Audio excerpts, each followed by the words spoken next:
As dusk fell, the sun dipped below the horizon, the sky gradually darkening with a hint of desolation. Strong winds swept across the shimmering silver waves, revealing the vastness and depth of the ocean. A marine warship carrying dozens of sailors flying the Marine Seagull flag advanced along the current at a quarter-knot speed. This marine warship, named the Hubert, patrolled along a coastline stretching hundreds of miles in the southern waters of the so-called Paradise, striving to detect and eliminate any pirates that ventured there. It was a deadly assignment for the pirates who could enter the Grand Line, where the elites of every sea, all possessing formidable strength. The mortality rate of Marines patrolling here reached 50%. Yet for the sake of so-called absolute justice, recruits with no backing would still be dispatched here to their deaths. On the main deck of the Hubert, a young man in a Marine uniform, appearing calm and composed, stood quietly by the railing as waves continuously crashed against the hull. Holding a brush, he painted with practiced ease, and within moments a magnificent seascape of glowing sunset clouds came alive on his canvas. "Andre Arthur, paint us in," shouted Jonah, a self-proclaimed super-handsome man of the chubby world, a fellow recruit, as he dragged a group of noisy companions over. Before Arthur could respond, they struck exaggerated poses. "Get lost, you lot, would ruin the scenery." Arthur refused bluntly. He left his signature, a mark on the painting, and packed up his board. "Arthur, you brat, is that how you talk to a veteran who enlisted a day before you?" Jonah clutched his bald head in grievance, shouting indignantly. "Have you finished scrubbing your assigned decks?" At that moment, a commanding voice cut through their friendly chatter from nearby. The speaking sergeant was named Eugene, nearly 50 years old, his stern face marked by a pair of narrow dark eyes. The left half of his face was covered by a scar, the remnant from a previous battle with pirates, where his ear and part of his cheek had been chopped off by an axe. His harsh temperament and considerable strength commanded deep respect from the sailors aboard. When Sergeant Eugene approached, the young Marines who had been playing with Arthur scattered like mice before a cat. "Arthur, what a wonderful painting." The sergeant pointed at the artwork in Eugene's hand as he spoke. "Thank you, Sergeant Eugene." Young Arthur saluted the gray-haired sergeant with great respect. If not for Sergeant Eugene's special approval, Arthur would not have been allowed to bring his paintboard aboard. Marine soldiers were forbidden from possessing personal items according to regulations. "Arthur, although you are not the eldest son and cannot inherit the Marquis title with the influence of the Andre family, securing a position in the world government should not be a problem." Sergeant Eugene paused, then asked with curiosity, "Why come to this dangerous sea to become a Marine, enduring the smell of sweat and rotting deck planks, while facing formidable pirates that may appear at any moment?" "Because I am born of a concubine and hold no status in the household." A bitter expression flickered across Arthur's face, as if he did not wish to discuss his family matters further. "I see." Sergeant Eugene sighed softly. Regarding the power struggles of noble houses, a mere sergeant like him could offer no counsel. Furthermore, the master who taught me combat skills since childhood was originally a retired Marine. He wished for me to sail the seas as a Marine, though my true dream is to become the world's greatest painter. Compared to sailing the seas as a Marine, the dream of becoming the world's greatest painter was far more enticing to Arthur.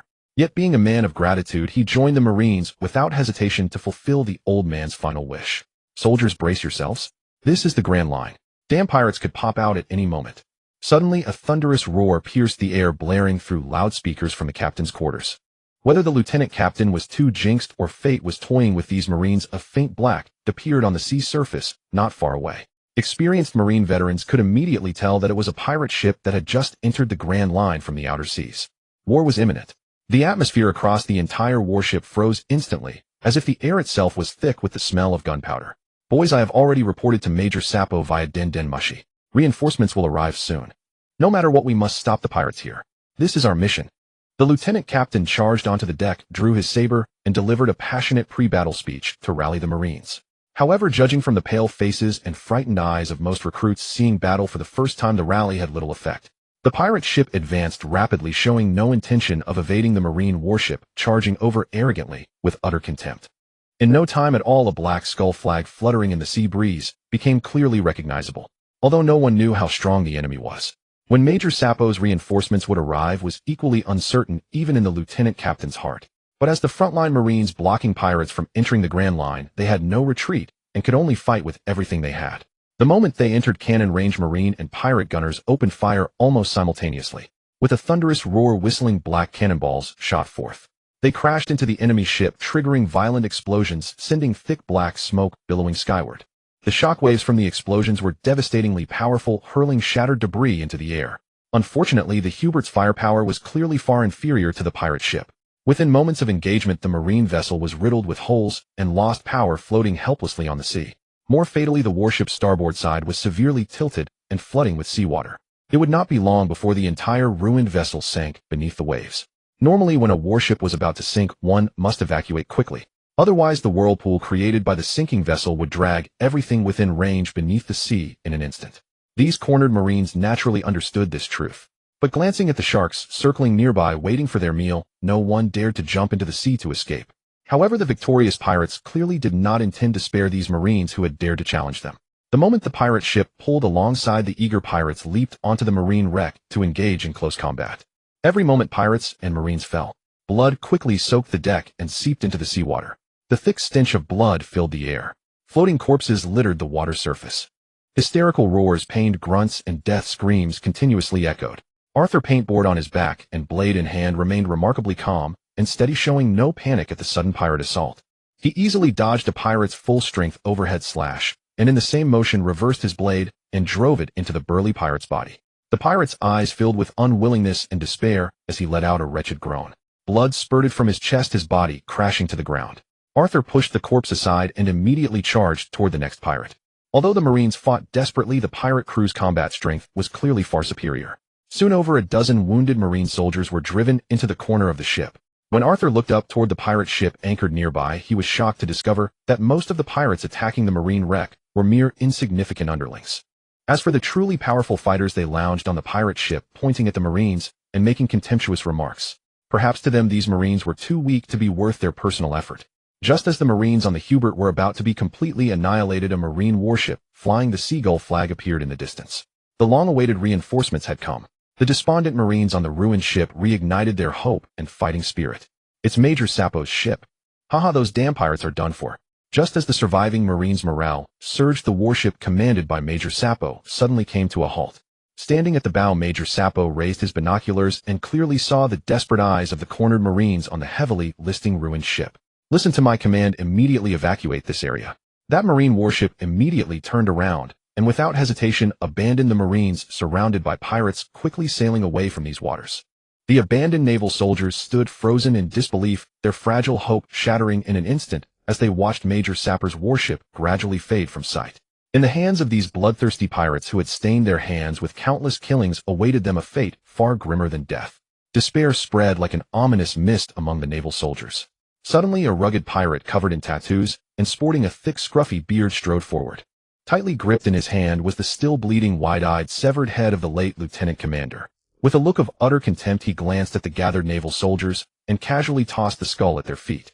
Several terrified naval soldiers instantly broke down. They dropped their weapons and fled forward, kneeling before the pirates in desperate pleas for mercy, their former devotion to justice appearing painfully ironic. You cowards! Have you forgotten that you are the sacred Navy? Sergeant Eugene stood at the ship's edge, pointing at these pathetic cowards and cursing in a deep, furious voice. You senile old fool, about to be buried. The lieutenant is dead, and we've been abandoned. Resistance is pointless.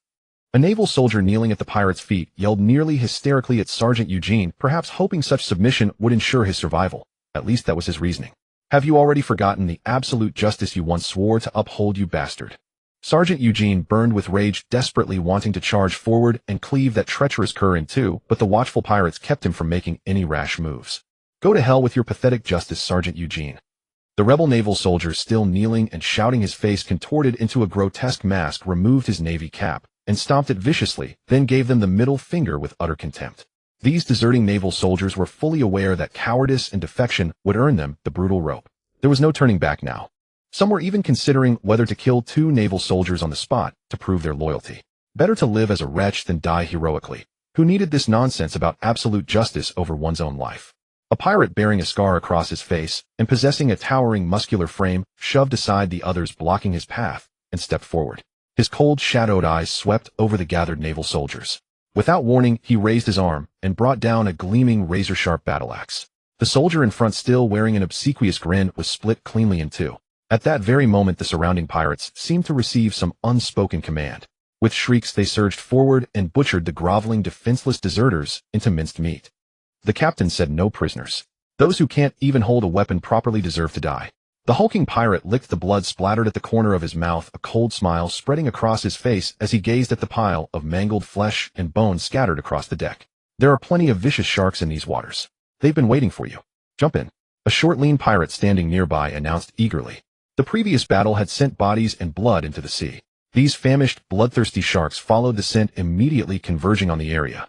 Several naval soldiers who had fallen into the water were swimming desperately for their lives, when suddenly shrill screams erupted. In moments their entire bodies were sliced in two by the shark's razor teeth. The naval soldiers' screams cut off the instant they were dragged underwater. The surrounding sea turned crimson with dense, billowing blood.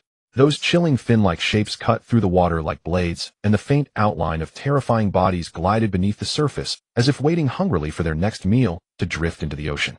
Staying meant death, jumping meant certain doom. The few remaining naval soldiers were on the brink of utter despair. With a solemn expression, Arthur stepped forward, sword in hand, and fixed his gaze on the pirates. "We're dead either way. Let's fight to the death. Kill one, and we're even kill two, and we profit." The remaining naval soldiers couldn't believe their ears. The usually gentle and refined Arthur would say something like this. His bloodied sword told the story. He had already slain several pirates. With someone now leading the charge, sword raised, the surviving soldiers felt a surge of defiant morale. "Everyone fight with everything you've got." Sergeant Eugene strode forward, his voice ringing out. "You still have some courage in you, lad. When the time comes, I'll take your head off directly. Won't let you suffer." The hulking, scarred pirate regarded Arthur with keen interest, his words dripping with mockery, clearly regarding this green young naval recruit as nothing more than a laughingstock. Arthur sneered and immediately charged toward the massive pirate. The killing techniques he had trained so painstakingly were certainly not meant for display or amusement. The scarred pirate licked his lips, his eyes burning with fanaticism and excitement, eagerly anticipating the imminent clash. But at the very moment their weapons were about to meet, alarms blared from the pirate ship nearby. All the pirates retreated frantically. The scarred pirate frowned, gripping his battle axe horizontally and forcefully parrying Arthur's strike. Glancing coldly at Arthur, who had been knocked back several paces, the scarred pirate leaped into the air and bounded onto the nearby pirate ship, which was raising anchor and preparing to set sail. The pirate ship departed hastily, too rushed even to fire a final cannon blast at the battered naval vessel, which was capsizing and nearly half submerged in the sea. The pirates, seemingly on the verge of victory, withdrew abruptly, and the pirate ship accelerated out of the area. This was truly inexplicable. The surviving naval soldiers cheered wildly. Between their loud, ecstatic shouts, they found themselves huddled together, sobbing uncontrollably like children. Arthur remained standing where he was, his expression grim.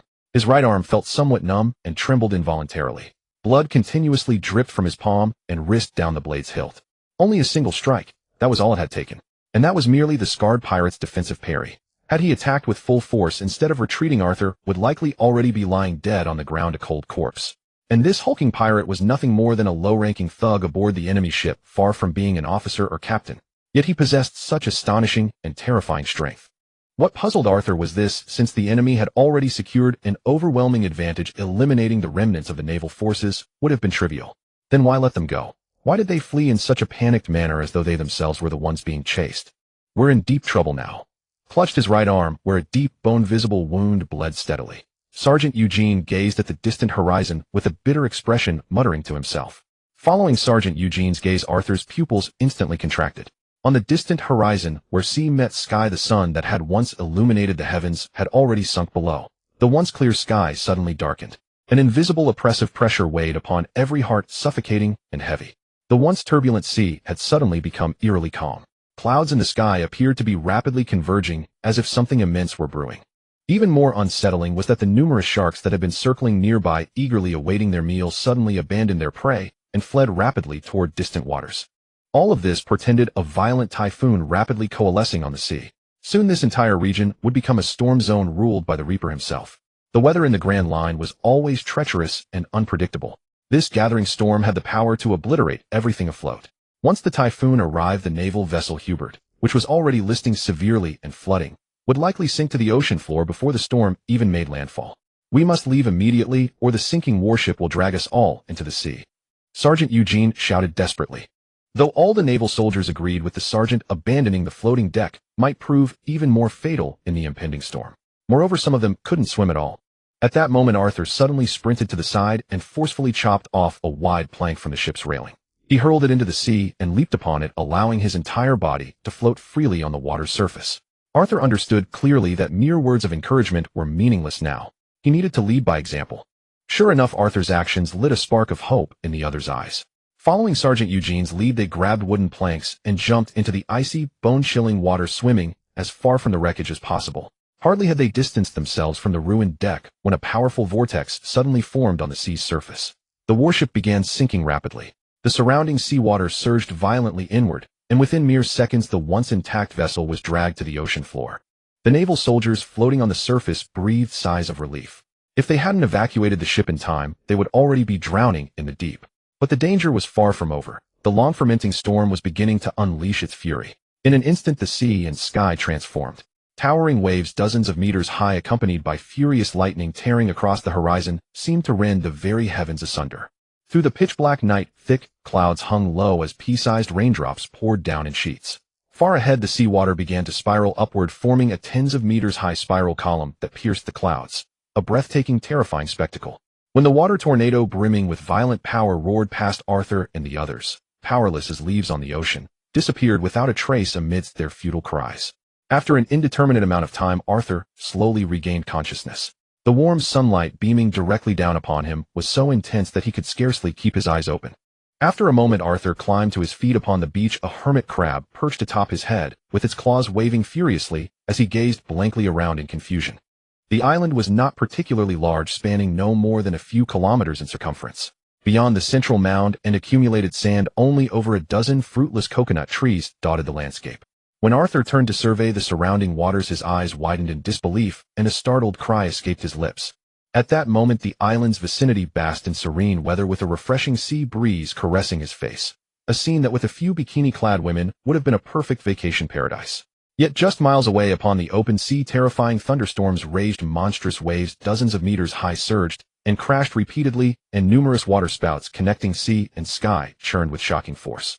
The terrifying hurricane seemed as though it might overturn the entire ocean. It was hardly imaginable that merely hundreds of meters apart one could feel as if standing in an entirely different world.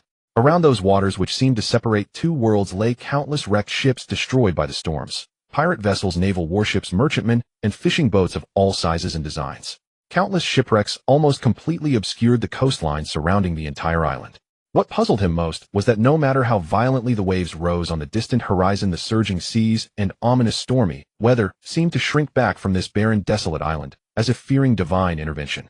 Suddenly Arthur's gaze fixed upon the beach not far away, where a figure clad in a navy uniform lay half buried in the sand. Conscious or not, Sergeant Eugene, Arthur cried out in sudden surprise and relief, immediately dragging the nearly lifeless Sergeant Eugene from the sand. Water! Water! The half-conscious Sergeant Eugene murmured deliriously. This posed a dilemma for Arthur. There were no sources of fresh water nearby. Though surrounded by seawater, drinking it was absolutely out of the question. Apart from the plankton and toxic substances present in seawater, once consumed it would cause rapid dehydration and death. Thus many perished from thirst upon the open sea. Hold on, Sergeant Eugene. Arthur immediately rushed toward the shipwrecks, frantically searching through debris for fresh water. To Arthur's despair, despite the mountains of shipwreck debris containing considerable gold, silver, and jewels, there was neither fresh water nor food. Time was running short. Having found nothing among the wreckage, Arthur could only place his hopes on the mound at the island's center, perhaps finding accumulated dew in the mountain streams. The island was not large, and Arthur soon reached the vicinity of the central hill's rocky cliff, but found no fresh water as expected. Fortunately, he was not entirely unsuccessful. Green vines grew upon the cliff face, appearing lush and verdant. If squeezed for their juice, they might at least sustain life. Overjoyed, Arthur stepped forward and pulled forcefully. Several vines came loose, but suddenly the cliff face seemed to lose its structural integrity, and a cascade of ancient gray soil collapsed downward. When the choking dust settled, Arthur, covered head to toe in grime, discovered a cave entrance approximately half a meter high on the hillside. The pitch-black cave offered zero visibility, and danger lurking within was impossible to predict. Nevertheless, fresh water might be found inside, and even bringing more of those vines back would be worthwhile. Bending low, Arthur cautiously entered. Inside the cave was damp and cold, faintly permeated with moisture. A trickling spring might appear at any moment. Stumbling through the dark passage, Arthur's arms and calves were swiftly sliced by sharp rocks, and blood flowed unceasingly. After an indeterminate journey through the darkness, Arthur reached a dead end. Reaching out, he touched the smooth cliff face before him, sensing something unusual. Delicate grooves roughly the width of a finger appeared to have been carved by human hands. Refusing to retreat empty-handed, Arthur raised his arm and pushed hard. From the wounds on his arm, inflicted by the sharp stones within, the bleeding blood seeped into the blood grooves carved into the rock face. Almost immediately, the massive stone wall began to slowly part, revealing a chamber merely several meters across. A luminous pearl embedded in the ceiling cast a brilliant glow throughout. To Arthur's utter delight, water droplets continually fell from the chamber's corner, forming a crystal-clear pool. His efforts had not been in vain. Sergeant Eugene could finally be saved. Beside the pool upon a stone altar sat an ancient tricolor pottery jar that seemed to have endured countless ages, radiating a faint blue luminescence. Beside it rested a palm-sized azure glass vial. Arthur picked up the small azure glass vial and gently shook it, hearing what sounded like a trace of liquid sloshing within. Though the moisture collected in the glass vial might have been potable fresh water after such an extended period, it was likely corrupted. Arthur submerged the vial into the pool, intending to collect clear new water, yet despite his efforts not a single drop entered the vessel. Furrowing his brows in puzzlement, Arthur examined the azure glass vial closely. As he turned it over in his hands, a single drop of black liquid fell onto his palm. In the next instant, the wounds upon his palm, inflicted by sharp rocks, miraculously healed before his eyes at a visibly rapid pace. Completely stunned by the vial's power, he could only regard this heavenly restorative ability as nothing short of a divine miracle. Realizing its potential, Arthur resolved to use the azure glass vial to heal the wounds on his legs and arms. Yet even as he could clearly hear the liquid sloshing within the vial, no matter how he tilted it, that black fluid refused to flow again. Time was pressing. There was no moment to study the mysterious vial. He needed to secure fresh water and return to the sergeant without delay. Arthur tucked the glass vial into his pocket and approached the stone altar to examine the tricolor pottery jar, sized like a wine vessel. Its thick base and slender neck emanated a soft blue radiance adorned with cryptic and incomprehensible pictographic characters. The water contained within was crystal clear to the bottom, exuding an enigmatic power. The moment Arthur grasped the jar's body to lift it, he felt an inexplicable bond, as though his very bloodline connected to the vessel. Compelled by forces beyond his will, he brought it to his lips and drank deeply. As the water entered his stomach, Arthur felt an intense heat surge through his body as though consuming flames. Sweating profusely under the inferno raging within, the next instant found him shivering in what felt like an ice vault, crystalline frost coating his body, utterly unable to move as he trembled uncontrollably. Though this agony of ice and fire lasted only minutes, each moment stretched into what felt like an eternity. Throughout, countless fragmented impressions circled within his mind, as though his skull might split apart, the torment unrelenting. The instant Arthur opened his eyes and his body freed itself, a piercing crack echoed through the chamber. The tricolor pottery jar, which had seemed bound to him by some inexplicable connection, shattered and dissolved into ash that scattered upon the air. It was hard to tell if Arthur, abandoned by his fellow Navy comrades and nearly perishing in the storm, was fortunate or unfortunate to be stranded on a desolate island. Washed ashore on a mysterious island, he stumbled upon the legendary tribute of the sea god, the coveted seawater, imbued with divine power that countless had dreamt of. This mystical seawater, recorded in ancient tomes and known only to a few elite figures, was rumored to possess the formidable ability to suppress the powers of devil fruits. It had once become the target of the world nobles, the Navy, and pirates alike. Yet after centuries of fruitless searches, it faded into obscurity, until today, when the sea god's water chose Arthur stranded on this desolate island. The agonizing minutes he endured were perilous, a chilling blend of ice and fire that could have incinerated him or turned him into an eternal ice sculpture. Countless fragments of memory invaded his mind. One misstep could mean death or instant idiocy. Yet the reward was immense. Arthur would gain the power to control the sea. However, newly freed, Arthur had no idea how formidable and enviable his newfound power was. The recent ordeal of ice and fire still haunted him, and the fragmented memories lingering in his mind, filled with resentment, rage, and fear, left him dizzy and miserable. But Arthur had no time to dwell on these matters. He needed to bring fresh water back quickly. However, the small glass bottle could not hold water, and the tricolored pottery pot had turned to ash. The fresh water was right before him, yet he could not carry it back. Frowning, Arthur suddenly noticed with astonishment that the pool water around his palm seemed to be drawn to him, rapidly forming a football-sized sphere of water. No matter how Arthur shook his hand, the water sphere wobbled, but showed no signs of breaking. Though it was hard to believe, being able to bring back fresh water was a blessing. Despite the delays along the way, he managed to return in time. After drinking the fresh water, Sergeant Eugene looked much better and soon regained consciousness. Their only food was the vines Arthur had found. The sweet water paired with the bitter, barely swallowable vines, but for survival, they wolfed them down. Though fresh water was available in the cave, the scarcity of food became a dire threat. Though the storm had dissipated, leaving a clear sky and calm shimmering sea, the waters around the island were devoid of fish. No matter how hard Arthur tried, not a single fish swam in the sea. Soon the bark and leaves of coconut trees would become their main sustenance. Out of boredom, Arthur piled the gold, silver, and jewels he had scavenged from the wrecked ships onto the beach. He also found many sharp, rust-free weapons, including priceless divine blades. In the outside world, this small mountain of treasure would make Arthur a wealthy man for life, and the swords could fetch astronomical prices, but they were not edible. By the campfire at night, the cut coconut palm trunks crackled in the flames, illuminating the beach. Gazing at the distant sea, Sergeant Eugene murmured, as if to himself, perhaps this is fate. Since the stormy night, Eugene had become taciturn. For a veteran who had served the Navy for 20 years, the pain of being abandoned by his comrades was worse than death. Don't give up hope, Sergeant, Arthur said earnestly while poking the fire. I always thought the Navy was my home, but fixed notions often breed blind spots. Eugene murmured, seeming to age before Arthur's eyes as if speaking had exhausted him. Arthur, do you know? The most painful thing in this world is when the one who pushed you into hell was the one who once took you to heaven. In my view, only by making yourself strong will you never be trampled. Arthur shot up, his eyes blazing with anger as he stared at the dark coast in the distance, fists clenched as if swearing, if I can get back alive, I will never let that bastard Commander Sabo off. Sergeant Eugene, Arthur turned to see that Eugene had already fallen asleep by the fire, snoring softly. Arthur draped his coat over Eugene and sat by the fire, wide awake, staring at the dark coast on the horizon. No one knew what he was thinking. 2 days passed quickly. Arthur, now swollen all over, stood on the beach and scanned the horizon. Though hope was slim, he refused to give up. The more desperate the situation, the more he must persevere. As if fate had not yet abandoned him, a faint black appeared on the distant coastline, soon taking the shape of a ship the size of a fingertip. Arthur immediately lit the prepared bonfire, frantically gathering anything nearby and tossing it into the flames. Thick black smoke billowed straight into the sky. Though the ship was far away, visibility was excellent under the clear sky, and the soaring smoke was clearly visible. The Myron, a large trading vessel, was heading to Fearing Port with valuable cargo after evading a terrifying storm at sea. This large merchant ship, registered under the Navy's flag, paid hefty annual dues to the Navy. Normally the Navy would dispatch a warship for escort, but the current sea conditions were uncertain and the Navy refused to risk the lives of its soldiers. Yet the cargo had to be delivered quickly. The young captain of the Myron, Michael, a mere 16-year-old noble, decided to set sail himself.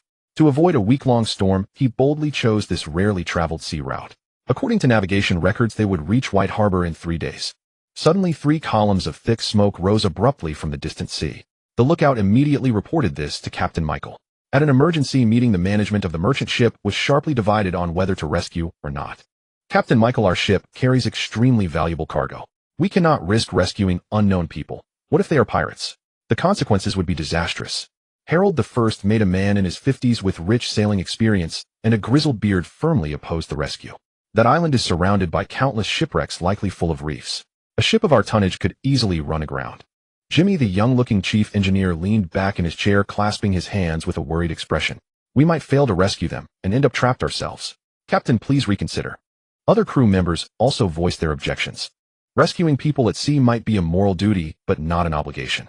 To save the survivors on that isolated island, they would have to risk running aground or damaging the hull, a cost they could not bear. Although they were a large merchant ship, their food and fresh water were limited. If trapped in a remote sea, they might die of thirst or starvation. Leave them to their fate. Maybe someday, when we're in trouble out at sea, no one will come to help us. The bosun on the right side sided with the captain. My father said helping others is helping yourself. We cannot stand by and let them die. The handsome young captain in a tailored suit, Michael, stood up and ordered the first mate without room for negotiation. First mate, please prepare as soon as possible. But the first mate acted as if he hadn't heard, not even responding or rising. Forgive me, young master, the first mate said coldly. I must temporarily relieve you of your captaincy, as per the Lord's instructions, before we set sail. The first mate stood up, looking at the hot-headed young Captain Michael with a cold, arrogant demeanor. The first mate, this joke is hardly funny. Michael paused, his gaze cold and impassive as he confronted the first mate, his voice sharp with reprimand. My father has entrusted me with full command of this voyage. Harold, the first mate, with his salt and pepper full beard, stepped forward with a sneer. He placed a parchment paper he had carried on his person onto the table and spread it open. Facing Michael, a victorious gleam flashed in his pupils. The family crest, impossible to forge or replicate, was clearly embossed on the parchment along with the handwritten signature of the patriarch, Michael's father. The document's gist was straightforward. At crucial moments, the first mate was authorized to temporarily relieve Captain Michael of his duties and assume command as acting captain. Michael slumped into his chair, breathing heavily with unresolved resentment. He had never anticipated his father would make such an arrangement. Yet as the heir to the family and the eldest young master, he had no choice but to obey his father's command. All he could do was watch helplessly as the stranded souls were left to their fate. Now follow my orders. Hard to port 15 degrees. Full speed, depart this waters immediately. Harold, having assumed the captain's role, issued his commands without delay. Near the beach, Arthur stood beside a billowing bonfire, shouting tirelessly while frantically waving his naval uniform. Yet the massive merchant vessel merely turned and swiftly sailed away from the area, gradually fading from sight. It was clear they had no intention of coming to rescue them after spotting their signals. "Give it up, Arthur. They're not coming to save us." Sergeant Eugene, seated on the beach, watched the merchant ship disappear into the distance and sighed softly. Arthur's eyes were buried beneath his furrowed brows, his hand crushing the naval uniform in his palm until it creaked. His entire body trembled slightly. When the utterly disappointed Arthur suddenly raised his head, his face had already twisted into a ferocious grimace. An awe-inspiring aura surged from his entire body in his fury. "Come back. Get your damn selves back here." Staring at him with a dazed expression, Sergeant Eugene witnessed the once tranquil sea suddenly churn with monstrous waves, as if mirroring Arthur's raging emotions. Frenzied waters erupted into towering waves. The large merchant ship which had been departing was pushed by the colossal waves with no ability to resist, drifting helplessly back toward the isolated island. However, if this continued, the merchant vessel risked being shattered into pieces by the devastating waves, just like other ships before it. "What are you doing, Arthur?" Sergeant Eugene asked, his voice trembling slightly. Brushed by Eugene's words, Arthur snapped back to reality. His expression instantly returned to normal. The once turbulent seas seemed to calm once more, as though responding to Arthur's emotional shift, becoming gentle and serene again. If not for the massive merchant ship beached near the island, a vessel he had witnessed the entire process, Sergeant Eugene could scarcely believe his own eyes. Could this kid Arthur actually control the sea? The shocking thought nearly caused the sergeant to collapse to the ground. The massive merchant ship, pushed by the towering waves, was far larger than Arthur had imagined. As humanity's tool for conquering the seas, legend held that every ocean vessel possessed a soul. Harold, the first mate who had just relieved Captain Michael of his command, had served as acting captain for less than 5 minutes. As though cursed by heaven itself, the worst-case scenario materialized. The entire ship became completely trapped among the submerged reefs surrounding the island, unable to move. What terrified them even more was the bizarre weather just moments ago. Had it not suddenly calmed, the merchant vessel Miloon might have sunk in an instant. Many panicked crew members began to wonder if making Harold the acting captain had been such a good idea after all. Harold, his salt and pepper beard bristling with rage, stormed onto the deck. He viciously kicked the ship's railings while unleashing a torrent of filthy curses. To free the ship from the reefs, they would have to wait for the tide to rise. However, the sea conditions of the Great Voyage route could never be predicted by ordinary reasoning. Who knew when the high tide would come? More critically, this area was sparsely populated by sea traffic, with few ships passing through. Even if luck favored them, and a vessel drew near, they would likely share the same decision and refuse to offer rescue. Compounding the problem was the cargo aboard, goods that certain powerful figures demanded. If the transportation mission could not be completed within the specified time frame, the consequences would extend far beyond mere compensation. What worried the sailors even more was that the massive merchant vessel had already been at sea for a month. Food and freshwater supplies were running dangerously low. If they could not reach Faline Port within the original 3-day plan, the shortage of provisions would cost every person aboard their lives. Young master, or rather captain. Harold, the burly first mate with his salt and pepper beard, swallowed his curses as he saw the captain arriving on deck. Harold deeply regretted his actions. If he had known this would happen, he would never have forcibly stripped the captain of his command. That way the blame for their current predicament could have been shifted entirely onto Michael. Harold remained fiercely loyal to the family. He well understood the consequences of arrogantly stripping a captain of his authority and offending the young master. Yet Harold still seized every opportunity to undermine the young master. It was not a personal grudge against Michael, rather he hoped Michael's younger brother, the family's second young master, would seize power. In that case, as the godfather, Harold could become a core member of the family, wielding greater wealth and authority. The young and handsome Michael smiled at the first mate and said, "Since we are trapped, send a small boat to fetch them over." Harold naturally understood whom Michael referred to, the stranded survivors on the island. "Young master, rest assured I will handle this matter properly." With matters reaching this point, continuing to oppose the rescue efforts was pointless. Moreover, he could later claim that young Master Michael's insistence on saving people had brought the merchant vessel to the brink of disaster. Harold would never miss an opportunity to strike at Michael. On the other side, upon the beach, continuously battered by seawater, Sergeant Eugene's eyes were wide open, staring in utter shock at the massive merchant ship beached hundreds of meters away. Having witnessed everything, Sergeant Eugene clearly heard Arthur's furious roar beside him. Soon after, the seawater behaved like soldiers, obeying orders, dragging the departing merchant ship back. Though the idea of a human commanding the power of the sea sounded like pure fantasy, the evidence before his eyes proved it was all real. Tick-tick. Exhausted beyond measure, Arthur collapsed onto the beach. Blood from his nose dripped continuously onto the shore, only to be swallowed by the seawater washing ashore. For some reason, that furious shout had left Arthur feeling utterly drained. Yet compared to escaping certain death, this physical discomfort was negligible. Arthur and Sergeant Eugene rowed ashore by a small boat to the merchant ship, were accompanied by mountains of gold and silver jewelry as well as the priceless weapons Arthur had carefully selected. The crew naturally eyed the gold and jewels with greed. However, from their attire and conversation, they discovered that both Arthur and Eugene were naval officers. No one dared risk their lives to plunder the treasure. Just try stealing from the Navy. They did not wish to be wanted criminals. Besides, the Navy's methods were far more ruthless than any pirates. Under Captain Michael's instruction, first mate Harold generously allocated a bedroom and a storage warehouse to Arthur and Eugene, space for resting and storing the gold, silver, and weapons. Though food supplies were scarce, by Captain Michael's order, Arthur and Eugene, stranded for several days, finally enjoyed a hearty meal. Even though it consisted only of vegetables and ordinary meat, it was a feast compared to the vines and tree bark they had eaten on the island. Young Captain Michael, though the eldest son of a prominent family, carried no arrogant airs. His gentle demeanor and polished manners made one feel as warm as spring breeze. He seemed to harbor a special affection for the Navy, frequently praising its good deeds in conversation. Just then, first mate Harold entered with a heavy expression, interrupting the lively conversation. From his deeply furrowed brow, it was clear he brought nothing but bad news. "First mate, what's the situation?" Captain Michael asked solemnly, setting down his teacup. "It's terrible, Captain Michael. The reef beneath us is incredibly deep. Puncturing through it would likely take a week." The first mate Harold sighed, his tone softening slightly. "Moreover, we lack detailed records of these waters, and we don't know the exact time of the tide. Even if we break through the reef, we still cannot depart. And considering our food and freshwater reserves, they will barely last 5 days. Perhaps we should pray, and the sea god will respond to our pleas and guide us away from here." Arthur, having finished his black tea, spoke with a faint, enigmatic smile. Harold sneered twice, completely dismissing Arthur's words. If prayer could solve their problems, they wouldn't be trapped on this accursed island and reef in the first place. "Apologies, gentlemen, I must excuse myself." Captain Michael rose, bowed slightly to Arthur and the others, and turned to walk outside. "Fetch the sailors who went down to observe. I need a detailed report," Michael ordered casually as he made his way toward the captain's cabin. "As you wish, Captain." First mate Harold responded perfunctorily. Could this whippersnapper really turn the tide? Don't make him laugh. After a hearty meal, Arthur was preparing to return to the cabin assigned to them. Suddenly, Sergeant Eugene pulled him aside to a quiet corner of the deck. After confirming no one was nearby, he leaned in and whispered urgently to Arthur. "Arthur, can you really control the sea?" "I think so, but..." Arthur had been about to say that he hadn't yet fully mastered this mysterious and formidable power. If he made even the slightest mistake, everyone on the ship would perish. "Then just do it boldly," Sergeant Eugene urged, seemingly full of confidence. Arthur gave a bitter smile, then walked resolutely to the ship's railing, took a deep breath, and concentrated his spiritual energy to its utmost.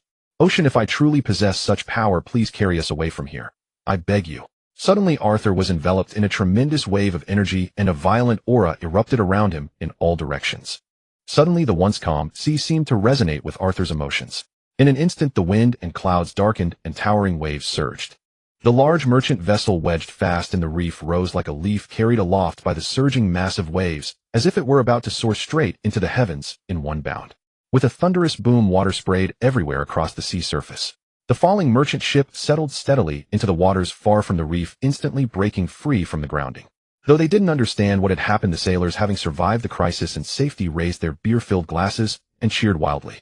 They danced about on deck, for there was nothing more precious than being alive. This sudden miracle had also won many devout believers among the crew. But Arthur, having forced his water-controlling abilities to their limit, collapsed onto the deck, his physical strength severely depleted. With Sergeant Eugene's support, he staggered back to his quarters and fell asleep instantly. In the captain's cabin, the young and handsome Captain Michael was the first to receive the news that the merchant ship had regained its freedom. Perhaps there truly is a sea god in this world. Michael gazed out the window at the sea, now calm once more, and clasped his hands, holding the cross against his chest in devout prayer. Over the next 2 days, the humorous and talkative young Michael and Arthur got along wonderfully, sharing many pleasant conversations. From Michael, Arthur learned that this large merchant ship was bound for Philipsport, where the nearest naval detachment was also stationed, saving them quite a bit of trouble. Michael also learned the full story from Arthur, and was somewhat shocked to discover that there were such despicable officers within the Navy who would abandon their own men. Arthur harbored intense hatred in his heart for Lieutenant Sape, who had abandoned the Navy's soldiers besieged by pirates and fled on his own. Although Arthur was merely a lowly private, and Sape was a full-fledged naval lieutenant, no matter how one looked at it, such disgraceful scum within the Navy deserved proper punishment. After weighing the pros and cons, Michael frowned, chose his words carefully, and said tactfully, "Brother Arthur, you are only an ordinary soldier. Without proof or evidence, that bastard who left you out at sea could easily twist the truth. Going to sue a lieutenant could very well cost you your own life." Michael glanced up at Arthur, but left the sentence unfinished. I understand the logic, Michael, Arthur replied, a calm smile flashing across his eyes. A big forest houses all kinds of birds, and the Navy naturally has its share of scum. But I believe the military tribunal will uphold justice. After drinking the sea god's water, Arthur's strength had completely transformed. He was no longer the ordinary seaman he had once been. As a member of the Navy, he should lodge a complaint against Lieutenant Sape through the Naval Military Tribunal rather than simply crushing that bastard's skull with his bare hands. He believed that through a just military tribunal, everything would come to light and the damned scum would receive the punishment they deserved. Just as Michael was about to speak first, Mate Harold burst into the captain's cabin, his face pale, with panic, gasping for breath, and crying out in terror, "Captain, terrible news. Pirates have caught up with us." Michael was taken aback for a moment, finding it hard to believe. But soon it seemed as though he had realized something, and his face drained of color as he murmured quietly, "Yes, it must be the Lance pirate fleet." "You know?" Arthur asked, puzzled. How could Michael be so certain? Could he foresee the future? "To be honest, my father used the same tactic." Michael explained absent-mindedly, his expression somewhat dazed. "What's going on, Michael?" Arthur inquired calmly. "Brother Arthur, you should understand that business is much like warfare. The struggle for profit is extremely ruthless." Michael sighed and smiled bitterly. Hiring pirates to make adversaries who cannot be dealt with through legitimate means disappear forever on the sea is undoubtedly a highly cost-effective strategy. This Lance pirate fleet has complex background connections. They always work for money and are very familiar with the specific shipping routes of our family's operations. Michael's tone was filled with worry, his eyes unable to hide their fear. Facing the imminent threat of death, the mere 18-year-old Michael simply could not remain composed. "All we can hope for now is that these men will show some mercy and not sink us here. I will offer 3 times their commission in exchange for our lives." This was Captain Michael's decision. Compromise and weakness toward pirates only leads to a more tragic outcome. Sergeant Eugene, sitting nearby, spoke up with advice. "There is no problem in this world that money cannot solve, Mr. Eugene." Michael's words to Sergeant Eugene seemed more like he was bolstering his own courage. He threw on his coat and strode quickly toward the deck. Michael knew very well that although the Myron merchant ship was large and stable, its sailing speed was not fast. It simply could not outrun pirate vessels. Negotiation was the only way to resolve this. "Arthur, let's go see." Eugene rose immediately. Just as Arthur stood up, a sky-rending explosion roared suddenly, and the entire merchant ship shook violently. Arthur and Sergeant Eugene rushed out of the corridor in haste, their faces frozen in shock. 3 massive holes had been blasted into the deck, with raging flames and thick black smoke billowing straight up. The merchant ship's sailors lay scattered across the deck, wailing and screaming in agony, with mangled limbs and torn flesh strewn everywhere. The air was thick with the pungent smells of blood and gunpowder. The grizzled first mate Harold had been blown clean in two, his entrails spilling across the deck in a horrifying sight. The young chief engineer was little more than a severed head. Only his remaining left eye bulged with sheer terror. Arthur's face darkened with rage as he swiftly moved forward and gathered the stricken Captain Michael into his arms. A huge hole had been blown through his abdomen and blood gushed forth like a spring. I don't want to die. Please. Save me, brother Arthur." Michael's chest heaved violently. With every word he spoke, dark red blood spilled from the corners of his mouth. Seeing Michael's deathly pale face so close up, Arthur suddenly realized how young he truly was. Just a big kid after all. The sea wind howled. Arthur's face was like ice as he coldly stared at the arrogant pirate ship riding the distant waves. The Lance pirate crew clearly had no intention of letting the Mylan go, and with a roar of cannon fire, another barrage of destructive projectiles whistled through the air again. However, the pirate crew's repeated attacks forced Arthur to focus solely on deflecting cannonades that could critically damage the merchant ship once more, as the whistling projectiles approaching from not far away became clearly visible. "Hurry! Faster!" Arthur shouted in his heart, striving with all his might to concentrate his spiritual energy, but the sea did not heed his summons. For a moment, cold sweat dripped down his cheeks. Under the threat of death, Arthur's mind became completely clear, and vaguely he seemed to grasp an indescribable feeling.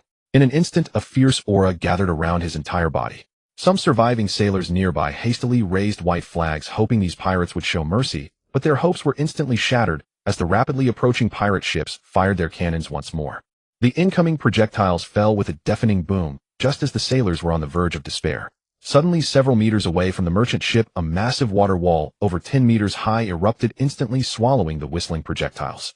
With continuous dull roars, the projectiles within the water wall detonated one after another, and the splashing water surged downward, bathing the deck of the Mylan in a downpour-like cleansing.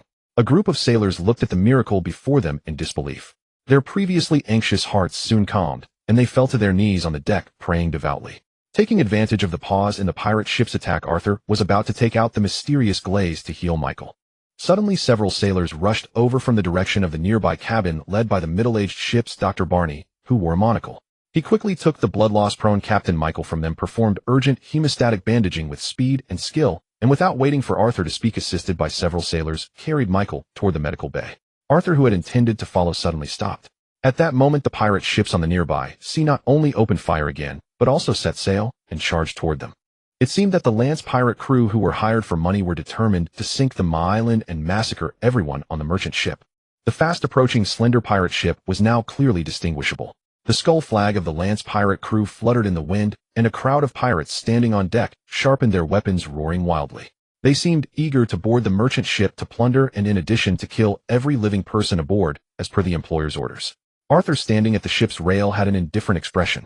His clothes flapped in the wind, and suddenly he swung his arm with great force. Suddenly several fierce water columns as thick as wine barrels erupted from the sea, piercing the pirate ship's deck, and instantly blowing the unsuspecting pirates apart. Amidst the shocked gazes of the merchant ship's sailors, Arthur, like a magician, pressed his arm, controlling the seawater downward with force. The previously rising fierce water columns crashed down from the sky with a thunderous roar. With a loud explosion, the formerly triumphant pirate ship was instantly smashed into shattered wood chips. The pirates who fell into the sea were quickly dragged down by sharks that swam over. The ear-piercing screams continued incessantly, and soon the blood spilled from the corpses dyed the sea red. The surrounding sailors looked at Arthur with utter fear, even though this man had just saved their lives. Strong individuals always inspire fear, especially ability users like Arthur. To sink a pirate ship with just one strike, to defeat the powerful Lance pirate crew that dominated this sea area with his own strength alone. This completely surpassed the sailors' imagination. Although some experienced sailors had heard that in this world there exists a group of ability users who have consumed devil fruits. They possess terrifying and powerful abilities, ruling the seas invincibly. Even the world government harbors fear toward them, and mentioning certain names can make people tremble with dread. However, all devil fruit ability users share a common trait: they are all despised by the sea. Yet the second-class sailor Arthur before them could actually control seawater for his own use. How formidable that was, and what infinite possibilities it held. A group of sailors widened their eyes, staring intently at Arthur, who stood at the ship's rail with an indifferent expression. None knew how to approach this godlike, powerful man before them. Cold sweat slid down their cheeks. No one dared to move the slightest, fearing that Arthur could dispose of them with a wave of his hand. "Is there any alcohol?" Arthur asked with a smile, sitting cross-legged on the damp deck. Yes, please wait." A young sailor, feeling Arthur's gaze upon him, was nearly scared out of his wits. But he quickly recovered and hurriedly picked up a beer, cautiously carrying it over. Arthur drained the beer in one gulp and laughed heartily. There is nothing more refreshing in this world than stepping on the bodies of enemies while drinking icy beer. Great disaster. The young master's wound won't stop bleeding. A sailor rushing out of the medical bay cried urgently. "Everyone go give blood quickly." "Thank you for your beer." Arthur rose, gave a composed smile to the young sailor beside him, and strode toward the medical room. "He actually said thank you to me." The young sailor was completely stunned on the spot, his face flushing with excitement for a moment. Inside the dedicated medical compartment of the merchant ship, Captain Michael, who had been administered anesthesia, lay on a sickbed with his eyes tightly shut. The floor was soaked with thick blood. The ship's Dr. Barney, wearing a monocle, was drenched in sweat. The surgical knife in his hand trembled slightly. No matter how hard he tried, the intestines, slashed by shrapnel, could not be stitched together. At this rate, Michael would soon die. Even with more crew members giving blood, he could only linger on. Barney, with 30 years of experience as a ship's doctor, was flustered for the first time. "Hey bastards, you can't go in." Several sailors standing outside the medical bay shouted loudly, attempting to stop the intruding Arthur. However, they were soon grabbed by the sailors who had followed Arthur inside and taken aside. These sailors, who had not witnessed Arthur's formidable strength, were initially puzzled as to when their former companion sailors had become subordinates, obeying Arthur. Arthur calmly stepped into the medical room, glanced at the pallid Michael, and said to Dr. Barney, "Leave this to me. You all leave immediately. I will save Michael's life." Arthur's voice, though not loud, was unquestionable and indisputable. The sailors exchanged glances, none daring to take charge. "Please, I beg you." Dr. Barney, who had exhausted all his efforts and found himself powerless, suddenly knelt down and pleaded. "Rest assured," Arthur said with a confident smile. At this moment, Arthur was alone in the medical compartment. He took out a mysterious small green glazed bottle, which was his greatest secret, one he had not even shared with the most respected Sergeant Eugene. Carefully, he lifted the gauze that was constantly oozing blood. The gruesome wound appeared before his eyes. Arthur dripped a drop of black liquid into the wound. The next moment, the previously bloody and torn wound miraculously healed rapidly, leaving not even a scar. If it were not for the bed and floor covered in blood, Arthur might have thought Michael had never been injured. Although Michael still had not regained consciousness, his breathing had become steady and a healthy color had returned to his face. The mysterious glazed bottle had pulled Michael back from the brink of death. The mysterious glazed bottle possessed extraordinary restorative power. Unfortunately, it could only be used once a day. Nevertheless, such a heaven-defying treasure would certainly attract the covetousness of others. Therefore, Arthur did not leave the medical room. Instead, he wrapped Michael's original wound site in multiple layers of bandages, both inside and out. When Arthur allowed others to enter, Dr. Barney, who had learned of Arthur's strength from other sailors, looked at Arthur with eyes full of reverence. However, after confirming that Michael had turned the corner and was out of danger, this reverence quickly transformed into admiration. He pestered and acted shamelessly, insisting on relearning medicine from Arthur under any circumstances. Arthur, tirelessly pestered, could only hide. However, after this incident, Arthur had completely become the most esteemed person on the merchant ship, and his words carried even more weight than the captain's. Meanwhile, the Ma Island, which had been sailing for over a month, would arrive smoothly at its destination, failing port by evening after just half a day. That day, Captain Michael, having regained consciousness, sent for Arthur to his cabin. Though still unable to walk, his complexion had improved considerably. "Brother Arthur, thank you for rescuing me." Michael bowed slightly. "If you hadn't saved both me and old Uncle Eugene, we would surely have perished of starvation on this desolate island." Arthur leaned back in his chair, devouring the exquisite pastries reserved for captains. Sensing Michael's hesitation, Arthur feigned annoyance. "Speak your mind plainly. What is this vacillation about?" Michael chuckled awkwardly twice, then grew serious. "Brother Arthur, I have carefully considered your situation. Since that major abandoned you and fled mid-battle, he must have prepared a foolproof contingency. If you return, as is, you may not even gain the opportunity to face him before the military tribunal. If you renounce your naval commission, now my company's positions are entirely at your disposal. Michael, I appreciate your kindness, but I am a naval soldier bound by oath and faith." Arthur shook his head without hesitation. "Rest assured, the officers presiding over military tribunals across all regions are appointed directly by headquarters. They will administer justice impartially. No matter how influential that bastard major's connections are, he cannot escape accountability." Michael hesitated, but seeing the resolve in Arthur's eyes, he sighed softly inwardly and deftly shifted the conversation to other matters. Arthur could scarcely take the warehouse full of gold, jewels, and priceless weapons back with him, so he entrusted them to Michael for valuation and meticulous cataloging. At midday, the scorching sun baked the earth until it scorched. As the great bell tolled, a colossal merchant vessel slowly entered the harbor. After bidding farewell to Michael, Arthur and Sergeant Eugene hastened toward the nearest naval detachment. The vicious incident at sea concerned not only their reputations and lives, but also demanded justice for those innocent brothers who had perished. Along the way, Arthur clearly sensed someone tailing them, but he harbored no concern. Each challenge would be met with the appropriate countermeasure. Just as they approached the naval detachment and were about to cross the street, dozens of naval soldiers suddenly surged from the surroundings, their black gun barrels trained upon the two men. "Arthur, Eugene, you traitors who surrendered to pirates, what audacity to return!" A shrill voice rang out. Arthur's brows knit as he stared at the lieutenant, whose arrogant demeanor betrayed no deference. His tone turned cold. "Officer, reckless speech carries consequences. You wretched scoundrels, you've disgraced the Navy." "I wish to." Suddenly the lieutenant fell silent, standing rigid with unconcealed resentment as he snapped to attention and saluted a colonel emerging from the naval detachment. "Sergeant Eugene, Private Arthur, I apologize for the disturbance. Please follow me." The portly, square-faced colonel wore a cordial smile, bowing slightly in apology before gesturing for them to accompany him. "Yes, sir." Arthur and Eugene saluted in unison and followed the colonel away from the street. "You cannot take them. They are the Navy's shame." The irate lieutenant lunged forward to intercept. "Begone, or I shall send you to the brig." The colonel barked a sudden, icy command. Though seething with indignation, the lieutenant could only watch resentfully as Arthur and the others departed. "That lieutenant is Major Sapper's nephew. Emboldened by his connections, he behaves like a mad hound," the corpulent colonel explained apologetically as they walked. "Your valor in the naval battle is beyond dispute. Regardless of Major Sapper's influence, I shall assist you in exposing his depravity and bringing him to justice." "Thank you for your assistance, sir," Sergeant Eugene said with profound respect while Arthur stood absorbed in thought. "These are your quarters. I imagine you've had a weary journey. Please rest early." The colonel personally escorted Arthur and Eugene to single officer quarters at the naval detachment. "Judges from headquarters are en route and expect to convene the tribunal at 8 o'clock tomorrow morning. Attire, provisions, and wine have been provided for you." After washing up, Arthur lay down and stared at the ceiling, sensing something amiss. Were they truly regarded as heroes by the Navy? Arthur rose abruptly.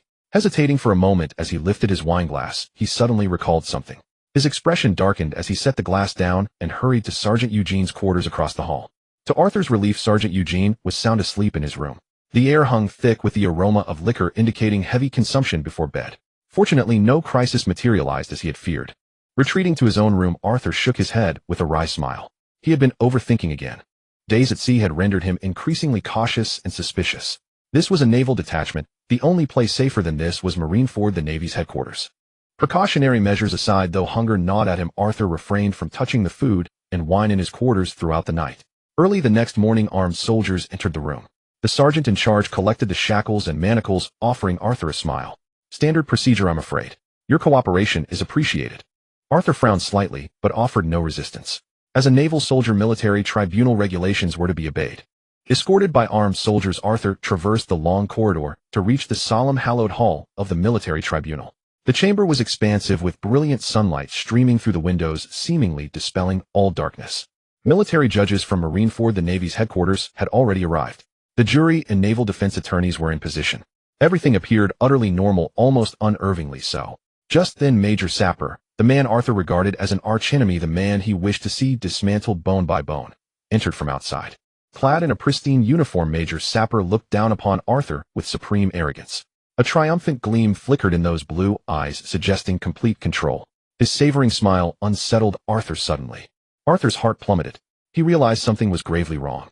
If this were an open military tribunal confrontation, why did the defendant, Major Sapper, stand impeccably dressed and proud?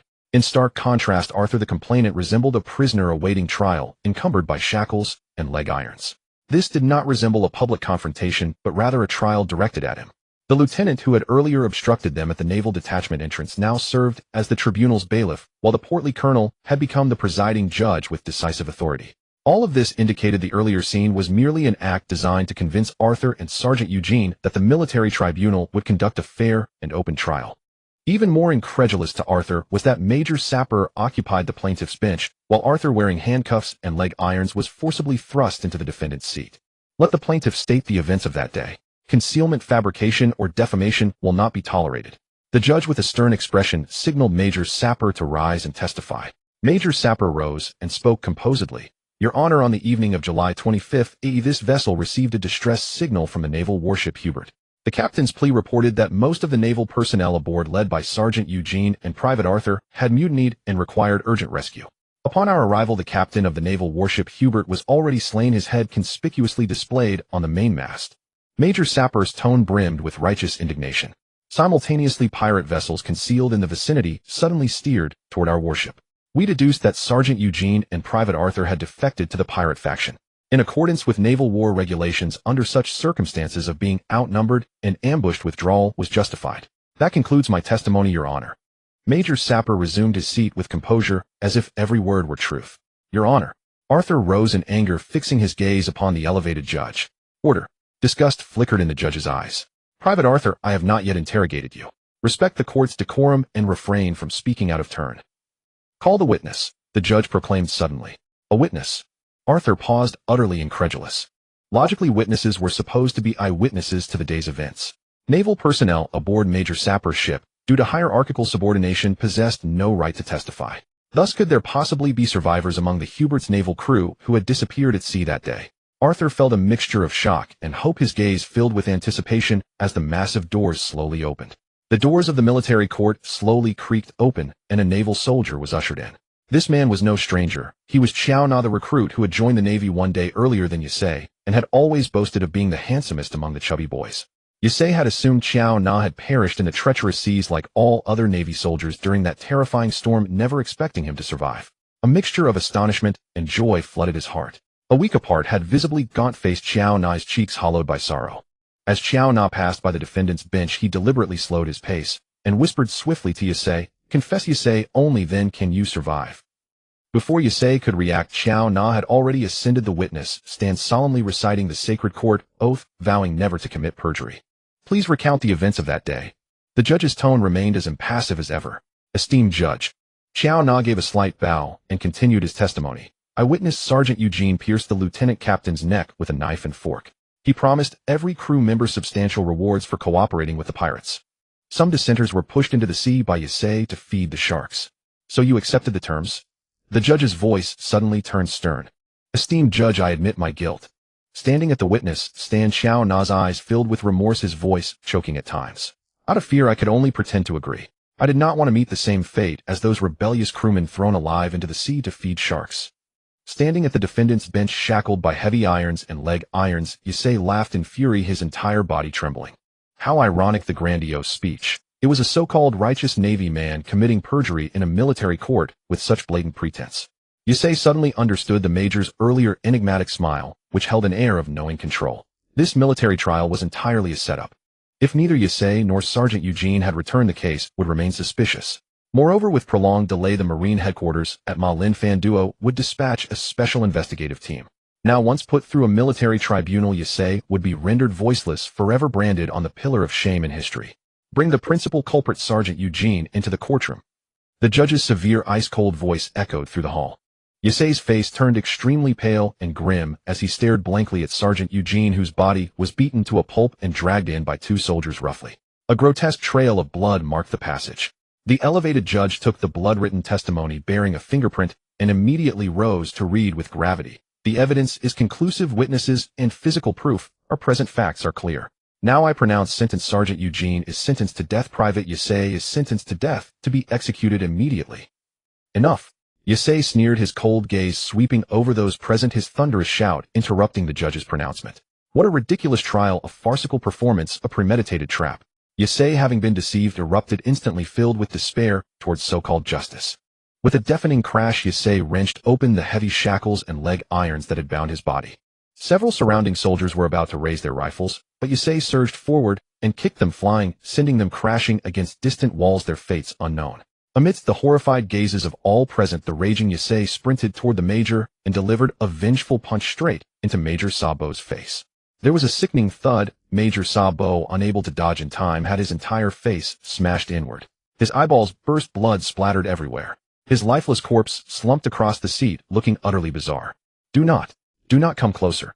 The lieutenant colonel who had lured Yusei into the Navy branch collapsed on the floor, shouting in terror, while trembling hands reached for his sidearm.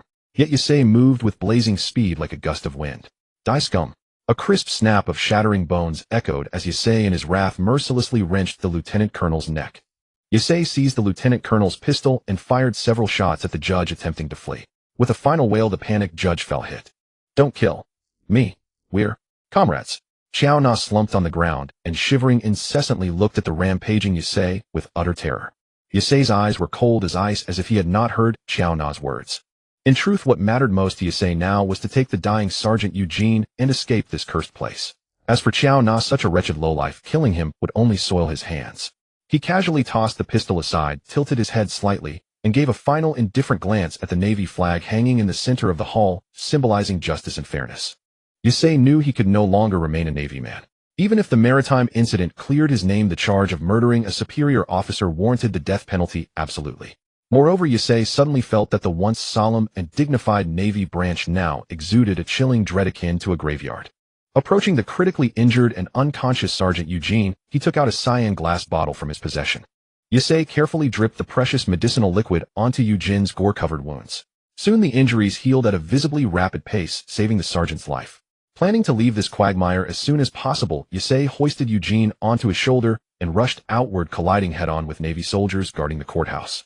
Dozens of armed Navy soldiers led by the lieutenant charged over, raising their rifles and aiming at the impassive Yusei. When the lieutenant saw his own uncle, Major Sabo, whose skull had been nearly smashed by a single punch, he roared furiously, his face contorted with rage. Open fire immediately. Kill this bastard. Just as the Navy soldiers were about to pull the triggers, Yusei, filled with sorrow and indignation, seemed to sense a strange and powerful force within him, letting out an astonishing roar. A formidable aura radiated outward, instantly engulfing the entire corridor. The Navy soldiers on the verge of firing fell unconscious one after another under the overwhelming power, leaving only Yusei conscious in the whole corridor. Yusei himself was stunned.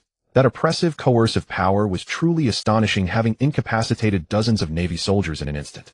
If there had been any other strong individuals present, they would have been shocked to discover that Yusei possessed the rare conqueror's haki. Those who wield this formidable strength, which cannot be learned or inherited, are the chosen ones born with the royal caliber. However focused on escaping the Navy branch, Yusei had no time to ponder this mysterious power. He carried Sergeant Eugene and stormed out of the branch, heading swiftly toward Fei Lin Port by the seaside, the only escape route. As a former Navyman, Yusei was fully aware that Navy branches around the world often garrison varying numbers of strong individuals, including formidable devil fruit users. Now, having not yet fully mastered the power of the sea god, Yusei lacked complete confidence to confront all combatants of the entire Navy branch. More importantly, as a former Navyman, Yusei could not bring himself to slaughter all the Navy soldiers like him, at least not yet. Heaven only knew what kind of naval powers were stationed at Fei Lin Navy branch. Therefore, it was best to leave this perilous place as soon as possible. Fortunately, the Navy branch was not far from Fei Lin port. However, upon reaching the port, Yusei's entire body stiffened. Fei Lin port no longer resembled a trading harbor. The numerous merchant ships and fishing boats once docked here were long gone. On the expansive seas, several majestic Navy warships patrolled. Dozens of ominous black cannon muzzles were pointed at Yusei on shore, awaiting a single order to shatter him. At the same time, dense footfalls echoed from afar. Without guessing, it must be the main naval forces garrisoned nearby who had already given chase. Though he did not wish to kill these Navy soldiers who were merely following orders, Yusei had no way to retreat. A wild aura surged from his entire body. As if the sea itself sensed Yusei's emotions, the weather suddenly changed, and the ocean roiled with violent waves. That astonishing power instilled endless fear in the hearts of many Navy soldiers, as though it was not the Navy traitor Yusei surrounded and suppressed, but rather all the pursuing Navy personnel themselves. The spacious and desolate Fei Lin port was shrouded in a heavy atmosphere, as if the very air reeked of gunpowder. The naval captain leading the main fleet arrived with terror etched across his face, staring at the towering Arthur, who stood proudly not far away. He swallowed hard with difficulty, too afraid to even give the order to attack. This traitor before them, guilty of heinous crimes, had just annihilated all the officials of the military tribunal and single-handedly overwhelmed every guard soldier. Those were 100 fully armed elite naval soldiers, not mere nobodies, yet Arthur, carrying an injured comrade, while fighting his way through encirclement, emerged completely unscathed. Gazing at Arthur's tall and forlorn silhouette, the naval captain felt almost delirious. Standing there wasn't a man, but a deity wielding immense power, embodying the turbulent sea before their eyes. If he gave the order to attack, in the next instant everyone would perish here, crushed by that overwhelming force. Sweat beading like beans rolled down his cheeks. The captain, gripped by profound unease, considered issuing the attack orders several times, but his trembling hands never rose. Surrounded by numerous naval soldiers with dozens of warship cannons trained on him, Arthur seemed to have no escape route, yet he simply stood there composedly. It was as if time itself had been frozen in that moment, as though no one wished to shatter the peculiar calm. Suddenly, on the distant, tumultuous sea surface, a vessel barely the size of a fist appeared. Disregarding the naval warnings, it returned and sped toward Fei Lin port. Arthur suddenly remembered that when he parted from the noble young master Michael, he had mentioned he would meet them here. Never expecting Michael to risk his life by coming back, Arthur was deeply moved. He measured the distance with his eyes and realized that with his current abilities he could barely make it there. With a decisive move, Arthur suddenly rushed toward the sea, instantly shattering the former tranquility. The naval captain, holding his breath, abruptly raised his hand and immediately issued the order to attack. Regardless, they were the Navy upholding justice. Having sworn oaths before the fluttering flag, even knowing their opponent was incredibly powerful, they could not retreat despite their fear. Numerous naval soldiers immediately raised their guns and fired, while more sailors wielding weapons charged toward Arthur with furious roars. Naval warships on the sea surface unleashed their cannons in unison. With thunderous, continuous roaring, whistling shells crashed down violently. The violent explosions birthed fireballs of immense destructive power, fracturing the ground. Amidst the flames and billowing smoke, the once port was instantly reduced to ruins. Arthur advanced rapidly through the hail of bullets and shells with a composed expression. Both the lethal projectiles and powerful explosive shells were effortlessly deflected by the water barrier that formed around him. Strolling leisurely, Arthur reached the port's edge completely unscathed, then leaped gracefully into the sea. As Arthur fell, the sea surface erupted with massive waves resembling water platforms, forming giant steps that supported him as he made his way toward the approaching ship in the distance. "Sink that damn ship!" cried the lieutenant captain aboard a naval warship watching Arthur escape. In a fury, he ordered his men to fire upon the distant vessel. Just as the ship's cannons were aimed at the merchant vessel, the naval warship was suddenly thrown into a violent tremor, like an earthquake, and immediately after, a massive wave dozens of meters high erupted from the nearby sea surface.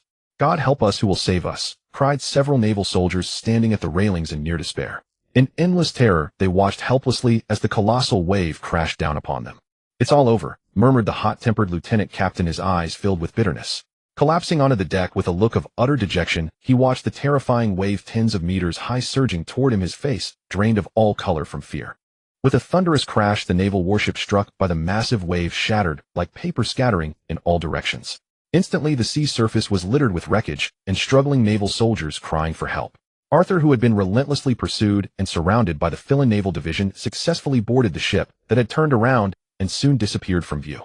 Many naval soldiers who had witnessed the tremendous power of the sea god quietly congratulated themselves, for nothing was more precious than survival. Some devout sailors clasped their crucifixes and prayed silently.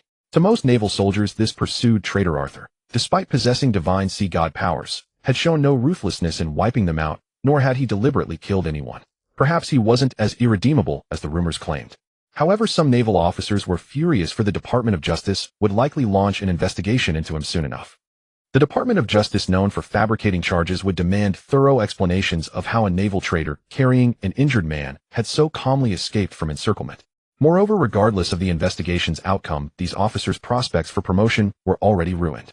On the now calm sea surface, Arthur boarded the ship, swiftly departing from Philin Port. Gently placing the unconscious Sergeant Eugene aside, Arthur sat heavily on the deck, gasping for breath, his energy utterly exhausted. That had been truly perilous. Had the ship been another 100 meters away, Arthur would certainly have collapsed into the sea from exhaustion. Without complete mastery of the sea god's power, he might have drowned. If such an absurdity had occurred, the previous generation of sea god, long dead, would surely have risen from the grave in outrage. Having survived this crisis, Arthur secretly resolved that he must strengthen himself as soon as possible. Had he remained the ordinary private he once was, he would soon face a firing squad, forever branded as a pariah in history, with no power to resist. In this world where power was everything, only the strong could survive. Soon someone approached Arthur and offered him a water skin. It was the strikingly handsome Michael, who smiled and said, "Brother Arthur, we meet again." Arthur took the water skin and drank deeply, then looked up at Michael. Though only 16 years old, the noble-born youth possessed a maturity beyond his years. Yet Michael carried an endearing air about him. Were it not for his claim to be a man, he would easily pass for a girl. Michael's timely rescue was nothing short of crucial. Otherwise, to save his own life, Arthur would have been forced to eliminate every pursuing naval soldier. Thus, while Michael merely appeared to have come to Arthur's aid at just the right moment, what he truly saved was every sailor in the pursuing naval division. After sailing for roughly half a day, Michael, having checked on Sergeant Eugene's condition, came to the bow. He sat elegantly beside Arthur on the deck, playfully swinging his legs. The beauty of alcohol is that it lets one temporarily escape everything. Leaned against the railing, the recovered Arthur held a wine bottle and spoke as if to himself. Michael brushed back his hair, then realized the gesture was somewhat improper. Blushing, he quickly turned away toward the sea breeze and asked casually, "Brother Arthur, what are your plans for the future?" "Of course, my priority is to settle Sergeant Eugene properly. No, should I call him Uncle Eugene now?"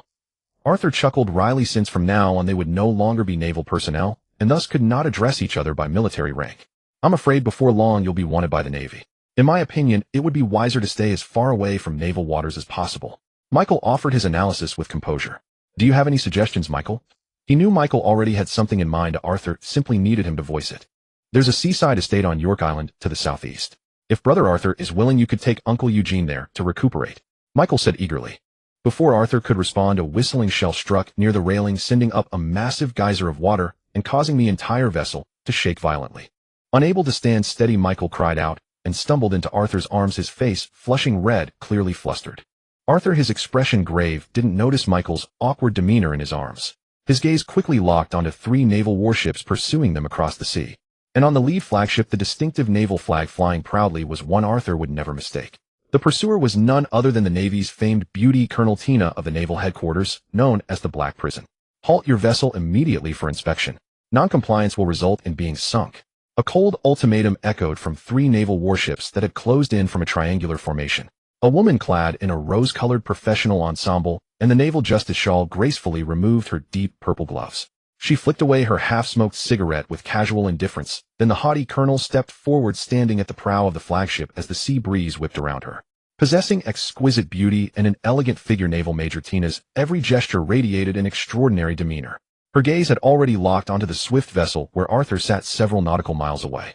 Hours earlier, while commanding her fleet on patrol in the surrounding waters, Colonel Tina had received a direct order from Marine headquarters in Marineford through the Den Den Mushy installed aboard her warship. What left Tina somewhat stunned was the news of a Navy deserter named Arthur, a former second-class soldier who possessed the ability to control seawater. He had single-handedly massacred every senior officer of the Philin Naval Detachment, effortlessly dismantled the entire division's combat strength, and departed unscathed with complete composure. Such formidable power would hardly be surprising in a general officer, yet it was difficult to imagine that the opponent was merely an obscure rank-and-file second-class soldier. The orders from Marineford were resolute: patrol these waters, spare no vessel that passed through, and capture the Navy deserter Arthur alive at all costs. Tina understood well that although Marineford's superiors had not stated it explicitly, their absolute command to take him alive rather than dead signified the High Command's profound interest in this second-class soldier's capabilities. Upon receiving the order, Tina hesitated not a moment, immediately deploying her fleet to conduct a carpet-sweeping patrol across these waters. Of course, she had no idea that Arthur was aboard this very vessel. With both sides converging on a narrow path, a major confrontation was unavoidable. On Arthur's swift vessel, a group of sailors gathered at the bow, their voices rising in anxious discussion. Watching the naval warships pursuing from afar, their hearts raced with unease. Facing the overwhelming combat power of the Navy's main force, no one could remain composed. Among them, an elderly sailor with dark skin and a bushy beard stared at the fluttering naval ensign, his expression one of panic and despair as he shouted, "It's Colonel Tina of the Black Prison. We're done for." "The Black Prison, Tina?" Michael, standing beside Arthur, asked with a puzzled expression. Arthur managed a wry smile, but offered no further explanation. As a former ordinary naval soldier, he had heard the name of this notoriously formidable naval major echoing through the ranks like thunder. Tina, who possessed the powers of the cage fruit, was simply the nightmare of every pirate and smuggler. At the slightest provocation, she would imprison her enemies with her devil fruit ability. The pirates and smugglers she had captured and handed over to the Navy prison, if lined up hand in hand, could circle and pell down. This time it's the Navy. "If Big Brother hides, perhaps we," Michael suddenly suggested.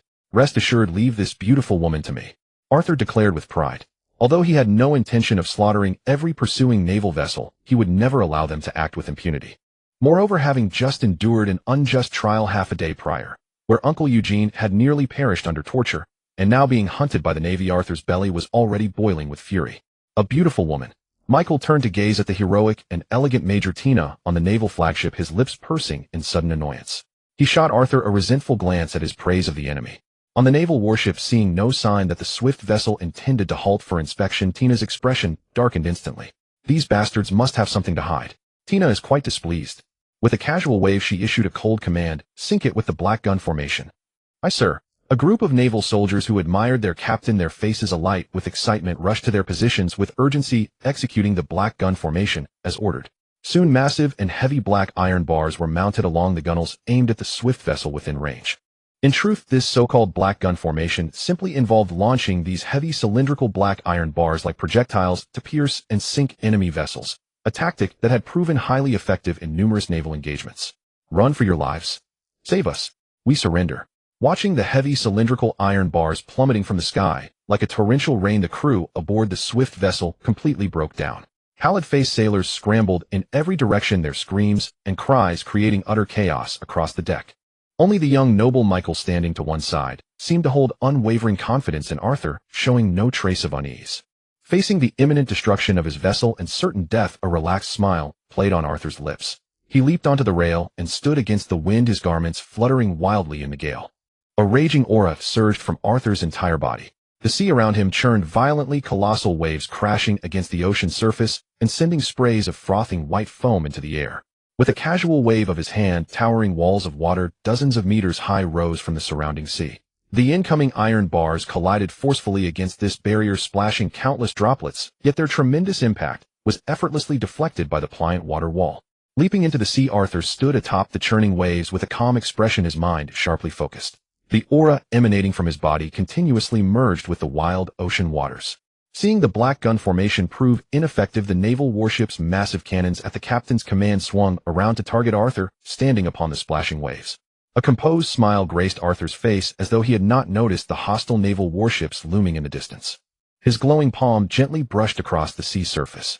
The sea waters slowly parted, and the black cylindrical iron bars that had previously fallen into the ocean rose back up, carried upward by the rolling waves. Returning the favor in kind, and now genuinely interested in the black gun formation, Arthur clenched both fists and let out a mighty shout.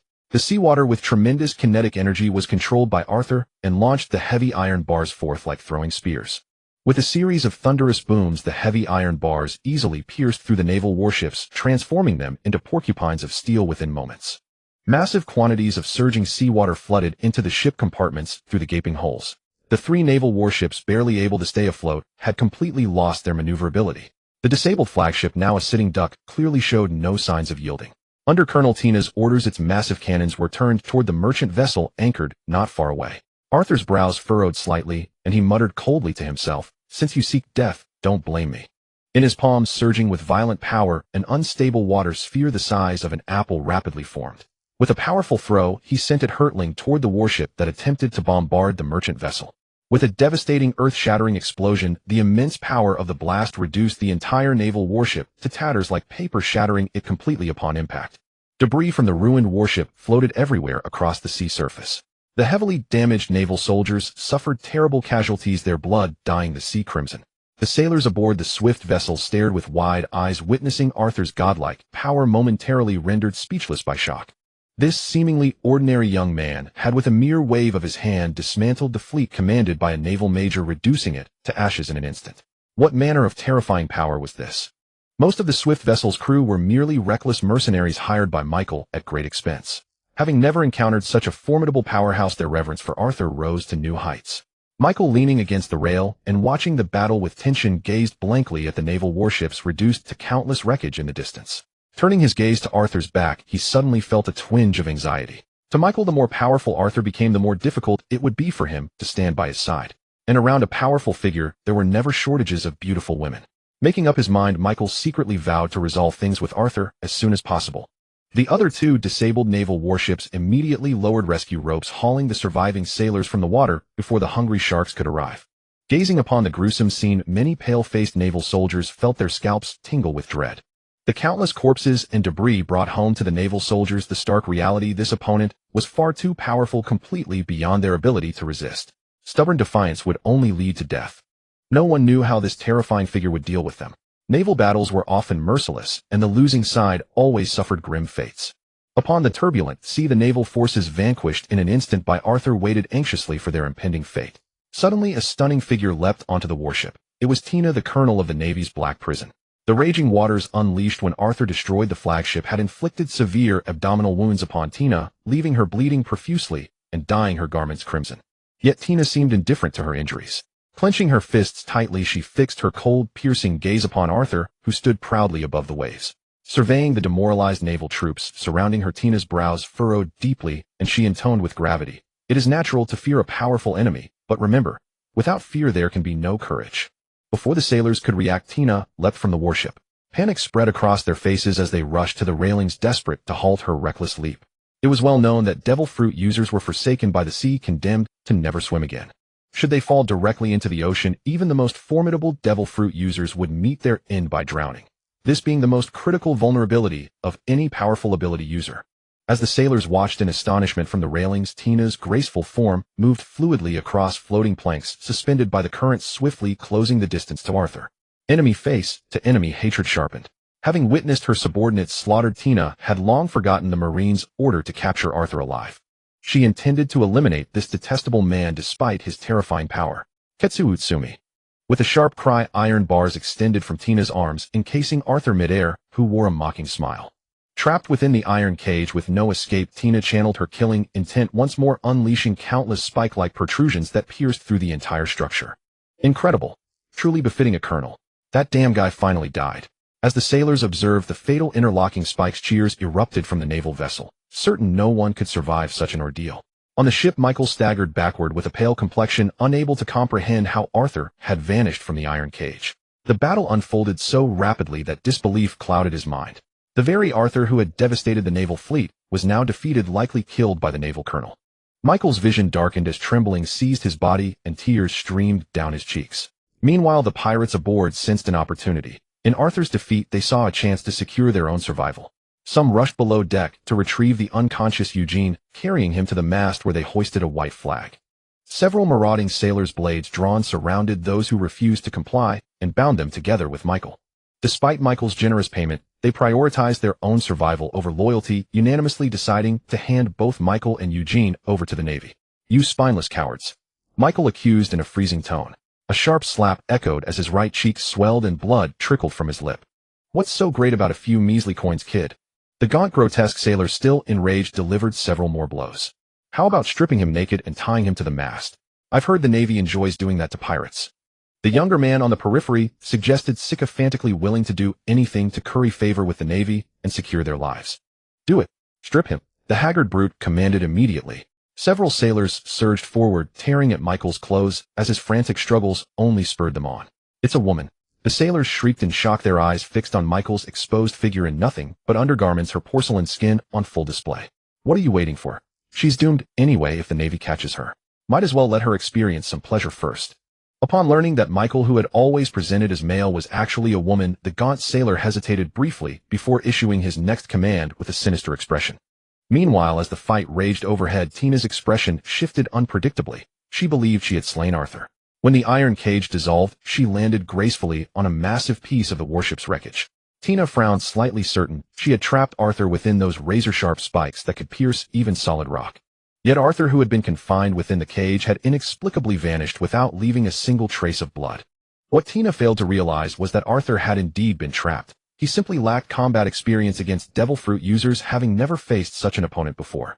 Arthur's earlier ease against the naval division had inflated his confidence, leading him to believe this admiral posed little threat, and that he could defeat her swiftly using the power of the sea god. Only when imprisoned within that cage did Arthur truly grasp Tina's capability.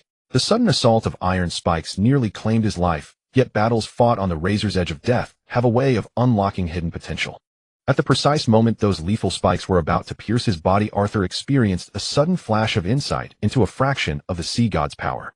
In an instant, his form merged with the ocean itself, allowing him to escape the iron cage that Tina prided herself upon. The reason for his prolonged absence stemmed from an unforeseen complication. He had become part of the seawater and found himself unable to return. What made the situation even more dire was the relentless force of the current, which threatened to scatter his waterbound form entirely. Should his body disintegrate, death would be immediate. On the precipice of life and death, Arthur's mind replayed that moment when he first merged with the ocean. The elusive sensation of something existing just beyond his grasp perpetually falling short. As moments stretched into eternity, his consciousness began to blur. Then the startled screams rising from the ship jolted him fully awake from his aqueous transformation. Michael is in danger. Arthur's heart raced at the realization. Michael had come to his aid despite the peril of naval pursuit. A friend forged in an instant. And though Arthur never voiced thanks, gratitude burned deep within him. Hearing Michael's cries, Arthur's anxiety reached its peak, yet his body remained trapped in liquid form, unable to move. A furious blaze consumed him from within. The ocean's soul endures, indestructible and unyielding. Ancient memories of the sea god stirred within Arthur's mind, echoing with timeless, powerful wisdom. In a dramatic emergence, Arthur rose from the waves, his human form restored, but his aura transformed completely. Where he had once been merely a blunt blade, his temper shaping the seas around him.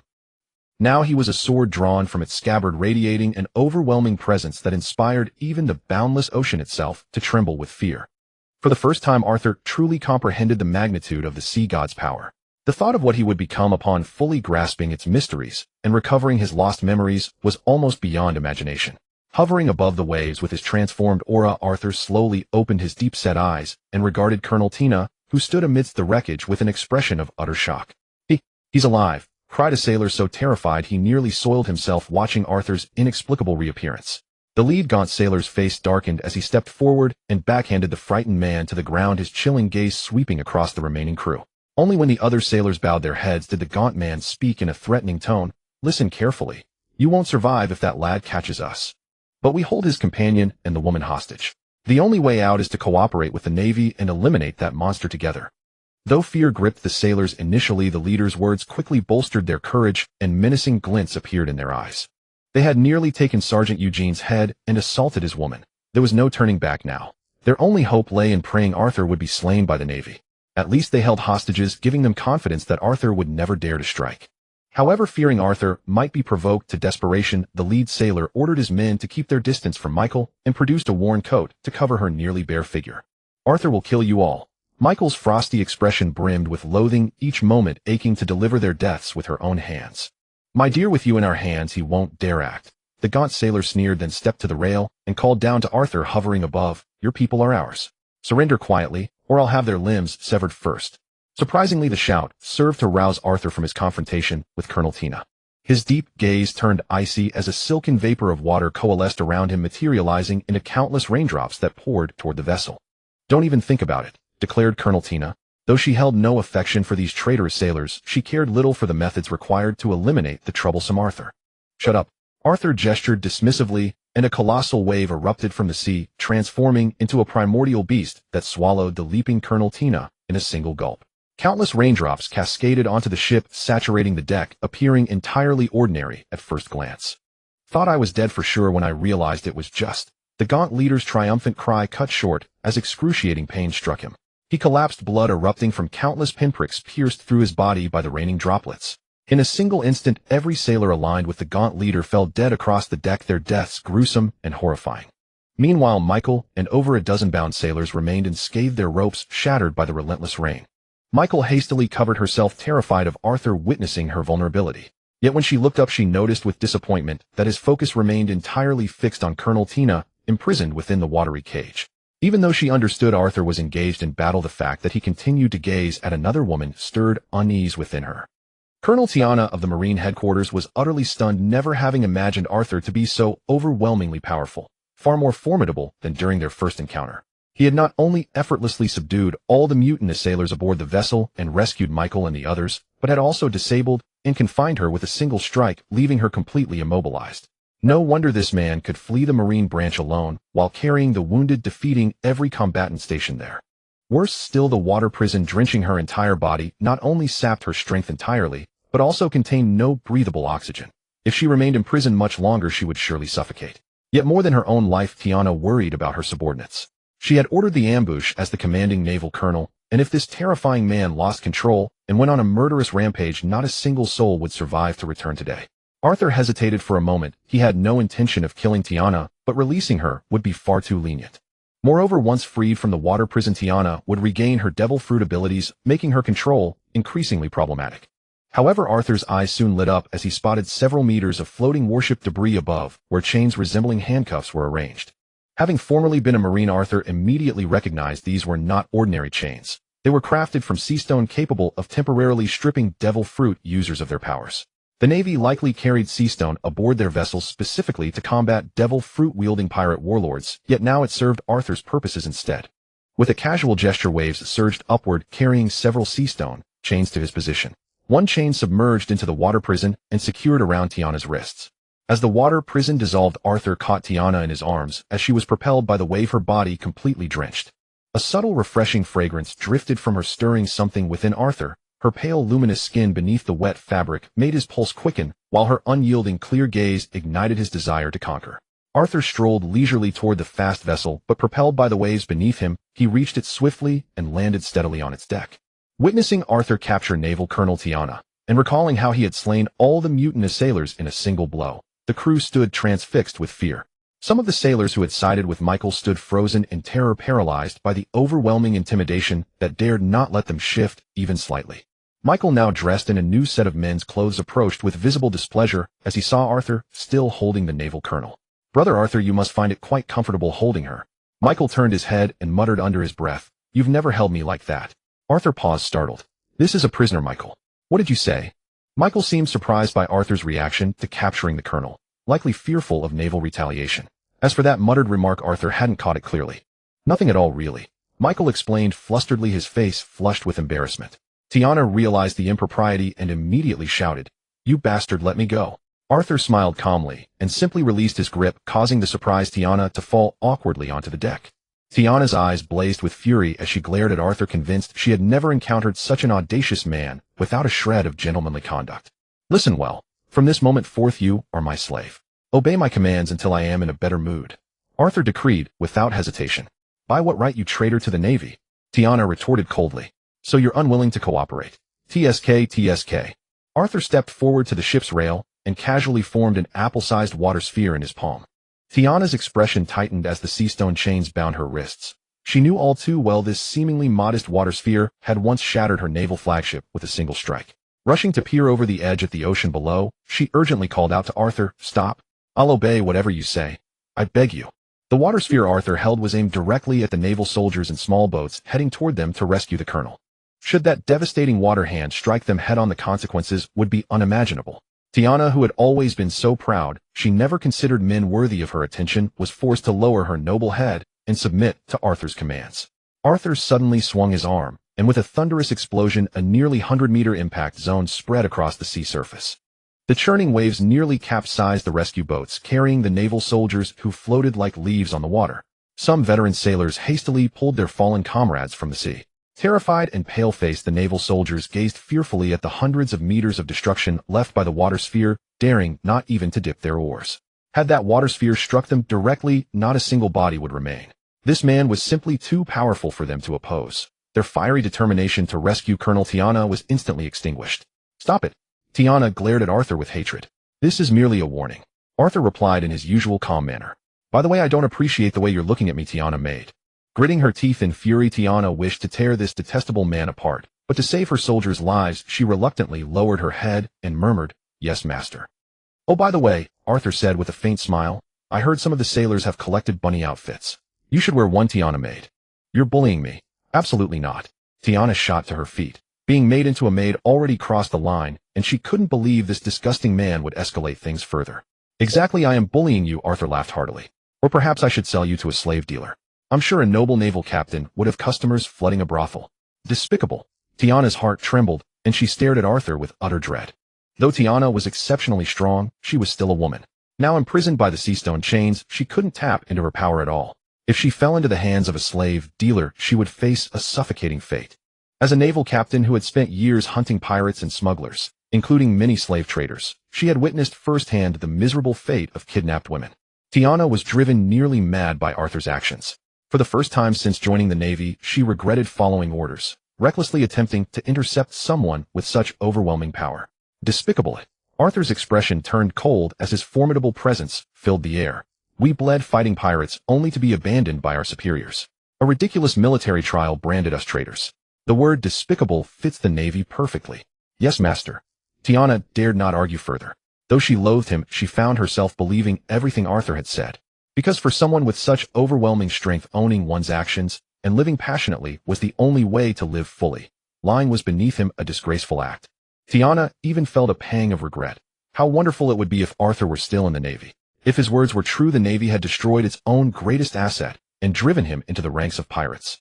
The naval vessel soon departed the area, leaving the soldiers helpless as they watched their colonel taken away as a prisoner. Yet many of the naval soldiers felt a surge of relief.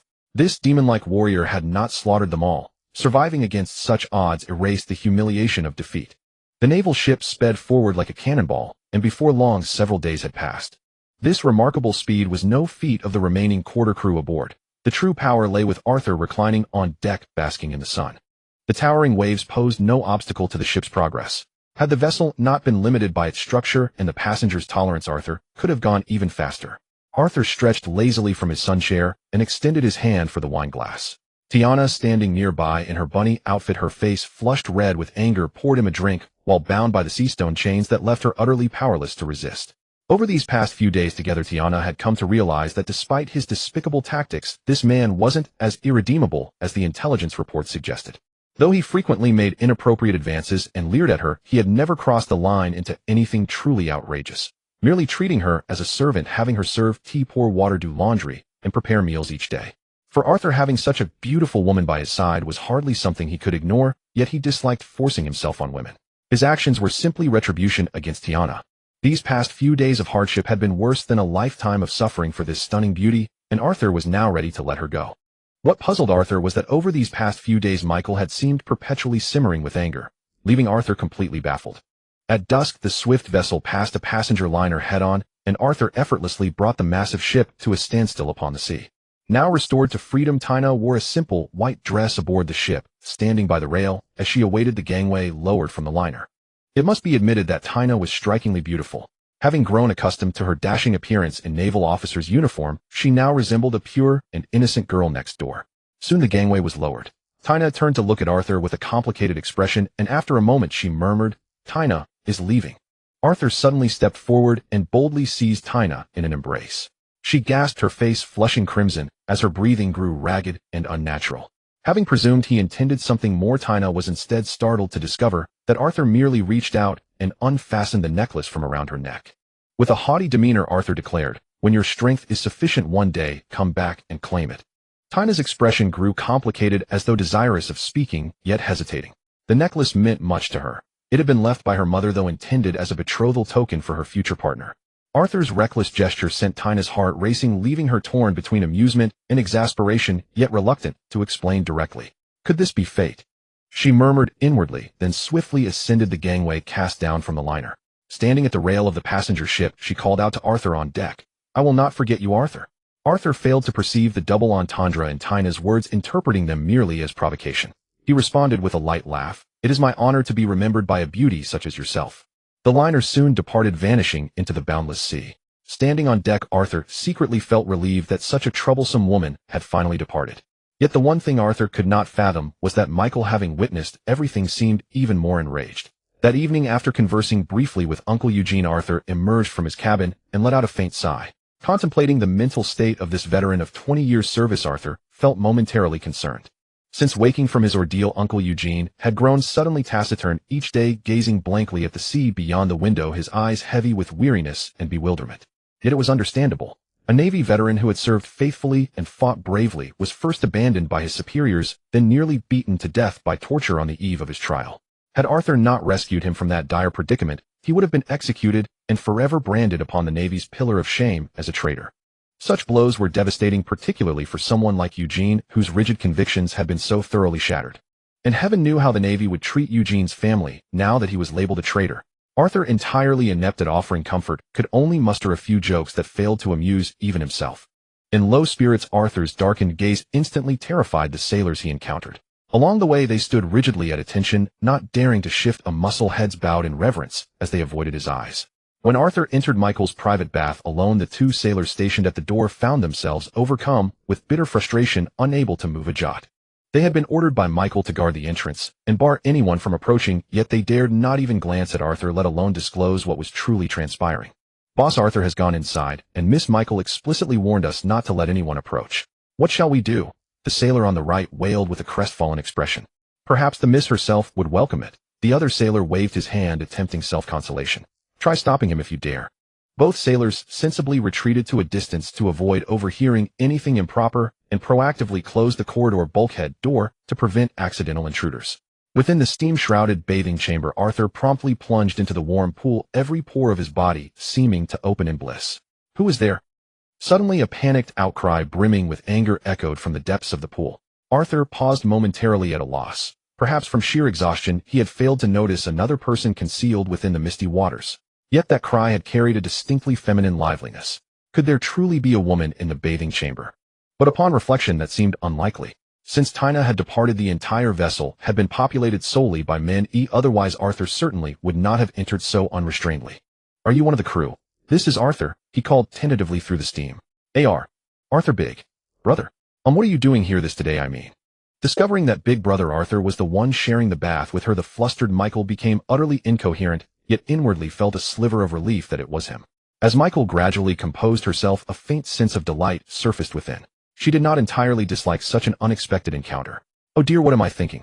Submerged entirely in the pool, Michael's face flushed crimson at her own unseemly behavior, though fortunately the dense steam rendered her invisible. It is I, Michael, big brother Arthur. With her composure somewhat restored, Michael responded in a neutral tone. Oh, it is Michael then. Shall I come over? No, this arrangement is perfectly fine. Truly, big brother Arthur, please do not come over. The mere thought of Arthur approaching sent Michael nearly bolting from the pool in a panicked rush to escape the spacious bathing chamber. Oh, though uncertain why a man like Michael would feel shy, Arthur respected his wishes. Big brother Arthur, do you harbor feelings for that woman? Eager to shatter the awkward tension, Michael suddenly accused with a hint of grievance, completely setting aside her former bashfulness. You mean Tina? Arthur burst into hearty laughter before remarking with deliberate undertones. One could say many naval soldiers admire her. Not merely admire, but revere. She has become something of a guiding ideal for many young sailors. Big brother Arthur, you have not answered my question. Michael was thoroughly dissatisfied with his evasive reply, pressing insistently for a direct answer. Hardly liking her, Arthur replied with a light laugh. I subjected her to such treatment merely to punish her for daring to attack us and nearly killing me. Though somewhat curious about Michael's peculiar inquiries, this hardly constituted a secret worth concealing. If would big brother Arthur ever take a liking to a girl born of nobility with a somewhat tomboyish disposition? Michael gazed across the steam-obscured pool at Arthur's indistinct figure, her heart pounding frantically. She dreaded hearing a refusal, yet feared even more the crushing despair of losing Arthur suddenly, as she had experienced during their last battle. Today Michael had finally summoned her courage to demand clarity. Should Big Brother Arthur be willing, she would lay bare everything about herself without reservation. I am being serious. Do not laugh. Arthur, caught between exasperation and amusement, leaned against the edge of the pool, gazing at the steamy ceiling above. It must be admitted that Michael's words had prompted Arthur to contemplate such matters for the first time. Before joining the Navy, his only motivation had been to distance himself from that insignificant family. Thereafter, he had followed orders daily, striving to grow stronger and earn his stripes among the stars of rank. Only now, hunted by the Navy and branded a pirate, had Arthur truly confronted questions of direction. Yet even then he realized he had never genuinely lived for himself. Michael's candid words had stirred within Arthur the original dream of a young man who once carried a sketchboard longing to paint the entire world. Of course, should a kindred spirit accompany him along the way, that would be infinitely preferable. But just as Arthur was about to respond to Michael, a trembling voice drifted through from beyond the bathing chamber. No, young master, Mr. Arthur, the relief vessel has arrived. Might I suggest? Perhaps. Very well, I shall be there shortly. Arthur rose from the pool, donned his outer garments, and turned toward the unmoving Michael. It is time to go, Michael. I shall not go. I intend to continue soaking. Submerged in the pool, Michael pouted with an air of offended grievance, a childish plea for coaxing that Arthur, separated by the thick steam, could scarcely perceive. Then I shall proceed ahead. Rather than resent Michael's childishness, Arthur harbored no ill feelings. This brave and forthright youth he had always treated as a younger sibling. No sooner had Arthur departed than Michael, still soaking in the pool, glanced downward at her chest and sighed wearily. So the rumor that one grows by the age of 16 was entirely false. Perhaps Big Brother Arthur only favors women of fuller figure. For a moment Michael felt as though struck by a devastating blow. Half an hour later, Michael, resplendent in exquisitely tailored aristocratic attire, strode briskly onto the deck. A towering ocean vessel lay moored beside the swift ship, with nearly 100 armed bodyguards already assembled on deck, awaiting Michael's arrival. An elegant elderly man in his 50s, clad in a fitted tailcoat, approached and bowed deeply to Michael. Young Master Prey board the vessel. A shadow of sorrow flickered across Michael's eyes. She clearly harbored deep aversion to that title. Without responding, she turned toward Arthur and whispered confidentially, "This vessel will convey you and Sergeant Arthur to York Island. It is quite secure there. The Navy will not pursue you." Michael's words carried evident urgency, as though fearing Arthur might decline. If he did, the vastness of the world would make finding him an insurmountable task. "Fear not, I shall go." Indeed, Uncle Eugene required a tranquil environment to recover, and Arthur expressed his gratitude sincerely. "Thank you, Michael. What need is there for such courtesy between us?" Michael feigned displeasure, then composed herself, regaining her noble bearing. Perhaps only in Arthur's presence could her true inner world emerge. From afar, the elderly gentleman in the tailcoat watched Michael, whispering to Arthur, his brows furrowing slightly, yet he said nothing further. As they watched Michael depart, the swift ship bearing Arthur also set sail once more toward York Island. The accompanying sailors were equally elated, eager to escort Arthur on his journey, for to follow a powerful figure was considered a singular honor. Days had passed since parting with Michael at sea, and the ship's destination was none other than York Island. All the sailors whose lives Arthur had saved patted their chests and vowed never to reveal the whereabouts of Arthur and Uncle Eugene. However, the always cautious Arthur chose to depart from the fast ship with Uncle Eugene when they passed through a coastal city harbor. The fewer people who knew they were heading to York Island, the better. Moreover, with Arthur's current strength, he could sail the boat alone without any issue, so there was no need to bring these sailors along. This coastal city harbor, known as Inshung City as a key maritime thoroughfare, attracted countless people gathering here. Wanted pirates, bounty hunters, Navy officers, smugglers, slave owners. Inshung City appeared to maintain a peaceful coexistence, upholding an eerie balance. The Lord of Inshung City cared not where any wealthy person came from. Whether a wanted pirate, a noble aristocrat, or a loyal Navy officer, as long as your belly full of beri was sufficient, you could enjoy a life more luxurious than an emperor's, with stunning beauties, formidable bodyguards, and even rumors spoke of devil fruits once being sold. Here was both heaven and hell. There were no laws, only a slum where strength spoke, and countless battles erupted every day. The graves burying corpses were so dense they stretched beyond sight, while more bodies were simply thrown into the sea. Within one wall, a life of opulent indulgence. Beyond another wall, countless people drew blades over a piece of moldy black bread. Fairness had never descended upon Inshung City. In a dim, damp alley, Arthur, clad in a black hooded cloak and holding a sketch, wove through the slum streets, as if searching for something. Arthur's purpose here was to buy a vessel capable of deep-sea navigation as soon as possible, so he could reach York Island promptly and let Uncle Eugene recover his wounds. Although Arthur wished to avoid trouble, he still wiped out 3 robbery gangs along the way. Perhaps having experienced numerous life-and-death struggles, Arthur showed no mercy against the bandits. In an instant, the ground was strewn with corpses, unable to halt him for even a second. Just as he was about to reach the deep end of the alley, Arthur suddenly stopped, his tone indifferent. "Come out. I'm in a hurry." Before his words finished, 5 or 6 teenagers no older than 11 or 12 rapidly burst out from the surrounding dark dead-end alleys. The best weapon in their hands was merely a rusted dagger, while the other children held broken glass. To bolster their courage, several children screamed like the mad. One slender girl, overcome by fear, simply closed her eyes tightly when she thrust fiercely. Arthur took a step back, easily dodging the children's attacks, then casually tossed a handful of berry from his pocket onto the ground and turned to walk deeper into the alley. "Stop. Hand over all the money you have." A slightly older boy of 12, presumably the leader of the children, summoned his courage to shout at Arthur. "How do you know I still have money?" Arthur said with a half-smile. To him, giving these children a few hundred berry was simply because they were young, and clearly this was their first time doing such things. But Arthur asked himself that he was not a savior. Such suffering children in this world were countless. He could not help every one of them. The lead boy was momentarily speechless, awkwardly glancing at a very youthful little girl beside him. The girl looked quite thin, wearing a tattered short shirt, yet she possessed a pair of sapphire blue eyes. Gathering her courage, she said to Arthur, "Uncle Norman's home is ahead. Everyone in the slum who wants to buy a boat goes to him, so you must still have money and plenty of it." "Very clever, but—" Arthur smiled, reaching out and slowly placing his palm against the wall. The boy leader thought Arthur intended to flee along the wall. Raising his rusted dagger, he threatened with false bravado, "Don't run, or I'll kill you." Faint water ripples appeared on the wall covered by Arthur's palm. With a thunderous crash, the entire wall shattered. A powerful shockwave instantly sent the surrounding children flying, who fell heavily to the ground. They gazed at Arthur in terror, never expecting someone so powerful. "Go home. Don't do this again, or you'll all die." Having said that, Arthur proceeded straight toward the deep end of the alley. "Senna, don't." Several children cried out behind Arthur. He stopped and frowned slightly, looking at the girl rushing toward him. This girl with gem-like eyes was quite smart, and Arthur's impression of her was not bad. However, that didn't mean he wouldn't act to make her understand the difference between the strong and the weak. Water vapor condensed around Arthur's palm. Just as he was about to strike, the little girl suddenly pounced and clung tightly to his leg, urgently begging, "As long as you can help us rescue Sister Jenny, I'm willing to serve you as your cow and horse in gratitude." "Senna, you shouldn't beg him. Alvin, we can't. Don't forget Sister Jenny was captured for us." The boy named Alvin wore a ferocious expression, grinding his rusted dagger until it creaked. Senna was right. They truly couldn't do it themselves. They had originally only wanted to gather money to ransom Sister Jenny. But making money in the slum was as hard as reaching the heavens. Just a few days ago, 2 children who went out to work had been killed. With no other way out, the children finally chose to rob. They never expected to encounter a powerhouse like Arthur on their first try. Arthur calmly looked at Senna, whose face was full of expectation, and said in a cold tone, "This has nothing to do with me. If you dare to pester me again, I'll kill you all." His chilling words immediately frightened the children into wailing tears. Yet they did not flee, because Senna still clung tightly to Arthur's leg. Arthur had thought Senna would give up too. Unexpectedly, this seemingly fragile little girl suddenly bit his leg fiercely. Her resolute, death-defying gaze made his heart tremble. Arthur gave a bitter smile and said somewhat helplessly, "I will help you rescue her." "You really are willing?" Senna's eyes filled with heartfelt joy. "Scared by your bite?"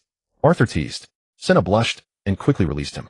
Seeing the wound on his leg, she felt slightly apologetic for a moment, but in that critical situation, she really couldn't think of any other way. However, Senna clearly understood that the powerhouse before her could deal with them without lifting a finger. That he agreed to rescue someone brought her sincere gratitude. "Your name is Alvin, right? Go buy some food and fresh water," Arthur said to the boy leader a short distance away. "You won't run away, will you?" Alvin's eyes were full of worry. Having grown up in the slum, he knew well that to survive, one must not trust worthless promises. "Run. If I wanted to leave, could you stop me?" Arthur's tone was as calm as ever. Hearing Arthur's words, Alvin hesitated for a moment. But he quickly understood this was reality. Now he could only believe that this powerhouse before him could keep his word and rescue Sister Jenny. Senna and a few companions soon learned from Arthur that he was a pirate. The atmosphere grew somewhat tense. There are good people among pirates too. Senna quickly tried to smooth things over, though her words seemed somewhat insincere. Relatively speaking, the Navy still represented justice. Arthur, however, was unconcerned. To make ordinary people respect pirates, perhaps only the legendary 4 emperors could achieve that. From Senna, Arthur roughly understood the person Jenny. What surprised Arthur somewhat was that Senna and the others' knowledge of Jenny was only based on the fact that she regularly sent some money and food. Her so-called identity and occupation were completely unknown. Senna and the others didn't even know if this Jenny was her real name. 2 months ago, Jenny, who came to deliver food and money, told them she was going to attend a high-class social gathering hosted by a Mr. Andrew. If everything went smoothly, everyone could live in the same large house, no longer needing to live in fear day by day, with no worries about food or clothing. In the blink of 2 months, Jenny did not return, nor did any news come back. Only through a chance opportunity did they learn that this social gathering was entirely a scam. Having understood everything, Arthur roughly figured out that this sister Jenny, whom Cinna admired, was likely engaged in the trade of selling her body from the start. Such so-called social gatherings were mostly opportunities for girls like her to meet upper-class nobles, exchanging youth for money and status. However, obviously this noble Andrew was not a good person. This social gathering was a scam. Arthur already roughly knew where to look for Jenny. Ansheng City, situated in the central region, was divided into two distinct worlds by its heavily militarized gates. After paying the 10,000 belly entry fee, Arthur passed through the inner city gates, bristling with armed troops on high alert, and received a pass granting access to every district. Upon learning that Arthur intended to visit the city's pleasure districts, professional guides prowling for clients immediately closed in around him like hounds scenting prey. Arthur's habit of looking around upon entering made it obvious he was a newcomer, and being alone only made him an easy mark. Such clients typically yielded generous commissions. Arthur understood their intentions perfectly, but he truly needed the help of these local operators to locate Jenny as quickly as possible. He casually selected a trendy young man with a mohawk named Bill, paid him 1,000 belly, and was led toward the men's paradise of this port city. Night had already fallen, but the place mockingly dubbed Eden was already thrumming with life. This was truly the beginning of the evening. Countless men of every station gathered here, squandering their hard-earned belly in a stupor of indulgence, their thoughts reduced to nothing. "You mean Master Andrew?" Upon hearing Arthur mention Andrew's name, Bill's expression grew uneasy. Arthur's heart sank. Had Andrew already left Ansheng City? Or perhaps his influence was so immense that he could not be seen at all. If so, finding Jenny would prove exceedingly difficult. Bill, still sporting his mohawk, suddenly halted and said with visible envy, "Master Andrew is Ansheng City's most accomplished swindler. Not long ago, a large batch of beauties he presented to the city lord made him renowned. Yet he only rents them out, never sells. Now even the city lord himself depends on him. Take me to Master Andrew's establishment." Arthur cared little for those who boasted of theft and deception. His sole purpose was to find Jenny and bring her away. "Are you jesting, sir?" Bill's face cooled. "I strongly recommend the establishment I have chosen. Master Andrew's premises are beyond the reach of ordinary people." Although Bill sensed that Arthur carried an air of distinction and likely possessed considerable wealth, gaining entry to Andrew's establishment required at least 1,000,000 belly, something far beyond Arthur's apparent means. Arthur's expression hardened as he casually produced a black card. Bill stared in astonishment, then executed a complete about-face, bowing and scraping with sycophantic fervor, even slapping himself several times to demonstrate his devotion, fearful that Arthur might be displeased. As a seasoned local operator and professional guide, Bill possessed sharp discernment. That black card signified staggering wealth. Mere millions of belly were nothing in comparison. Arthur smoothly tucked the black card away, thoroughly satisfied. Michael had indeed done him a great favor once more. All the treasures salvaged from that sea vessel had been deposited by Michael into the bank, and through special connections he had arranged for this universally accepted black card. "Let us go," Arthur said calmly. "Of course, but arriving in such a manner would lack proper dignity. Please wait." With obsequious eagerness, Bill disappeared into the crowd. Moments later, 8 giants, several meters tall, carried a golden palanquin to Arthur's side. Aboard it, 2 young women in sheer gauze garments bowed respectfully to Arthur. Their subtle fragrance, formidable allure, and striking beauty made refusal nearly impossible. "These are well-trained slaves. Please board the palanquin," Bill urged hastily. "Rest assured they come at no additional charge." Bill had no intention of offending the bearer of a black card. As long as he delivered Arthur to his destination, he would receive a generous commission. He certainly had no desire to squander it over petty sums. Amid the envious gazes of the surrounding crowd, Arthur mounted the cushioned palanquin. The 2 gauze-clad maidens pressed close, and the 8 giants hoisted the palanquin and set forth toward their destination. Like an emperor parading through the masses, Arthur made his way straight to Andrew's establishment, a magnificent compound rivaling a royal palace in splendor. Experiencing such imperial treatment, Arthur finally understood why countless souls across the world would abandon all principle for wealth and power. A breathtakingly beautiful young woman with a sweet visage approached, offering a perfectly poised greeting before smiling and saying, "Sir, may I see your bank card, please?" Arthur placed the black card into the girl's hands, regarding her with an expressionless composure. A bearerless World Bank black card. The stunning young woman blinked in surprise. Working here, she had encountered countless powerful figures and familiarized herself with black cards. But a bearerless World Bank card was one even the city lord, for all his wealth, could never obtain. Her demeanor instantly shifted to one of deep reverence. "Your VIP suite has been prepared. Please follow me." The beautiful young woman, deliberately adopting a profile stance to accentuate her figure, spoke with gentle elegance. "Join me in my room shortly," Arthur said without hesitation, casually wrapping an arm around the girl's slender waist. A flush of shyness spread across the girl's face as she lowered her head slightly and nodded with practiced allure, but inwardly she cursed. All men are the same, not one of them is worth anything. Through a long corridor, they entered a suite as opulent as a palace. Suddenly the room dimmed, and the faint atmospheric lighting set a deeply intimate tone. The stunning girl in her alluring gauze garments glided in with measured, graceful steps. It must be admitted that her figure and features were top tier. Every gesture and expression exuded temptation. Unfortunately, this girl had long since lost her soul. All her emotions and reactions were performances honed to attract men, far from Arthur's preference. Besides, Arthur's purpose here was not indulgence. His mission was to honor his promise to Sheng Nai, find Jianni, and escort her to safety. To the girl's visibly surprised gaze, Arthur casually switched on the lights, completely shattering the mood. Yet the stunning girl showed no displeasure. Instead, she drew closer, her enchanting gaze difficult to resist. You will also need another girl. Upon understanding Arthur's intention, the beautiful young woman looked slightly surprised. She had encountered far too many aristocrats and nobles with strange tastes, and comparatively, she harbored no inner revulsion toward this handsome youthful man. She picked up the menu from the dining table and handed it to Arthur. Of course, the dishes listed were not food, but exquisitely groomed young girls. From their eyes and aura alone, one could roughly discern each girl's personality: ethereal, cold, gentle, and more. The photographs were clearly professionally shot. Arthur studied them with careful attention. Though the girl seethed inwardly, she dutifully remained by his side, until Arthur's gaze settled on one page. Though the girl in the photograph wore makeup that made her appear somewhat older, Arthur, who had seen Sheng Nai's photo, recognized Jianni immediately. The stunning girl relayed a command through an intercom, ordering Jianni to come at once. Just as the girl turned away, a sudden misty sensation clouded her vision. Her body went limp, and she collapsed into Arthur's arms. He deposited her carelessly into a nearby cabinet. Soon Jianni, now wearing a backless evening gown, was escorted in by several capable bodyguards. In the dim bedroom, Jianni's heart pounded as she faced the shadowy figure seated in a chair near the doorway, his features obscured. Though the room was dark, Arthur's vision penetrated the gloom with perfect clarity.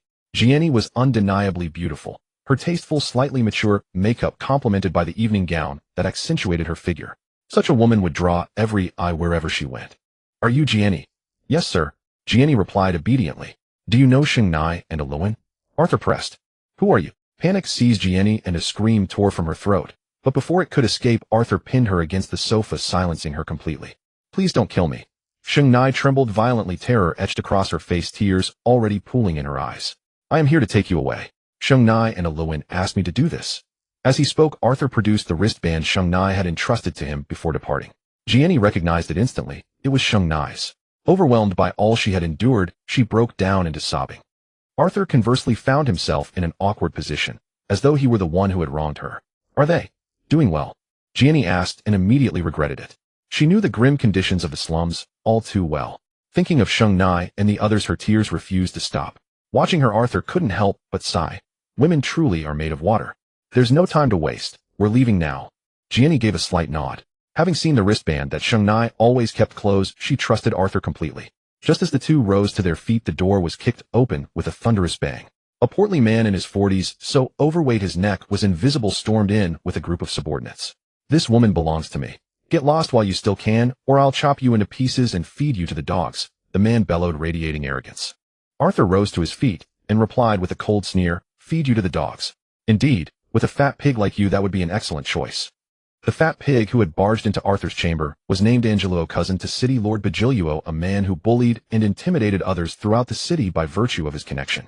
By chance, Angeluo set his sights upon Jianni, whose dignified and intellectual bearing captivated him, completely plunging him into an irresistible obsession. He was determined to acquire her at any cost, merely as part of his 1,000 beauty harem collection. Yet Angeluo would only rent, never sell, which drove Angeluo to gnash his teeth in frustration.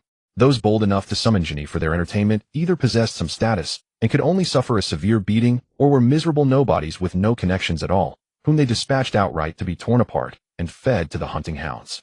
Bowing to the city lord's formidable authority, many who were beaten dare not utter a word of protest, resigned to their wretched fate. Thus, within that luxuriously opulent establishment, an unspoken rule spread like wildfire: Jianni was absolutely untouchable. Yet newcomers, heedless of such warnings, inevitably repeated the same mistakes. After all, those who frequented such places were either towering magnates or untouchable nobles, people accustomed to holding themselves aloof. They naturally took no notice of this unwritten rule, and some even deliberately demanded Jianni's presence as their companion. Needless to say, this coursed straight into a grave provocation. Angeluo, a creature of boundless arrogance, would almost daily lead his formidable retinue to punish these ignorant souls who dared flout the rule. The pleasure house had devolved into a gladiatorial arena so much so that those ferocious hounds bred and trained from youth grew grotesquely fat, feeding upon human flesh. Normally Angeluo would arrive first to personally confront those ignorant individuals in their rooms. But on this particular day fate intervened. The city lord had summoned him to a rather important social gathering. Upon returning to the pleasure house and learning that Ginny had been summoned by another, he immediately rallied his men and stormed toward Arthur's chamber. He had assumed, relying on his prestigious status, that a single arrogant threat would force the boy to bow his head in submission. To his utter astonishment, Arthur not only cast Angeluo aside with utter disregard, but also dared to utter the word that struck deepest terror within him, that infamous epithet, fat pig. Enraged beyond measure, Angeluo's fury twisted into a cold, menacing laugh. Turning to his subordinates, he commanded in a chilling voice, "Remember, I want him alive, if only barely. I shall carve each piece of flesh from his body myself with my own blade." As Arthur prepared to advance, Ginny suddenly seized him, whispering in palpable fear, "Do not engage him. He is Angeluo, cousin to the city lord. Do not provoke him. Even if he were the emperor himself, I would strike him down without hesitation, let alone the mere cousin of a lowly city lord." A relaxed smile played upon Arthur's face. His voice, though low, radiated an unyielding authority that sent a shiver through Ginny's heart. Had anyone else spoken thus, Ginny would have scoffed derisively. After all, the city lord of Anqing City was an absolute figure of immense power. No matter whether they were mariners or pirates or nobles blessed with formidable backing, all who came here were compelled to yield him a measure of respect. Yet Arthur's words, spoken with such conviction, instinctively calmed the storm within Ginny's anxious heart. Perhaps this was precisely the sense of security she had longed for. She tilted her head slightly, gazing at Arthur's handsome profile, and her expression shifted in ways she could not fully articulate. "Hying, sever his arms first," Angeluo ordered coldly. Standing a short distance away, a man cloaked in black brocade, toying idly with a dagger, allowed a dark gleam to flash across his eyes. In a sudden motion, he hurled his dagger straight at Arthur. Just as Arthur narrowly evaded the incoming blade, Hying's figure had already materialized at his side in the next heartbeat. Remarkably swift, Arthur murmured, genuine appreciation coloring his tone. "I long to sever your throat, but orders are orders. Your arms, I claim them for myself." With a slight pivot of his foot, Hying instantly positioned himself beside Arthur. Like conjuring from nothing, two gleaming short blades materialized in his palms, each aimed squarely at Arthur's arms. "No!" Ginny cried out in terror, watching helplessly as the blades descended toward Arthur's arms. In that heart-stopping moment of mortal peril, Arthur instead offered Ginny a calm, almost easy smile. Then with a single fluid motion, his raised hand closed around Hying's face, hoisting the man's entire body off the ground. Before the stunned onlookers, Hying writhed and screamed in agony, utterly powerless to break free. "You are no falcon. You are a hound." Arthur's voice turned razor cold. "Since you willingly serve as a running dog, you must long ago have accepted the certainty of being killed." A torrent of water energy condensed suddenly. Amid Hying's continuous wails of begging for mercy, his entire head, enveloped by the water aura, exploded with a deafening crack. The headless corpse crumpled to the ground, spurting blinding rivers of crimson blood. Angeluo, standing nearby, desperately feigned composure, yet stood speechless at the grisly fate of his henchman. This Hying was not only fiercely loyal, but also possessed formidable strength. He had been a costly investment, a renowned Eastern master hired to resolve numerous troublesome matters for Angeluo. To witness him dispatched in a single strike was simply inconceivable. Unless the butchered corpse before his eyes was not mere illusion, Angeluo could hardly believe Hying was truly dead. This mere youth possessed depths of power that proved unfathomable. Yet Angeluo was a man who prized vanity above life itself. Almost immediately his mind rationalized Hying's death must have resulted from carelessness, not from any overwhelming strength displayed by the youth before him. More critically, he represented the authority of his cousin, the city lord. Should he retreat today in such ignominious fashion, he would become the laughingstock of the entire district, and perhaps even fail to protect Ginny. How would he ever maintain his standing in this territory? Fleeing. Angeluo could ill afford such disgrace. Glancing at his numerous guards surrounding him, Angeluo's confidence surged. So what if they overwhelmed him together? Once this brat was dead, who would care about some noble code of single combat? That useless wretch Hying.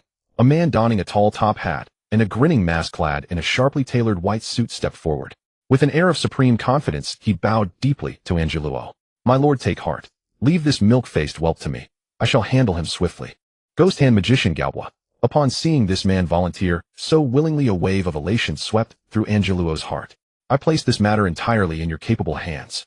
This man was Galbois, a magician who favored a perpetual smiling mask and an impeccably tailored white suit. Though he rarely revealed his hand in public, his martial prowess ranked among the very finest of Angelo's retinue. He had once slaughtered an entire 100-strong mob of rebels. Though corpses littered the ground in heaps, not a single speck of splattered blood had marred his pristine white suit. Moreover, Galboa's dismissive words regarding Hine only strengthened Angelo's conviction the earlier massacre must have stemmed from mere overconfidence on Hine's part, not from any extraordinary ability possessed by this youth. I do not deign to slay nameless insects. Reveal your true name. The ghost hand magician produced a blank playing card, studying Arthur with an expression heavy with meaning. Chao and Yang. Arthur replied nonchalantly. What? Galboa paused, momentarily perplexed by Arthur's apparent name. Precisely so, Chao and Yang. Arthur answered with a sly, knowing smile. Ginny, hiding nearby and watching anxiously, suddenly burst into helpless laughter. Gazing at Arthur with a mixture of exasperation and amusement, she could scarcely believe he still possessed the humor to mock his enemies at such a dire moment. Hold! Arthur raised his hand, halting the exchange. Do you possess any final words before your demise, boy? I have a nickname as well. You may address me as I am a pig. Arthur declared with mock solemnity and imposing gravitas. What an extraordinary moniker. The ghost hand magician Galboa appeared genuinely baffled. Nevertheless, maintaining his haughty composure, he proclaimed loudly, Very well, I am a pig. Hear me well. Today you encounter misfortune indeed. This day 1 year hence shall mark your death anniversary. Ginny, standing to the side, clutched her stomach and laughed uncontrollably. This magician must be truly splendid. Meanwhile, the guards beside Angelo stared at Galboa in utter shock. Splendid. I shall certainly visit your grave and urinate upon your mound. Arthur retorted with a sneer, then beckoned the ghost hand magician Galboa forward with a crooked finger.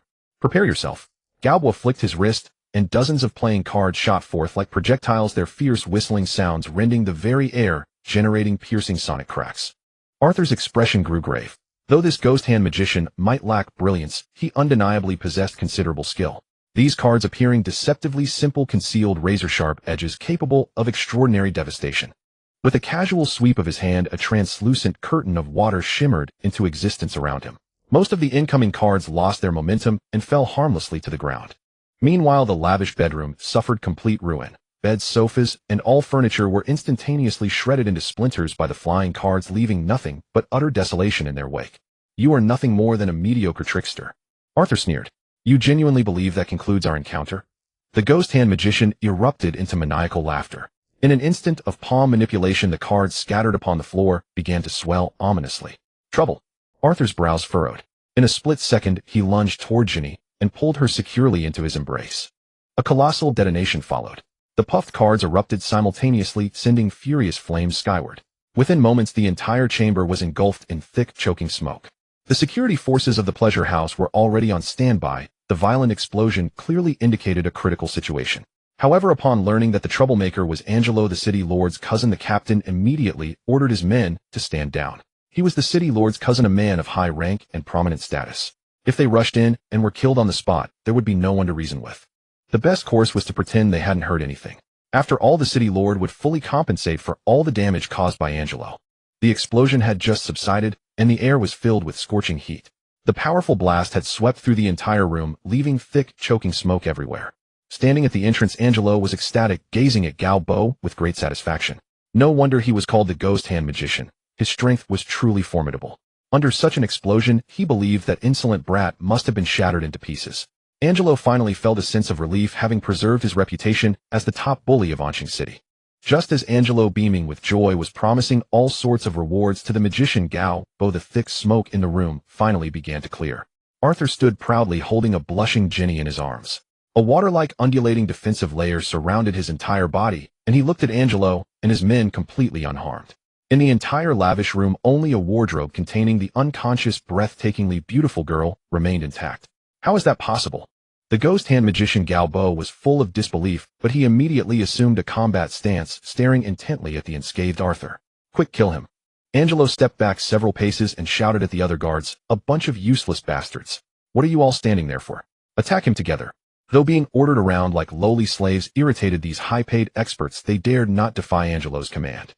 A group of experts rushed forward, each wielding swords, spears, axes, or clubs, surrounding Arthur, who wore a faint, amused smile. Galboa quickly took out billiard balls and hurled them violently at Arthur. The balls whistled through the air, heavy and powerful, crashing down toward vital points like cannonballs. Arthur casually waved his hand, and the rippling water vapor around his palm suddenly became gentle. The moment the speeding balls touched the water ripples, they instantly broke free from Galbo's control and struck the experts surrounding Arthur one after another. Those struck in the head died on the spot, while many others were hit in the chest and limbs. The sound of breaking bones echoed, and soon the ground was littered with wailing, screaming expert guards. Galbo's confident attack, his proud heavy billiard balls, had not only failed to harm Arthur in the slightest, but had also taken out half of his own companions. Angelo's face turned purple with rage. Aim better next time, expert. Arthur taunted Galbo, his voice slow and deliberate, dripping with sarcasm. Just as Galbo was about to take out another attack, thick water vapor suddenly condensed around them. Arthur's eyes sharpened, and in an instant everyone was enveloped by the water vapor. Water burial, Arthur uttered coldly. The guards, swallowed by the water vapor, hadn't even had time to scream before they were crushed into blood. Arthur suddenly charged at Angelo, raising his fist for a powerful, heavy blow. With a dull, thunderous impact, Angelo's bulky body was sent flying, crashing into the wall. When the dust settled, Angelo was completely embedded in the wall, his eyes rolled back, alive or dead unknown. Stop! A middle-aged man in a black suit who appeared to be over 2 meters tall rushed over. He had intended to stop Arthur, but he was a step too late. He glanced at the unconscious, severely injured cousin of the city lord and sighed. This middle-aged expert named Kama had been sent by Andrew, the owner of the pleasure house, to mediate. Upon learning that Arthur possessed a prestigious anonymous black card from the World Bank, Andrew naturally didn't want such a distinguished guest to die inexplicably in his establishment. Kama, dispatched with the initial intention of ensuring Arthur's safety, arrived at the scene only to find pools of blood and the city lord's cousin Angelo beaten and knocked unconscious. Of course, this outcome was not what Andrew, the owner of the pleasure house, had hoped for either. Kama shouted into the walkie-talkie, "Everyone's dead. Get the medical team up here." After sizing up Arthur for a moment, Kama thought to himself, this young man looked like he was just standing there casually, but his entire body revealed no weakness whatsoever. Kama was arrogant and very confident in his own strength, but now even if he were to attack, he probably wouldn't be a match for this young man. Moreover, Kama knew well that Angelo's subordinates Falcon, Galbo, and others were all top-tier experts, and the other guards were no pushovers either. Yet in front of this man they were utterly helpless, dying miserably and dissolving into pools of blood. Cold sweat trickled down Kama's cheeks. It seemed that if his next move posed even a hint of threat, he would be dead the next second. This spine-chilling sense of crisis was sheer torture. Involuntarily, Kama became respectful. "Mr. Andrew requests your presence, honorable sir." Upon hearing the name of the big boss, Andrew, Jenny suddenly became tense, clutching Arthur's clothes and trembling slightly. Suddenly, a large hand grasped Jenny's delicate, boneless hand. Arthur gave her a gentle smile and led her out of the completely destroyed, chaotic bedroom. After an unknown amount of time, the wardrobe was opened. The stunning girl who had been knocked unconscious and thrown inside by Arthur earlier had just woken up, staring blankly at the ruined, chaotic bedroom around her. Suddenly, her beautiful eyes widened, and she roared in disbelief, "Where the hell am I?" In the luxurious palace-like hall, only Jenny, Arthur, Kama, and Andrew on his throne remained, making the space feel even more vast. Jenny clung tightly to Arthur, not daring to even look up at Andrew, who sat on the throne at the top of the steps. If not for Arthur by her side, she would have immediately knelt and submitted to her master. Arthur slightly raised his head, carefully observing the so-called legendary man named Andrew who sat on the throne at the top of the steps. His meticulously cared-for skin was very fair and clean, making him look only in his early 30s, though his actual age was likely much older. His well-trimmed beard added a touch of mature charm. Dressed in an opulent, luxurious robe, his every gesture seemed effortless and elegant. Yet all this could not conceal the coldness lurking in his eyes. Arthur's assessment was that a man like Andrew was dangerous. He would stop at nothing to get what he wanted, and if he couldn't, he would destroy everything without hesitation. "Mr. Arthur, welcome to Anqing City." Andrew bowed slightly in greeting, looking at Arthur with a gentle tone, as if he knew nothing about what had just happened in the luxurious suite. "You know me?" Arthur hesitated slightly. "You are the great pirate with a bounty of 70 million.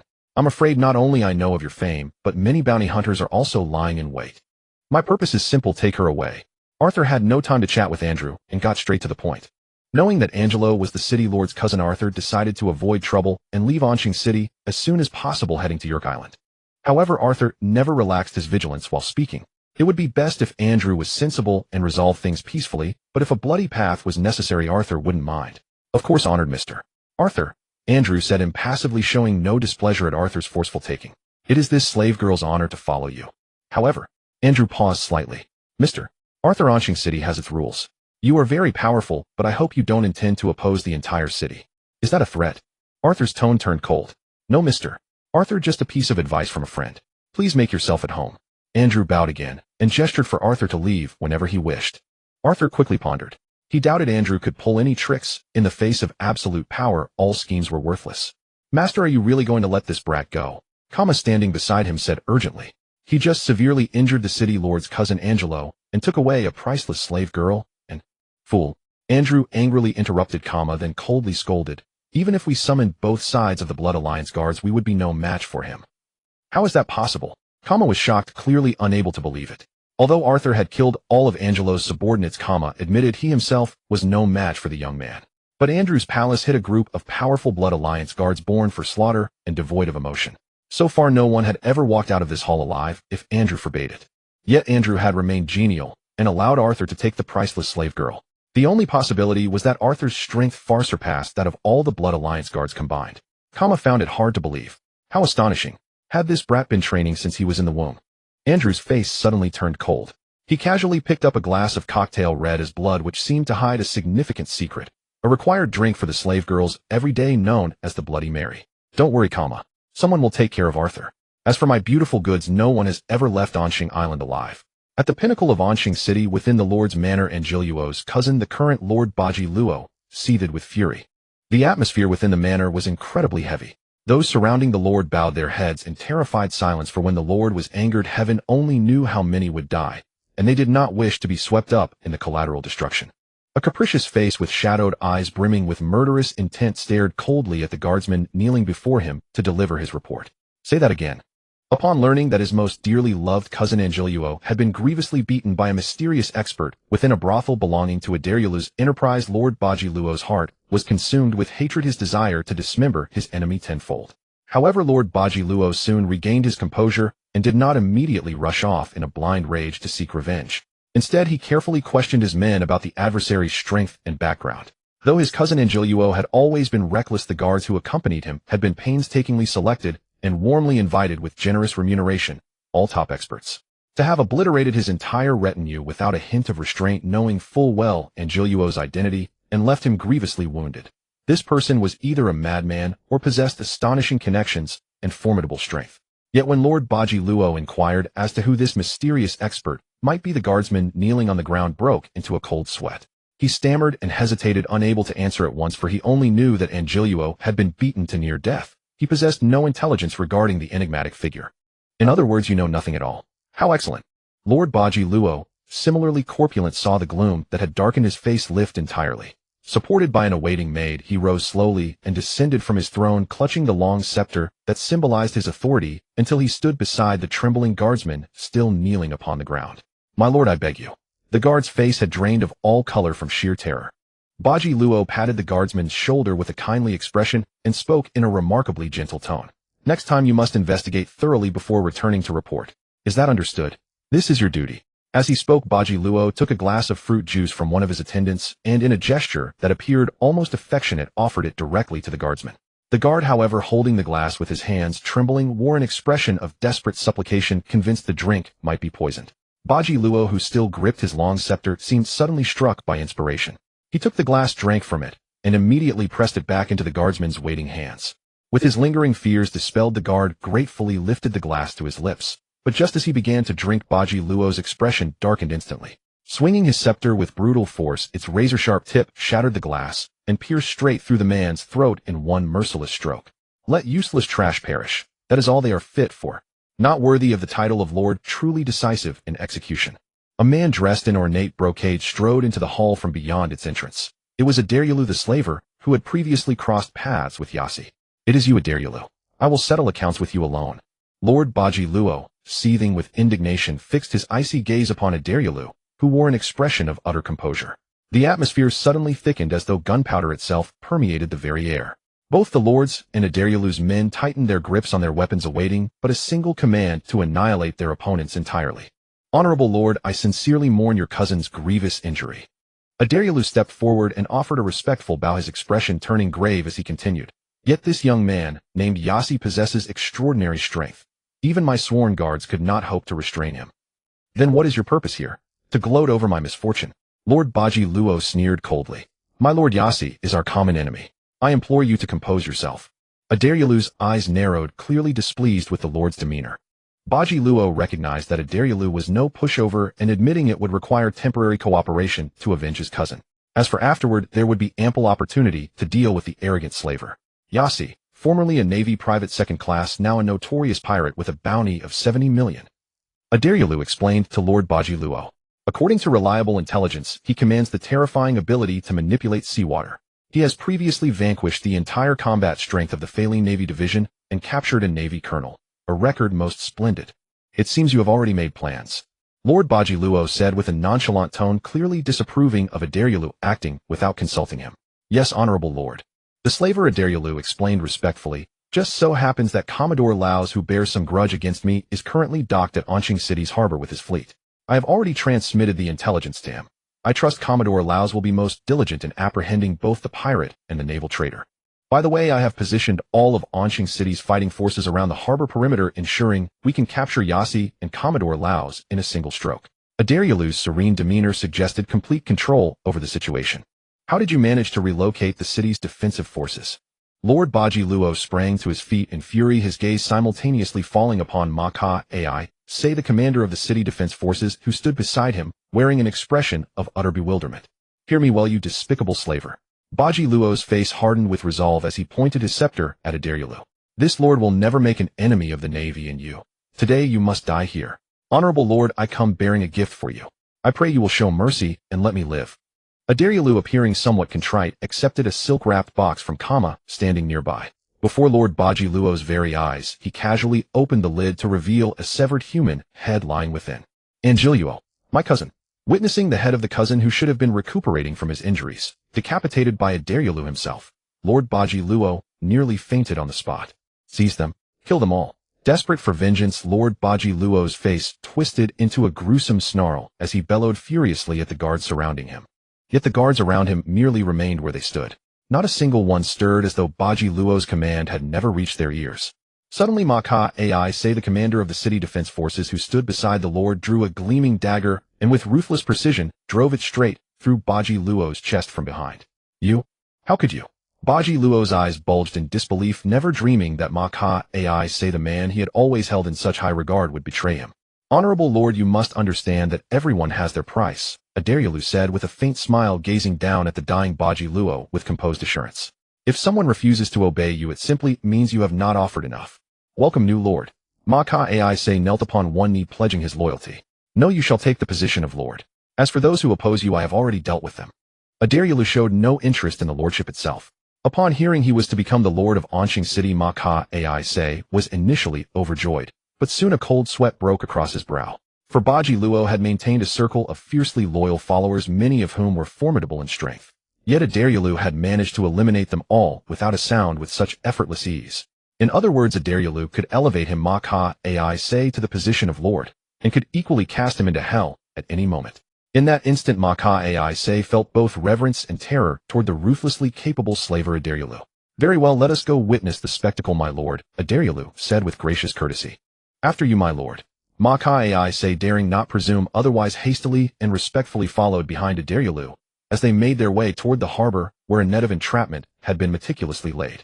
In the slums, Yasi, accompanied by Zhang Ni, made his way toward the location where Sheng Nai and A Wei were waiting. Along the way, the gangs attempting robberies remained countless in number, and upon catching sight of Zhang Ni, whose beauty was breathtaking, they came swarming forward with reckless abandon. For such desperados, Yasi naturally showed no mercy. Along the journey, he eliminated no fewer than 30 armed groups, a testament to just how magnetic Zhang Ni's allure proved to be. Upon arriving at a somewhat dilapidated residence, and just as they were about to meet Sheng Nai and the others, Zhang Ni suddenly grew uneasy. Her guilty conscience weighed heavily upon her, leaving her torn between hope and dread. Do not worry. Sheng Nai and the others know nothing of what you have done. They only wish for you to return as soon as possible. Yasi understood perfectly well what troubled Zhang and I. Thank you, Mr. Yasi. Zhang and I felt deeply grateful that Yasi had preserved her dignity. Though she had done it for the children, she did not want Sheng Nai and the others to learn of her profession. Zhang and I wiped the tears from the corners of her eyes, drew a deep breath, pushed open the door, and stepped inside with quickened steps. From within the room came exclamations of joy, soon followed by a chorus of weeping, perhaps born of the elation at reuniting, or more likely the heartache of fearing they might never see her again. Yasi did not enter to disrupt the tender moment. Instead, he sat upon the threshold, lighting a cigarette as he gazed toward the horizon, contemplating his next move. Having beaten the Lord's cousin and taken Jun and I away, it was clear Yasi had already incurred the wrath of the most powerful figure in Anqing City. A great confrontation was now inevitable. After a moment, Sheng Nai emerged from within and took Arthur's hand to lead him inside. At that instant, Ginny and all the children turned to look at him. Ginny's eyes were still faintly reddened from her earlier tears, yet Arthur could sense that the smile upon her face was no longer forced. It came from the depths of her heart. "We have made our decision. We will follow you from now on." Ginny gazed at Arthur with hopeful eyes. "And you must not refuse. How could Big Brother bear to abandon us?" Sheng Nai quickly chimed in with her sharp wit. "Besides, who wouldn't be drawn to someone as breathtaking as Sister Ginny? Right, Big Brother Arthur?" Sheng Nai suddenly turned to Arthur with a question. He paused, slightly caught off guard by her sudden inquiry, and responded with a casual, "Oh yeah." As he processed what he had just said, he realized he had been playfully trapped. His impulsive agreement amounted to openly confessing his feelings for Ginny. Ginny's cheeks flushed crimson as she stood beside them, shooting an exasperated glance at Sheng Nai, who was grinning mischievously with her tongue peeking out. Though she harbored genuine affection for Arthur, having such feelings laid bare so bluntly left her flustered. "What are your plans, Arthur?" In an effort to defuse the awkwardness, Ginny hastily steered the conversation elsewhere. "I am preparing to journey to York Island. If you are willing, you are welcome to come along." "Naturally," Ginny answered without hesitation. This was not solely about her own future. It was about providing these homeless children with a chance to escape the chaotic slums where they had been stranded. A stable home with consistent meals and proper rest represented the greatest dream these children could imagine, a sanctuary they desperately needed. The urgency in her agreement betrayed her fear that Arthur might reconsider. By any measure, he owed them nothing, yet here he was offering everything. For Ginny, finding a man who inspired both affection and respect was extraordinarily rare, and she had already resolved to stake her entire future on this opportunity. "Oh, my sister," Ginny can't contain her excitement. "Already dreaming of your future nest together." Sheng Nai's exaggerated delivery sent the other children into fits of laughter. "You'll pay for that." Ginny lunged forward with playful fury, and the two girls tumbled into laughter. "I'll go fetch Uncle Eugene and arrange for a new vessel to set sail." It was unavoidable. They needed a larger ship soon enough, since their original purchase only accommodated Arthur and Uncle Eugene. They had not initially required a substantial vessel with ample provisions for a direct route, but now, with a delicate woman and a group of children in tow, purchasing a new ship became necessary. Leaving the dilapidated dwelling behind, Arthur scanned the surrounding area briefly and found no signs of danger. Still, Arthur wove a veil of mist around the structure, and as sunlight refracted through it, the building seemed to vanish entirely from sight. Time was critical, so Arthur hurried through the alleys toward the street tavern where he needed to reach before delay became costly. Unbeknownst to Arthur, merely moments after his departure, a dozen armed naval soldiers, led by a lieutenant, arrived at the location using intelligence they had gathered. "This doesn't match the intelligence," the sergeant muttered, confusion etched across his face. "That tipster must have fed us lies. Damn fools, we should have known better than trusting those informants." The lieutenant roared in frustration. As the disappointed sailors prepared to depart empty-handed, a young boy materialized out of nowhere, terror-stricken, as he faced the heavily armed company before him. Acting on pure instinct, the terrified child spun and sprinted away. "Halt!" the lieutenant bellowed, giving immediate chase. The sergeant raised his rifle and fired. The dull crack echoed as the bullet tore through the boy's chest, his frail frame collapsing to the ground as blood pooled beneath him. "You fool, who gave you permission to fire?" The lieutenant erupted in fury, delivering a vicious slap that left the sergeant's face swelling instantly. The lieutenant checked for a pulse at the boy's neck and found nothing. The child was gone. No words could reverse death's finality. As the lieutenant rose to his feet, he noticed something unsettling. His hand seemed to dissolve into nothingness. Reaching forward, his entire arm vanished. Overcome with excitement, the lieutenant sprinted straight into the shimmering mist. From the perspective of the sailors watching from outside, he appeared to simply cease existing. "Follow me. I have found the house." The lieutenant's voice echoed through the air, and the soldiers surged forward, eagerly discovering the very dilapidated building they had been hunting. Arthur remained completely unaware of what had transpired, pressing onward until he reached the roadside tavern where he had arranged to meet Uncle Eugene. Pushing through the door, Arthur spotted Uncle Eugene immediately, a figure wreathed in smoke within the dim dreamlight tavern, glass raised in a hearty drink. "Are we departing?" The words came from Eugene, likely emboldened by his drinks. This marked his first initiative in speaking to Arthur after all these days. Indeed, though circumstances have shifted, Arthur steadied the older man. "Let us talk as we move." Eugene gestured toward the table, and Arthur followed his pointing finger to discover provisions, bags of food and fresh water, along with a receipt for a new vessel that proved more than adequately sized for their needs. A smile of satisfaction crossed Arthur's face. It seemed Eugene had recovered considerably from the discouragement he had suffered after the Navy cast him aside. Shouldering the supplies and supporting the somewhat inebriated Eugene, Arthur stepped out of the tavern. Arthur, traitor to the Navy, and Eugene, today there is no escape for you. The voice rang out from a distance, carrying authority. Before them stood a tall, broad-shouldered man with a square jaw draped in a major general's cape, his posture radiating dominance near the square outside the tavern. In that instant, the warships anchored offshore swung their cannons toward them, and dozens of armed naval soldiers closed in with menacing stares fixed on Arthur and Eugene. To these soldiers, Eugene, a sergeant approaching 50, posed little threat. What truly commanded their fear was Arthur, who had single-handedly dismantled the failing naval detachment and taken an admiral prisoner. Captain Tina of the naval headquarters had proven her combat prowess for all to see, yet her capture at Arthur's hands represented an unforgivable disgrace to the Navy. Major General Lousy, leading a fleet to these waters under orders, had been tasked solely with suppressing the human trafficking operations. However, mere hours earlier, intelligence arrived revealing that Arthur, the Navy's deserter with a 7 million bounty, had surfaced in Anqing City. Consumed by a desire for vengeance on behalf of the Navy, Lousy abandoned his original mission and drove his forces directly toward the harbor, setting up an inescapable trap. As anticipated by the Major General, Arthur appeared at the port, validating those hours of waiting.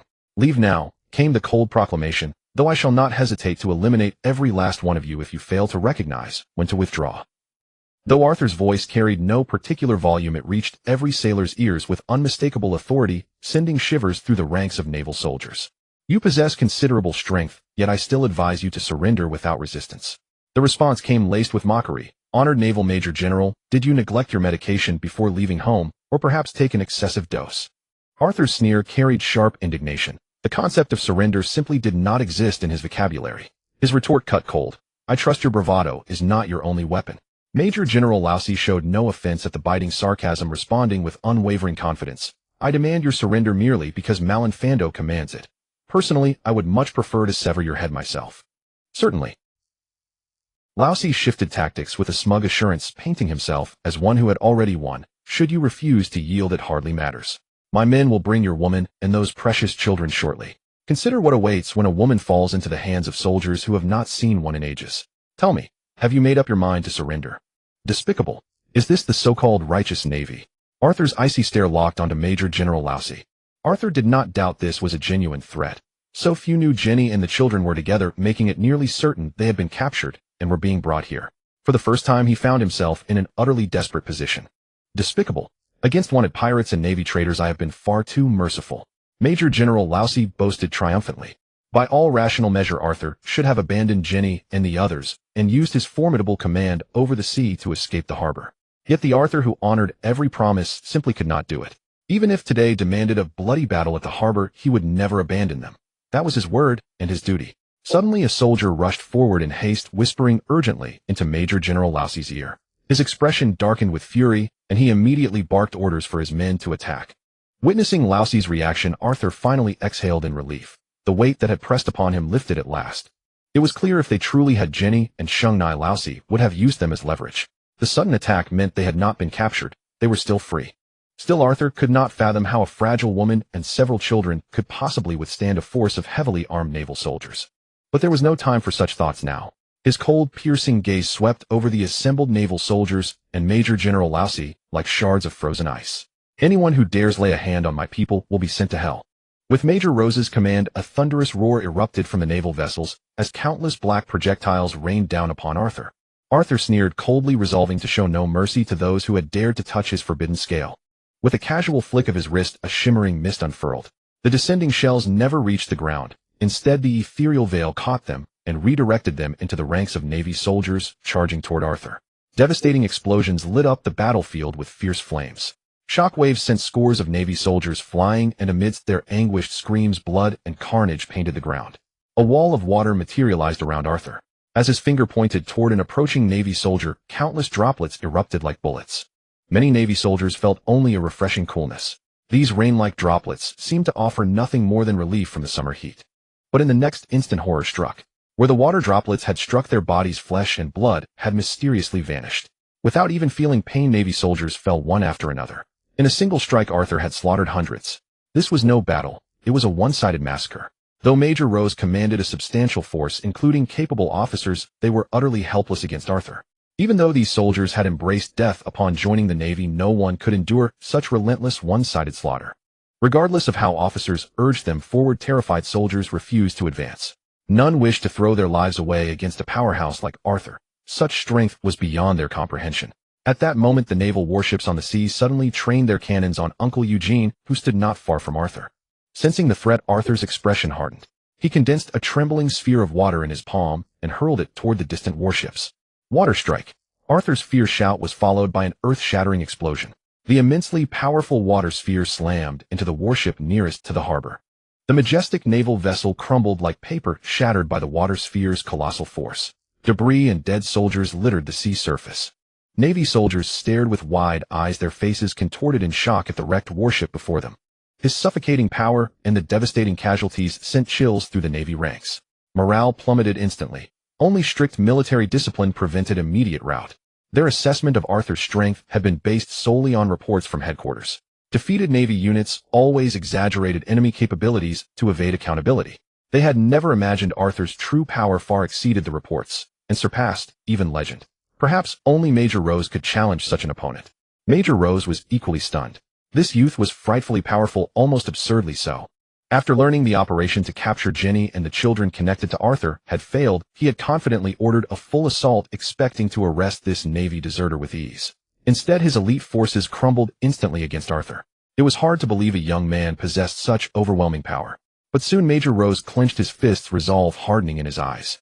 A genius like Arthur must never leave Onshing Harbor alive. If allowed to grow, he would become an existential threat to the Navy. No matter the cost, Arthur had to die. Even if it meant mutual destruction, the fiercely loyal Major Rose had made his decision. As signalmen flashed their flags, naval vessels retreated to blockade the port from a distance. Under Major Rose's command, the shaken Navy withdrew, tightening their encirclement of the harbor like an iron fortress.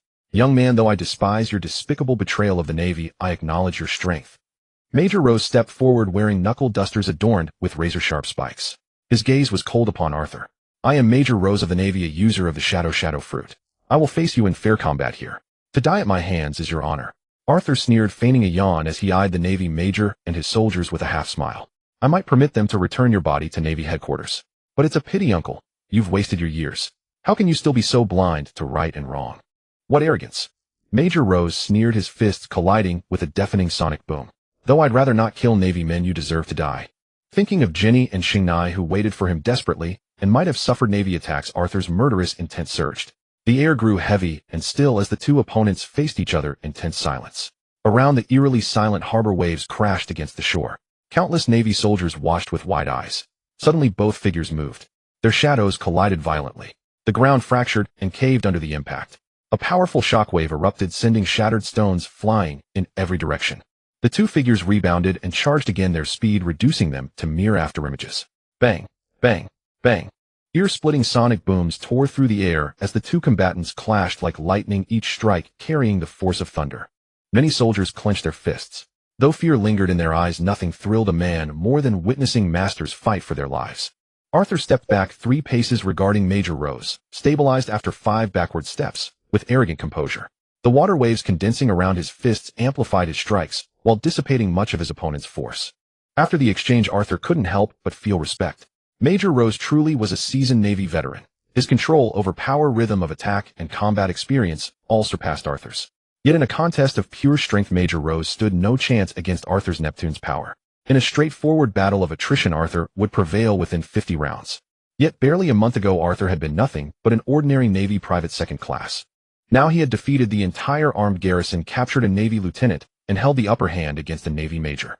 Major Rose, who had staggered back 5 steps before regaining his footing, wore an expression of utter shock. Only through direct combat could he grasp the true magnitude of this youth's power. It was hard to imagine such talent remaining so obscure within the Navy, hidden as an ordinary private. Internally, Major Rose cursed the recruitment officers who had overlooked this prodigy. His eyes sharpened with vigilance as he regarded Arthur as a true life-or-death adversary for the first time. You are quite capable. Too bad you've strayed from the right path. Major Rose bent slightly forward, his muscles suddenly surging as if expanding beneath his skin. With eyes burning for blood, he whispered coldly, I'll let you witness the true terror of the shadow fruit. Cut the chatter. Though Arthur feigned indifference, he had already steeled himself completely.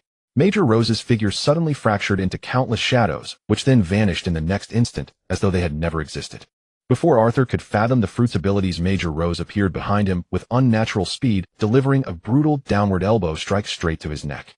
When Arthur murmured in disbelief as crushing pain radiated from the back of his neck. With a thunderous crash, Arthur was driven into the ground, the earth caving around him. Relentless punches wreathed in killing intent rained down upon him. His assault came in rapid machine gun-like succession, the ground sinking deeper until a crater over 10 meters wide formed from the devastation. Major Rose suddenly vanished from his position, reappearing over 10 meters away with an impassive gaze fixed on Arthur. As dust settled, Arthur rose from the crater, wiping blood from his lip. His eyes locked onto Major Rose across the distance. "This is the power of the shadow fruit. You have no chance," Major Rose declared arrogantly. "How would you know unless I try?" Arthur replied. Arthur's expression remained cold, yet beneath it surged a boiling passion for battle, his spirit ablaze against the formidable Navy major. "I will soon make you understand the power of the shadow fruit," Lieutenant Colonel Laus declared, waving his fist with an arrogant air of victory. "You talk too much," Asa exclaimed, his fighting spirit soaring. Suddenly he leaped into the air, charging toward Lieutenant Colonel Laus with a swift stride, while misty water vapor erupted from his body in all directions. As Asa's expression tightened, the dense droplets of water shot through the air like heavy rain, pouring down toward Lieutenant Colonel Laus's position. Even if the Navy lieutenant colonel before him was fast under such a dense barrage of water columns, it was believed he could not evade. Moreover, the harbor was surrounded by seawater, so there was no need to worry about a shortage of water. More importantly, these water droplets were even more powerful near the sea. At that time, a single move had taken down hundreds of Navy soldiers. Watching as the tilted water droplets completely covered Lieutenant Colonel Laus, what Asa found unbelievable was that they hadn't caused the slightest injury, not even tearing his clothes.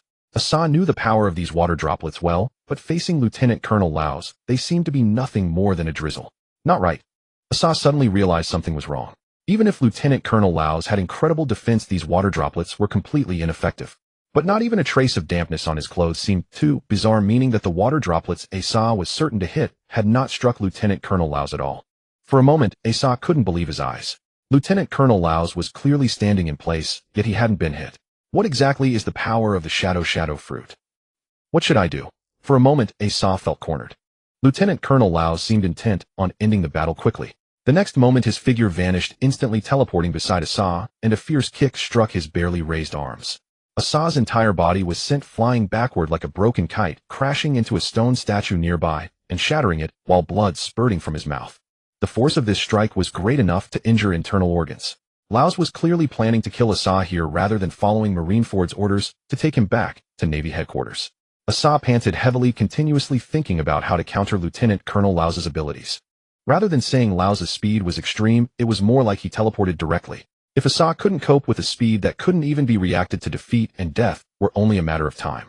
With a fierce resolve, Asa suddenly condensed immense power throughout his body.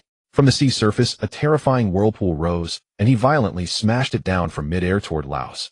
With a thunderous bang, a large hole hundreds of meters wide was smashed into the ground, and splashing water, mixed with mud, rained down from the sky. So that's how it is.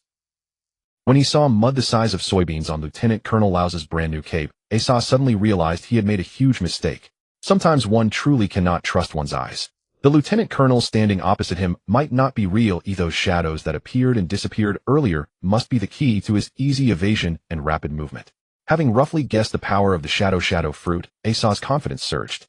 Wanting to compete in speed with the other party was simply asking for death. But since Laus was eager to attack, it could be well utilized, and arrogant people often lose half the battle before it begins.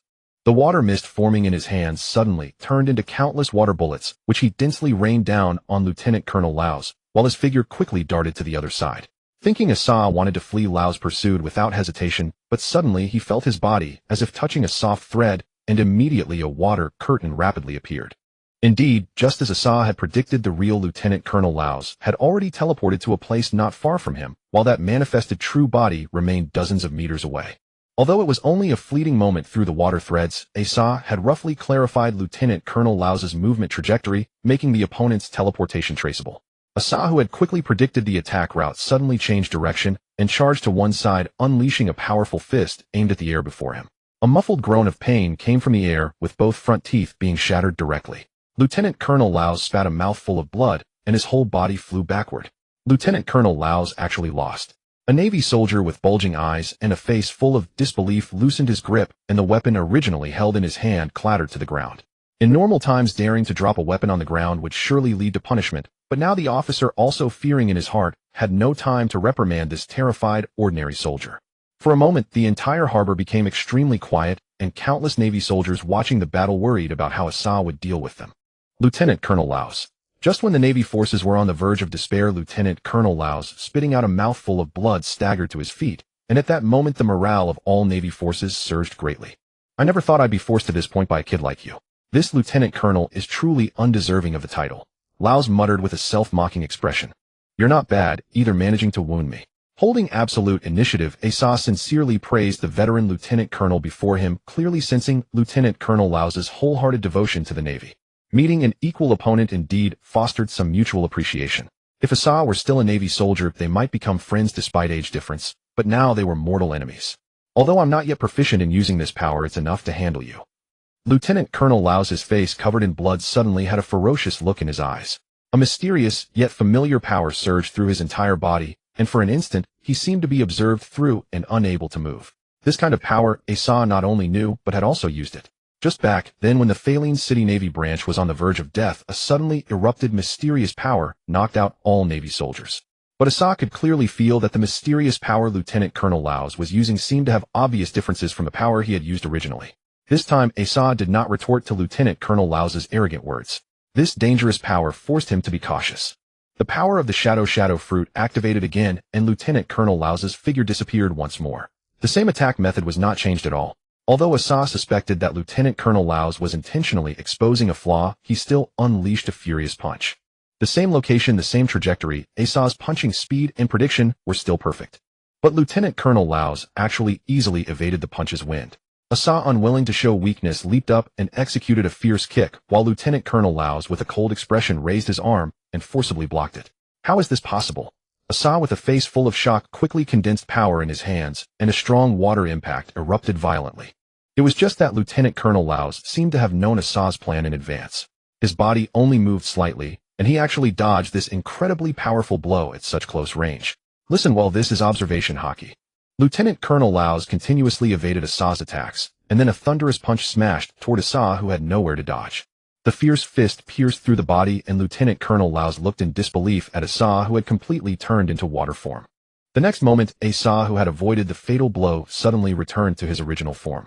He turned his side and delivered a powerful elbow strike directly to Lieutenant Colonel Laos's face, causing his nose bridge to break and blood to flow like a waterfall. Lieutenant Colonel Laos never expected that Asa could transform into water form. In his carelessness, he was beaten until his face was covered in blood, his head ringing, and his gaze toward Asa became blurred. Asa also secretly breathed a sigh of relief. If it weren't for the luck of mastering water form during the sea battle, being hit by Lieutenant Colonel Laos's fatal punch, just now, he would probably be dead or seriously wounded. "Is this the legendary observation hockey?" Asa murmured. This ability that seems to predict the opponent's next moves and positions, Asa, filled with fear, was not familiar with. The Lieutenant Colonel Laos before him had almost killed him using observation hockey. Asa secretly decided that once things stabilized in the future, he must quickly become familiar and master it, and would never be passive like this again. Lieutenant Colonel Laos's face, covered in blood, charged again, showing a fighting style of risking his life. However, Asa, who had already masterfully mastered water form, could easily evade the attacks. Moreover, as time passed, Lieutenant Colonel Laos's breathing grew heavier, and his movements also became slower. Just as Asa quickly advanced, preparing to send the Navy Lieutenant Colonel to his death, a hint of a triumphant sneer suddenly flashed on Lieutenant Colonel Laos's lips. Feeling uneasy, Asa quickly retreated, but Lieutenant Colonel Laos's movements suddenly became several times faster, and he caught up with the retreating Asa arriving before him. With no way to escape, Asa's entire body quickly transformed into water form. Just as he intended to use this to avoid the fatal strike, he suddenly discovered with astonishment that Lieutenant Colonel Laos's fist had turned pure black upon approach. Although they hadn't touched, yet Asa instinctively felt that terrifying power appearing again. Different from observation hockey, this power was filled with more violent and destructive aura. Unable to avoid, two water pillars formed around Asa. Just as they violently hit the ground, he used the recoil force to quickly dodge away. With a deafening explosion, a large pit over 10 meters deep was smashed into the ground, which was now emitting rolling green smoke. Asa, having dodged a disaster, covered his broken arm and stood aside for a moment. He secretly thanked his luck for not being hit in a vital spot, otherwise he would probably be killed on the spot. and the broken arm clearly proved that a water-form body could not withstand the pure black fist attached with mysterious power. Just as Asa was bitterly pondering how to defeat Lieutenant Colonel Lau's, a sound boom that tore through the air suddenly came. Lieutenant Colonel Lau's, who hadn't reacted, yet had a burst of blood spray from his temple. In the eyes of countless Navy soldiers filled with disbelief, his tall body suddenly collapsed and died on the spot. As he watched the Naval Rear Admiral Ross die suddenly with a bullet in his temple, Arthur immediately looked toward the direction from which the bullet had come. He quickly locked onto a mysterious man holding a sniper rifle perched atop a statue several meters tall at the edge of the square hundreds of meters away. Clad in a black cape of indeterminate age, his body wrapped head to toe in bandages resembling those of a mummy, the sniper revealed only a single eye. He balanced precariously on the statue's head, the faint smoke curling from his rifle barrel. The sniper who had just killed Rear Admiral Ross was this man, and now the dark, lifeless barrel of his rifle was pointed directly at Arthur. Although Rear Admiral Ross had engaged Arthur in fierce combat earlier, leaving his wounded body significantly depleted in both stamina and reflexes, being felled by a single shot clearly indicated that this sniper was no ordinary opponent. Damn it, he actually killed the Rear Admiral. Avenge Rear Admiral Ross. A wave of naval soldiers consumed by grief and fury surged forward from the center of the square, wielding blades and firearms, screaming for vengeance as they charged toward the sniper who had struck from the shadows. Stop! Don't go! Arthur attempted to halt them, yet his body remained utterly frozen. Though the sniper had not yet pulled the trigger, Arthur could feel the lethal threat emanating from him. As the naval soldiers closed in on the statue, the concealed explosives hidden around the area detonated without warning. Within the blazing inferno, many naval soldiers who found no means of escape were torn apart into mangled corpses. But this was merely the beginning of the Navy's nightmare. The city guard of Anqing City, who had lain in ambush, suddenly emerged and unleashed devastating fire upon the disorganized naval soldiers. In mere moments, severed limbs and broken bodies littered the ground as crimson blood soaked through every stone brick of the square. The Anqing City guardsmen appeared to have received orders to spare no survivors. Whether naval soldiers had surrendered or lay wounded and barely clinging to life, they were dealt mercifully swift executions to send them to their doom. The corpses were quickly piled into towering mounds doused with pitch and set ablaze. Arthur watched the entire scene, helplessly powerless to intervene. To be precise, Arthur dared not move. While the lethal sniper's aim at him was manageable, his water body transformation might allow him to evade the speeding bullet. If the sniper targeted Uncle Eugene nearby, Arthur had no certainty he could rescue him. That was a risk he could not afford to take. However, on high alert, the power of the sea god had already gathered in Arthur's palm. Should the opponent show even the slightest intent to attack, he would unhesitatingly obliterate the distant sniper. But the mummy-wrapped sniper seemed to harbor no intention of continuing to shoot at Arthur. His rifle remained trained on him, as if awaiting orders rather than acting on his own accord. In truth, upon witnessing the naval forces being massacred by the Anqing City guards, Arthur immediately linked the events to the city lord with whom he held a bitter grudge. Having eliminated the top assassins he had hired at great expense and beaten his cousin nearly to paralysis was a direct blow to the city lord's face. This irreconcilable feud had now been sealed. Yet Arthur could never have imagined that the former city lord of Anqing City was already dead, that leadership had changed hands, and that the former lord's nephew Angelos had been decapitated. Just as Arthur and the sniper remained locked in stalemate, the slave trader Andre, dressed in opulent, luxurious attire, approached the square with his guards flanking him, each step deliberate and unhurried. New orders have arrived. You may stand down, Andrew said with deference to the mummy-wrapped sniper. Boring. I was summoned in such a hurry over some worthless rear admiral and a mere boy. The sniper snorted dismissively, stowed his rifle, and sat aside. Yet his cold, hollow gaze remained fixed upon Arthur. We meet again, Mr. Arthur. Andrew approached with a cheerful expression. If possible, please restrain your power. Why did you do this? Arthur interrogated coldly. Andrew countered with a smile. Why? To eliminate these troublesome naval forces, or to save you and your friends? Wait a moment. Arthur stepped forward, abruptly grabbing Andrew by the collar and demanding harshly, what have you done to Jenny and the others? Please remain composed, Mr. Arthur. Andrew shrugged off Arthur's grip and stepped back, explaining calmly. You ought to be thanking me. Had my subordinates not arrived first, Jenny and these lovely children would have fallen into naval hands. Tell me, what do you want me to do? Worried about the safety of Jenny and Shungnai and the others, Arthur cut straight to the point with a cold shout. Very clever. Indeed, there is no such thing as a free lunch. But this time you need do nothing. Simply owe us a favor. The favor of executioners like you. I'm not certain I'll ever repay it. Arthur did not trust Andrew's words. It's all right, Andrew chuckled. Perhaps one day we'll become allies. What exactly are you people? Arthur pressed again. The time hasn't come for you to know. It's better you remain in the dark, Andrew replied without yielding. By the way, congratulations on eliminating the naval rear admiral and destroying an entire fleet. Your bounty will surely rise quickly, Andrew said with a smile. Arthur paused, then quickly understood. His counterpart intended to pin the blame for slaughtering the entire fleet squarely upon him. Yet Arthur offered no objection. For one, he had indeed killed many naval personnel earlier. Moreover, as a wanted pirate, whether he carried one more or one fewer charge scarcely mattered. Furthermore, Arthur clearly recognized that from the mummy sniper's withdrawal and everything Andrew had said, they were clearly a vast and formidable organization. Arthur even suspected they were far more than mere pirates. More importantly, every person behind Andrew seemed to radiate astonishing power, eager and ready to strike. Arthur had met Andrew not long ago to rescue Jenny. Among that group of guards, only Kama had shown notable strength. Yet these warriors surrounding Andrew now appeared completely unfamiliar. In other words, if that unseen leader behind the curtain had not suddenly changed his mind and chosen to spare Arthur, he would have met the same fate as Rear Admiral Ross, dead upon the spot. Andrew, was your original plan to capture both me and the Navy in one stroke? Arthur called after him, halting his retreat to ask. Who could say such things? Upon hearing Arthur's question, a teasing smile surfaced on Andrew's impassive face. Your friends await you at sea, and I have taken the liberty of presenting you with a gift. Please accept it. After a slight bow, he departed swiftly through the ravaged port of Anqing City, escorted by his formidable guards. The city guards who had been waiting nearby immediately moved forward to clear away the charred corpses and lingering bloodstains. As Arthur and Uncle Eugene left thanks to the efforts of the Anqing City guards, the square where fierce combat had raged was nearly unrecognizable. Arthur, this man is dangerous, Eugene said earnestly. What's more threatening is the power behind him. Those guards just now, each one possesses strength comparable to Rear Admiral Ross. Thinking of Andrew's escort, Arthur felt a pang of reflection. The unknown always breeds fear, Arthur.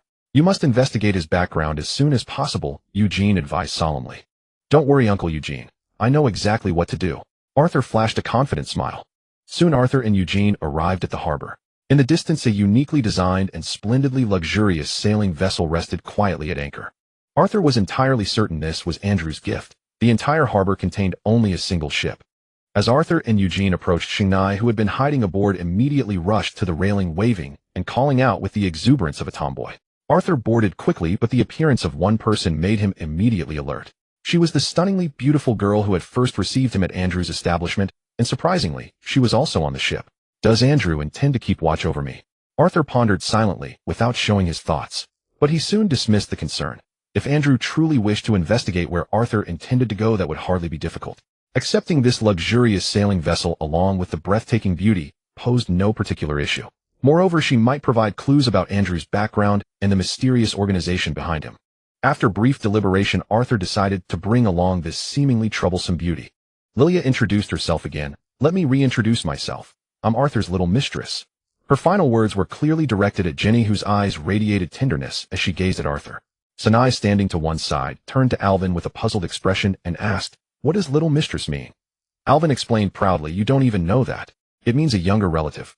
So it's a younger relative. Then when I grow up, I want to be the senior brother's little relative too.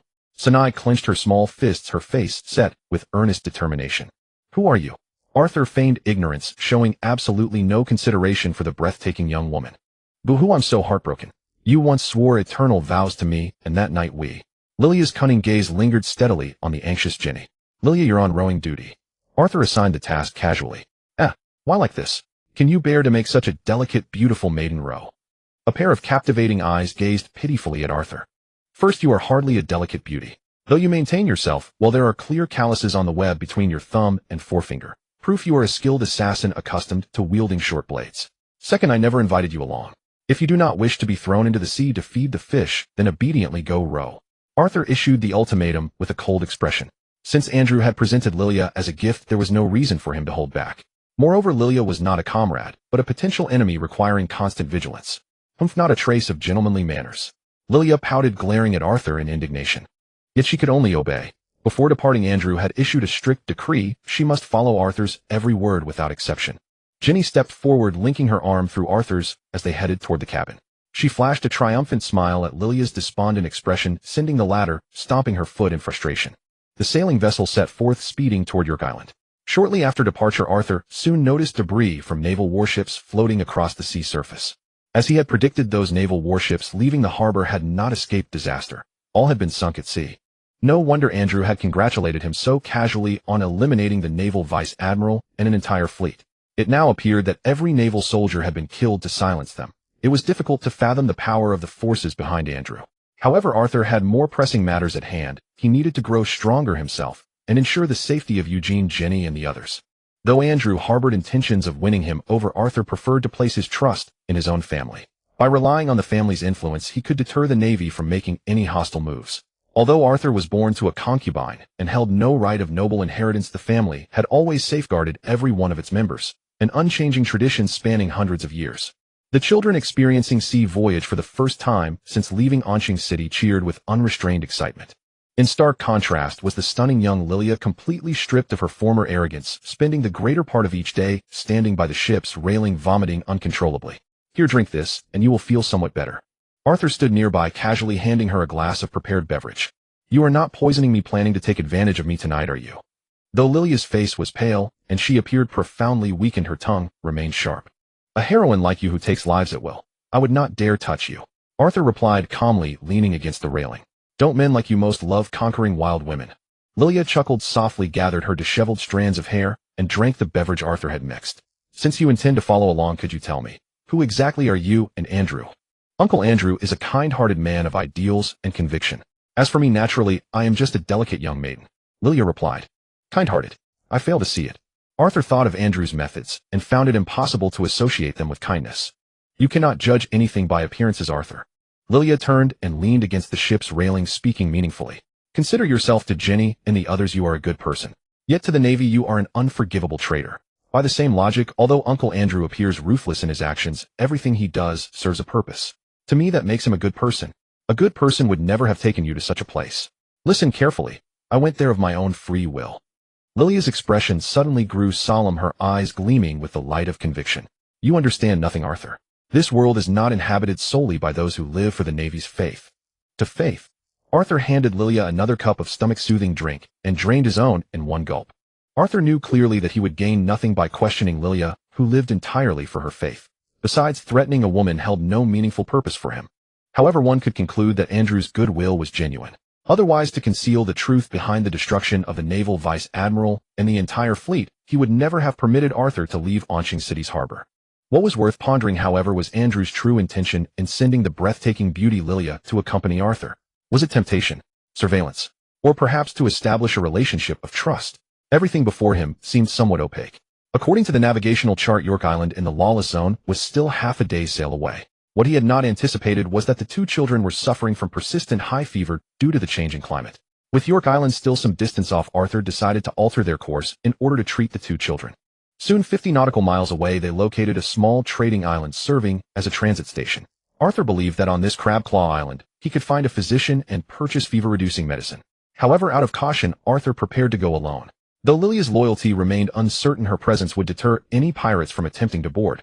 They would only be throwing their lives away. Mooring the vessel dozens of li away, Arthur took a wooden board from Eugene and flung it forcefully onto the sea surface, then leaped onto it. Carried by the ocean currents, Arthur sped toward Crab Claw Island, much like surfing. In no time he had reached the Crab Claw Peninsula, his cloaked figure passing unnoticed. Moreover, no one would ever believe that a pirate wanted dead by the Navy with a bounty of 70 million berries would appear on such an obscure island. Fortunately, finding a physician went smoothly enough. However, because the island was extraordinarily small with only a few thousand permanent residents, the number of doctors was pitifully low. Appointment records were already booked a full year ahead. Yet through Arthur's generous payment, an appointment was secured at the Seoul restaurant. The Kata Gourmet establishment ranked as the finest dining venue on Crab Claw Island despite its modest size, ordinary decor, and merely 8 tables within.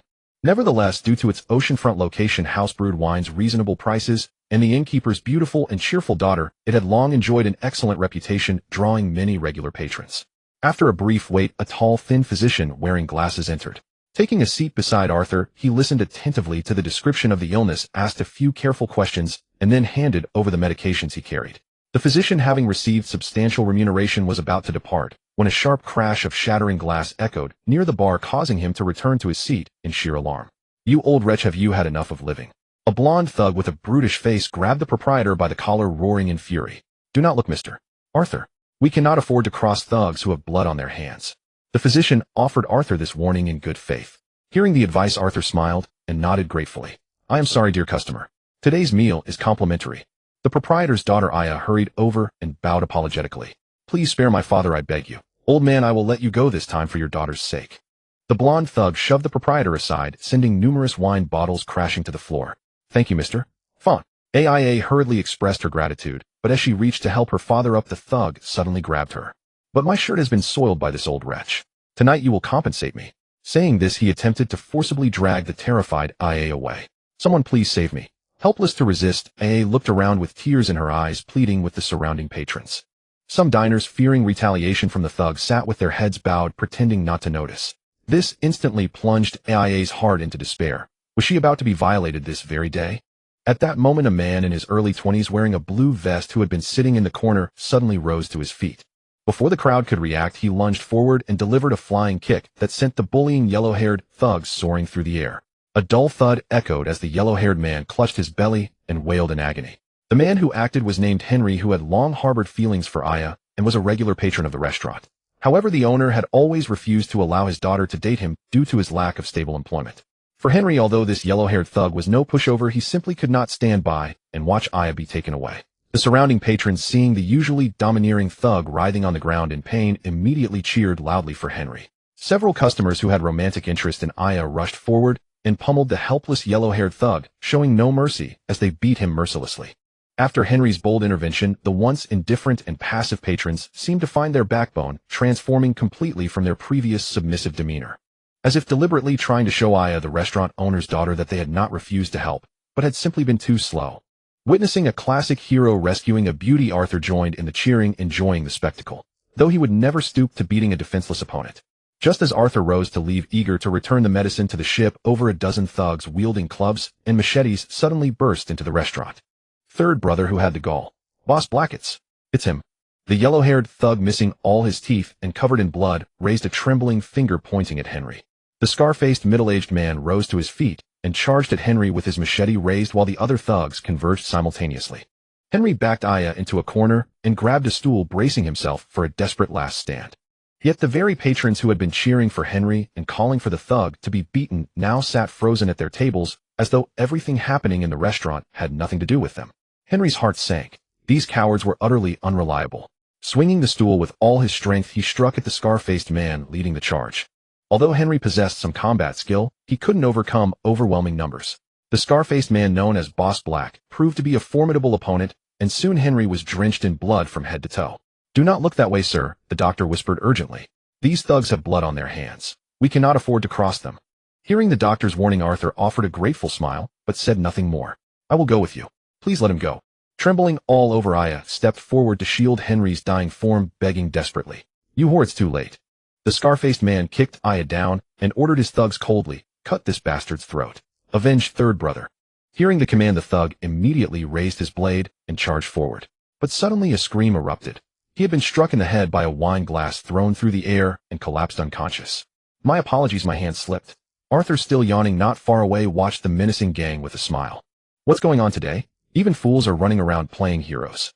The scar-faced man leveled his machete. You asked for this. Don't come crying to me.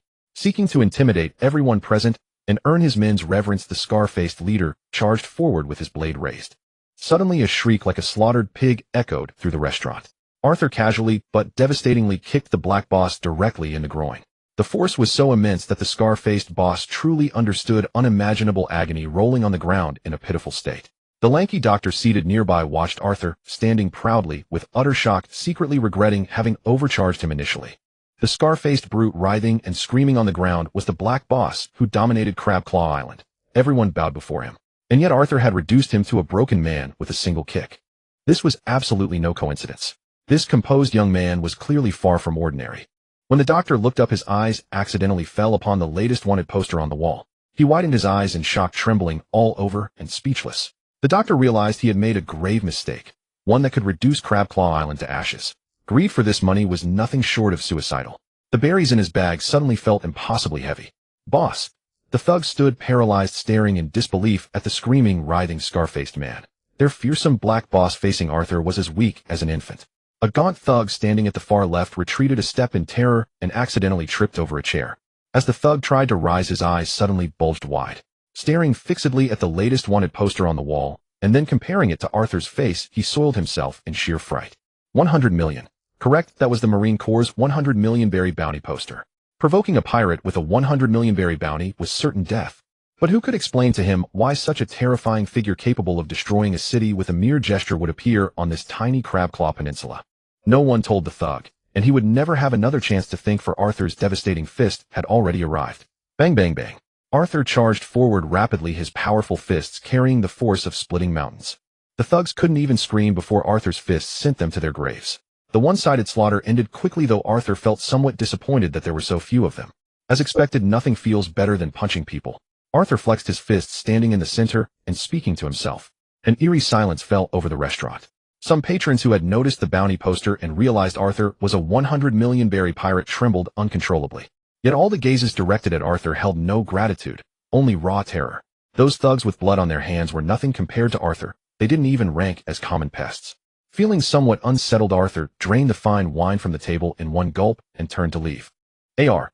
Thursday. Sir, your money. The gaunt doctor stood pale-faced nearby, looking as though he might faint at any moment. That is what you earned. Also treat that boy while you're at it. Arthur glanced at Henry, who was covered in blood and barely alive. Stepping out of the restaurant, Arthur's mood darkened somewhat. As a pirate, he had long accepted how others would view him, but being stared at with such fear today sat ill with him. Mr. Arthur. Just then Aya came running from the restaurant, breathless, calling after him. What do you want? Arthur turned, his tone icy. Aya stepped back in fear, but quickly summoned her courage again and approached, offering a jug of homemade wine with deep reverence. Mr. Arthur, thank you for saving us. Regardless of what others say, in my eyes, you are a good person. Long after Aya had left, Arthur stood rooted to the spot, her words echoing in his mind. Suddenly his heart cleared, and he burst into hearty laughter. Indeed, why should one care about others' opinions while alive? Whether Navy or pirate, so long as his conscience was clear, that was all that mattered. As Andrew had predicted, when Marine headquarters learned that Lieutenant General Lossie and his entire fleet had been annihilated, Arthur's bounty surged dramatically to 100 million berries. This meant that for the Marines, Arthur posed an even greater threat. Next time he would likely face not only more powerful naval officers, but also countless pirates and bounty hunters drawn by the reward, each encounter growing increasingly troublesome. Thinking of all this, Arthur's heart brimmed with fighting spirit. He was filled with anticipation for the battles ahead, for growing stronger had become woven into his very blood. In excellent spirits, Arthur surfed across the sea on a wooden board at great speed, then landed steadily on his sailing ship anchored dozens of nautical miles from Crabclaw Island. As expected, Uncle Eugene looked at the just-returned Arthur and said cryptically, "As expected of what?" Arthur asked, confused. "Judging by the blood splatter on you, it seems you've fought again," Eugene said with a wry smile. In the past, the usually stern Eugene would have certainly admonished Arthur's behavior. It was the responsibility of a veteran and elder. For a young man lacking life experience who had gained such formidable power could become a catastrophic threat if he strayed from the right path. But after experiencing abandonment, false accusations, and being protected, Eugene suddenly realized that Arthur did not need his guidance at all, as if the path ahead had long been clearly visible to him. Just taught a few thugs a lesson. Smiling, Arthur explained to the respectfully regarded Uncle Eugene. The sailing ship set course once more with the destination York Island, now less than half a day's journey away. York Island was a thriving fishing community, home to tens of thousands of permanent residents, most of whom made their living from the sea. As this island fell under the Michael family's domain, there had likely been prior agreements ensuring that neither the Navy, pirates, nor nobility would set foot here. Once Arthur and his party landed on the island, they soon arrived at Norton Manor, an estate belonging to the Michael family. Spanning one-third of York Island, Norton Manor stood as the island's sole architectural complex. Welcome, Mr. Arthur, Mr. Eugene, two beautiful ladies, and these lovely children. An elderly man with silver hair, dressed in a brand new and meticulously tailored tailcoat, respectfully introduced himself to Arthur. "I am Tang, the butler of Norton Manor, sent by young master to await your esteemed arrival for quite some time." "Mr. Tang, our identities are..." Arthur was uncertain how Michael had arranged things, but he thought it best to inform them that he was a pirate with a substantial bounty. "Respected Mr. Arthur, please address me as butler rather than sir." Tang corrected him with deference and politeness, then continued confidently, "Please be assured that no pirates or naval forces other than yourself will appear on York Island, so you need not harbor any concerns." It seemed Michael had already explained everything clearly, so Arthur saw no need to over-explain further. "Why don't you come and greet your master quickly?" Tang Yi's expression darkened as he turned to face the maidservants who had been hiding at a distance. Several of the maids had been about to step forward, but upon catching Arthur's gaze they immediately recoiled like startled rabbits, retreating several steps in terror. Arthur could not help but smile bitterly. Was he truly that frightening? In truth, he did not fully grasp what being a pirate with a 100 million belly bounty actually meant. Please do not take offense, they hold your status in awe, Tang explained apologetically, fearing Arthur might lose his temper. Though nearly 60 years old and weathered countless storms, Tang, he was not actually intimidated by Arthur's pirate identity. Honestly, as a veteran of the family who had encountered pirates with bounties far exceeding Arthur's, the 100 million belly figure would hardly frighten the head butler of Norton Manor. What Tang truly worried about were these young maidservants. Young Master Michael had made it clear beforehand the moment Arthur arrived at Norton Manor, he became the master of this place. This meant Arthur now held life and death authority over them. If he took out his anger on these young maidservants, Tang, he could do nothing to stop it. His strictness now was ultimately for their own good. The reputation of pirates is indeed not very pleasant, butler Tang. Please arrange accommodations for us. Having come to terms with it, Arthur did not care what others thought of him. Since this was Michael's estate, he still needed to maintain politeness and respect. As for how he had transitioned from navy to pirate, Arthur had no intention of explaining. No one would believe him anyway, and it would be pointless. As you wish. Head butler Tang, he felt somewhat awkward, but seeing that Arthur was not holding grudges against the maidservant's attitude, he secretly breathed a sigh of relief. Tang personally escorted Arthur and his party toward their lodging. To keep the journey from feeling dull, the head butler narrated Norton Manor's history and the purpose of various buildings along the way. His eloquence was outstanding, witty, humorous, and compelling enough to dispel much of the fatigue from their travels. An ancient and magnificent castle stood tall, its massive black walls weathered and mottled, bearing the scars of medieval warfare. Rich wine cellars brewed fine vintages, botanical gardens spanned hundreds of acres, a holy and solemn church rose with classical elegance, and a golden concert hall radiating classical atmosphere. Arthur found it hard to believe that constructing such a flawless classical architectural complex on York Island would have taken who knows how many years. After settling Arthur's group, Tang, he departed in haste, seemingly having urgent matters to attend to. By evening, despite his exhaustion, Arthur could not sleep as events from their journey to York Island continuously replayed in his mind.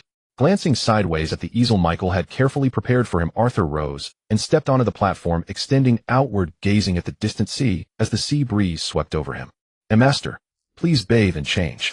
Arthur turned to see a cold and proud girl named Helena, dressed in a maid's outfit, cautiously hiding by the doorway, as if she might flee at any moment.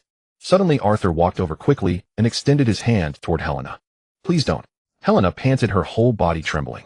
She could only think of escaping as quickly as possible, but fear had made her legs feel as heavy as lead, leaving her helplessly watching Arthur approach. Arthur gently held Helena's blue silk scarf around her neck, carefully adjusted it, then smiled faintly and walked out swiftly. I'm not dead, and Master seemed to smile at me just now. No, that must be a hallucination. How could a notorious pirate known for taking lives be so kind? Helena stood frozen, unable to believe what she had witnessed. A lottery among the maidservants had determined who would serve Arthur during his bath, a matter of life and death. Unfortunately, Helena had drawn the shortest stick. Nearly broken down, she had even written her last will, yet somehow managed to traverse the 100-meter corridor in 2 hours. She had not expected Captain Arthur to be any less ruthless than the rumors suggested, but with both her parents killed by pirates, Helena found it impossible to trust any pirate. When the bathroom door opened again, Helena wrapped herself in a bath towel and gathered her courage to enter, a dagger gleaming in her hand. Watching Arthur's back draw nearer, Helena's heart pounded so violently it nearly burst from her chest. Helena, you can do this. Kill him and avenge your parents. Who's there? Arthur asked without turning around. It's me, Master. Helena, would you like to use the bathroom first? No, that's not it. I will serve you with your bath. Arthur paused briefly before speaking in a flat tone. Thank you for your trouble, Helena. You need not thank me, serving you is my honor. Standing behind Arthur, Helena thought of her parents' brutal deaths at pirate hands. Her expression twisted with fury as she suddenly thrust the dagger toward the back of Arthur's neck. But Helena was stunned to discover the dagger had vanished from her grip. Are you looking for this? Die, damn pirate. Knowing she faced certain death, Helena suddenly drew a short blade from within her bath towel, ignoring it falling to the ground, and lunged fiercely at Arthur's back. Thud, thud, thud. The muffled sounds echoed repeatedly. Arthur casually hummed a tune while washing his hair, effortlessly deflecting Helena's fatal attacks without ever turning around. Panting heavily, Helena staggered backward, her trembling arms barely able to grip the short blade. She understood clearly that against someone as powerful as Arthur, even a surprise attack stood no chance. Yet, driven by desperation for revenge, Helena had come prepared to die. Now, facing the cruel reality, she raised the short blade toward her own throat rather than be tortured. Helena closed her eyes awaiting death, but when she opened them in confusion, she could hardly believe a massive hand had caught her blade. Blood dripped steadily from the wound on his palm. Arthur draped the bath towel over Helena's shoulders, concealing her alluring figure. Leaning against Helena, Arthur tossed the bloody dagger aside. and said with a relaxed expression, "Fixed notions often breed blind spots. Perhaps this is all just a misunderstanding." "Are you planning to let me go?" Helena retorted with a cold laugh. "Naturally, regular exercise benefits both mind and body, so feel free to attempt ambushes whenever you wish," Arthur replied with a smile. "Don't think I'll be grateful to you for this." Helena pushed Arthur away, her expression icy, her eyes filled with hatred, the innocence and gentleness from before completely gone. Never underestimate the power of generosity. Arthur remained as calm as ever. When she noticed Arthur was naked, Helena's face flushed, and she glared away, muttering angrily, "So despicable. I can't very well let you go uncovered while only shielding myself, though I'd gladly do so. You're despicable, despicable, despicable." With mixed emotions swirling within her, Helena turned and fled the bathroom. Meanwhile, Arthur continued humming his tune, relaxing in the warm bath as though nothing had happened. As for Helena's motives, Arthur understood them perfectly. Since head butler Tang, he had already reported all the staff matters at Norton Manor to him earlier. Arthur had also made it clear that as long as they did not cross the line or harm Jenny, Uncle Eugene, and the others, everything else could be resolved. Moreover, children like Helena who had lost their parents to pirates posed no real threat to Arthur. Treating these surprise attacks as a form of entertainment was genuinely how Arthur felt. It seemed life at Norton Manor would never be as tranquil as it appeared on the surface.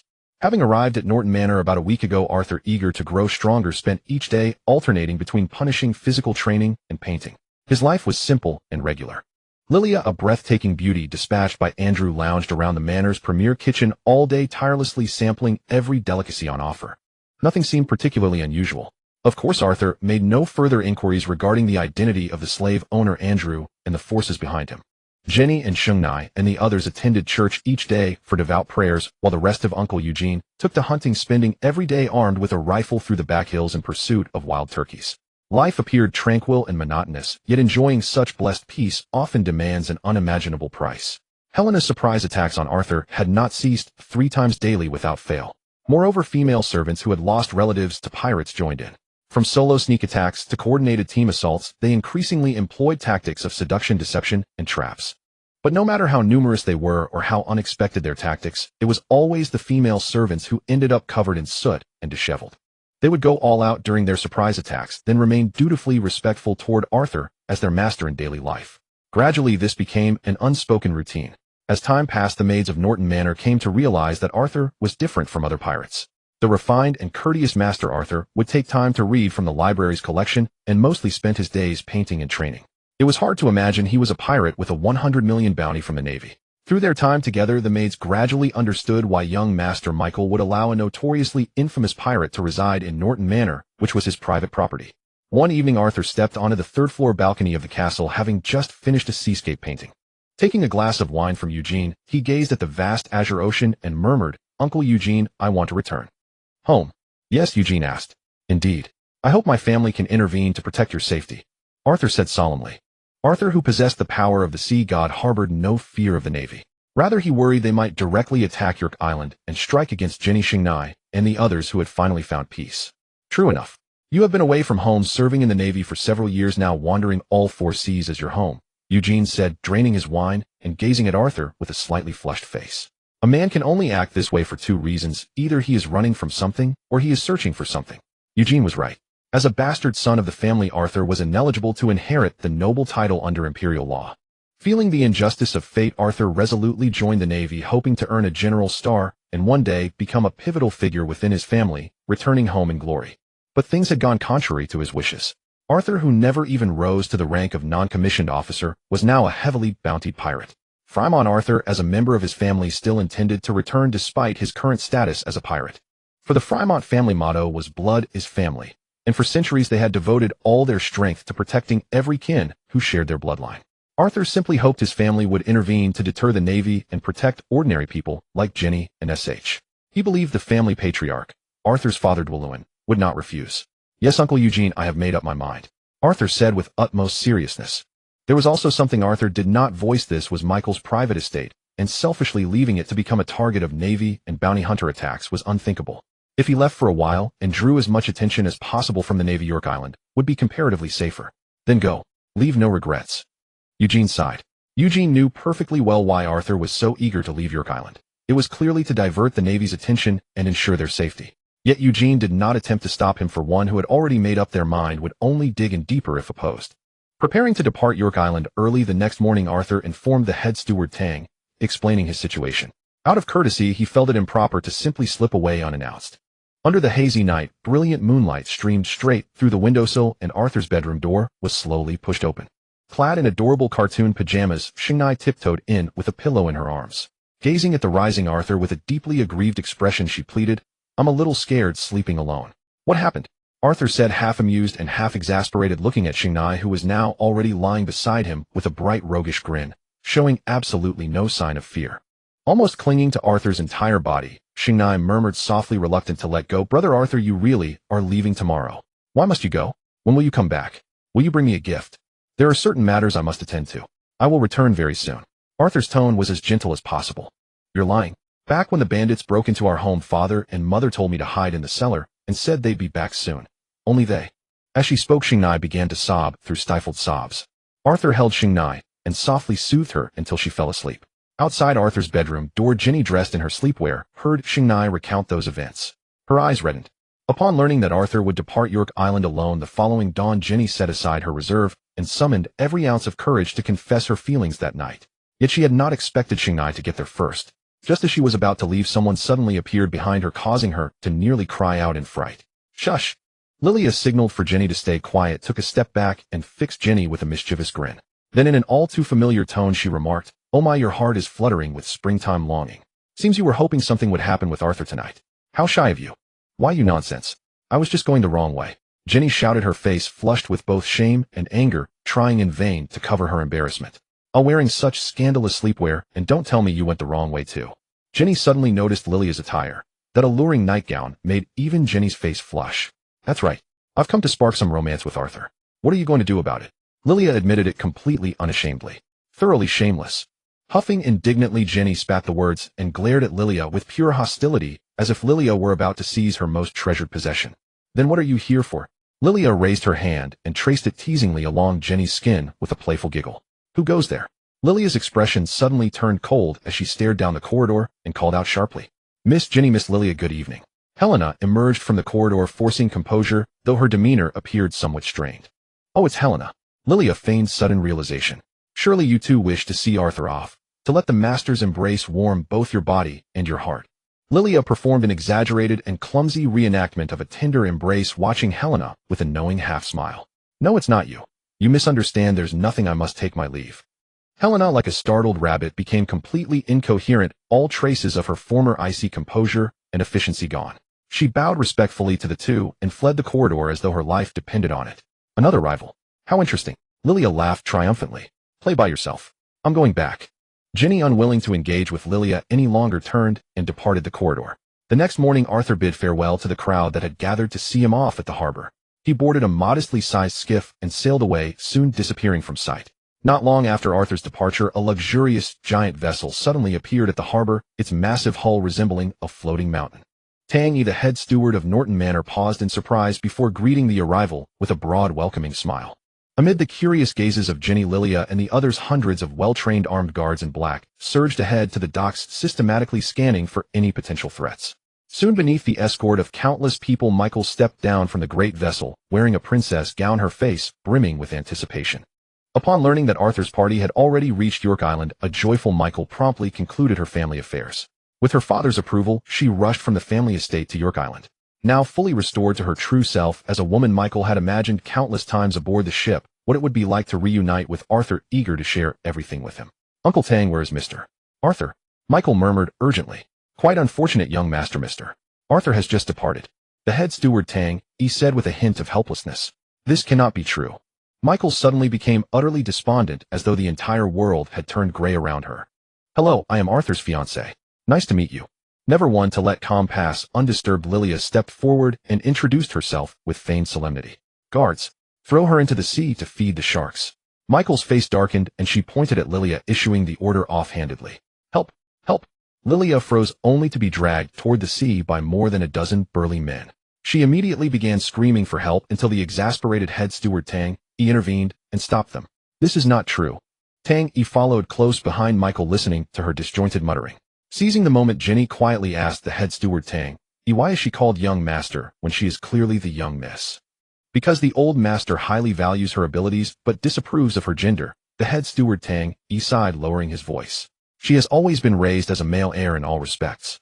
Everyone in the family addresses her as young master. For the continuation of the family's legacy in the future regarding Mr.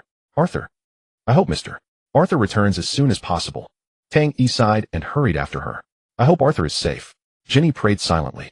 From a short distance away, Lilia watched Michael walking far ahead, with a complex expression clearly intrigued by her. In truth, accompanying them to observe Arthur was merely a secondary task for Lilia. Her real purpose was to win over Michael, the future heir of the Michael family, at any cost. What Lilia had not expected was that this legendary young master of noble bearing spoken of everywhere was actually a woman. After more than 10 days, Arthur, who had left York Island, finally arrived at the Eastern Zhou Kingdom, where his family resided. Arthur's full name was Fremont Arthur. As a member of the family, returning to the Eastern Zhou Kingdom for the first time in 3 years stirred emotions that were hard to quell. Speaking of Fremont, they were undoubtedly the premier family of the Eastern Zhou Kingdom. The family's influence permeated the kingdom's military affairs, appointments, and commerce. For generations, the words of the Fremont patriarch carried even more weight than those of the king himself. The kingdom's prosperity came with great merit for the Fremont family, yet it also sowed the seeds of grave peril. No ruler could abide a subject wielding power that overshadowed their own. For the king of Eastern Zhou, this imbalance was a persistent source of dread, a constant worry that the nation's fate could shift without warning. Yet the Fremont elders, so accustomed to dominance, had grown complacent about showing the king even a modicum of deference, treating such courtesy as routine rather than obligation. Years ago, a particularly egregious incident saw a Fremont family member in a drunken rage murder a princess who had wed into their house. No one anticipated the king would merely reprimand the Fremont family with perfunctory words and spare them any accountability, an act of restraint that only fed the family's growing arrogance and sense of impunity. Rumors spread that in a fit of impotent rage, the king slaughtered every prisoner in the dungeons that night. The relationship between the crown and the Fremont house steadily deteriorated into open hostility. Arthur, cloaked in black, navigated the bustling central thoroughfare teeming with citizens until he reached the heart of the city. In the distance, an expanse of magnificent structures rose, the centuries-old achievements of the Fremont family. Their opulence surpassed even the king's own residence. Guards soon noticed Arthur's presence, and over a dozen armed sentinels converged on him. Yet by the time they closed in, he had vanished from the spot. Damn it, muttered an officer, and his men moved on. Arthur pressed forward, guided by childhood memories that let him navigate every corridor and chamber of the castle with his eyes shut. Though the castle bristled with patrols stationed every few paces along corridors, these defenses meant nothing to Arthur. Half an hour later, Arthur stood before the chambers of the Fremont patriarch, his father. Arthur poured himself a glass of wine and settled onto a nearby sofa, waiting patiently for his father's arrival. This time he would not leave until the patriarch agreed to safeguard Jenny and the others. The door creaked open and a familiar elder entered the dim room instead of Arthur's father, a stern man with silver hair and a full beard. It was Uncle Doran. This uncle, who had opposed Arthur's father since childhood, had tormented Arthur endlessly during his youth. He had once gone so far as to dispatch clan assassins to murder Arthur in retaliation. When discovered, tribal law stripped him of his title, and he spent years languishing in the underwater dungeons. His presence here now meant something major had transpired within the Fremont clan during Arthur's absence. Doran casually hung his coat and flicked on the light, only to freeze in shock at the sight of Arthur seated on the sofa watching him with cold detachment. Well, if it isn't my dear nephew, Doran said, a trace of malice flickering behind his eyes before masking it with a warm smile. Welcome home, Arthur. Uncle Doran, Arthur asked quietly, his voice betraying nothing. If you're now the patriarch, where is my father? Arthur, you should have returned sooner, Doran said with apparent regret as he sat behind his massive desk. A year ago, your father fell ill with a mysterious ailment. Your eldest brother Ozer resigned from his post as state counselor to accompany him to the border city of Rabe in the Eastern Zhou Empire, where he could recuperate in peace. I am merely holding this position temporarily until your father recovers, Doran vowed solemnly, placing his hand over his heart. I swear upon the gods I will relinquish all authority the moment he returns. I see. Then I misunderstand you, Uncle Doran, Arthur replied with a knowing glance and a faint apologetic tone. It's understandable you don't trust me. I made many mistakes when you were young. Forgive my poor memory. Your father sent letters just days ago, and they're right here. One grows increasingly forgetful with age, Doran muttered, bending to open the drawer. But his expression darkened suddenly. He drew a short blunderbuss from the cabinet and fired relentlessly at Arthur. Yet not a single bullet left the barrel, there wasn't even a sound. Doran's face drained of color as he stumbled backward, pressing himself against the wall. He dropped the firearm and broke into a cold sweat, stammering to Arthur. Arthur, this is all a misunderstanding. Arthur remained impassive on the sofa, his sharp gaze locked onto the trembling Doran. Arthur leaned forward slightly and opened his palm. The bullets he held clattered to the floor. The Fremont family has always honored its traditions. We never station royal garrisons at our gates regardless of our ties to the crown. My father has always been in robust health. This notion of his illness is preposterous. As for my eldest brother Ozer, he made his aspirations clear long ago. He sought a military career to defend the nation, never such a position as state counselor. But your greatest mistake lies in your eyes. They cannot conceal the fear lurking beneath. You know I am a pirate, and you always have. Arthur paused coldly. You're wasting my time. Before I leave you crippled, tell me everything. Doran slumped into a chair, his face ashen, staring at Arthur with the resignation of a man who had met his match. Before the water surge that coalesced around Arthur could strike, Doran vanished from the room entirely. Iron bars crashed down, sealing the room into an impenetrable prison. From either side of the sofa, or shackles erupted, pinning Arthur fast. Arthur immediately recognized the material, sea prism stone capable of stripping away devil fruit powers. The wall ahead descended to reveal Doran, smug and triumphant. I knew a bastard like you would return, he sneered. Did you truly believe yourself unbeatable? Oh, I've prepared quite the spectacle for you. A slow, agonizing demise. Arthur remained seated, his gaze steady on Doran's cocksure expression. Shall we get to the truth now? You're already a dead man. The truth matters not to you anymore. Doran, his face contorted in malice, pressed a mechanism before him. 6 machine guns emerged from the corners, unleashing a fusillade upon Arthur. The deafening roar and choking dust filled the chamber. When the dust settled, Arthur sat unmoved on the sofa, not a drop spilled from the glass on the coffee table. Is that all you've got, dear Uncle Doran? Arthur's voice remained as calm as ever. Impossible. Doran shrieked, slamming another button. Next, a concentrated poison gas poured from hidden vents, filling the room until everything appeared shrouded in mist. The poison was so potent it began dissolving the floor, walls, and furnishings before Arthur's eyes. Doran, eager for Arthur's agonized screams, found only silence. The gas billowed around the sofa, yet Arthur sat unaffected. 30 minutes later, an exasperated Doran evacuated the gas, only to find Arthur still seated, smiling calmly. Impressive. What's next? Arthur asked with genuine curiosity. Frustrated beyond measure, Doran cycled through every weapon available. Despite the sea prism stone's ability to neutralize devil fruit powers, Arthur remained completely unharmed, every garment pristine. It was Doran who looked like a circus clown performing a pathetic display. How? What are you? Doran could barely process it. No one had ever survived the stone's touch. He would never learn that Arthur's power came not from a devil fruit, but from the water of Poseidon, a force far greater than anything the stone could restrain. Out of tricks. Then my performance concludes. Arthur's expression turned icy. The moment he rose, the sea prism stone shackles shattered to pieces. He burst through the wall with a thunderous crash and stood before the pale, trembling Doran. Very well, I'll tell you everything. Doran dropped to his knees, prostrating himself in desperate pleas for mercy. Quiet, Arthur said coldly. I didn't give you permission to speak. Why, yes. Doran stammered obsequiously. Arthur regarded the ancestral portraits lining the walls of the vaulted chamber with reverence. Stopping before the painting of Tim, the dynasty's first patriarch, he bowed deeply. To Doran's astonishment, Arthur punched through the portrait. With a mighty crash, the entire wall collapsed. Behind the rubble lay a gleaming longsword wreathed in living flame. The sacred blade of Tim, passed down through millennia as the symbol of patriarchal authority. Arthur seized the hilt. The flames engulfed his arm, searing pain shooting through his body and making him tremble. As the blaze subsided, Arthur drew the blade free and slung it across his back. For reasons he couldn't explain, the sword felt like part of his own bloodline. Had Arthur not carried the Fremont blood in his veins, that inferno would have reduced him to ashes. Ignoring Doran entirely, he turned and walked down the passage toward the exit. But the moment Doran rose, a torrent of water slammed into him, hurling him back inside the chamber. The same surge of water pressed every trap mechanism simultaneously. A single scream tore through the air, and the room transformed into a slaughterhouse. Blades, machine guns, and poison gas rained down relentlessly on a man who was already beyond saving. The corridor leading outside was not long. The moment Arthur stepped out, countless arrows and bullets came whistling toward him. Arthur's gaze remained calm as he advanced with leisurely steps. The water wave barrier rippling around him instantly swallowed the fatal bullets and arrows hurtling toward him. The magnificent water vapor surged and permeated the entire castle, transforming it into a world of water at first glance. The family guards, armed with swords and blades, rushed to Arthur's side, but found themselves trapped like quagmires. Unable to move or speak, they could only watch helplessly as Arthur departed with composed ease.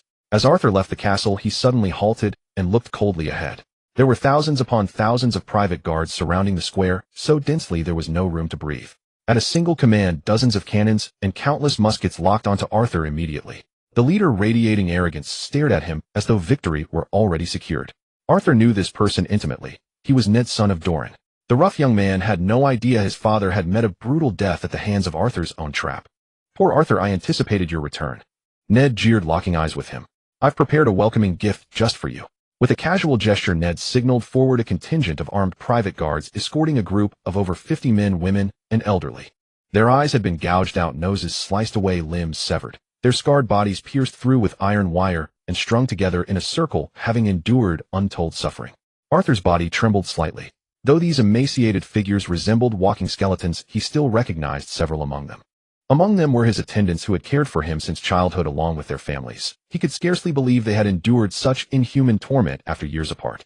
Lord Arthur, the brilliant heir of the Fremont family, callously abandoned you as he fled for his life. But his brother Arthur will witness your deaths right here with his own eyes. Ned sneered, contemptuously boasting before the fallen crowd. Suddenly a youth among them, recognizing Ned's voice, lunged and bit down hard on his leg. Ned shrieked in agony until guards from both sides rushed forward and butchered the youth who held Arthur in such reverence. Kill all these fools, Ned ordered, his face contorted with fury. He had kept them alive to suffer slowly before Arthur, but the relentless bleeding from his bitten calf drove him to order their immediate execution. Hey Ned, Arthur called out from beneath his brow, addressing the distant figure as one might summon a pet. You don't actually expect to save them, do you? Ned shoved aside his guards and glared viciously at Arthur. Let me tell you, these pigs have chronic poison coursing through their veins. Every midnight when it kicks in, their agonized screams are absolutely delicious. I'm not trying to save them because I've decided you're coming with them. Arthur's voice remained measured, yet it reached every ear present. His formidable presence pressed down like an immense mountain, leaving everyone gasping for breath. Master Ned, terrible news. A soldier burst from the castle, but spotting Arthur's killing intent just ahead, he stumbled and nearly collapsed in terror. What is it? Ned scowled, barking at the soldier. The patriarch, Lord Doran, was brutally murdered in the secret chamber. His corpse is reduced to merely half a head. The soldier trembled as he reported, shuddering at the gruesome image of the clan leader. My father. Ned's eyes blazed crimson. Overcome with grief and fury, he drew his sword and thrust it through the soldier's throat, then commanded his private guards. Anyone who takes Arthur's head shall be rewarded with 10 million berries and ennobled as a knight. Charge. The generous rewards spurred the Fremont clan's private guards who surrounded the square to surge forward with battle cries that shook the heavens. Arthur faced the army with unwavering composure, his expression as still as deep water. Before him thousands of private soldiers gathered, and with deliberate calm, he raised his hand, water gathering and swirling above his outstretched fingers. With what appeared to be a mere flick of his wrist, the rapidly condensed water sphere exploded outward into countless glistening droplets that pierced through the private soldiers like bullets. To everyone's shock, the soldiers screamed in agony as their bodies grotesquely swelled. The water-filled droplets burst within them, exploding like overinflated balloons and showering the ground with carnage. Yet the droplets continued onward, piercing through soldiers behind them in relentless succession, transforming the square into a scene of utter devastation where viscous blood pooled everywhere. With nothing more than a gesture, Arthur had eliminated nearly all of them, private soldiers and Ned Doran's son, who had ruled with arrogance and cruelty. The remaining guards stood pale with terror, recognizing in Arthur nothing less than a reaper from hell, a killing method beyond anything they had ever witnessed. Ned, now reduced to nothing but pulpy remains, could never have imagined that the unknown illegitimate son Arthur had grown so devastatingly powerful. Ned had sought his own destruction simply because he remained ignorant of Arthur's true status. A notorious pirate with a 100 million berry bounty, a secret known only to Doran, who now lay dead in that chamber. Arthur glanced once more at the scattered remnants before pulling his hood over his head and turning away. For him, eliminating every enemy was necessity rather than pleasure. The deaths of those tormented attendants weighed heavily on his conscience, even though he understood it spared them from further suffering. A day later, on a grassy hill overlooking a coastal border town in the Eastern Zhou Empire, Arthur personally erected a grave marker. From available intelligence, his father and older brother Arthur appeared to have escaped successfully, though their whereabouts remained unknown. Still, Arthur felt certain they would reunite soon. Arthur's thoughts turned to Andrew, the slave trader with formidable connections who had sought him out, and he suspected their meeting was no accident. Could Andrew have been aware of what transpired at the Fremont estate? If so, what was his true purpose in approaching Arthur? What had seemed like progress now dissolved into deeper confusion, truth obscured as if by a thick fog. Arthur's expression shifted as he noticed two travelers approaching along the mountain path ahead. One young man spoke animatedly. Have you heard the news? The Fremont clan, regarded as the Empire's strongest, was infiltrated by a mysterious assassin who slaughtered nearly half their guards. Now their elites are mobilizing, and even the Navy has dispatched an admiral to intervene. That's impossible. They're the Fremont family, the older man replied in disbelief. It's true. I have a friend at the newspaper who has photographs. This will spread across the world soon. The young man spoke earnestly. Whoever dared attack the Fremont clan must be mad. The king will surely issue a bounty. Rumor says the assassin is quite young. He's become my idol. I'd give anything to meet him. The young man spoke dreamily before noticing Arthur standing at the grave. Provocatively he called out, "Hey, what are you staring at, kid? I'll beat you senseless." Arthur ignored them entirely and departed swiftly. What a weirdo, the young man muttered, following the elder in the opposite direction. From their conversation, Arthur grasped two key points. No one had identified the assassin. Whether out of mercy or following orders, Arthur's identity remained concealed. Second, Arthur was certain the Eastern Zhou Emperor would never pursue him. With the former patriarch missing, the current one dead, and over half their forces annihilated, the Fremont clan stood weakened, and the Eastern Zhou king would inevitably move to reclaim authority. Arthur had already reclaimed Tim's scorching blade, the century-old family relic, severing all ties with his clan. Unable to safeguard Jenny and the others through clan protection, Arthur resolved to depart immediately for the Grand Line. This diversion would draw the Navy and bounty hunters away from Norton Estate on York Island, while Arthur urgently needed a master to teach him the techniques of dominance. Aboard a massive warship cleaving through the waves, hundreds of jubilant pirates gathered, their cheers echoing across the sea. From the initial brink of destruction, when the vessel seemed on the verge of shattering apart, to finally riding safely into the current, this band of pirates had at last entered the Grand Line. The joy of surviving disaster brought tears to many pirates' eyes. To them, becoming part of the Grand Line meant fulfilling their dreams of becoming passionate warriors who would conquer the seas. Who knows, they might even become warlords of the sea, or perhaps legendary emperors someday. Overcome with emotion, these pirates gazed at the vast ocean, fearlessly indulging in their daydreams. Yet one person stood apart from them all, a young pirate asleep at the corner of the deck. At first the crew presumed he had fainted from the terror of entering the Grand Line. Indeed, few could maintain composure under such dire circumstances. Yet this slumbering youth occasionally stretched, rolled over, and muttered words in his sleep. Many pirates were secretly astonished. His nerves must be steel to sleep so soundly in such treacherous waters. Even more puzzling was the easel strapped to his back, and the weapon wrapped in cloth, though heaven alone knew what manner of blade lay within. Only a captain with equally thick skin would dare bring aboard this stranger pulled from the sea. "Hey, damn brat, wake up and get to work." A middle-aged, one-eyed pirate approached, barking orders at the youth. This burly man with a flowing beard and a parrot perched upon his shoulder was the captain of this vessel, Meshi. The young man rose with clear reluctance, rubbing his sleepy eyes and muttering, "Is it mealtime yet? You only know how to eat. Go hoist the sails." The middle-aged, one-eyed captain nearly choked with rage, raising his iron hook as though to strike. The young pirate hastily scurried off to raise the sails. This young man, who had infiltrated the pirate crew, was none other than Arthur. Having fled his family's dominance, and having no intention of returning to York Island, Arthur had made his way to the Grand Line. Initially, Arthur had planned to navigate the Grand Line in a small dugout canoe. However, at Twin Cape, he encountered Dr. Carocas, the doctor who once served the pirate King Jack. After a brutal confrontation, a thoroughly subdued Carocas and Arthur shared drinks and camaraderie. Arthur gleaned much intelligence about the Grand Line from him. Following Carocas's suggestion, Arthur had joined a pirate crew bound for the Grand Line. The pirates aboard this vessel possessed considerable combat prowess, and the ship's sturdy construction was also a factor in Arthur's decision. Of course, he merely sought passage, not a permanent position. Sea voyages can be exceedingly monotonous, particularly for a crew like theirs entirely unacquainted with the Grand Line. Upon their arrival, suddenly a colossal sea fish, dozens of meters in length, breached the surface. Upon its descent, it sent billowing waves crashing onto the deck, drenching everyone like drowned rats. Only Arthur stood, smiling, umbrella in hand, watching his fellow pirates with amusement. Mealtime. A broad-faced giant emerged from the hold and bellowed to the crew. Countless pirates surged forward, scrambling toward the hold in a frenzy. Only Arthur remained at the rail, seemingly uninterested in competing for food. Soon the cook, a broad-faced giant, approached Arthur and offered him a prepared plate. Despite its simplicity, the dish featured a pleasing balance of meat and vegetables, appetizing in appearance and excellent in flavor, far surpassing the usual fare. The cook prepared this special meal out of gratitude. Earlier, after accidentally slicing his finger while chopping ingredients, the infection had spread throughout his entire palm, necessitating amputation. For a chef, losing a hand meant ending his career. Yet this young man, salvaged from the sea, had not only healed his hand, but eradicated even the scars. Since then, the special treatment had never ceased.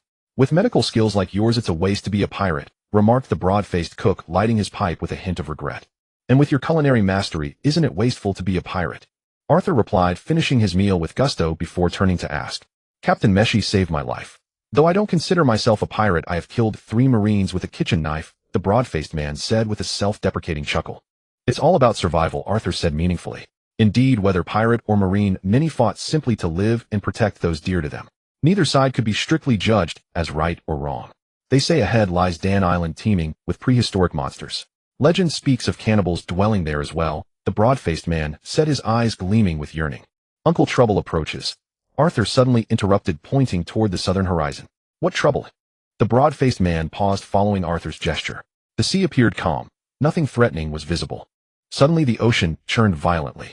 Dozens of fierce tiger sharks surged forward, their massive forms slicing through the waves like swift vessels.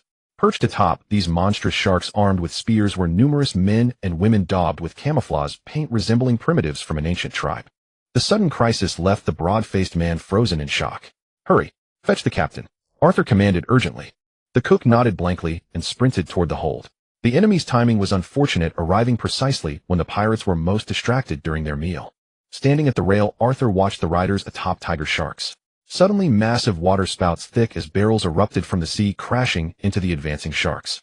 To Arthur's surprise, the tiger sharks possessed extraordinarily tough bodies, showing no sign of pain as they continued their relentless advance. Just as Arthur prepared to act again, the pirates emerged from the hold en masse. Seeing their enemies in the water, they drew their weapons and readied their cannons, targeting the shark riders. The seafaring warriors released their spears with full force. Some pirates caught off guard were pierced through, their bleeding bodies nailed to the deck. Witnessing their comrades slain, the enraged pirates retaliated. Flying cannonballs plunged into the sea, sending towering columns of water skyward. Several cannonballs struck the tiger sharks, directly exploding in brilliant flashes of fire. Yet the shell's destructive power proved negligible against the sharks' impenetrable hides. Enraged, the tiger sharks swarmed the ship, crashing against the hull with devastating force. Pirates who tumbled into the sea hardly had time to scream before being devoured whole. Stand back. Captain Meshi arrived suddenly, removing his eye patch. His eye blazed with infernal flames, resembling a demon from the depths of hell. This was Arthur's first sight of Meshi's devil fruit ability, and his anticipation grew. An unusual shockwave rippled outward. The distant tiger sharks suddenly ceased their assault, their bodies contorting as they turned upon their own companions. The shark riders hurled their spears at their former allies, and within moments the sea ran red with blood from their mutual destruction. Watching the enemy's complete defeat, Captain Meshi declared boastfully from the rail, "You rats now witness the power of my illusion fruit." Arthur nodded silently. Meshi's devil fruit ability was indeed formidable, particularly effective in large-scale combat. Suddenly Arthur felt a sharp warning. A massive wall of water rose on the distant sea, and simultaneously a piercing beam of light shot from beneath the waves. With a thunderous crash, the water wall shattered, dissipating the beam's destructive force. Arthur's heart pounded. Had he not intervened, the entire ship would have been annihilated instantly. He could scarcely imagine what lurked beneath that stretch of sea. His mystery was short-lived. Suddenly, a colossal sea creature hundreds of meters long breached the surface. A water-blue beast resembling a seahorse, the very source of the attack. A sea king. Arthur was stunned. He had barely entered the Grand Line, and already encountered the legendary creature. Normally, sea kings possessed intelligence of their own. Yet this one seemed to obey commands reduced to nothing more than a weapon of war. Seeing battle inevitable, Arthur sighed, and stepped forward to the rail, preparing for combat. Yusei was about to speak when Captain Meshi suddenly yanked him down from the ship's railing. Before Yusei could utter a word, the square-faced cook Darwin rushed forward in a single bound, hoisted him onto his shoulder, and tossed him into the lifeboat floating on the sea. Although many pirates newly entered the Grand Line, they did not realize that the colossal sea beast before them was the legendary Sea King. Yet facing such a towering and terrifying creature, no one retained the courage to continue fighting. The enormous Sea King, even merely standing upon the sea surface, had already stripped countless pirates of their will to battle. On the limited-capacity pirate ship, desperate pirates crammed together, some even punching and kicking their companions, while corpses continuously fell into the sea. Boy, you must survive. It would be a profound pity if your medical skills were lost. Uncle Darwin the cook said to Yusei with a broad, warm smile. The heartfelt smile resembled a final farewell, as though entrusting something precious. Clearly Darwin had no intention of abandoning ship and fleeing. Yusei saw with perfect clarity that Captain Meshi, the first mate, and over 30 pirates had not chosen to desert the vessel. Instead, they remained steadfast at their posts as if nothing had changed. "Uncle, I am actually not a doctor," Yusei replied sincerely to that gentle smile. The square-faced uncle paused, neither laughing nor weeping, and said, "Regardless of who you are, boy, you must live." "No time. Set sail immediately. Captain Maishi, his face grave, rushed forward and ordered the first mate, who stood at full readiness. The pirate ship roared forward at full power, hurtling into the distance. Pirates who had failed to leap into the lifeboats plunged into the sea by the dozens, desperate to survive. Yusei understood perfectly what Captain Maishi intended. They were not abandoning the pirates to flee alone, rather they were using the pirate ship as bait to safeguard those in the lifeboats. As Yusei had foreseen, the freshly departed pirate ship erupted in cannon fire under Captain Maishi's command. Occasionally 1 or 2 shells struck the Sea King's body, yet they seemed no more effective than grains of rice hitting a human utterly powerless. The Sea King's massive eyes fixed upon the pirate ship, profoundly curious about what these insignificant creatures intended. Perhaps it was waiting for that human who had just blocked its devastating strike to make his move. After a brief moment, the colossal Sea King, resembling a seahorse, appeared to lose patience. It dove beneath the waves and surged forward, its enormous body closing the distance to the pirate ship in an instant. The gigantic form bursting from the sea surface instantly raised a 100-meter tsunami, descending like a colossal palm, with the weight of Mount Tai bearing down upon them. Hard to starboard, full speed ahead. Captain Maishi shouted urgently from aboard the pirate ship amidst the towering waves. The pirate ship surged forward, meeting the falling wave head-on. Just as the wave was about to swallow the vessel, Captain Maishi seized the precise moment and barked his order. Drop anchor immediately, 3/4 hard to port. The pirate at the helm hesitated. Would this not mean facing the nearly 100-meter wave directly? Yet in the next instant he immediately spun the wheel. The pirate ship swiftly changed direction, facing the nearly 100-meter wave before it like a mere leaf. Just as the immensely powerful wave was about to devour the ship, an unexpected miracle occurred. The vessel soared upward along the edge of the wave, much like a train riding upon its tracks. The pirates aboard finally exhaled in relief, secretly marveling at Captain Maishi's vast experience. By reading the patterns of the waves and choosing the perfect moment, he had narrowly avoided the crushing impact. But they had no time to catch their breath, for crisis struck once more.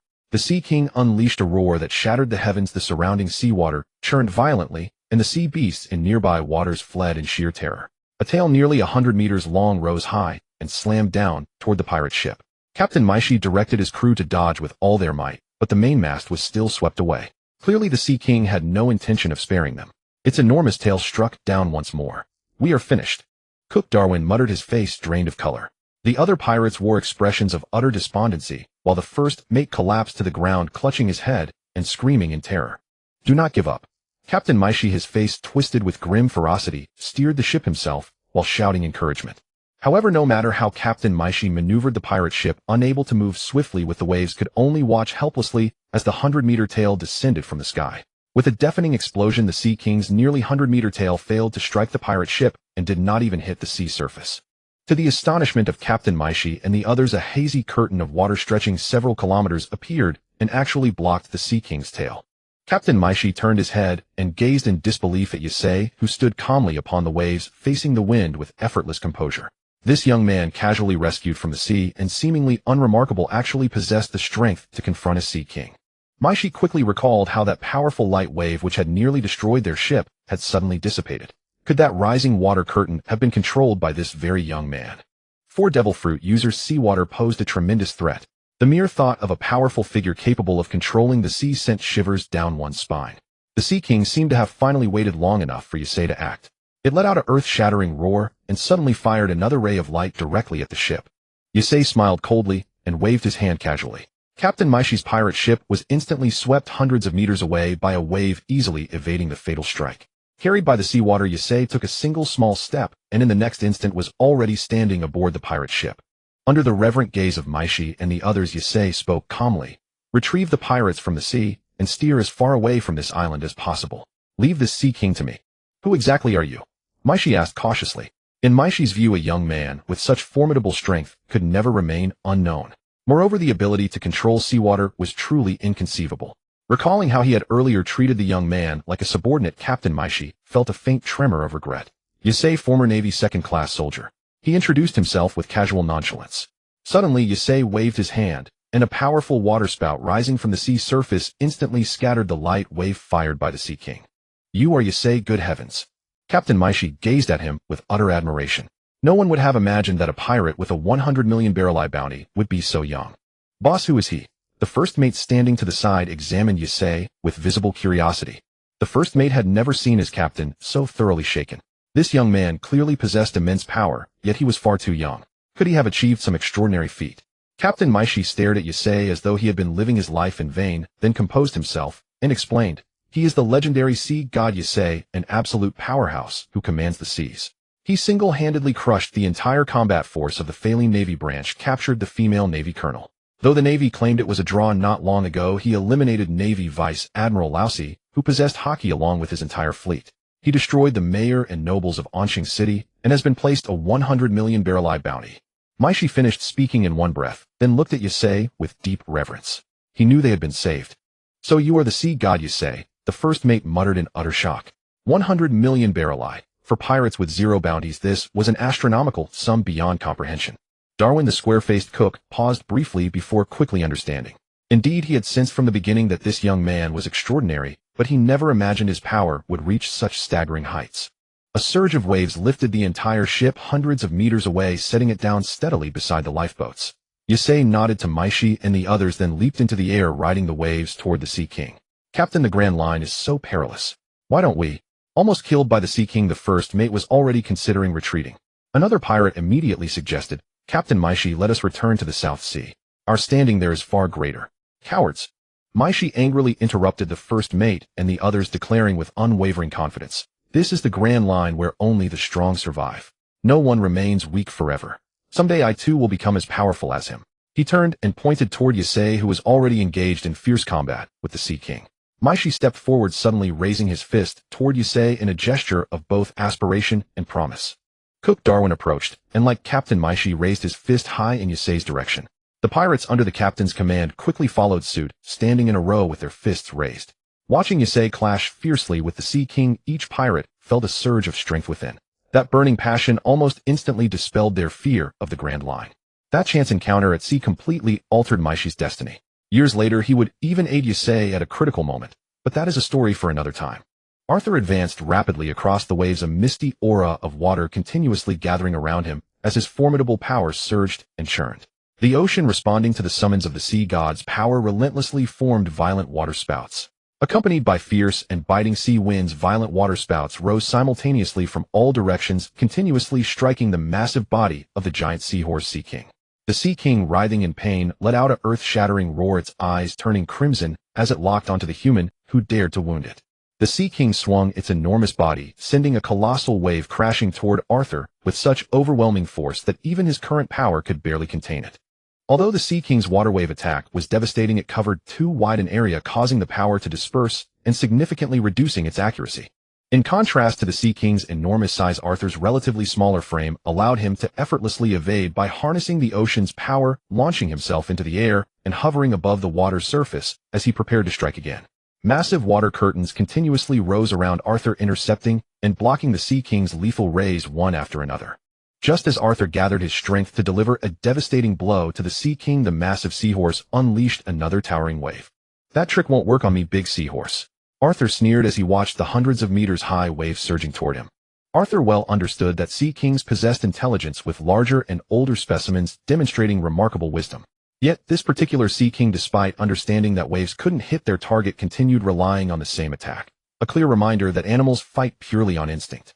Arthur easily sidestepped the towering wave using the seawater around him, then raised a water curtain from the sea surface to block the incoming lethal rays. Arthur was fully confident, having grown familiar with the Sea King's combat patterns, always starting with massive waves followed by devastating rays, a combination that had eliminated most opponents. The Sea King kept repeating these two attacks over and over, so predictable and weak that it couldn't even ignite Arthur's fighting spirit. But this time, as the rising water curtain fell, the expected fatal rays never came. More unsettling was the fact that the Sea King had vanished into the distance, while the water curtain Arthur had raised had somehow become cover for the Sea King's movements. Suddenly, the Sea King emerged beneath Arthur's feet. Having approached through the deep sea, Arthur had failed to detect its presence. Arthur attempted to dodge, but was shocked to realize that against such a massive Sea King, closing in his speed was insufficient to escape. Water wave barrier. With no way to retreat, Arthur concentrated all his strength, forming a transparent watercolored barrier around himself.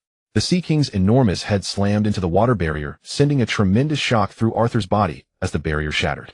Blood spilled from his mouth, and his severely wounded body fell into the sea. The Sea King pursued Arthur into the sea, its blood-stained maw filled with dense razor-sharp teeth, like a mountain of blades capable of crushing anything with ease. At the last critical moment, Arthur merged his entire body with the ocean, narrowly avoiding the Sea King's devastating strike by a hair's breadth. However, the Sea King's keen sense of smell prevented it from leaving. It continued circling nearby, ready to eliminate the human who had angered it at any moment. Drifting with the ocean current, Arthur felt excruciating pain throughout his body. God only knew how many bones were broken. He could clearly feel his heartbeat growing weaker and his breathing becoming heavier, suggesting severe damage to his heart and lungs. This was undeniably Arthur's most severe injury yet. The wounds he had sustained during his confrontation with Vice Admiral Rossback on Onshing Island seemed trivial in comparison. Even more dire was the fact that the Sea King lurked nearby, watching hungrily. Arthur had no chance of escaping its pursuit at such close range. Although Arthur possessed the power of the sea god and had merged with the seawater, multiple attempts to flee in liquid form had all failed.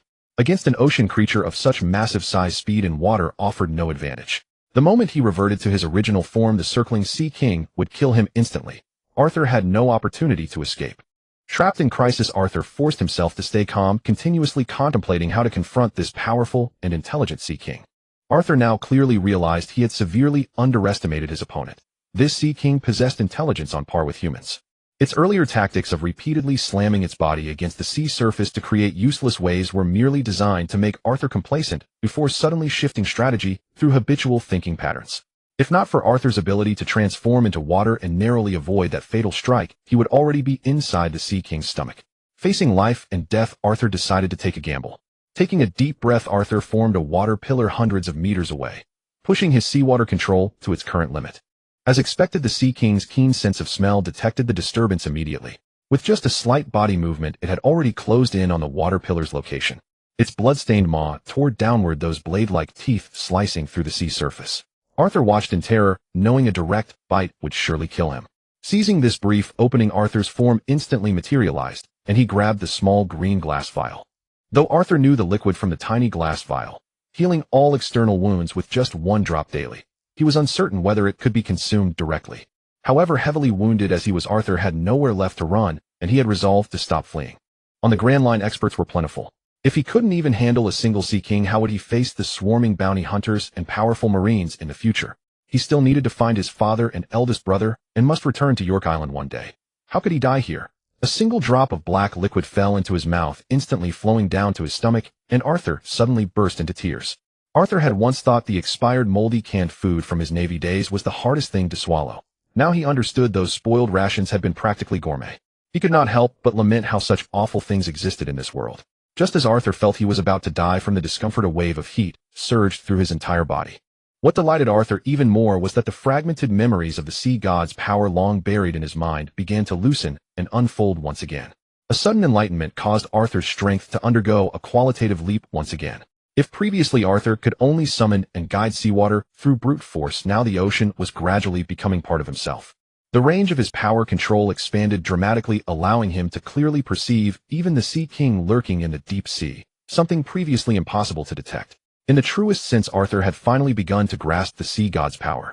Suspended in midair, Arthur slowly opened his eyes. His gaze toward the distant Sea King no longer showed fear, but was filled with fighting spirit and confidence. The Sea King let out an earth-splitting roar, its body violently surging out of the water as it slammed its rock-hard head, which could topple giant mountains in an instant, toward Arthur.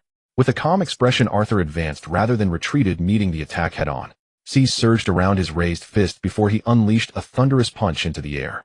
The massive Sea King was struck as if by a catastrophic blow, its body twisting and recoiling backward.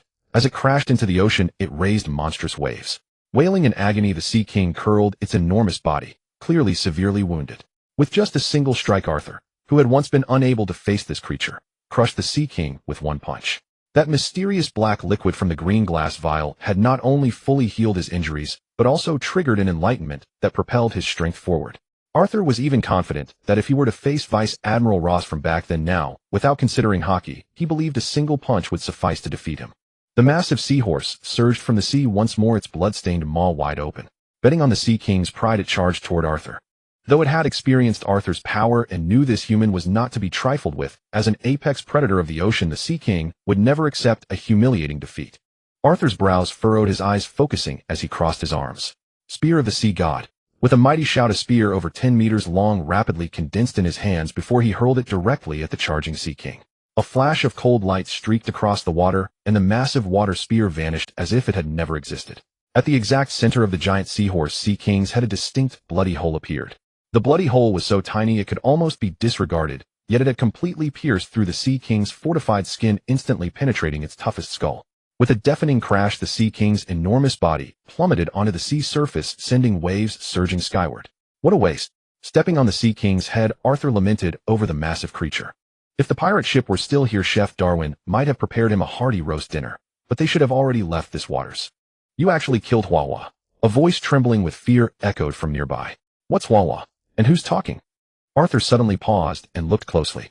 He quickly discovered that crawling out of the giant seahorse's brood pouch was a young girl with her face painted in camouflage and snow-white skin, staring at him in terror. The girl possessed a perfect face, neither too plump nor too thin, and although she appeared quite young, her figure had developed impressively. What was it? Arthur asked in confusion, pointing at the dead Sea King. Wawa is the sacred beast of our C1 group, used to fight enemies of the Sky Clan and Earth Clan. The girl quickly snapped out of her rays, staring at Arthur with fury. Wait, no. You killed our sacred beast, which makes you my enemy. I'll duel you. I think you've misunderstood. I'm not your enemy. Oh, so you're not. Then why did Wawa die? But then you are my enemy. Wait, no. That doesn't work either. You yourself said you're not, so how can I be sure you are? The girl had completely confused herself, standing alone on the Sea King's corpse and talking to herself. Arthur instantly gave up trying to reason with the somewhat scatterbrained girl. He planned to head to Sabaody Archipelago as soon as possible and had no time to waste here. However, it seems some pirates were captured on the island. According to our traditions, they must be fed to the sea beasts, the girl said earnestly. Arthur turned to look and noticed the girl holding a beautiful white conch shell. It seemed she had just received news of the pirates' capture. Since there were no pirates passing by, the only explanation was that Captain Maishi and his crew had just been captured. Sorry, little beauty. Amid the girl's terrified screams, Arthur hoisted her onto his shoulder and strode across the waves toward the island where she belonged. Arthur shifted his thoughts, and following the ocean current, he quickly pinpointed the location of a distant island. Having taken the clueless girl who came to him and following her directions, Arthur walked upon the waves and within moments reached the waters surrounding the island. Calling it merely an island was somewhat inaccurate, for the landmass before him was truly immense, with countless jagged crimson peaks piercing the sky like a formation of spears. According to the clueless girl's account, this place was known as the Sea Island, a world where sea beasts and humans coexisted in harmony. To the north and east lay the Sky Island and the Earth Island, and over countless years of mutual warfare and plundering, the three factions had even forgotten the original cause of their conflict. But Arthur quickly realized the girl was confused once again, for several winged birdmen suddenly flew over from a nearby island. These birdmen, each wielding a spear and flapping the wings on their backs, sped rapidly toward Arthur. If he guessed correctly, this was not the Sea Island at all, but the Sky Island, which harbored enmity toward it. Who are you to dare invade our sky domain?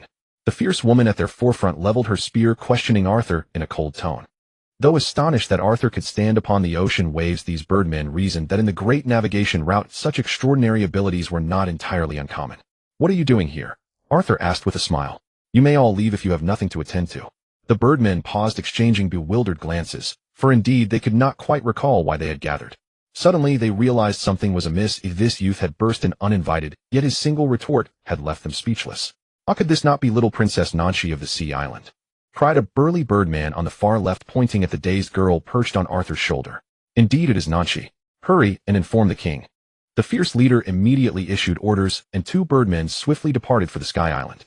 Hand her over, and you shall be spared. The fierce woman locked eyes with Arthur, tone sharp and unforgiving. What benefit would I gain by surrendering her to you? I have heard the Earth Nation shows considerable interest as well. Adopting the air of a merchant, he began bargaining with the assembled birdmen.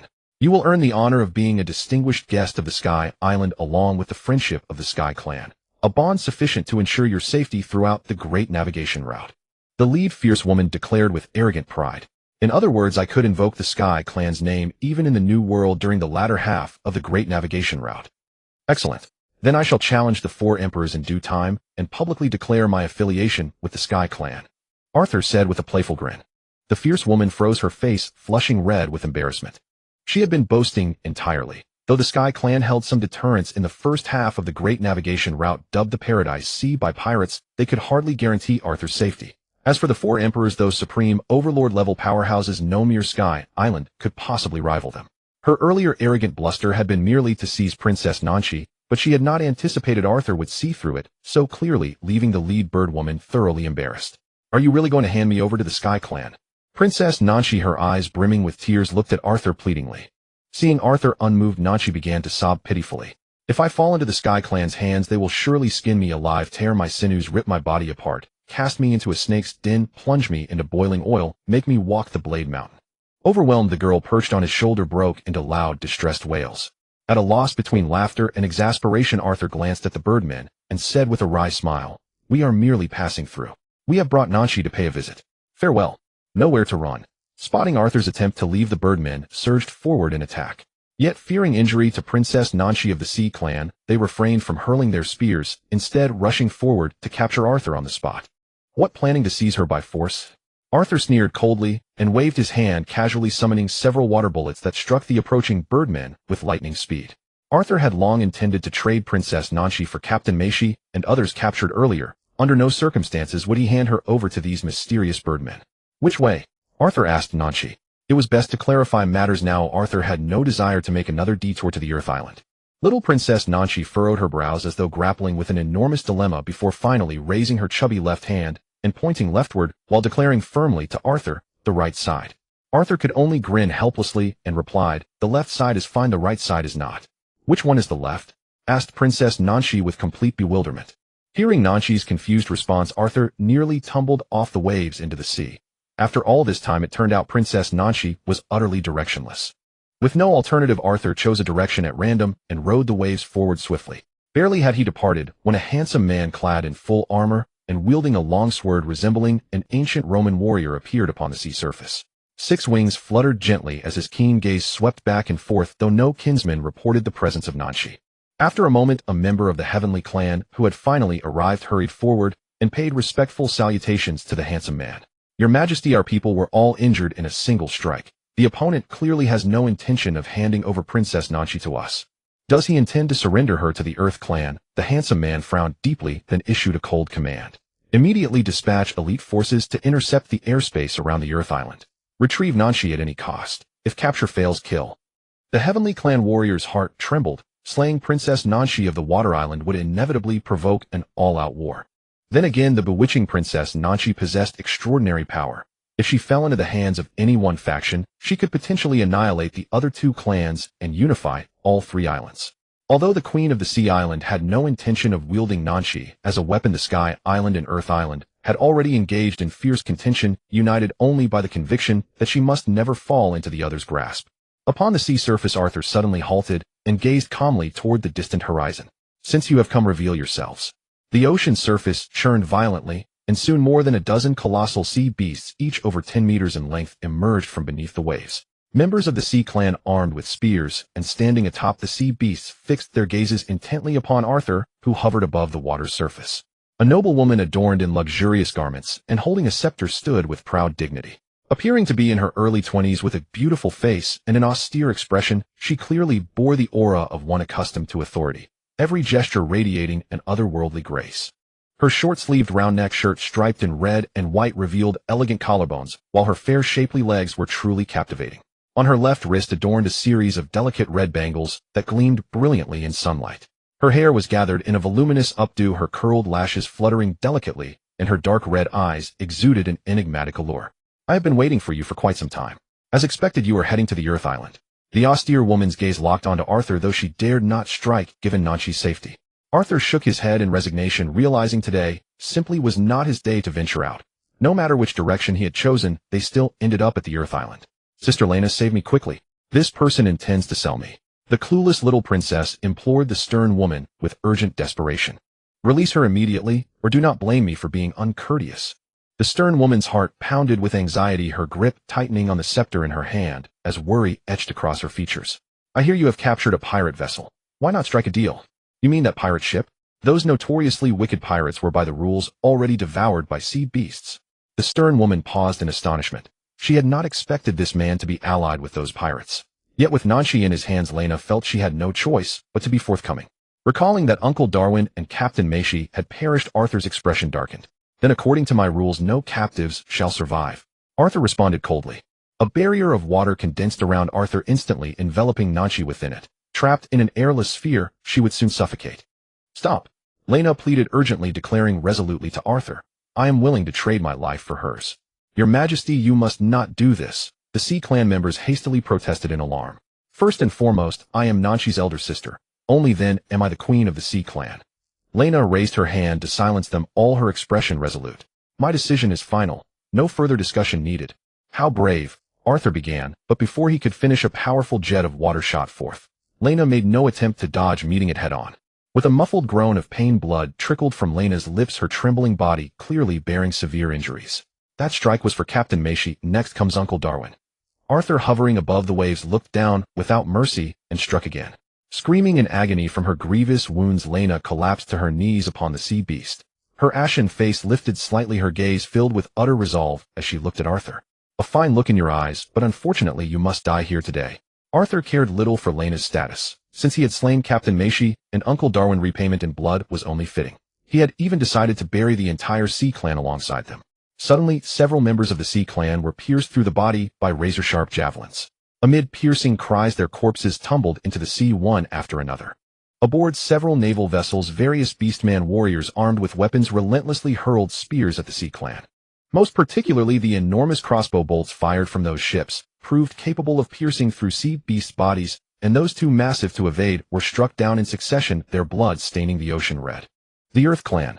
Lena, gravely wounded, felt her heart sink as she witnessed the Earth Clan arriving as reinforcements. Witnessing her kin being slaughtered relentlessly, she disregarded Nanshi's safety and charged forward without hesitation. The scepter in Lena's hand emitted a dazzling radiance, and the tamed sea beast, jaws agape, lunged toward the enemy ships. The Sea Clan's counterattack materialized as expected, as both sides relentlessly flung their spears, with members of the Earth Clan's beastman warriors and Sea Clan fighters alike screaming as they fell into the sea after being struck. The battle just commenced had already escalated to a fever pitch. These sworn enemies, locked in mortal opposition, focused solely on destroying one another, as if Arthur had become merely a bystander to their conflict. Arthur stood aside with a cold expression, watching. He had no desire to intervene, nor did he care who would win or lose.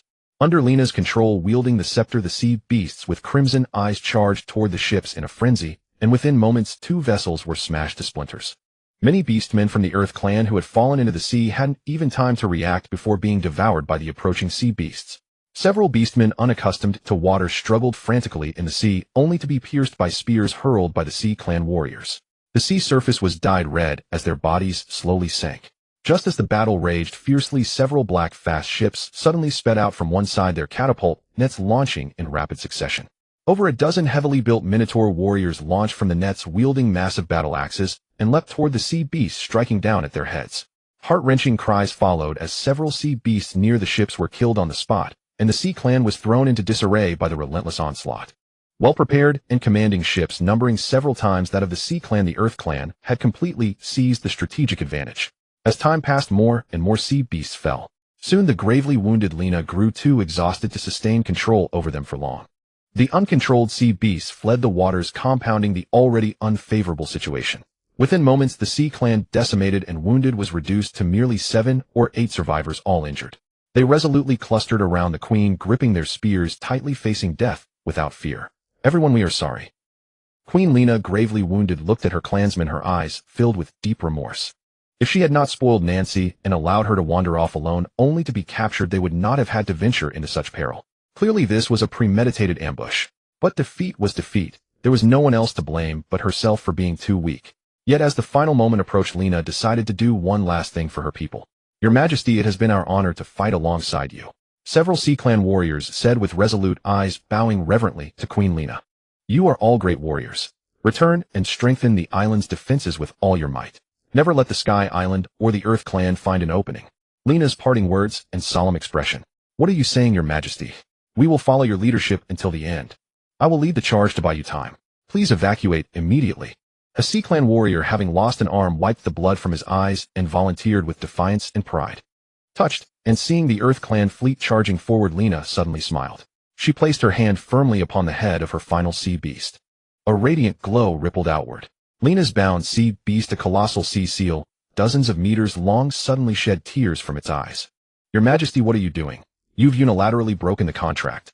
A Sea Clan warrior's eyes widened in disbelief as he gazed at Queen Lena. Every member of the Sea Clan had a bound sea beast, and as their queen, Lena's was even more powerful. From childhood, each Sea Clan member chose a young sea beast to forge a contract with. The contract could make the bound sea beast stronger, but if the beast died or the contract was unilaterally broken, the survivor or the one who initiated the breakup would suffer severe harm. Queen Lena was already gravely wounded. Breaking the contract unilaterally would surely be fatal. A warrior attempted to rush forward to stop her, but those around him held him back firmly. "You fools, do you intend to stand by and watch the queen die?" The Sea Clan warrior roared in fury. "It's too late, damn you. Once the contract is broken, it cannot be reversed." The other Sea Clan warriors restraining him were already in tears as they spoke. Lena suddenly rose into the air and landed steadily upon the corpse of a distant sea beast floating on the surface. She looked at her bound sea beast, that enormous seal, with calm composure. The seal let out a sorrowful cry of farewell, then suddenly swallowed the remaining Sea Clan warriors whole and shot toward the distant sea at tremendous speed. The beastmen, intending to pin the queen's murder on the Sky Clan, did not want their scheme exposed. At a command, the entire fleet formed an encirclement, and countless heavy crossbows designed to combat sea beasts whistled through the air. The seal bled profusely from constant impacts, but driven by Lena's final command, it did not falter. After smashing through several ships, it brutally broke through the encirclement. Standing upon the waves, Arthur watched Lena quietly. As a queen, she had indeed fulfilled her duty. Yet Captain Macy and Uncle Darwin had died by her people's hands, and Arthur would not let her escape. Lena looked toward Arthur, blood dripping from the corners of her mouth. The sea wind blew her clothes and hair, making her look breathtakingly beautiful. "You only want me dead, so I will die here. I ask only that you promise to protect Nancy. She is the last hope of the Sea Clan." Lena spoke with calm composure and a placid tone. "Why should I agree to you? Your Sea Clan must all pay the price." Arthur rebuked, coldly displeased by the moral coercion. "If you wanted to kill me, you would have done it long ago," Lena said, brushing aside her disheveled hair with a faint knowing smile. Seeing the Earth Clan beastmen approaching by ship, Lena suddenly hurled the scepter in her hand toward Arthur with all her remaining strength. The moment Arthur grasped the scepter, a strange tremor stirred within his mind, though the epiphany he had experienced before did not return. Indeed, such a profound breakthrough that could grant a qualitative leap in power was something that could only be encountered, not sought. In fact, during his journey toward the Great Voyage, Arthur had repeatedly tried consuming the black liquid from the mysterious green glass vial, yet no epiphany had ever occurred. This scepter, however, had stirred something within him. It was likely closely tied to the power of the sea god. The beastmen were closing in, and Lena well knew what fate awaited the women of the Sea Clan, especially their queen, if they fell into these beasts' hands. Having handed over the scepter, the symbol of the Sea Clan, perhaps her sister would survive. Her clansmen would surely return to the Sea Island safely. Blood continuously seeped from Lena's lips. Knowing her time was short, she drew the sharp short sword at her waist, and glancing toward the distant Sea Island, slit her own throat. But Lena's wish was not granted. A torrent of water forcibly knocked the sword away, leaving only a shallow scar on her fair neck. "You damn fool. Do you really want to see me humiliated?"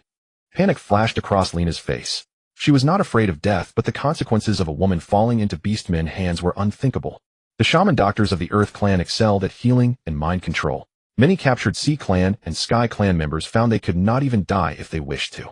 Just as Lena tried to take her own life again, several dog-headed beastmen leaped onto the sea beast's corpse ahead of her.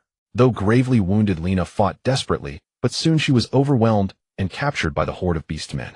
Soon a boarman clad in a fur coat waddled forward, his thick belly leading the way. Judging from his entourage guards, he was an important figure among the Earth Clan beastmen. However, the boarman could barely raise his head, managed only to lie half reclined with the aid of his attendants, so he could see Arthur hovering above the waves. Arthur suddenly recalled that domestic pigs were incapable of seeing the sky, and even as beastmen this trait remained unchanged. "Honored outsider warrior, aligning with our Earth Clan is a wise choice, The boarman looked at Arthur, his small eyes avidly fixed upon Nancy beside him. Standing behind Arthur, Nancy was filled with terror, her fear of these beastmen evident. Her usual dazed expression had vanished. Seeing Arthur remain silent and seemingly disregard him, the boarman's wrath boiled, yet he maintained a genial smile. "As long as you hand over Nancy, we will pay any amount of belly you desire, and furthermore, we will give you 10 fine slaves. What do you say, Sorry, I'm not interested in belly, and that woman is mine to take." Arthur pointed toward the half-dead Lena, imprisoned in the distant cage. Because this scepter had stirred memories of the sea god within his mind, Arthur intended to spare Lena's life. For now, until he extracted information about the scepter. Hearing this, the boarman erupted in fury. This kid was utterly unreasonable. Lena had to be taken back alive to the shaman doctor. Not only would she survive, but she would become a valuable slave. Perhaps the Sea Clan would surrender without a fight. With Queen Lena as bait, those obstinate Sea Clan fools would undoubtedly swarm forward eagerly to their deaths. To the beastmen, capturing Queen Lena meant the conquest of Sea Island was merely a matter of time. How could they possibly hand such an important person over to Arthur? Are you joking? A chill flashed across the Boarman's eyes, his tone growing cold. If you intend to oppose the Earth Clan, we won't hesitate to kill you on the spot. Before the Boarman finished speaking, every ship on the sea immediately aimed its massive crossbow at Arthur in the sky. Today you shall meet your doom. Arthur sneered coldly. The previously calm sea suddenly churned violently, and countless powerful columns of water erupted from the ocean's surface. The beastmen's sturdy ships were as fragile as paper under the water column assault pierced through in an instant.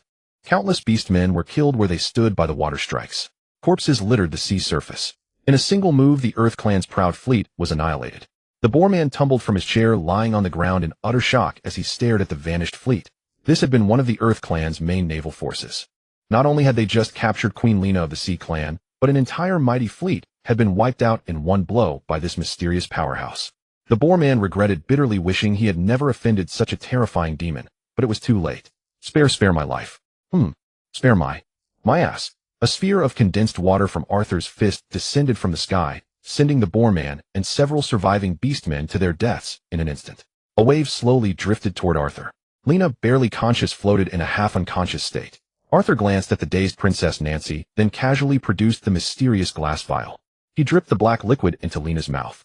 The next moment, a miracle occurred. Her injuries miraculously began to heal. What did you give me, you damn fool? Waking Lena gagged while glaring ferociously at Arthur. A thrilling medicine. Do you like it? Arthur replied with a cold smile. Just as Lena was about to speak, she suddenly realized she was in Arthur's arms. Her face flushed, and she hastily tried to pull away. However, the pool of water Arthur controlled was not large. Nearly falling, Lena instinctively leaned forward to maintain balance, pressing her entire body against Arthur. Who would have thought the queen herself is so proactive? Arthur teased with a grin. Pervert. Unable to move forward or back, Lena could only accept her fate, though her tongue remained sharp. Looking into Lena's unyielding eyes, a strange fire ignited within Arthur. He seized her slender waist and forcefully kissed her. Lena struggled vigorously, but eventually grew too weak to resist. Releasing the blushing Lena, Arthur said coolly, "You are my captive now. What I do with you is my prerogative. You'd best accept it quickly." You? Lena bit her lip, unwilling to yield. She feared what Arthur might do next, and at this moment, she had no way to resist. Besides, her sister Nancy was still in his hands. Humiliated, she could only submit. Yet her luminous eyes stabbed at Arthur. If glares could kill, Arthur would have perished 1,000 times over. Your Majesty's welcome ceremony is truly elaborate. Arthur, having arrived at the island of the sea, gazed upon the numerous fierce sea beasts surrounding the island. The warriors of the Sea Clan gripped their spears, tightly watching Arthur above the waves. No one had expected that both the Queen and young Princess Nancy would be captured by this outsider. Though the atmosphere was tense with hostility, none dared to make the first move. Soon an elderly man, leaning on a cane supported by 2 attendants, made his trembling way to the front line. "Elder, what brings you here?" The surrounding Sea Clan warriors watched the elder urgently. Elder Alfonso, the highest authority of the Sea Clan, who should have been at the refuge, appeared here instead. If the elder were killed again, who would lead the Sea Clan? With Queen Lena and young Princess Nancy captured, and the Sky Clan and Earth Clan watching like tigers ready to pounce, the Sea Clan could face annihilation at any moment. "I am Elder Alfonso of the Sea Clan. Since you have brought back the Queen and the Princess, it means we still have the possibility of negotiation." Although Alfonso appeared extremely aged, his mind was sharp, and he immediately saw an opportunity for consensus. "I need all information about this scepter." Arthur held the scepter aloft and addressed the elder defiantly. Seeing the sacred scepter symbolizing the Sea Clan fall into the hands of an outsider, the Sea Clan erupted in fury. If not for concern for Queen Lena and young Princess Nancy's safety, they would have charged forward long ago to eliminate this man who dared to desecrate the sacred scepter. "I will personally escort you across. Welcome to the island of the sea." Alfonso bowed slightly with dignity, gesturing for Arthur to land. This was a city carved by seawater where homes covered in dense marine algae rose from the surface. Countless waterfalls cascaded down, creating a breathtaking spectacle. Controlling Lena and Nancy with water vapor, Arthur followed Alfonso through a dark cave until they reached a stone door. The heavy stone door was carved with ancient pictographic patterns, as if telling a series of stories. However, Arthur had no interest in examining them closely. His mind was consumed by the desire to once again unlock the fragments of the sea god's memories. Growing stronger became his sole focus. Alfonso bit his finger and wrote ancient characters on the heavy stone door with his blood. The bloodstains quickly dried, then the ground trembled violently as the stone door slowly opened. A blinding light shot out from within. Before Arthur's eyes, a hall filled with countless ancient texts and dominated by a massive stone stele gradually came into view. This is sacred ground, only the royal family may enter. Alfonso, leaning on his cane, did not advance further. He looked at Arthur with a grave expression. If you don't want the royal family dying at this threshold, I suggest you continue forward, Elder Alfonso. Arthur was not foolish. Who knew what lay within the hall? His cold voice infuriated Elder Alfonso, yet he had no choice but to obey. Arthur followed Alfonso into the hall, cautiously observing his surroundings. Though eager for information about the scepter, he remained vigilant. The vast hall was illuminated as brightly as daylight, though the source of the light remained unclear. The enormous stone stele quickly drew Arthur's attention. It was covered in strange pictographic writing, but what Arthur found hardest to believe was that he could understand everything written upon it. It described the history of the Sea Clan, a race descended from ancient times seemingly inextricably linked to the sea god. Elder Alfonso, who was organizing documents nearby, soon noticed Arthur's expression and felt a shiver of unease. Could this person actually understand the writing above?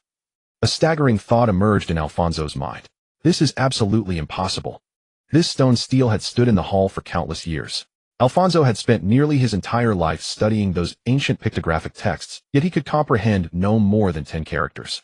An outsider with no foundation in the Sea Clan script could never possibly understand the pictographic writing on these steles. Elder Alfonso glanced at Queen Lena and young Princess Nancy, imprisoned by water ripples and unable to move. A flash of resolution crossed his eyes. All the texts concerning the Sea Soul Scepter are here. Alfonso pointed to a thick stack of documents on the platform. There were countless pictographic texts impossible for Arthur to read in one sitting. Compared to the rest, the documents about the Sea Soul Scepter drew his attention more. As Arthur approached and reached for the documents, a brilliant light suddenly burst forth, and a six-pointed star array materialized on the ground in an instant. Cursing to himself, Arthur guarded carefully. When the light dispersed, he was shocked to find himself alone in the hall. Elder Alfonso, Queen Lena, and the dazed young Princess Nancy had all vanished without a trace. The hall's illumination gradually faded. Soon, apart from the massive stone stele at the center, all the tables, chairs, and bookshelves disappeared.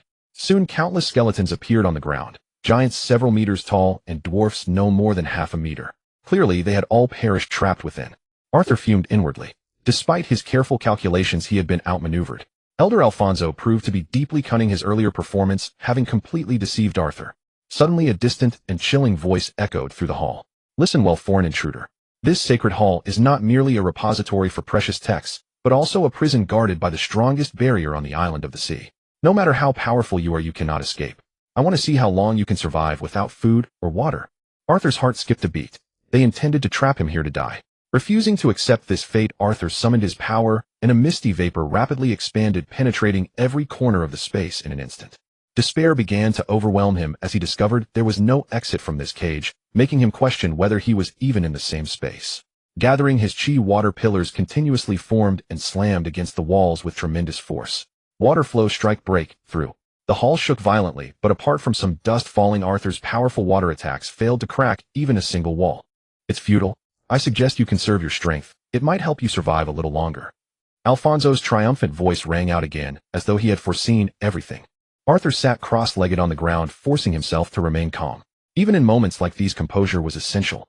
Elder Alfonso, I am willing to trade the Sea Soul Scepter for food and fresh water. Arthur called out to the empty air. He knew Alfonso would never release him. Exchanging the scepter for freedom was impossible, but trading it for provisions offered a better chance of survival. You clever lad, do you think I don't know what you're plotting? Alfonso remained unmoved, dismissing Arthur's proposal with contempt. Save your breath. When you turn to bones, I'll still obtain the Sea Soul Scepter.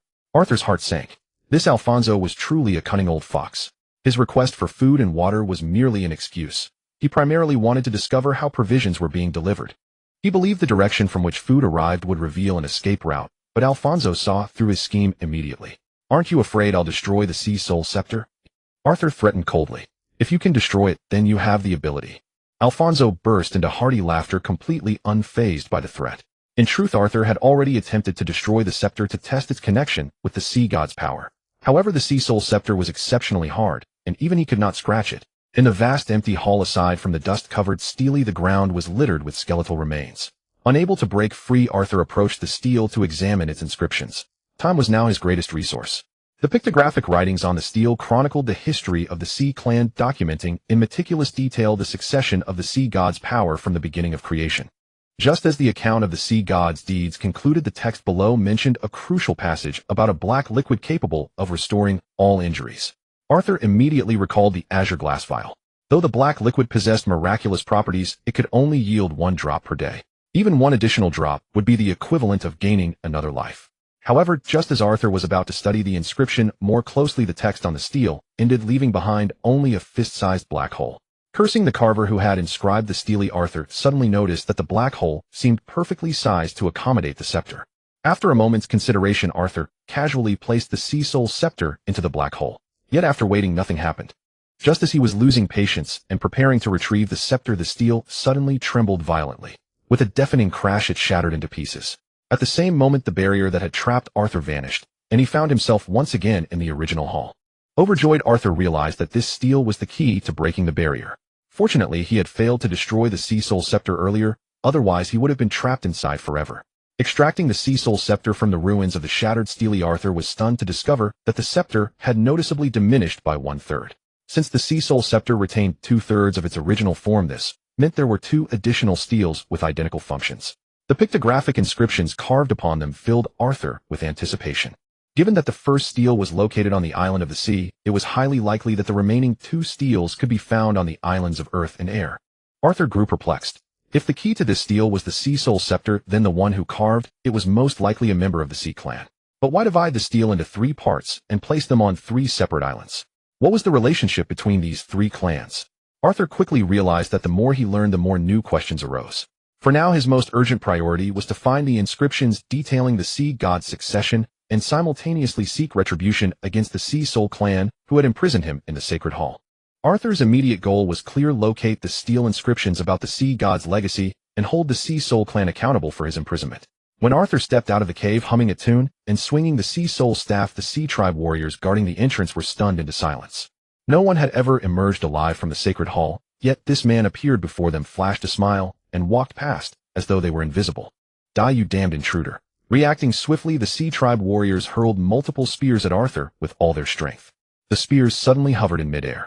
With a casual wave of his hand, Arthur reversed their direction, and they instantly pierced through the stone wall. Had they shifted even slightly, these Sea Tribe warriors would have been impaled on the spot. With a flick of his wrist, condensed water droplets struck each warrior between the eyes like bullets. Watching the Sea Tribe warriors sprawled across the ground unconscious with swollen foreheads from the water drops, Arthur hummed his tune and continued toward the center of Sea Island. Arthur had held back because the Sea Tribe were descendants of the Sea God, and he had been rescued by the Sea God's power on multiple occasions. Slaughtering them would be unjustifiable. However, Elder Alfonso had recently imprisoned Arthur in the Sacred Hall, attempting to starve him to death. The deaths of Captain Messi and Uncle Darwin demanded vengeance. Whether or not to wipe out the Sea Tribe, Arthur hesitated momentarily. Soon he arrived at the port and discovered Sea Tribe warriors cleaning a vessel flying a skull flag, a pirate ship. Witnessing the intruder they had imprisoned in the Sacred Hall striding openly toward them, the Sea Tribe warriors at the port surged forward to confront Arthur. 1 against 100, the 2 sides clashed in a blur of motion, the air echoing with the clash of blades. When they faced each other again, 2 unconscious Sea Tribe warriors lay sprawled on the ground, while Arthur stood unscathed, grinning as he held 2 battle axes. As the Sea Tribe soldiers charged once more, Arthur swung his axes in devastating arcs. When the next wave came to a halt, he casually dropped both axes to the ground.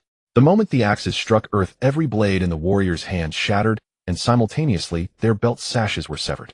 While the warriors fumbled to hold up their pants, a wave of water surged around them, trapping nearly 100 Sea Tribe fighters in place. Where is Captain Messi's pirate ship? Arthur surveyed the harbor coldly before stepping forward and placing his boot on the head of a captain-like Sea Tribe warrior. The only pirate vessel we've captured in half a month is this one. The captain responded without fear or deference. Nonsense. Where is Captain Messi's ship? Arthur's tone grew colder as a razor-sharp water blade formed at his fingertip. He had no qualms about killing those who refused to cooperate. Captain Carryman speaks only the truth. A frail Sea Tribe youth summoned his courage to speak to Arthur. These pirates have been fighting us for nearly a year, claiming many of our people before being captured recently. By the laws of Sea Island, they've already been fed to the sea beasts for dinner. Do with us as you please. Captain Carryman stared fiercely at Arthur. Wait, something's wrong. Arthur backed away, pacing as he pieced things together. That pirate ship clearly wasn't Captain Messi's. The hull structure, size, and especially the pirate flag were all different. Moreover, the young Sea Tribe warrior had mentioned these pirates had been battling them for nearly a year, while Captain Messi and his crew had only arrived at the Grand Line less than a day ago. Though the Sea Tribe might well be lying, the island was small with only a single port, and they had no habit of sinking ships. If he traced this back to its origin, Arthur had come to the island seeking to annihilate the Sea Tribe to avenge Captain Messi and Uncle Darwin's deaths. If these slain pirates weren't actually Captain Messi's crew, then Arthur had no reason to oppose the Sea Tribe, especially since they were descendants of the sea god. Swear that everything you say is true. Arthur fixed his gaze on the youth, his fierce, killing intent enveloping him like a storm. I swear by the sea god's name. Though trembling from the overwhelming killing pressure, the youth still met Arthur's eyes with solemn blue determination. Take me there. Arthur seized the youth's arm and led him to the coastline where sea beasts were fed. Massive, violent creatures churned in the waters below, waiting hungrily for their next meal. After examining the personal belongings piled aside, still awaiting burning, Arthur confirmed beyond doubt that these were not Captain Messi's men. Arthur could only smile bitterly at the turn of events. Fortunately, his earlier hesitation had spared the Sea Tribe warriors he'd encountered from complete annihilation. At least relations remained intact, and notably, he was the one who had rescued Queen Reyna and the clueless Princess Nancy of the Sea Tribe. As for slaying the Sea King-class beast and forcefully kissing Queen Reyna, those minor details could be easily overlooked. But as Arthur released all the Sea Tribe prisoners and prepared to head to the palace to explain everything, dark spots appeared on the horizon, rapidly multiplying into nearly 100 warships. Thunderous drumbeats echoed with terrifying authority, and crimson beastmen banners waved in the wind, signaling the full might of the Earth Tribe had arrived. Above, countless bird-like warriors of the Sky Tribe armed with blades and spears formed disciplined formations, soaring toward the island under their patriarch, the six-winged angel. To his surprise, the Earth Tribe and Sky Tribe, long-standing enemies, had temporarily set aside their rivalry to collaborate in conquering the island. Quick, return and notify Her Majesty. Captain Carryman ordered 2 Sea Tribe warriors. The rest of you follow me and hold them back. You expect to stop the combined assault of the Sky Tribe and Earth Tribe. Arthur stretched lazily, cracking his joints with a look of utter contempt. Don't think we'll thank you for this. Leave now. This isn't your fight, and there's no need to throw your life away. Carryman dismissed him curtly.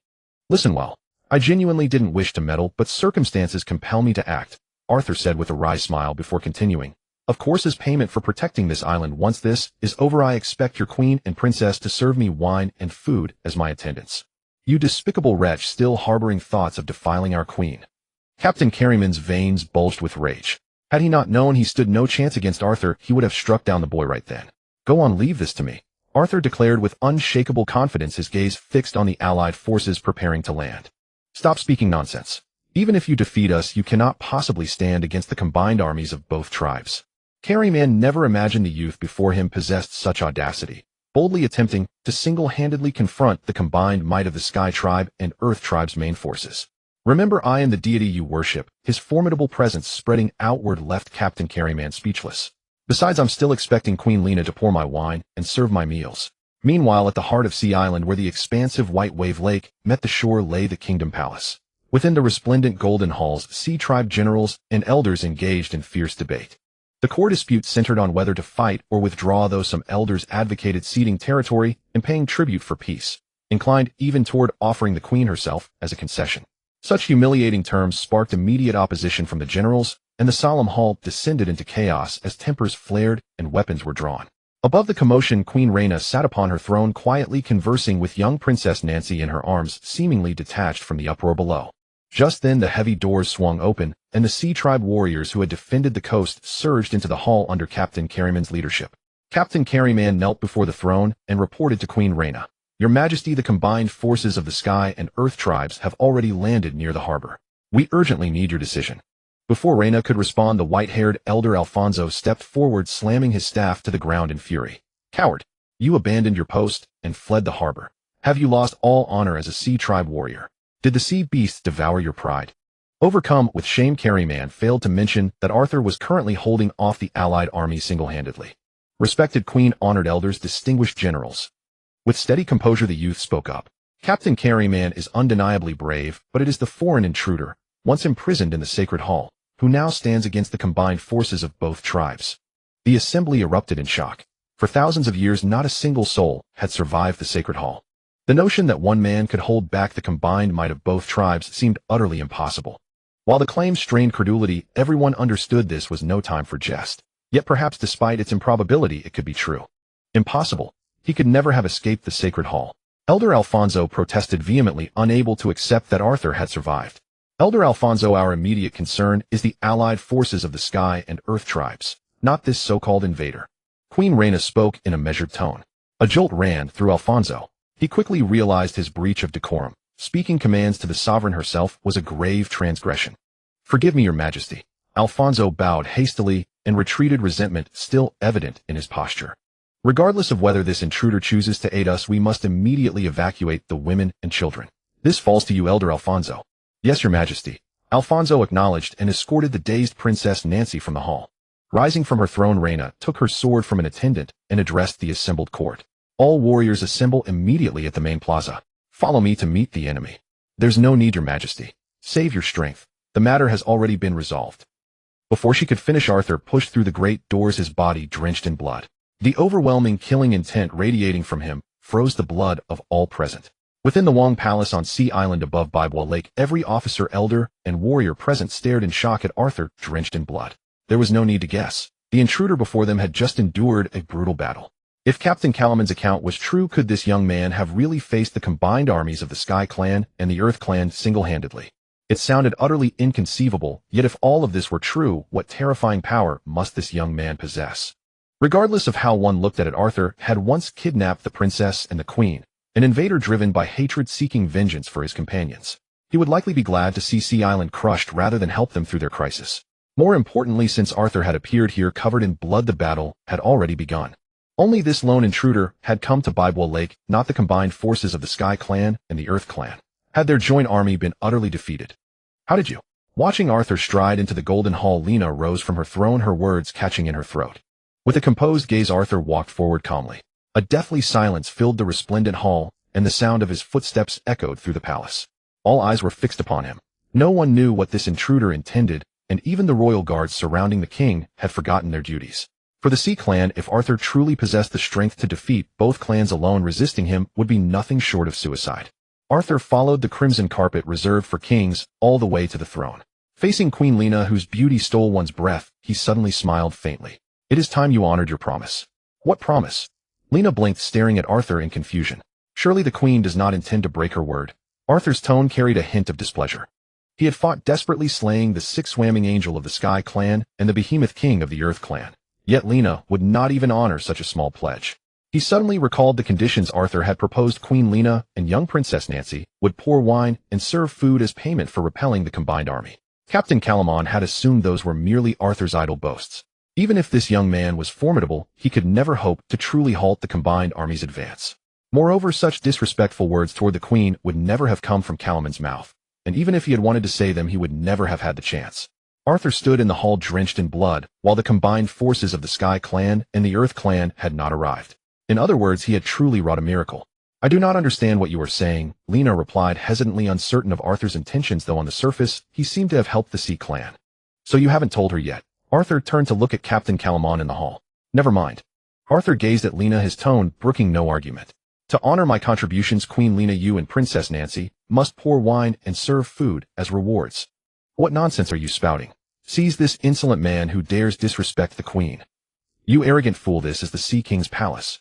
The moment Arthur's words fell, the magnificent hall erupted into chaos. The council of elders and generals alike began cursing, a surprisingly unified response. "While I single-handedly fought the combined armies of the Sky Clan and the Earth Clan, you fools were here debating whether to fight or submit. The fact that your Sea Clan has not been annihilated after all these years is truly astonishing." Arthur strode forward without hesitation, seating himself upon the throne and sweeping his gaze across the assembly with cold indifference. "If all of this is true, then I shall grant your request." Queen Lena agreed to Arthur's unreasonable demand with unexpected composure. "Report." A scout from the Sea Clan burst through the doors, dropping to one knee to report respectfully. "Your Majesty, the combined forces of the Sky Clan and the Earth Clan that landed on the eastern coast have been routed. The six-winged flaming angel leader of the Sky Clan has been slain.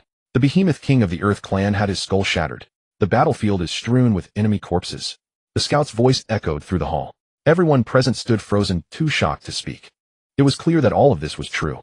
This young man named Arthur had truly defeated the entire combined army single-handedly.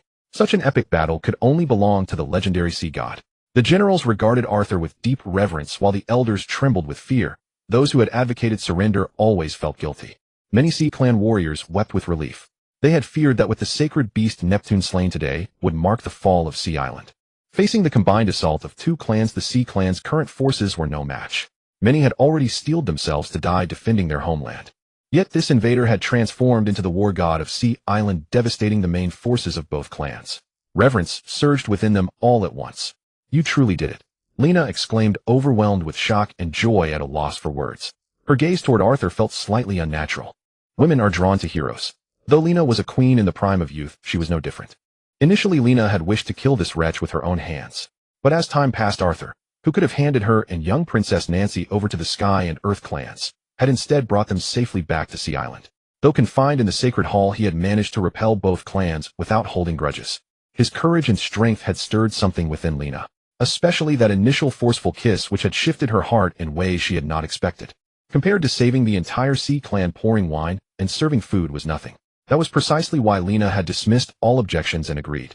Now that the Sky and Earth clans had been defeated and the crisis had passed, Lena, straightforward by nature, would not feign reluctance. She immediately ordered preparations for a state banquet. "Wait!" Arthur suddenly halted her. Lena's heart quickened, her gaze flickering with anxiety. Did he have some even more outrageous demand? "Summon Elder Alfonso. I wish to have a cordial conversation with him," Arthur said through gritted teeth. Elder Alfonso acted only to protect us. Locking you in the sacred hall was the only option. Lena hurried to explain. Though Queen Lena could not fathom why Arthur would suddenly shift his attitude and drop the matter of the slain pirates, she had worked hard to mend their relationship. She naturally did not wish to see him turn against Elder Alfonso, a revered figure in their clan. She believed that since Arthur had set aside past grievances to help the Sea Clan, he would understand that Alfonso acted out of loyalty to their people. "Queen Lena, you underestimate me," Arthur said with a relaxed smile. "I do not intend revenge. It is your Elder Alfonso who has a problem." "Has a problem?" Lena was taken aback. Arthur's words sounded truly absurd. Alfonso had been an elder of their clan long before Lena was born. One could say Alfonso raised Lena and guided her to the throne. How could there possibly be an issue? Even if there were, Lena would never have known. Though his claims seemed far-fetched, for some reason Lena found herself unable to doubt Arthur. This feeling left her unsettled. "I read the complete history of your Sea Clan from that stone monument standing within the sacred hall," Arthur said earnestly. "The history of the Sea Clan. You can decipher those pictographic inscriptions?" Lena's eyes widened in disbelief. Those pictographic symbols predated the Sea Clan itself. No one knew who carved the monument or authored the script.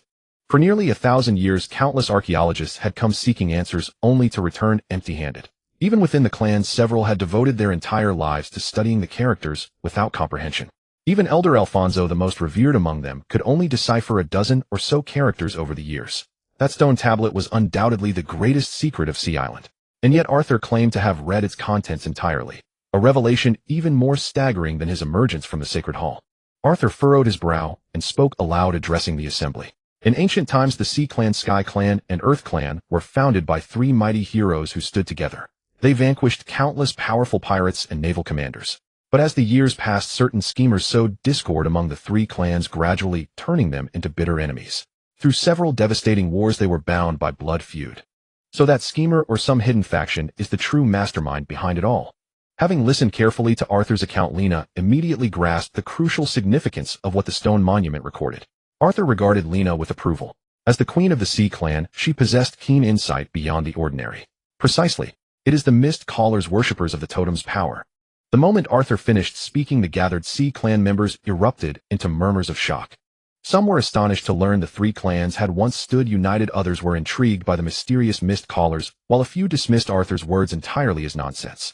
Indeed, over countless years, many charlatans had claimed to decipher the monument's content. It was always nothing but self-aggrandizing fiction. "Mr. Arthur, how can you prove that what you say is true?" an elder demanded. "An excellent question." Arthur rose and surveyed the assembled Sea Clan members with pride. "Because I am the inheritor of the Sea God's power, capable of reading the sacred texts about the Sea God.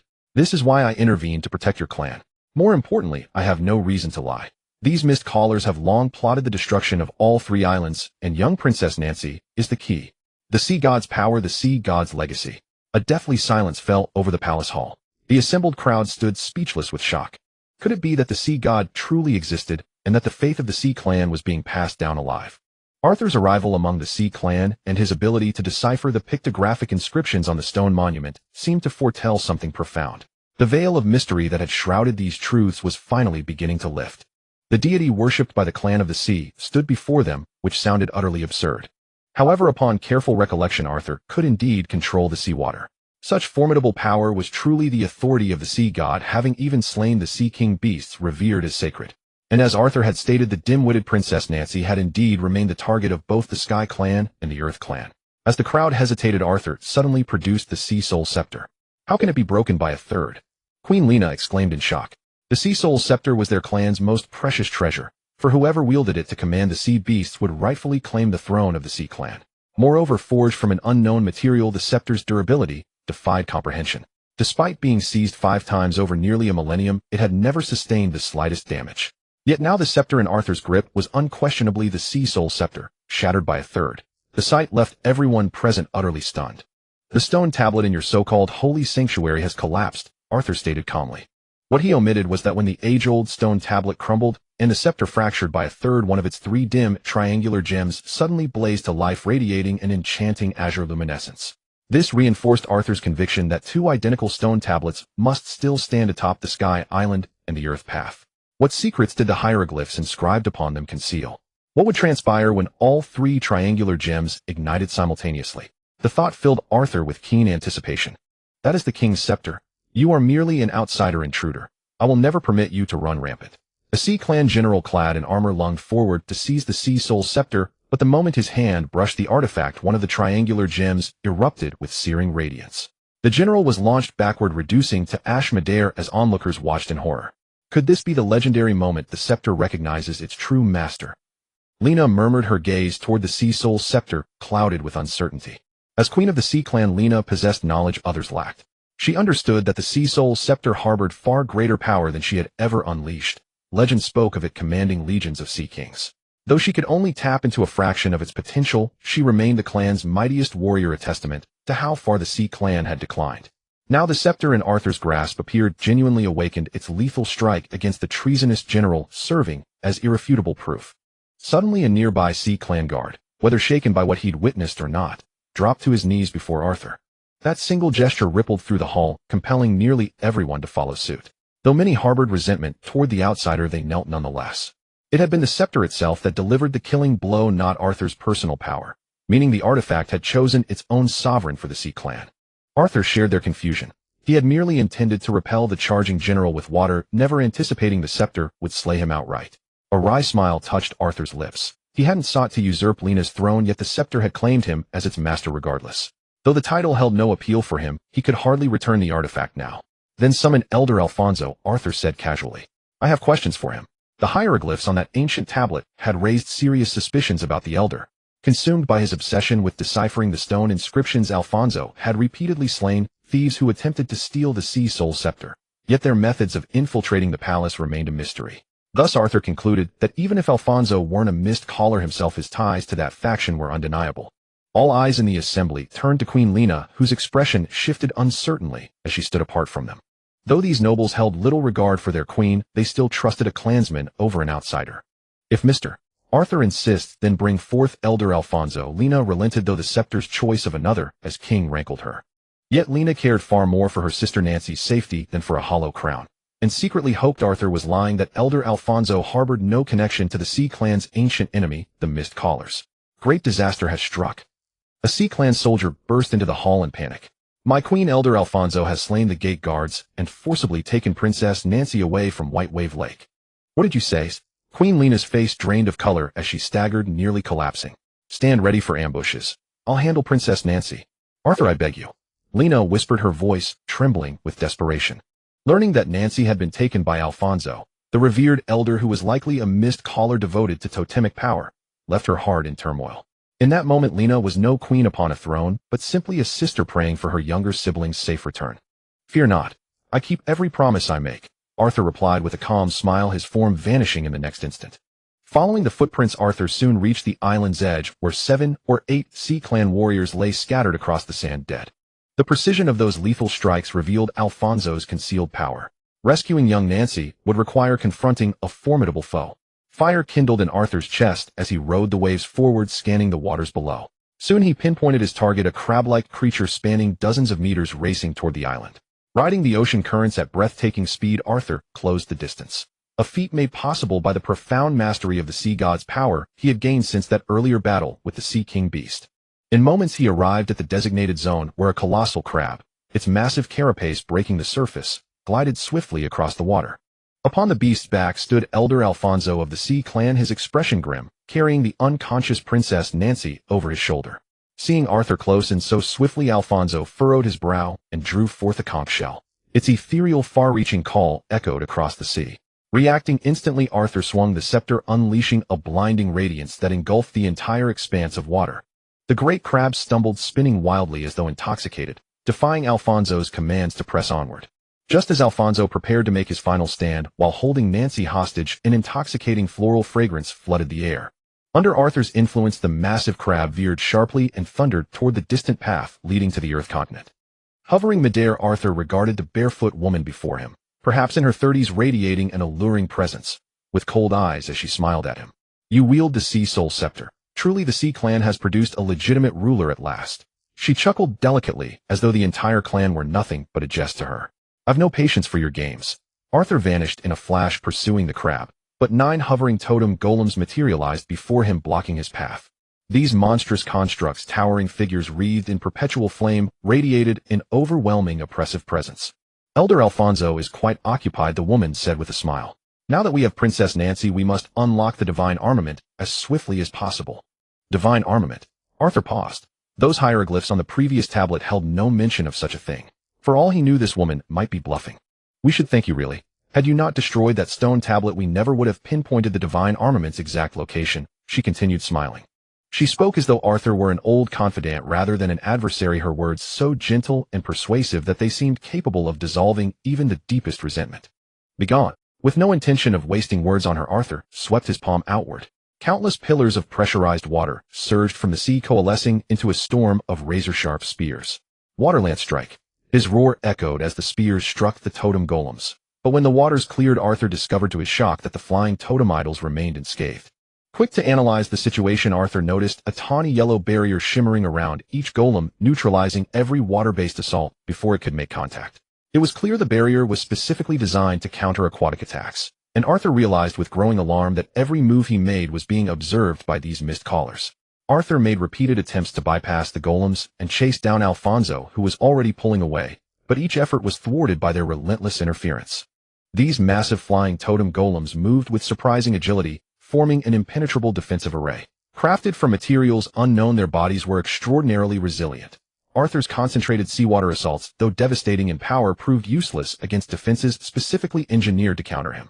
Trapped in this disadvantageous position, he watched helplessly as the colossal crab carrying Alfonso grew distant on the horizon, his frustration mounting. Perhaps weary of mere defense, the barefoot woman in violet robes raised her arm. The 9 totem golems instantly shifted from defensive formation into a crescent array, their combined flames converging into a single molten orb that amplified their destructive power several-fold. Even at a distance of dozens of meters, the scorching heat radiating from that sphere was enough to incinerate anything in its path. As the inferno drew nearer, seawater vaporized into rising steam, but the moisture condensed in the air was instantly consumed by the overwhelming heat. Arthur's entire body surged with spiritual energy as the sea responded to his will, rising into a mountain range of waves that crashed down upon the fireball with the weight of a collapsing mountain. Despite the flames' intense heat vaporizing the rising seawater, the roaring inferno was ultimately extinguished. But Arthur's instincts flared warning. He dove aside just as the 9 golems reappeared at his flank in the next heartbeat. Each totem wielded a massive razor-edged battle axe, descending upon him with thunderous force. Arthur liquefied his form to dodge backward, but one of the plummeting axes grazed his back. Blood sprayed as the blade carved into him, sending rivulets down his spine. Had he not evaded the vital strike, the enormous axe would have cleaved him in two. Wiping blood from his mouth, Arthur lifted his gaze to the 9 totem golems, his eyes blazing with fierce battle lust. The closer to death he hovered, the sharper his combat instincts became. It was only through struggle against impossible odds that he grew stronger. Vanquishing the 9 totem golems before him became his soul-consuming purpose. On the turbulent sea, where waves crashed fiercely, Arthur stood battle-ready, his expression cold as he observed the 9 flying totem golems before him. To destroy these golems, he must find a way to break through the yellow protective barrier surrounding them, otherwise every attack would dissolve harmlessly. Water condensation lance.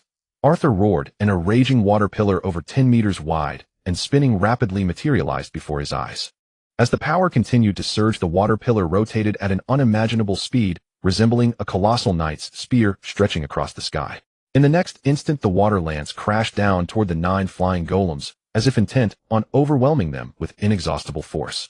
Indeed, everything has its limits. Though these flying totem golems possessed yellow barriers designed to repel seawater attacks, theoretically, if the strength was sufficient enough, they should be able to crush them. It's useless. The barefoot woman standing on the totem looked at Arthur with a mocking smile. The 9 flying golems almost instantaneously formed a semicircular formation. With a thunderous explosion that shook the heavens, the immense water lance, nearly 100 meters long, struck the airborne golems.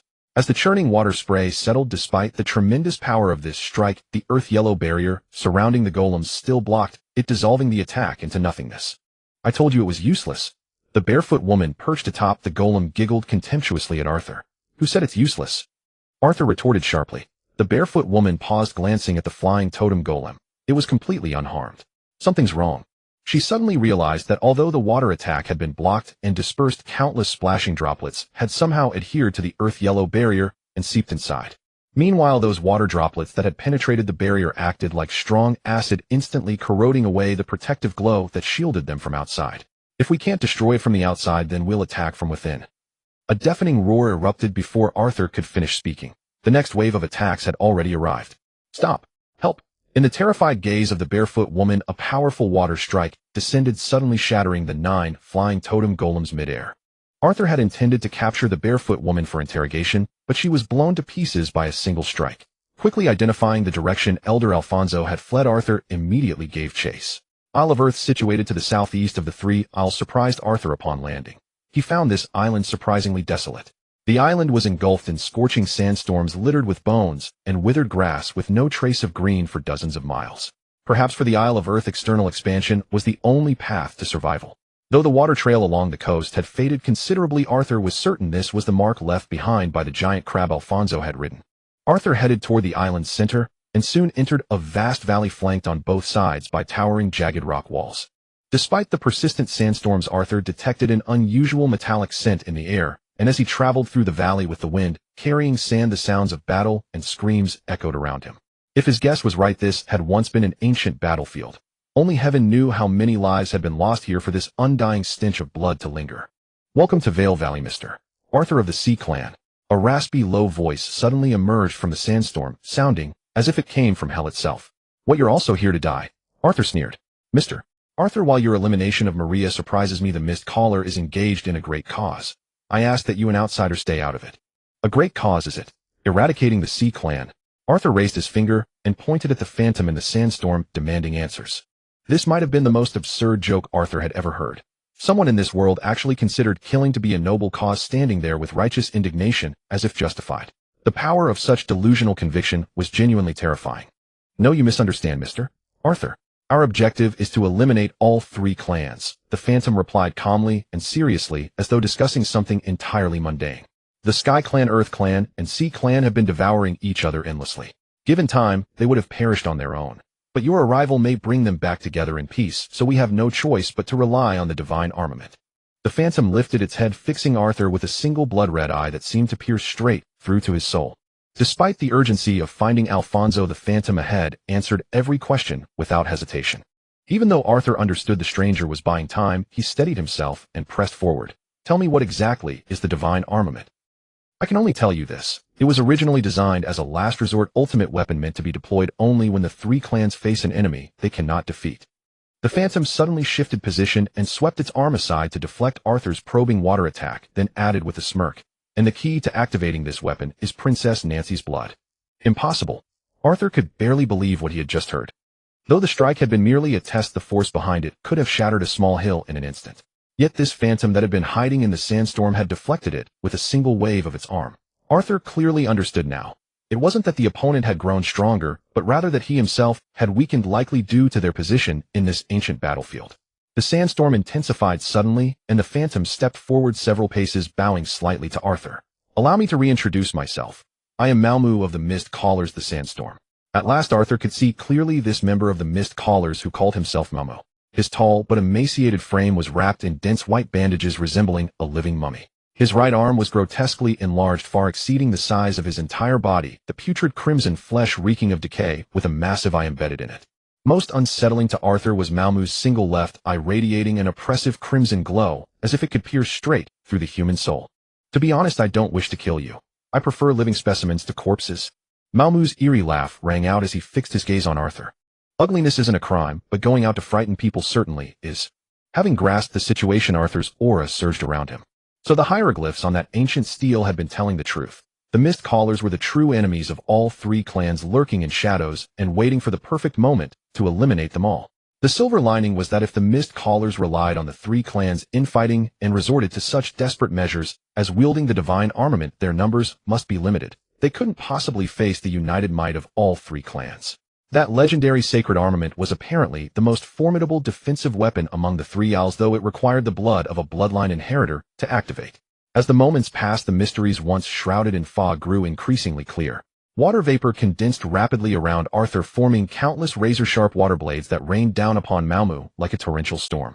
That massive arm swept upward, sending a fierce gust of wind howling through the air as the deadly water blades were shattered mid-flight.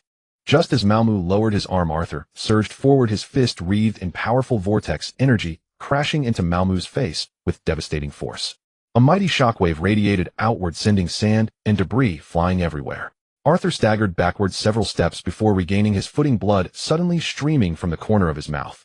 In contrast, Malmu was knocked back dozens of meters, his entire body crashing heavily to the ground as he vomited a mouthful of blood. With a single blow, the outcome was decided. Interesting. Very interesting. Malmu rose from the ground, running his tongue along the blood at the corner of his mouth, as though only the taste of fresh blood could truly intoxicate him. As expected of a bearer of the sea god's power. Truly impressive, though you're nowhere near the sea god of those bygone days. Malmu declared with unmistakable arrogance. So you're all talk after all. The Mist Callers really do excel at boasting. Arthur sneered at Malmu, realizing that despite his earlier intimidation tactics, he was weak at his core. If all the Mist Callers were this powerless, rescuing Princess Nancy would prove far easier than anticipated.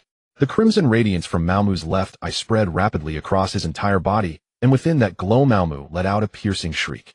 As the crimson glow intensified, Malmu's once emaciated frame suddenly expanded, rapidly growing into a towering 5-meter-tall physique bursting with muscle.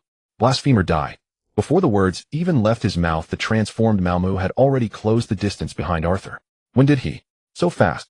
Arthur barely managed to dodge, raising his palm to block a steel-like fist, but the impact sent him flying through the air. Before he could even touch down, Malmu had already surged forward with devastating speed, landing a crushing blow straight to Arthur's abdomen. Arthur groaned in agony, blood spurting from his mouth as he felt his internal organs churn like they were being slashed by knives. The sheer velocity of the attack gave him no time to transform his body into water. With a thunderous impact, Arthur was slammed into the rocky wall, sending dust billowing everywhere. Malmu walked toward the crater from a short distance away, intending to capture him alive, but suddenly heard a ferocious roar erupting from within the dust cloud. Water wave impact. A powerful current coalesced into a devastating wave of water, surging directly toward Malmu. Suddenly, howling winds erupted through the valley as a sandstorm swept, and causing the tremendous water wave to vanish mid-air without trace. Malmu's abilities proved extremely effective against Arthur, and the distance from the sea further diminished the power of the sea god's force, tipping the scales of victory in Malmu's favor. Born from storms destroyed by dust, the sandstorm itself is the source of my power.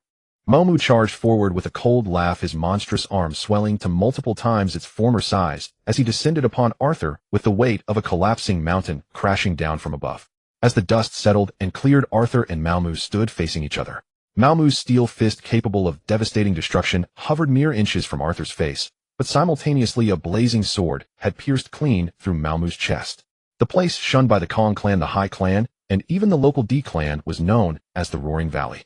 Countless great battles had been fought here. Whenever wind and sand swept through, the mournful wails of the fallen would echo. Corpses piled high like mountains, broken armor lay scattered, weapons rusted beyond recognition. No one knew how long they had rested in silence. Having slain the barefoot woman, Arthur entered the valley in pursuit of Elder Alfonso, who had abducted Princess Nancy of the High clan. What had seemed an easy fight turned into a grueling struggle when Malmu underwent a sudden transformation. Just as Malmu, confident and certain of victory, swung his devastating fist, missing Arthur's face by mere inches, a flame-engulfed sword pierced straight through his chest. The rising dust gradually settled, and the distant sandstorm ceased. On the clearing battlefield, Arthur stood with blood trickling from his lips, both hands gripping the blazing sword, as its razor-sharp blade remained embedded in Malmu's heart. Though the sea god's power he had yet to fully master was completely suppressed, Arthur secured victory by the slimmest margin, relying on the sword passed down through his family for 1,000 years.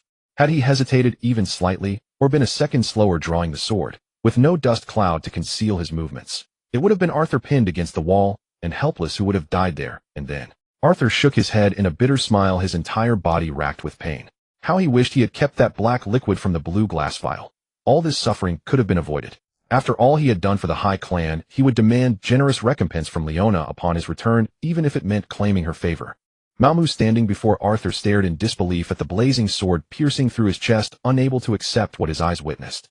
Impossible, absolutely impossible. Though his heart was pierced, Malmu, with his overwhelming vitality, did not perish on the spot. His pupils shimmering with a bloody aura locked onto Arthur. Malmu knew all too well the invulnerability of his transformed body. No force less than a mountain-crushing weight could harm him. This fact had been proven countless times through battle and the corpses of innumerable foes. Yet he never imagined Arthur possessed a sword capable of piercing through him. While many legendary weapons existed in this world, only one bore perpetual flames and could effortlessly pierce a body hard as steel: the king's blazing sword. It had been guarded by a mysterious clan for generations, and rumors claimed it had been destroyed centuries ago. No one expected it to be in Arthur's hands. Frankly speaking, if Malmu had not been so careless, even with a divine weapon in Arthur's possession, he would have been unable to catch his speed and achieve nothing. Eager for a swift resolution, Malmu saw Arthur powerless to resist, and overconfident in his victory, let his guard down, only to have his heart pierced by Arthur's single strike, leaving no chance for a turnaround. Why does this sword end up in your hands? Malmu's arms, several meters long, suddenly lashed out toward Arthur. With a cold expression, Arthur twisted the sword, instantly shattering Malmu's pierced heart. Scorching flames relentlessly consumed the surrounding flesh, and Malmu's body became engulfed in fire. The arm that had swung toward him froze midair, unable to move further, as his anguished screams drove him to the brink of madness. "This is the sword our clan has handed down for 1,000 years. Arthur responded coldly, drawing the blade free as a spray of blood instantly vaporized into the air. "No wonder. So that's how it is. Old man dies without regret here." Malmu, lying on the ground, gazing at the sky, let out a meaningful sigh. Whether he regretted his carelessness that led to his death at Arthur's hands, or whether he now understood the sacred king's sword on a deeper level, no one could say. Dark crimson blood continuously poured from Malmu's lips. His massive 5-meter frame rapidly reverted to its original emaciated form, then crumbled and dissolved into nothingness. Just as Arthur stepped forward to deliver the killing blow, a voice cried out, "Don't think you've won, Arthur." Malmu's eerie hollow eyes suddenly fixed on Arthur, and with all his remaining strength, he roared with madness. "We have already found the divine armament. Even with the sea god's power and the king's blazing sword, you cannot save Nancy, nor the High Clan, nor all the people on the 3 islands. Today marks the end of everything." The blazing sword suddenly pierced through Malmu's throat, silencing him instantly. Why so many useless words?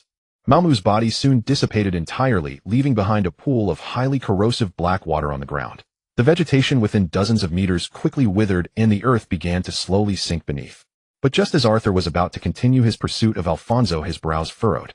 The previously calm sandstorm surged again, continuously blowing into the valley from its entrance, and an eerie scene enveloped the entire valley. The dense sandstorms produced a harsh rasping sound, and soon the ground was overturned. Countless skeletons clad in tattered armor and wielding broken weapons crawled up from underground. These skeletons varied in size, and there were even warriors with spread wings. No doubt they were the fallen soldiers of the 3 clans who had fought and died here, their bones left behind through the ages. At a glance, the skeleton warriors numbered in the tens of thousands, packing the entire valley densely. Moreover, even more skeletons emerged from the distant ridges. Arthur sheathed the king's blazing sword, gazing at the dense army of skeletons before him, then suddenly closed his eyes and joined his palms devoutly. "May you rest in peace." Arthur's aura surged continuously, and the moisture in the air was instantly drained, converging around him in a moment. Perhaps sensing Arthur's fighting intent, these skeleton warriors, summoned by Ram before his death, whose minds held only memories of battle and slaughter, rushed toward him in a horde. Just as the leading skeletons reached Arthur in haste. When these skeleton warriors raised their rusty, broken swords to strike at him, Arthur suddenly opened his eyes. Within his gaze lay profound stillness. Having survived the life-and-death battle against Ram, Arthur's strength had risen once more, and his mastery of the sea god's power grew more adept. In nearly an instant, he drained all the moisture from the surrounding air. Countless plants surviving in the valley perished as the water vapor condensed and vanished. Dragon's Pride water flow impact. With a fierce shout, a torrent of water surged forth, rapidly shaping into a ferocious water dragon that crashed into the sea of skeletons with a thunderous roar. In that instant, countless skeleton warriors fell like wheat before a scythe, utterly annihilated by the charging water dragon's devastating impact. To Arthur, perhaps this strike could also purify their souls, freeing them from wandering this hellish valley forever. Indeed, this was deliverance.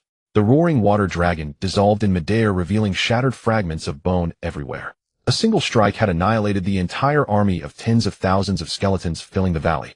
But the next moment, more skeletons continued crawling from underground, leaving Arthur momentarily incredulous. Just how many remains were buried beneath this earth? And how many great battles had been fought here?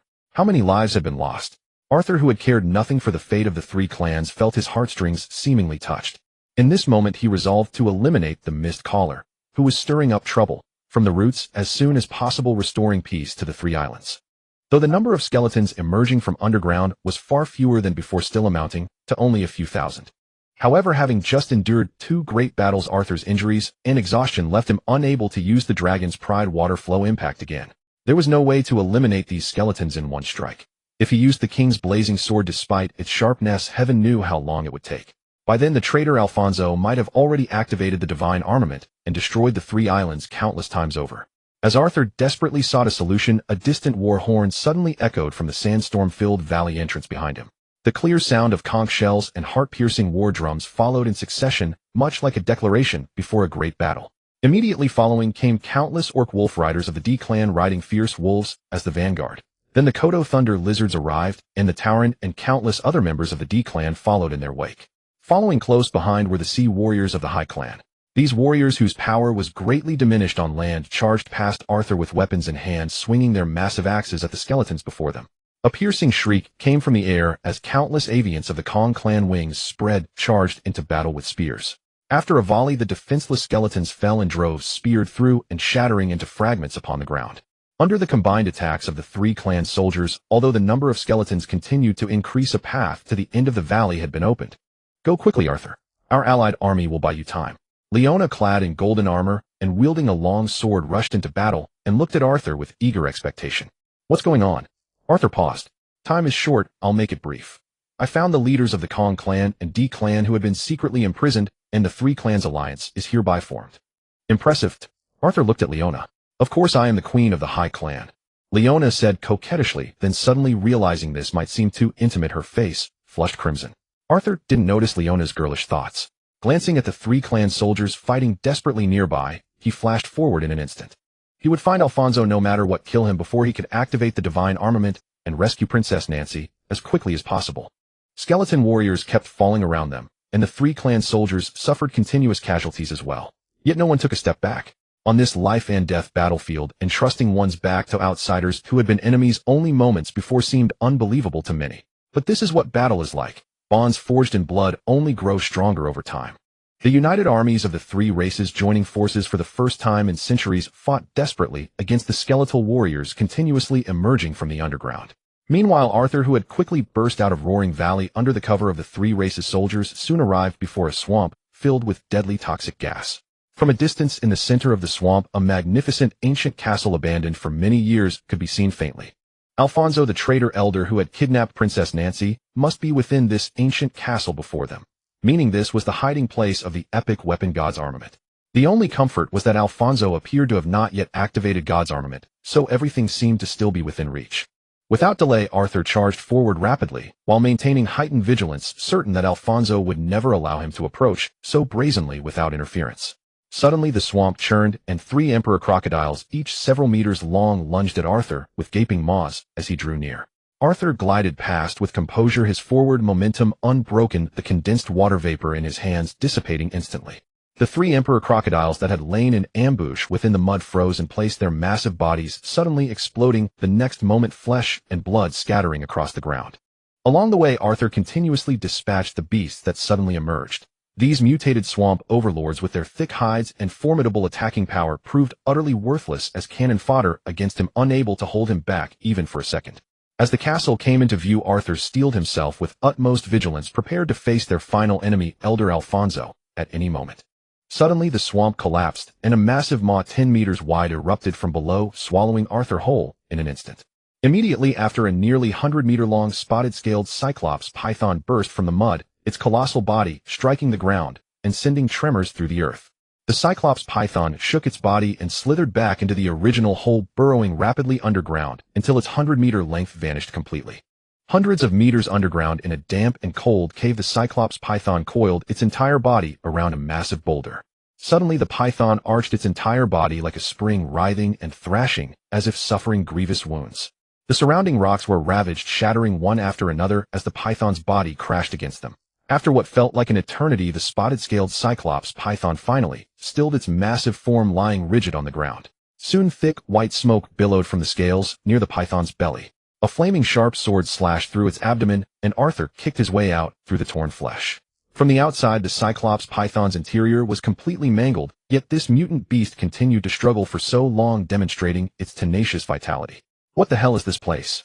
Arthur sheathed his flame sovereign sword, gazing around with an expression of exasperation. When he spotted a cavern in the rock wall large enough for the cyclops python to pass through, Arthur finally understood that the beast which had swallowed him had led him deep underground. He had no idea how far they were from the surface, and without seawater present, Arthur couldn't possibly use his Poseidon power to fly back up. If he climbed back up from here, heaven only knew how long it would take. By the time he returned, Alfonso would have surely activated God's armament and devastated the 3 islands multiple times over. Just as Arthur was racking his brains for a solution, a weathered section of the rock wall nearby caught his attention. This wall, eroded by countless years of weathering, appeared unremarkable at first glance, yet it seemed to draw Arthur toward it with some inexplicable force. Striding forward confidently, Arthur pressed his palm against the rock wall. Cracks suddenly spiderwebbed across its surface, and in the next instant a pristine stone stele materialized before him. Could it be? This is impossible, Arthur muttered in disbelief. The newly revealed stele covered in hieroglyphs was identical to the one he had encountered in the Sea Clan's sacred hall. Of the same dimensions, crafted from identical materials, inscribed with ancient hieroglyphs. This was precisely the Poseidon legacy Arthur had been desperate to find, and he never expected to stumble upon it here. Arthur immediately turned and offered a brief moment of silence for the slain spotted-scaled cyclops python, hoping it would be reborn as a herbivorous serpent in its next life. Though the cyclops python had been one of Alfonso's swamp overlords, it had inadvertently aided Arthur. Otherwise he would never have guessed the stele lay hidden underground. Perhaps the inscriptions on this stele hold the key to escaping this place. With such thoughts, Arthur quickly scanned the hieroglyphs, though each line he read sent chills down his spine. The stele chronicle recounted the exploits of Poseidon, countless battles, and a multitude of techniques for commanding the sea, all of which opened Arthur's eyes to new possibilities. Yet what captivated Arthur most was the true purpose of the Sea Soul Scepter as recorded in the hieroglyphs. It was never meant to control sea beasts. Queen Lena of the Sea Clan could command sea beasts only because Poseidon himself had once wielded the Sea Soul Scepter, leaving behind sacred power that inspired instinctive reverence in the creatures. The Sea Soul Scepter's true function was to serve as a key to unlocking power, a conduit only the sovereign of the Sea Clan could wield. According to the hieroglyphic records, when the crisis threatening the annihilation of the 3 clans arrived, the Sea Clan king would use this key to unlock 3 steles and receive the true Sea Soul inheritance. Should all conditions align, the Sea Clan sovereign wielding the Sea Soul Scepter would temporarily gain the ability to communicate with legendary Sea King-class creatures. For those with exceptional talent, who dedicated themselves to relentless training, there would come a day when they could command the Sea King-class creatures in submission. This was undoubtedly astonishing news. If one could control the terrifying Sea King-class beings of the ocean, calling them forth with a mere gesture to annihilate any nation in an instant, what a fearsome power that would be. Even Arthur, who already commanded the power of Poseidon, felt drawn to such incredible strength. For Arthur, merely commanding the seas was insufficient. Only a man who could dominate the ocean's supreme overlords, the Sea King-class creatures, could become a true Poseidon. Taking a deep breath to steady himself, Arthur immediately placed the Soul Return Scepter, which had already shortened to 2/3 of its original length, into the slot at the bottom corner of the stele. The entire underground trembled violently, and the stele shattered with a thunderous crash, debris scattering across the ground. As before, the Sea Soul Scepter shortened by another third, leaving only 1/3 of its original length. The triangular gem at its tip blazed with crimson light, harmonizing with the previous aquamarine radiance. Arthur believed that when the final triangle illuminated, the Sea Soul Scepter would unlock all the sealed steles, granting him the Sea Soul inheritance. Arthur carefully stowed the Sea Soul Scepter and turned his gaze toward the massive hole where the spotted-scaled cyclops python had burrowed underground. Memories of the hieroglyphic records about wielding Poseidon's power flashed through his mind, and when he opened his eyes once more, confidence gleamed within them. A sphere of water formed in Arthur's palm, which he heard toward the cave entrance. As the water ball began its descent, Arthur instantly teleported to its location. In the next instant, another prepared water sphere was launched upward. Arthur repeatedly teleported mid-air, ascending toward the surface at tremendous speed. With his current power, Arthur could only teleport using the water spheres he threw outward.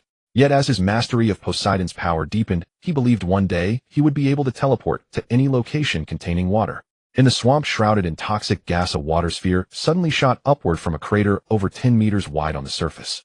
The next instant, Arthur materialized at the water sphere's location, landing steadily on the ground. Facing the towering, abandoned castle before him, he charged forward. "You're too late, Arthur." An elderly man with prematurely white hair stood atop the castle battlements, leaning on a cane and looking down at Arthur with a predatory gaze. Arthur suddenly halted, his brow furrowing deeply as he saw Princess Nancy positioned on the guillotine platform. Just inches above the neck of the still unconscious Princess Nancy, a massive razor-sharp blade hung, suspended, its mechanism entirely under Alfonso's control. Though confident in his speed, rescuing Nancy before the blade fell while engaging Alfonso in combat would not be easy. Moreover, Arthur had promised Queen Lena that he would safely rescue her sister Nancy, so he would never take such a reckless risk. "Alfonso, I've eliminated the other missed callers. You're next." While searching for an opportunity to save Nancy, Arthur attempted to shake Alfonso's resolve with his words. "They died for their faith, and as for me, I may perish, but only after destroying the 3 islands." Alfonso's face was twisted with ferocity, his eyes burning with fanaticism. "Since you've come, I'll let you witness the power of the ancient epic weapon, God's armament." Without waiting for Arthur's response, Alfonso suddenly activated the control device. Swiftly, a mechanism sliced through Nancy's fair wrist, and her blood immediately flowed through a funnel into a golden vessel. The vessel emitted a golden aura, and soon the earth shook violently. The central castle collapsed with a thunderous crash, and from the ruins rose a nearly 100-meter-long cannon. What a mesmerizing masterpiece! Alfonso gazed at the colossal cannon with obsession, devoutly anticipating the arrival of final victory. As Nancy's blood continued to fill the golden vessel, a sphere of light formed near the cannon's muzzle. Countless streams of luminescence converged rapidly, the surrounding air seeming to vanish instantly, and then a ray brighter than sunlight surged forth, striking a distant mountain peak. As the light faded, the mountain peak remained untouched, not even a single stone dislodged. "Impossible, this cannot be." Alfonso muttered to himself, nearly mad with disbelief. Such a seemingly powerful beam had yielded absolutely nothing. So God's armament is nothing but a fraud. Give up, Alfonso. It was at that moment, as Arthur seized Alfonso's confusion to swiftly rescue Nancy, that suddenly the distant 1,000-meter mountain peak vanished. In an instant, countless boulders reduced to ash in the rising shockwave. The earth quaked violently, and a colossal dust cloud blanketed the land. As the suffocating dust gradually cleared, Arthur stood speechless, stunned by the devastating power of God's armament before his eyes. It was not merely the struck peak that was destroyed. The entire mountain range behind it was obliterated by a single strike. Where jagged summits had once risen, a vast basin billowing with thick smoke now lay instead. Witnessing the mountains transform into a basin, Arthur fully believed that with sufficient blood from Nancy, God's armament could easily annihilate all 3 islands. Just then, under Alfonso's control, the colossal cannon of God's armament was aimed toward Roaring Valley. And there the allied forces of the Sky Clan, Earth Clan, and Sea Clan were locked in fierce battle against the ever-growing Skeletal Legion. Before the ruined castle, the epic-level weapon known as God's Arsenal rose from the rubble. A seemingly casual strike instantly destroyed an entire mountain range. Just as Arthur was pondering a strategy, the massive cannon of God's Arsenal was aimed directly at Roaring Valley. In the valley below, the united forces of the Kong Di and Hai clans were engaged in fierce combat against waves of emerging skeleton armies. Princess Nancy remained unconscious on the guillotine, her wrist wound bleeding steadily through a funnel into a golden container. As golden light scattered the muzzle of God's Arsenal, began rapidly condensing cyclonic energy, countless streams of light gathering as it prepared to fire. "Die!" Alfonso roared, pressing the control mechanism with all his remaining strength. In an instant, a beam brighter than the sun shot toward Roaring Valley, obliterating everything in its path. Ground caving in, vegetation and rock vaporized in moments. At that very moment, after a brutal battle that had shattered the skeleton army, the allied forces of the 3 clans emerged from the valley mouth and witnessed the devastating light beam hurtling toward them. The apocalyptic beam, blindingly bright and world-shattering, plunged the assembled clans into near despair before its approach. They were like a single leaf upon the ocean, utterly powerless against such overwhelming force. "Perhaps this is the will of the gods," murmured an Orcish shaman clad in armor. As king of the D clan, he had been imprisoned by the Mist Callers and only recently led his people out of captivity, yet now all their efforts seemed meaningless against such invincible power. The six-winged angel leader of the Kong clan chose to stand alongside the other two leaders rather than flee, honoring the oath of blood sworn between their peoples. Queen Lena of the High Clan watched the approaching beam, with dilated pupils, her grip on her sword trembling. Lena as queen felt fierce reluctance. Not all their recent struggles, not centuries of enmity, turned to alliance, not the bloody wars that had brought them here, could shield them from annihilation. God, if you truly exist, please save us. Queen Lena clasped her hands in fervent prayer toward the heavens. The High Clan warriors around her, though once restless and anxious, now joined in prayer, hoping for divine intervention to rescue them from this dire moment. The winged avians of the Kong clan and the countless orcs of the D clan followed suit, all praying devoutly for a miracle to appear. Suddenly, a figure wreathed in radiant light materialized midair, facing the apocalyptic beam, with his back to the three clans, his majestic and holy form appearing like a divine being. His righteous aura manifested as a shimmering water barrier, rippling and surging as it intercepted the devastating beam from God's arsenal head-on. The clash of these two tremendous forces created a rapidly expanding vortex, destroying everything in its path as the earth crumbled beneath it. Arthur stood trapped between the opposing forces, his garments whipping violently as he felt the weight of collapsing mountains pressing against his palms. The searing heat threatened to destroy his arms, while the beam's power seemed to intensify, blood streaming from his lips as agony tore through his entire body. Yet Arthur knew he could not yield. He would not allow the beam from God's arsenal to strike the three clans gathered in Roaring Valley. Arthur knew he was no savior, nor did he have the luxury of selfless compassion. But having inherited the power of the sea god, he owed a debt of gratitude. Protecting the three clans was both his sacred duty and his promise to Queen Lena. The vortex generated by their clash continued expanding outward, its shockwaves spreading relentlessly. Countless beasts from the toxic mist marshes perished. Despite their desperate flight, in all directions they were reduced to ash by the overwhelming force. Watching in disbelief, the three clans witnessed Arthur standing alone against the beam from God's arsenal, single-handedly holding back its devastating strike. They knew all too well the power of God's arsenal. Only a legendary deity could withstand such force head-on. Had the gods truly heard their prayers? This is a miracle. The sea god truly exists. Many who had doubted the god's existence became devoted believers in that instant. Though revered as a deity, Arthur endured unbearable suffering within the beam's grasp. Arthur's clothes had long since disintegrated. The scorching heat that had singed his skin penetrated inward, searing his internal organs with agonizing pain. Blood dripped continuously, vaporizing instantly in the intense heat. Arthur had no idea how much longer he could endure, but as long as he drew breath, he would not yield an inch. Just as Arthur neared his breaking point, the searing beam from God's arsenal began to fade, and the swirling vortex around him dissipated. Arthur plummeted from the sky, drenched in blood. Awakening abruptly, he used the moisture in the air to cushion his landing gracefully. Panting heavily, Arthur glared at God's arsenal with cold eyes. Its devastating power was far too great. He knew he could never withstand another hit. He had to end this quickly. Only by eliminating Alfonso could he truly protect the three islands. Ignoring his own wounds, Arthur sprinted toward the castle, now little more than ruins. The traitor Elder Alfonso stared in wide-eyed disbelief.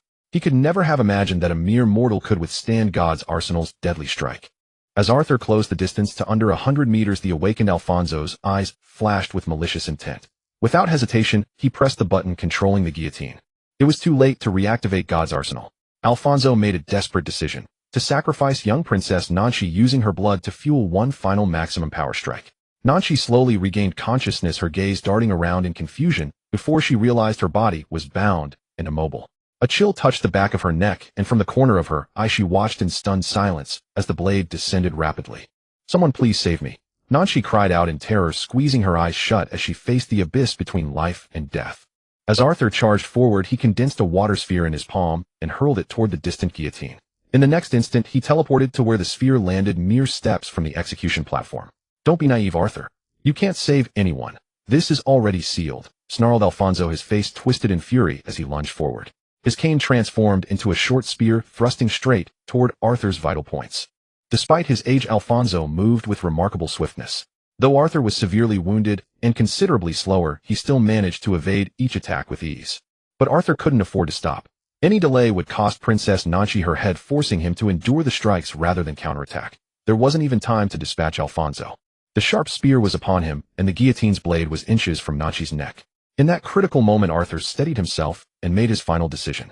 Blood sprayed across Princess Nanchi's face, warm and startling. Slowly opening her eyes, she gazed in disbelief at Arthur, who stood before her with a calm smile. Arthur had positioned himself beside the guillotine, using his shoulder to block the descending blade. Blood splattered as the steel cut deep. His raised palm was pierced by Alfonso's spear, though he had angled it just enough to spare his own throat. Arthur, already gravely wounded, suffered further injury, yet he kept smiling at Nancy, offering the frightened girl whatever comfort he could muster. A water bullet shot forth, piercing Alfonso's abdomen and tearing through flesh in a grotesque wound. Alfonso collapsed with a piercing scream, his abdomen bleeding profusely as a pool of blood began to spread beneath him. Seeing the blade embedded in Arthur's shoulder, Nancy burst into tears. Arthur found himself caught between laughter and frustration. The blade was in his own shoulder, yet she was the one weeping. "Get out of there!" Arthur summoned a sphere of water vapor that coated the guillotine's shackles, shattering them instantly. Princess Nancy, still sobbing, climbed down from the guillotine and stared in shock at Arthur's gruesome wounds where bone showed through torn flesh. "It's all right, step back, quickly," Arthur urged her through her tears. Once she was clear, Arthur's energy surged, and with a fierce shout he shattered the blade and the guillotine apart. Approaching the dying Alfonso, Arthur glanced at his fearful eyes and said coldly, "This death is too good for you. You think you've eradicated us mist callers? We're merely your subordinates. When our king arrives, he will." Aya! A spectral water spear struck through Alfonso's palm, then his calf, then his ankle. Soon his body was impaled with multiple water spears. "Listen well. However many of your Mist clan remain, I'll kill every last one. And you, consider yourself a warning." The agony coursing through his body broke Alfonso completely. Faith in the Mist callers meant nothing now. Only survival mattered. "Please spare me. I was just following orders. I can tell you everything as long as..." Alfonso's pleading was cut short as the final water spear pierced his throat. Arthur had slain the last Mist caller on the 3 islands. Arthur applied a stream of water to Nancy's wrist wound and offered a few reassuring words before launching himself toward the distant God's Arsenal. God's Arsenal, an epic weapon forged by the ancestors of the 3 clans in ancient times as their final defensive measure, had been perverted by the Mist callers and nearly destroyed the islands. An ironic twist of fate. Arthur hurled a water sphere and teleported through the air, landing steadily atop the cannon's muzzle. From this vantage point, God's Arsenal was far more massive than it appeared, a masterpiece of both design and destructive power. But Arthur knew that to truly defend the 3 islands, it was the people themselves, bearers of ancient bloodlines, who needed to grow stronger, not rely on cold, lifeless weapons. Arthur slowly drew the king's blazing longsword, and the moment it left its scabbard, fierce flames erupted, as if craving battle and the blood of enemies. Pressing the sword blade against God's Arsenal, Arthur accelerated, suddenly sprinting toward the weapon's rear. The blazing sword carved a sparking furrow into the cannon's barrel as Arthur covered nearly 100 meters in an instant. Upon landing, the colossal cannon split in twain and crashed to the ground.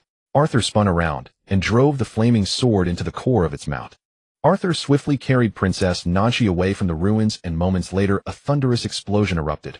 A fireball surged skyward, quickly forming a mushroom cloud that pierced the heavens. The epic weapon that had lain dormant across the 3 islands for countless years was completely destroyed by Arthur. At night, the royal palace of the Sea Clan was brightly illuminated as representatives from the Sky Clan, Earth Clan, and Sea Clan gathered together for the first time. On the main seat, Arthur, wrapped head to toe in bandages, lay cradled in Queen Lena's embrace, savoring the softness behind him as he happily accepted dishes served by Princess Nancy. Regarded as a hero, Arthur made no reservations. Flanked by companions on either side, he smiled warmly and waved to the representatives of the 3 clans, who repeatedly offered him drinks. Although Arthur had previously suffered grave injuries, he had recently consumed the dark liquid from the azure glass vial and had fully recovered, his strength rivaling that of an ox. Yet he believed in savoring life's pleasures while they lasted, for carpe diem was the true essence of existence. In truth, the Sea Clan harbored the same hope, that Queen Lena would become Arthur's companion, thereby elevating their clan to preeminence among the 3. The Earth and Sky clans shared this ambition, sending representatives who were primarily beautiful women from their respective clans, though Arthur found their aesthetic standards somewhat difficult to fathom. They seized every opportunity to engage Arthur in conversation over repeated toasts, but Queen Lena, ever prepared, deftly intercepted them, denying Arthur numerous chances to converse with such captivating women. Lena's commanding presence this time left the Sea Clan members utterly astonished. The woman before them bore little resemblance to the aloof queen they had once known. As the feast wore on through multiple rounds of wine and courses, the gathering persisted deep into the night until the representatives of the 3 clans finally departed. Lena, silent throughout, supported Arthur as they made their way to the fragrant bedchamber. Once the attendants had been dismissed, she extinguished the lamps, leaving only a dim glow in the shadowy room. Lena's cheeks flushed crimson, and after a prolonged silence, she drew a steadying breath as though steeling her resolve, then let her garments fall away. Even in the dim light, Arthur could clearly see her flawless, pale figure laid bare before him. Lena, if you're doing this out of gratitude for saving your life, there was no need. These words escaped him with what little restraint he had left. You understand nothing at all, and yet you speak like this now. Lena suddenly surged forward with boldness, pinning Arthur down onto the bed. I am yours, in body and status and nation. Gathering her courage, Lena spoke words she had never imagined herself capable of saying. Even if you leave, remember this will always be your home, and I will wait for you here. Arthur raised his hand and gently traced Lena's smooth cheek before suddenly rolling over to press her beneath him. With her face flushed crimson, Lena turned away and whispered so softly it was nearly inaudible, "Please be gentle with me." Soon the queen's bedchamber filled with tender sighs. The following dawn, Arthur rose first and carefully tucked Lena beneath the covers, gazing at her one last time before slipping silently from the room. As Arthur departed, Lena's eyes remained closed, yet tears traced paths down her cheeks and soaked into the pillow. Though Lena harbored no regrets about the previous night, the thought of Arthur leaving pained her deeply. She would have followed him without hesitation had he simply asked. Lena understood clearly that Arthur was no caged bird. The grand line and the new world were where his true potential awaited fulfillment. A hollow ache settled within her, leaving her unsure whether to resent Arthur's lack of romantic understanding or feel relieved that his devotion transcended mere sentimentality. After an indeterminate span of time, Lena rose and draped a coat over her shoulders before stepping onto the balcony, where she was struck speechless by what lay before her. The expansive lawn near the palace had been arranged into enormous characters, just 4 simple words meaning, "Wait for my return." Yet, they moved Queen Lena to her very core. Yet from a corner of the palace, a tender gaze watched Arthur's departing path as well. A gentle breeze swept across Princess Nancy's face, and she gathered the strands of her hair scattered by the wind, her regal dress catching the light. Perhaps it was the awakening of her divine armament that transformed Princess Nancy's formerly vacant gaze into one of wisdom. She had resolved that since her sister would wait here for Arthur's return, she herself would become a pirate to follow in his footsteps, confident that they would eventually meet again along the Grand Line. Though she knew the path ahead was as difficult as ascending to heaven, she understood that one can never know if success is possible without attempting it. People are often stronger than they imagine. After departing the Sea Clan's territory, Arthur did not leave the Three-Island waters, but instead slipped silently onto the Sky Island. He needed not search long for the final steel. The Sky Clan representative who had attended the banquet had already revealed its location to Arthur. Eager to avoid any trouble, Arthur moved swiftly, effortlessly evading the Sky Clan's guards, and slipping into the underground storage chamber, where the inscription "Steely" soon came into view before him. Scanning the characters etched upon its surface with careful attention, Arthur finally discovered the record concerning the azure glass vial. The vial was known as the ancient temple bottle of 8 heavenly treasures, said to predate the sea god's birth itself. Yet the historical records about this mysterious vessel were remarkably sparse. Just as despair began to weigh heavily upon him, his gaze fell upon a crucial passage below. To empower the bottle further, a soul's sacrifice was required. But such an act violated the natural order and demanded extreme caution. The souls needed could only belong to those who possessed devil fruit powers, and the sacrifice meant literally consuming their essence. Consume. Arthur froze in surprise. How could one possibly consume something as ephemeral as a soul? He quickly comprehended that it was the small azure bottle itself that would devour the souls. The steel remained entirely silent on the mechanics of such a sacrifice or how to facilitate the bottle's consumption of souls. After reviewing it several times without understanding, Arthur withdrew the soul-returning scepter, now reduced to 1/3 of its original length. The triangular gem at its apex pulsed with intersecting blue and crimson halos, as if locked in an endless struggle for dominance, with their energy already encroaching upon the gem's final dark region. Arthur placed the sea soul scepter into the carving's receptacle, where it was completely absorbed. A dull thud echoed as fissures began spreading across the steel's surface. The steel shattered with a thunderous crack, and the floating triangular gem's final face erupted in emerald radiance. 3 radiant beams intertwined and merged into a blinding white aura before piercing into Arthur's body, whereupon 3 yin-yang fish symbols branded themselves upon his chest. Memories long dormant within Arthur's mind began to stir, flooding his consciousness with vast amounts of forgotten knowledge. After an unknown span of time, Arthur staggered to his feet with a splitting headache and a dazed expression. The experience had been extraordinarily perilous. A single misstep could have reduced him to an imbecile. The deluge of memories primarily concerned sea king creatures, their identities, temperaments, preferences, and vulnerabilities. Who has the audacity to disrupt my slumber? An infuriated voice erupted in Arthur's mind. Who goes there? He demanded sharply. Though the sound echoed within his thoughts, it originated from somewhere distant, precisely from beneath his feet. Insolent human, came the disdainful reply. I am the most magnificent being among the sea kings, the great Arthas. Though your ability to converse with me indicates you've momentarily harnessed the power of the sea soul, I shall grant you one wish, as the ancient pact demands. The lazy yet haughty tone carried an underlying urgency. Hearing that urging tone, something stirred in Arthur's mind, and quickly he grasped the opportunity. Take your time, Arthur suggested smoothly. Perhaps we should talk more. Your enemies may not even come. Absolutely not. Speak your enemy at once, wretched human. The Sea King roared in fury, unable to believe Arthur would defy it. I am the grandest Sea King. If others saw me serving a human, how could I maintain my dignity among my kind? Oh, I see. Arthur nodded knowingly, realizing he could bargain with this master of the seas. The Sea King suddenly fell silent, then realized it had spoken its thoughts aloud, and was instantly consumed by fury. All three islands trembled violently as mountains crumbled, and the earth quaked with the force of a massive earthquake. Wait, I found my wish. Arthur hastily intervened before the unruly Sea King could unleash its full fury. Arthur then comprehended the sheer scale of this Sea King. It could shake the three islands merely by moving its body, meaning it was larger than the islands themselves. Speak your wish. I'll grant anything. Just don't ride on my head. The Sea King suddenly stilled, eagerly pressing Arthur for an answer. Then I'll ride on your head, Arthur replied. Absolutely not. Choose something else immediately, wretched human. The Sea King roared in indignation. Then be my pet, Arthur promptly suggested. That was exactly what he had in mind. Let's discuss the matter of riding on my head instead, the wronged Sea King replied dejectedly. If there's no enemy, then you have no grounds for complaint. Go back to sleep. Having an ally opens many paths, especially with a Sea King of such immense size and ancient age. While playful banter was acceptable, Arthur knew better than to push it to the point of mutual destruction. As for the freedom you seek, I grant it to you now, Arthur declared to the Sea King. The Sea King Arthas remained silent for a long moment before asking hesitantly, You truly intend to release me? Do you understand what a Sea King's promise could bring you?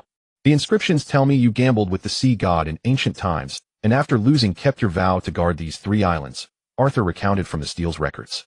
All this time has passed, and the original sea god is gone. Freedom is what you deserve. Arthur genuinely admired the Sea King's unwavering dedication. Arthas had lost a wager to the sea god, yet chose to honor his pledge, defending the islands from sea beasts for countless years, without coercion, sustaining his commitment through the ages. Freedom is indeed something to yearn for, Arthas sighed softly. We shall meet again someday. By then I hope you've grown stronger. Right now I lack even the interest to fight you. Arthas's tone dripped with disdain. I'll work hard. Arthur replied, caught between amusement and exasperation. It was absurd that someone capable of defeating a Navy rear admiral should be dismissed as feeble by a Sea King. Yet compared to Arthur's prowess was truly insignificant. Farewell, strange human.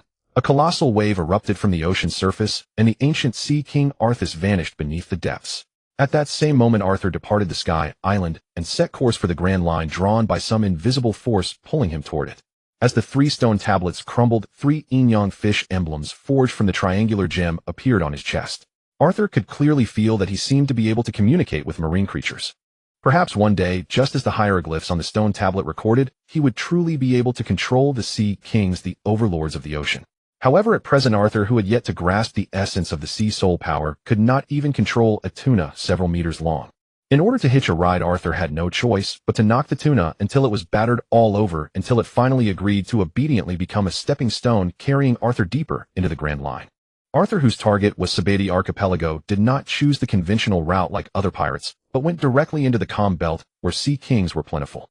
Rarely did sea vessels pass through here, which not only avoided many pointless battles, but also allowed for extremely fast progress. Utilizing the sea god's power to sense the fluctuations of the seawater, Arthur, who had no intention of fighting, avoided the territorial waters of the Sea Kings in the calm belt in advance. However, battles still could not be avoided.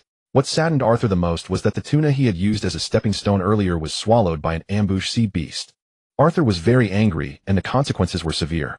That ambushing sea beast soon became Arthur's new mount, cutting through waves as it advanced along the calm belt. Time flew swiftly. Arthur had been surfing on the sea surface for over a month. Having grown tired of eating fish meat, Arthur decided to return to the shipping route, at least to determine where he currently was. When Arthur, sitting cross-legged on the head of the gigantic and fearsome sea beast, entered the shipping route waters from the calm belt, he happened to encounter several large fishing boats that were catching fish. The sailors on the fishing boat were instantly stunned, looking at the young man returning from the calm belt with eyes full of shock.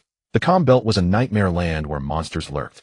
Apart from the Navy warships bound with seastone, no sea vessel dared to enter the calm belt. Yet this young man not only returned unscathed, but was also brazenly sitting atop a giant sea beast.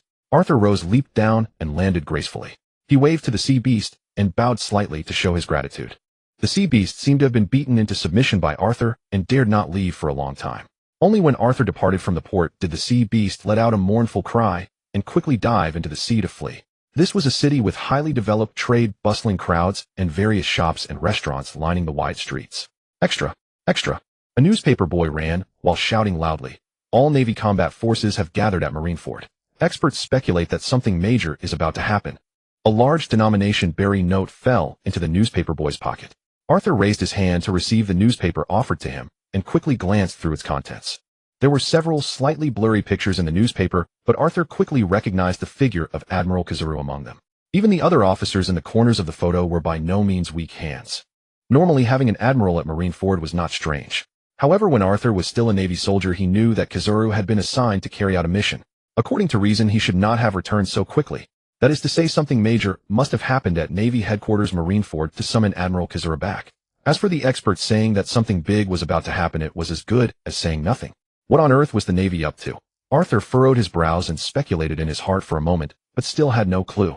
Arthur also soon learned that this tourist destination named Gypsy Island was still quite far from the destination Sabati Archipelago. Since he had come to the city naturally, he could not miss the opportunity to enjoy himself. Possessing a bearer black card, Arthur decided to enjoy the most comfortable treatment and the best cuisine in the city.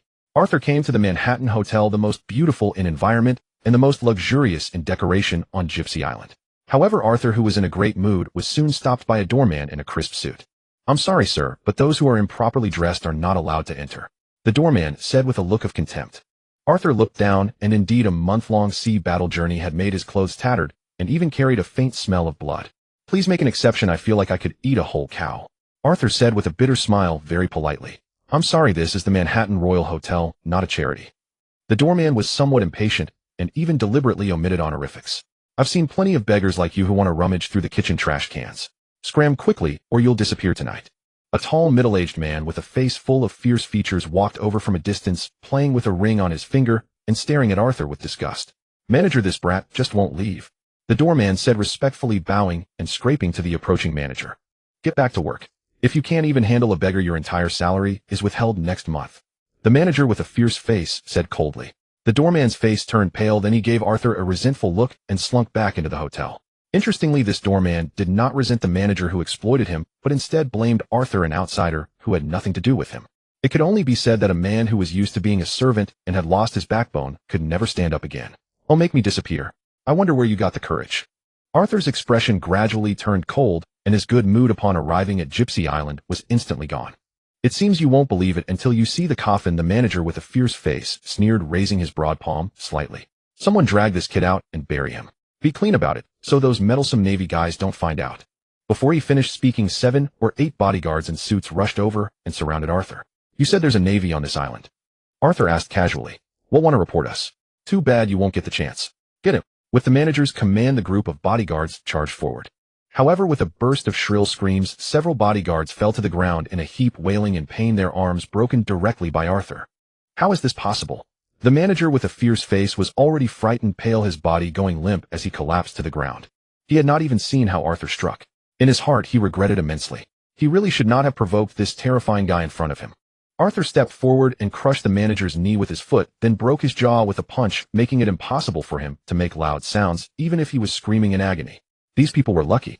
If it were not for Arthur coming to this island just to rest, and not wanting to fight with the Navy, not a single one of these guys in front of him would have been spared. Arthur re-entered the hotel, and that former doorman immediately came to greet him.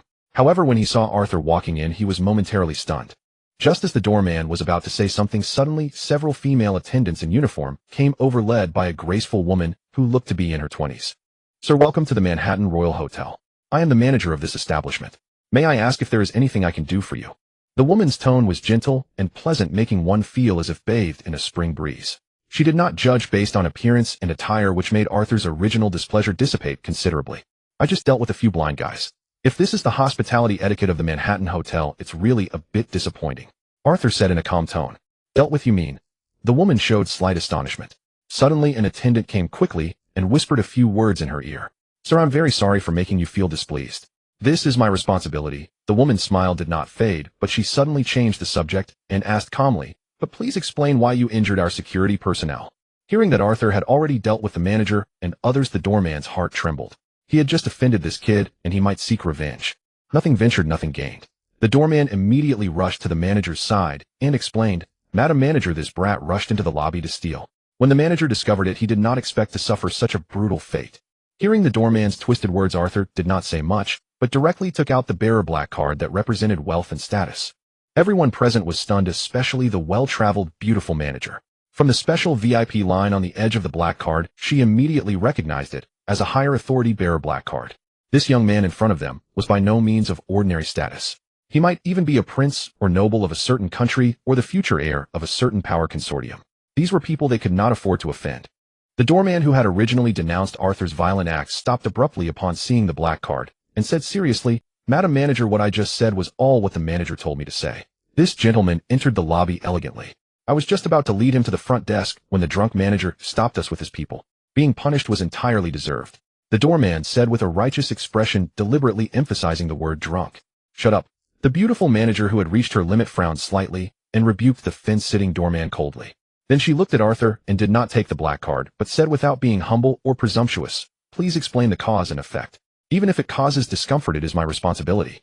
The people around were completely dumbfounded. This was a black card VIP user. They should be flattering him, but instead she was questioning him. Many even suspected whether the beautiful manager who had lost her temper was crazy. "Your name is Molly, Manager." Looking at the woman's name tag, Arthur said with a half smile, "Yes, sir. If you plan to take revenge, I am willing to wait at any time. But now please explain what happened." Manager Molly said in a calm tone.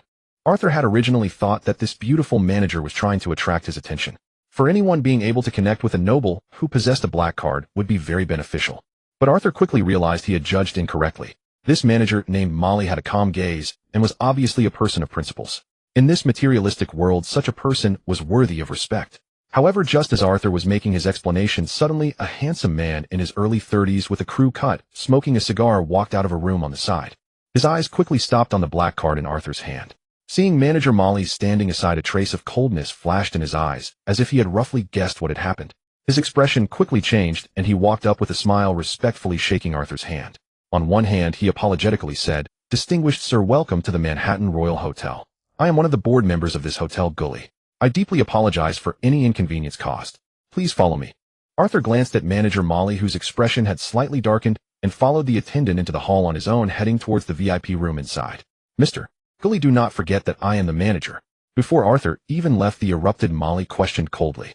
With a crisp snap, Manager Molly's face immediately turned red and swollen.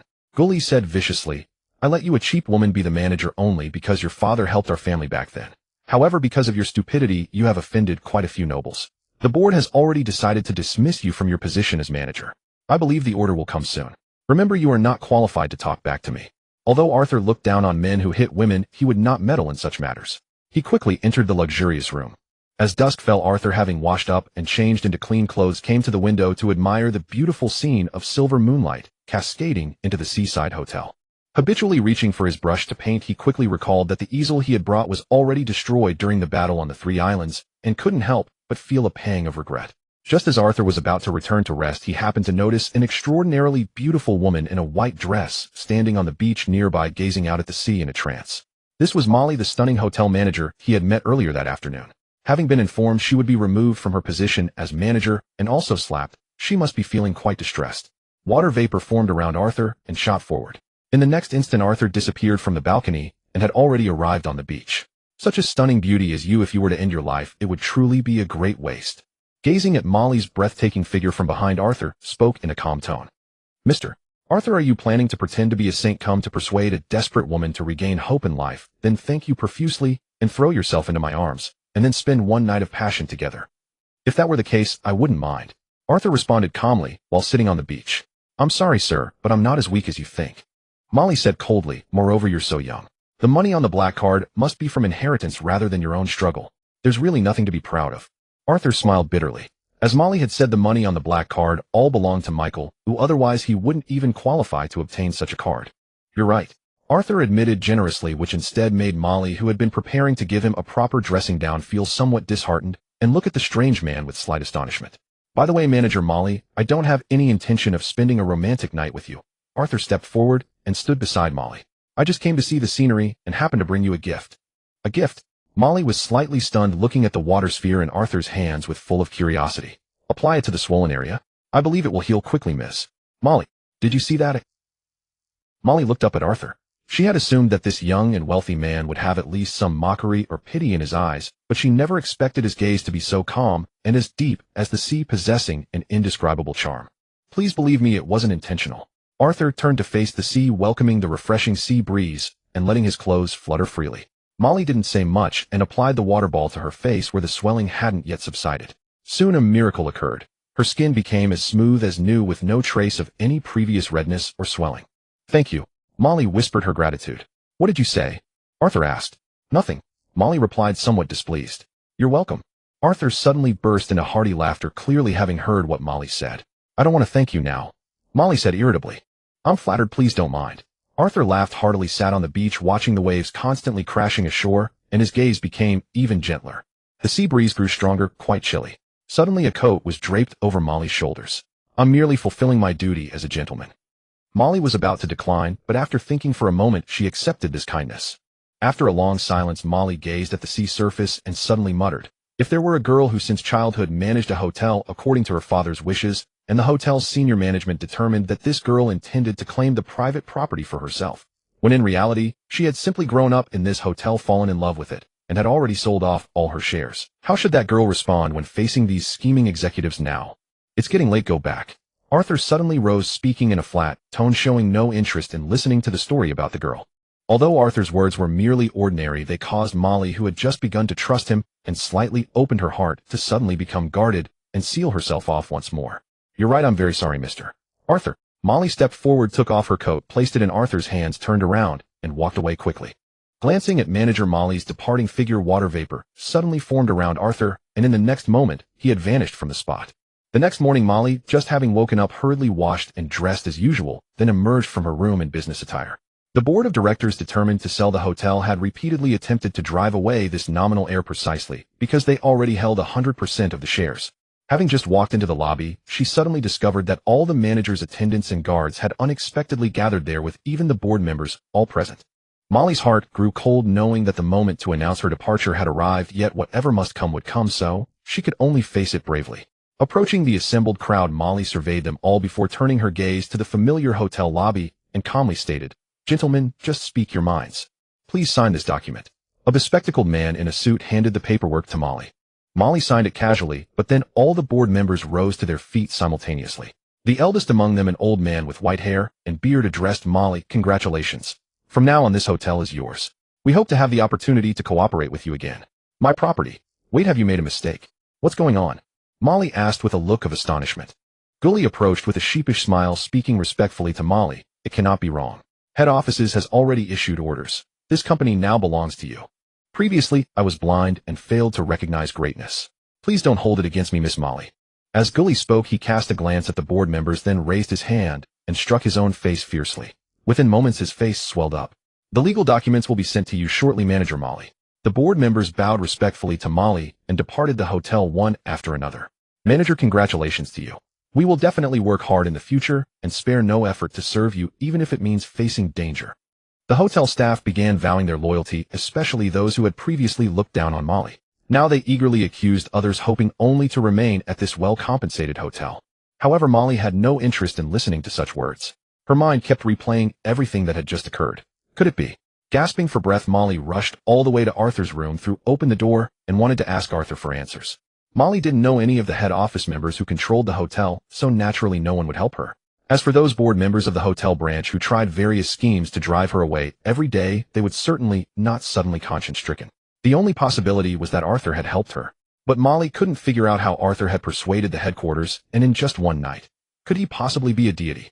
However, Molly was disappointed to discover when she rushed to Arthur's room that he had long departed without even leaving any belongings.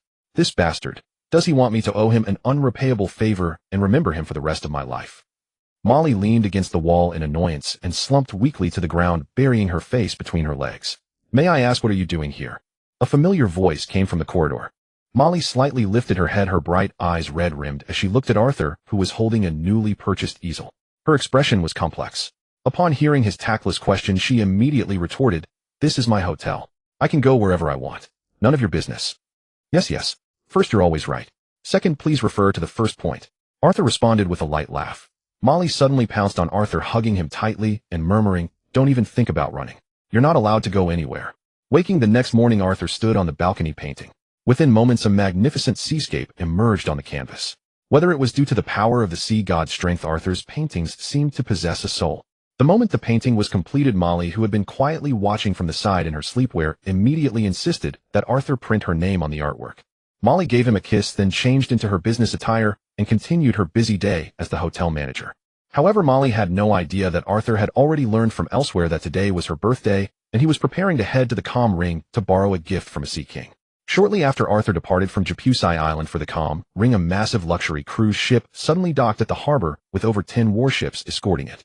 What was shocking was that the deputy officers escorting the warships were actually 3 naval rear admirals, and on the flagship at the forefront flew the banner of a naval vice admiral from the Marine headquarters. Who on earth had such grand entitlement to warrant such a high-specification naval escort? Countless people gathered on the dock waiting in silence. But suddenly the naval guns turned to aim at the coastline. With a series of violent explosions, corpses lay scattered everywhere near the ruined harbor. Vice Admiral Antonio sprang to his feet, in outrage, his fists clenched and veins bulging on his forehead, glaring angrily at the direction of the warship that had fired. Although Antonio served as a naval vice admiral and was the main person in charge of this fleet, he was powerless to stop the warship from firing on the slums because the true authority resided elsewhere. Soon the warship docked at the port and numerous heavily armed naval soldiers stormed ashore, firing repeatedly at those still living bodies.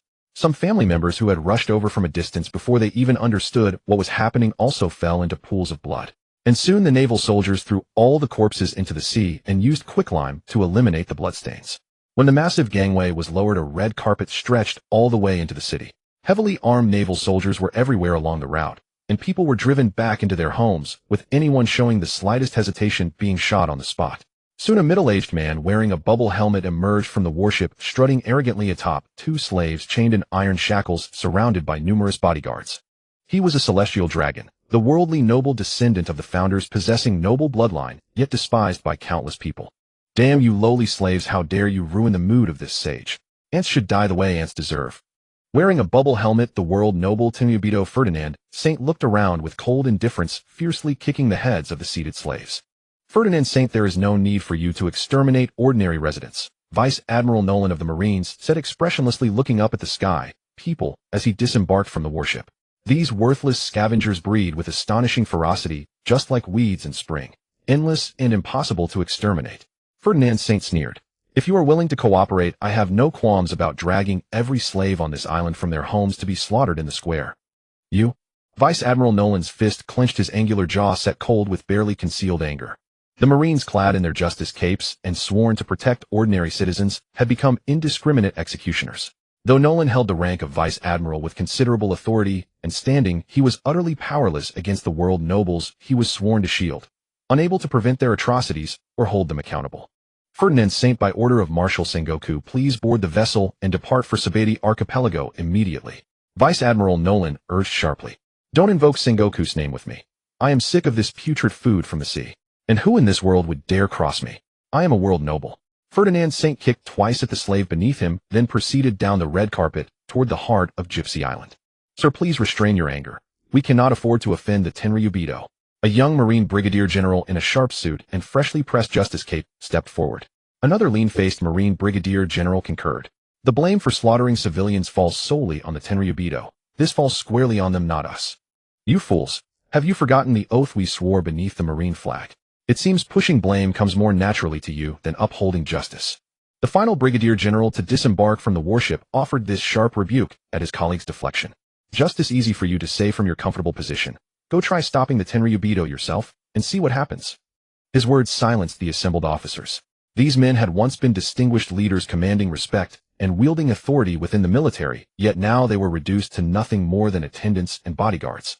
Truth be told, the deaths of a few islanders mattered little to them. They grieved not for the civilians, but for the humiliation of facing those world nobles whose power they could never challenge. That degradation forged a deep-seated hatred for the Tenryubido among the officers. All they could do was pray the arrogant Tenryubido would be escorted to Sabeti Archipelago soon, lest their restraint shatter and they tear this bloated fool apart with their bare hands.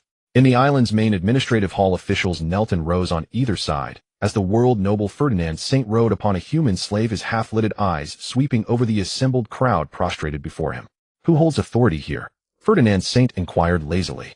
A man in his early 40s arose cautiously from the floor, standing at attention with a deferential smile.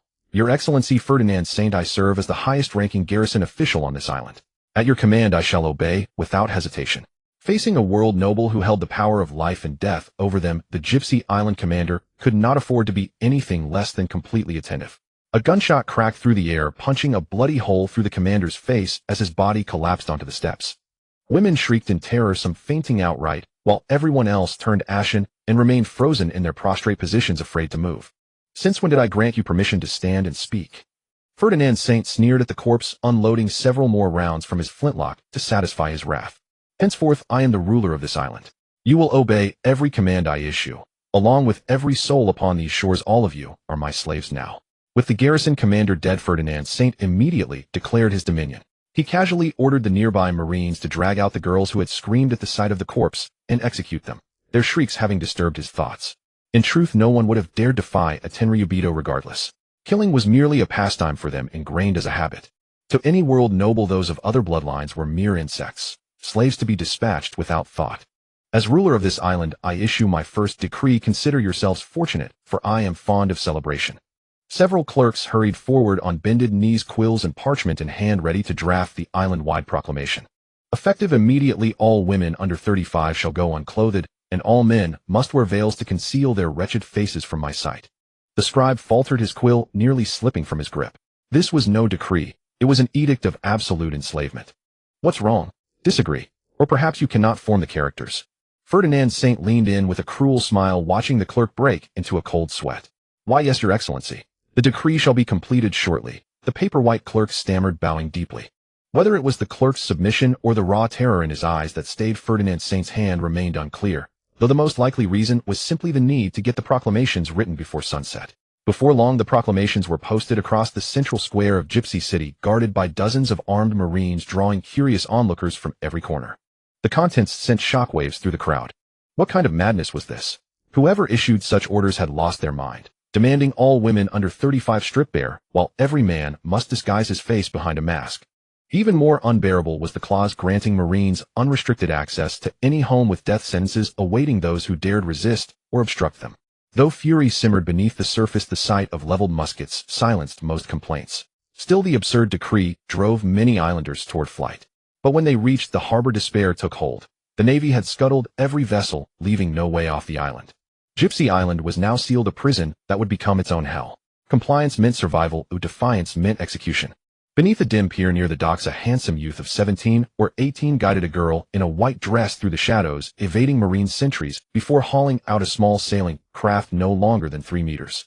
Defying the ordinance and risking the Navy's wrath, the young man came anyway, for love, bolstered by his father's encouragement. They boarded the small coastal vessel, desperate to escape the island that had raised him, but now lay under demonic occupation.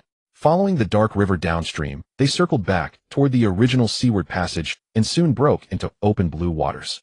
The youth gripped the girl's slender hand tightly as he pushed the engine to full throttle, racing toward the open sea, only for the Coast Guard to spot them moments later. The Marines had been given strict orders: no islander was to escape. Failure meant retribution from the Tenryubito, but worse still was the potential exposure. If the truth of Gypsy Island surfaced, the Navy's facade of justice would crumble under the weight of public outrage. Brigadier General Aaron led the pursuit, personally commanding a warship to give chase, determined to eliminate both fugitives at any cost. Damn Navy! The youth cursed under his breath as the warship closed in, ordering the girl to lie flat at the bow while he drove the skiff at maximum speed. But the warship's speed was relentless. Within moments it entered firing range and cannonballs began streaking toward them. Black high-explosive shells detonated near the skiff, sending towering waves that nearly capsized them. Fortunately, the small target evaded the initial broadside. I'm scared, the girl cried out from aboard the vessel, terror-stricken. I'm here, just close your eyes and don't worry, the youth reassured her before steering the boat along the current. The warship's recoil from the volley momentarily slowed its advance, creating a gap of over 100 meters between them. But as the warship accelerated, it quickly closed the distance and caught up to the skiff. On my mark, prepare to fire. At Brigadier General Aaron's command, both the warship's cannons and the Marines lining the rail raised their weapons, targeting the couple in the skiff. Gunfire and cannonade erupted in succession, sending massive water columns skyward around the skiff as explosive shells detonated nearby. Yet when the smoke cleared and the sea stilled, the skiff remained unharmed, the couple aboard untouched. Impossible. Vice Admiral Aaron stared at the skiff in disbelief, unable to comprehend what he was witnessing. I say, what exactly is going on here? A voice rang out from the sea.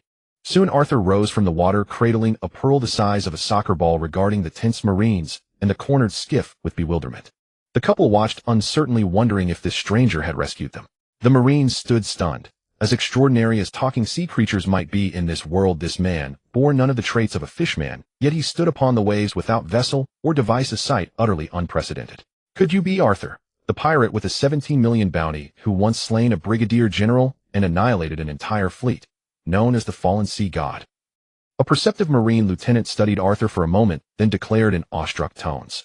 Shock rippled through the ranks. Such an adversary was every Marine's nightmare. Brigadier General Aaron's heart sank. He remembered those elite Marines Arthur had slain, men who commanded hockey with mastery. The fleet he commanded had been victorious time and again, racking up countless kills and sunken pirate vessels. Yet the man before him radiated an aura of overwhelming power.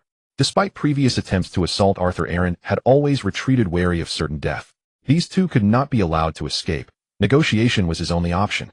Arthur, these two are wanted fugitives. If you leave on your own, there's no reason for us to fight. Navy Vice Admiral Aaron offered advice. I'm a wanted pirate. Shouldn't the Navy uphold justice and arrest me? Arthur sneered, coldly watching Vice Admiral Aaron with amusement. Or are you afraid? Faced with Arthur, who had slaughtered Navy elite officers and destroyed an entire fleet, Aaron genuinely felt fear. Yet as a Navy Vice Admiral, being mocked like this in front of everyone was unbearable. Besides, if he didn't fight, and even one or two gossiping subordinates reported this incident, his position as Vice Admiral would be over. Navy mid-level officers were plentiful, but promotion to Admiral was extraordinarily difficult. Back then, to earn those shining gold stars, he had pulled countless strings and offered countless bribes. Arthur, don't get too cocky. I'm on official orders, so I don't have time for you otherwise. Otherwise what? Arthur regarded the Vice Admiral with a faint mocking smile. Faced with Arthur's icy stare, Aaron swallowed back the boasts he had been about to utter. He had joined the Navy for status, not some damn notion of justice.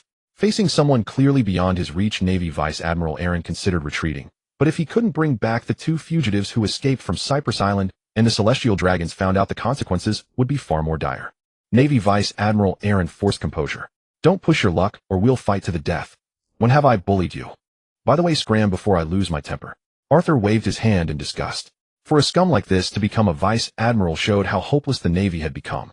While the two stood in confrontation, a Navy soldier quietly moved to the side of the warship, raising his musket to aim at a young couple aboard. The moment the gunshot rang out, Arthur suddenly appeared in the bullet's path. He casually caught the projectile, and as he tossed it into the sea, a sphere of water formed in his palm and was hurled forward with immense force.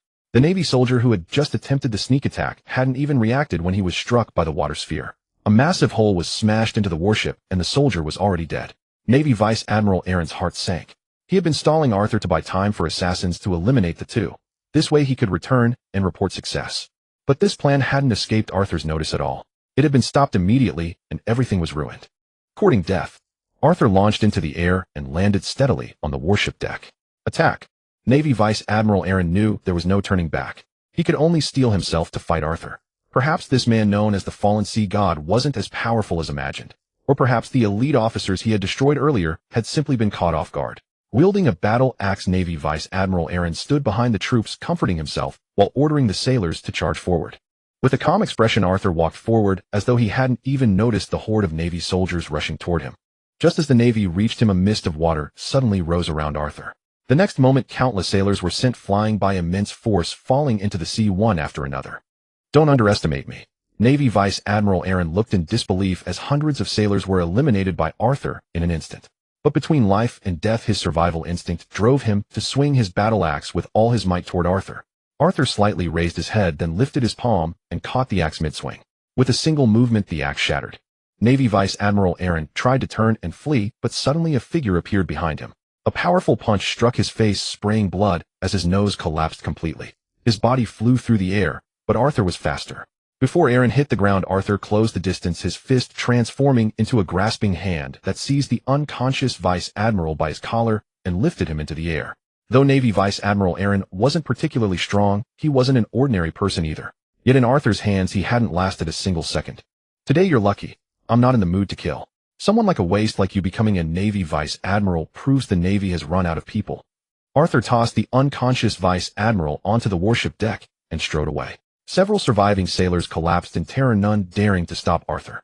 This man was even more formidable than legend claimed. He had dismantled an entire ship's crew with mere casual strikes, and Vice Admiral Aaron hadn't lasted a second. Such a power was far beyond their ability to resist. Surviving it all was a miracle. Arthur landed steadily on the modest barge and studied the pair with puzzlement. Has the Navy become this bored? Monitoring elopements now. Mr. Arthur, thank you for saving us. The handsome young man protected his girlfriend, watching Arthur warily. Though Arthur was overwhelmingly powerful and had saved them, pirates were known for their cruelty, far more brutal than the Navy. It was hard to imagine what a bounty hunter with such a high price on his head might demand. The young man knew he had no chance of resistance, yet he still stood defiantly in front of his girlfriend. Are you residents of Cypress Island? Arthur asked casually. You mean you're from here too? The young man paused, then asked hesitantly. Cypress Island wasn't large, only tens of thousands of inhabitants, and though he couldn't possibly know everyone, he had certainly seen most people growing up. Arthur was completely unfamiliar to him. I'm just a tourist living on the island. Since you're fine now, I'll head back. As Arthur spoke, he retrieved a football-sized pearl from the sea, preparing to return immediately to Cypress Island to give the birthday gift to the beautiful manager Molly as soon as possible. You can't go back, Mr. Arthur, the young man urged urgently. Ever since the Celestial Dragons arrived, the Navy has been slaughtering the residents, the young man said, bitterly clenching his fists. They've issued cruel decrees and Cypress Island has become hell. Even though you're strong, facing a Navy Vice Admiral and a fleet, you could easily lose your life. Celestial Dragons Navy Vice Admiral. Arthur was taken aback. As world nobles who enjoyed every privilege, the Celestial Dragons, he had only ever heard rumors about them. But their wanton slaughter made them the greatest villains in this world. If they had come to Cypress Island, nothing good could come of it. With no time to explain to the young man worried about Molly's safety, Arthur vanished in an instant. His body transformed into flowing water as he raced towards Cypress Island at maximum speed. On Cypress Island, the once bustling city was deserted, punctuated by the occasional shrill scream of those struck by gunfire. Under the Celestial Dragons' orders, the Navy committed atrocities without restraint, torturing island residents everywhere. To cover their crimes, they burned every corpse. Molly's luxury hotel naturally became a primary target. Many servants were brutally murdered and hotel guests were made to kneel in a row with their eyes covered before being executed one by one. Manager Molly, who had gone to check food supplies, had narrowly escaped. But soon a servant, limbs severed and nearly broken by torture, revealed Molly's hiding place. A group of Navy soldiers stormed into the room. Seeing Molly's striking beauty, they grinned viciously and closed in. Molly's eyes filled with terror as she backed into the corner with nowhere left to retreat. As one Navy soldier lunged forward, Molly swung an iron shovel that struck him squarely in the forehead. The soldier collapsed, clutching his bleeding wound and screaming in agony. Bitched! The bloodied soldier rose to his feet, raising his rifle, but the next moment a lieutenant kicked him down. This woman is a gift for Lord Ferdinand. Get out, all of you, the lieutenant ordered. Though the sailors grumbled, they withdrew. 10 minutes later, a meticulously dressed Molly was escorted to Ferdinand's residence. The moment the Celestial Dragon saw her breathtaking beauty and graceful figure, his eyes went wide. He kicked away several island girls attending him and leered at Molly. As Ferdinand raised his gun to execute the girls, Molly suddenly spoke in a cold voice. Spare them. Stop the atrocities and slaughter on this island, and I'll do whatever you want. Someone, get in here now. The Celestial Dragon Ferdinand seemed suddenly energized, shouting loudly toward the door. Several guards rushed in moments later. Tell those damn men to stand down. If they disobey, kill them. All of them, even Navy officers. Ferdinand didn't care about the lives of a few Navy soldiers. Even officers without pure blood were worthless in his eyes, expendable at any moment. Once the room contained only the Celestial Dragon and Molly, Ferdinand sat in his chair, eagerly calling Molly over to serve him. Molly suddenly smiled and leaned gently into the Celestial Dragon's embrace. Then with a sudden strike, her palm slammed into his neck. With a muffled groan, the Celestial Dragon collapsed unconscious. Molly quickly gathered bed sheets, tying them into a rope. Silent as a shadow, she carefully opened the window, secured the rope, and began climbing down. The Celestial Dragon, who had been knocked unconscious, suddenly awakened. Finding the room empty, panic set in. The sharp pain in his neck reminded him that the bold bitch had dared to strike him. In a rage of humiliation and fury, Ferdinand wanted to kill everyone. Guards! As the guards rushed into the room to receive orders, a gunshot rang out, and the lead guard fell to the ground. Why are you so slow? Order them to exterminate every living thing on this island. Leave no animal alive. Ferdinand suddenly spotted the sheet rope near the bed. Grabbing a musket, he rushed to the window, just as Molly landed below. Ferdinand, enraged, emptied his ammunition. Molly clutched her wounded back and fled quickly toward a nearby street corner. Kill them all. Destroy them all. The nearly mad Celestial Dragon Ferdinand issued a massacre order for Cypress Island. Molly, wounded by gunfire, made her way down the dim alley, clinging to the wall for support. The mottled steps bore glistening traces of blood. The gunshot wound on her back made her breathing increasingly labored.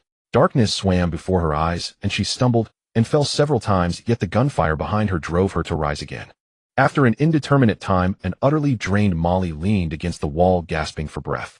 In but a moment the wall behind her had already been soaked through with blood. Molly knew clearly that she could not hold on much longer. Dreadful death was only moments away. Yet in her mind at that moment was no fear. Only the figure of Arthur, the man with whom she had grown from acquaintances to kindred spirits, the one who had made her truly feel happiness.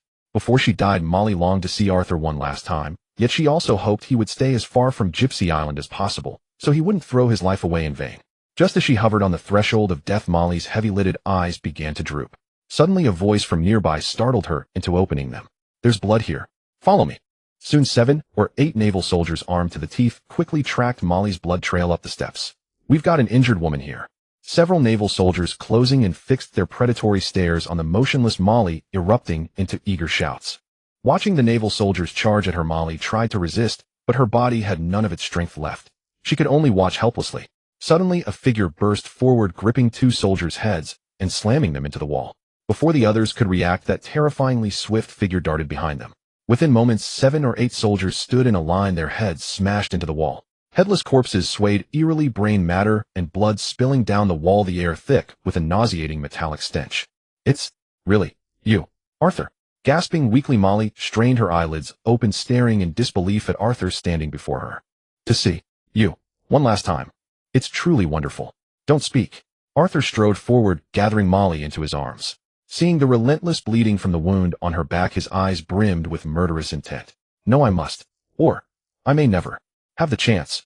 I love you. I want to be with you forever."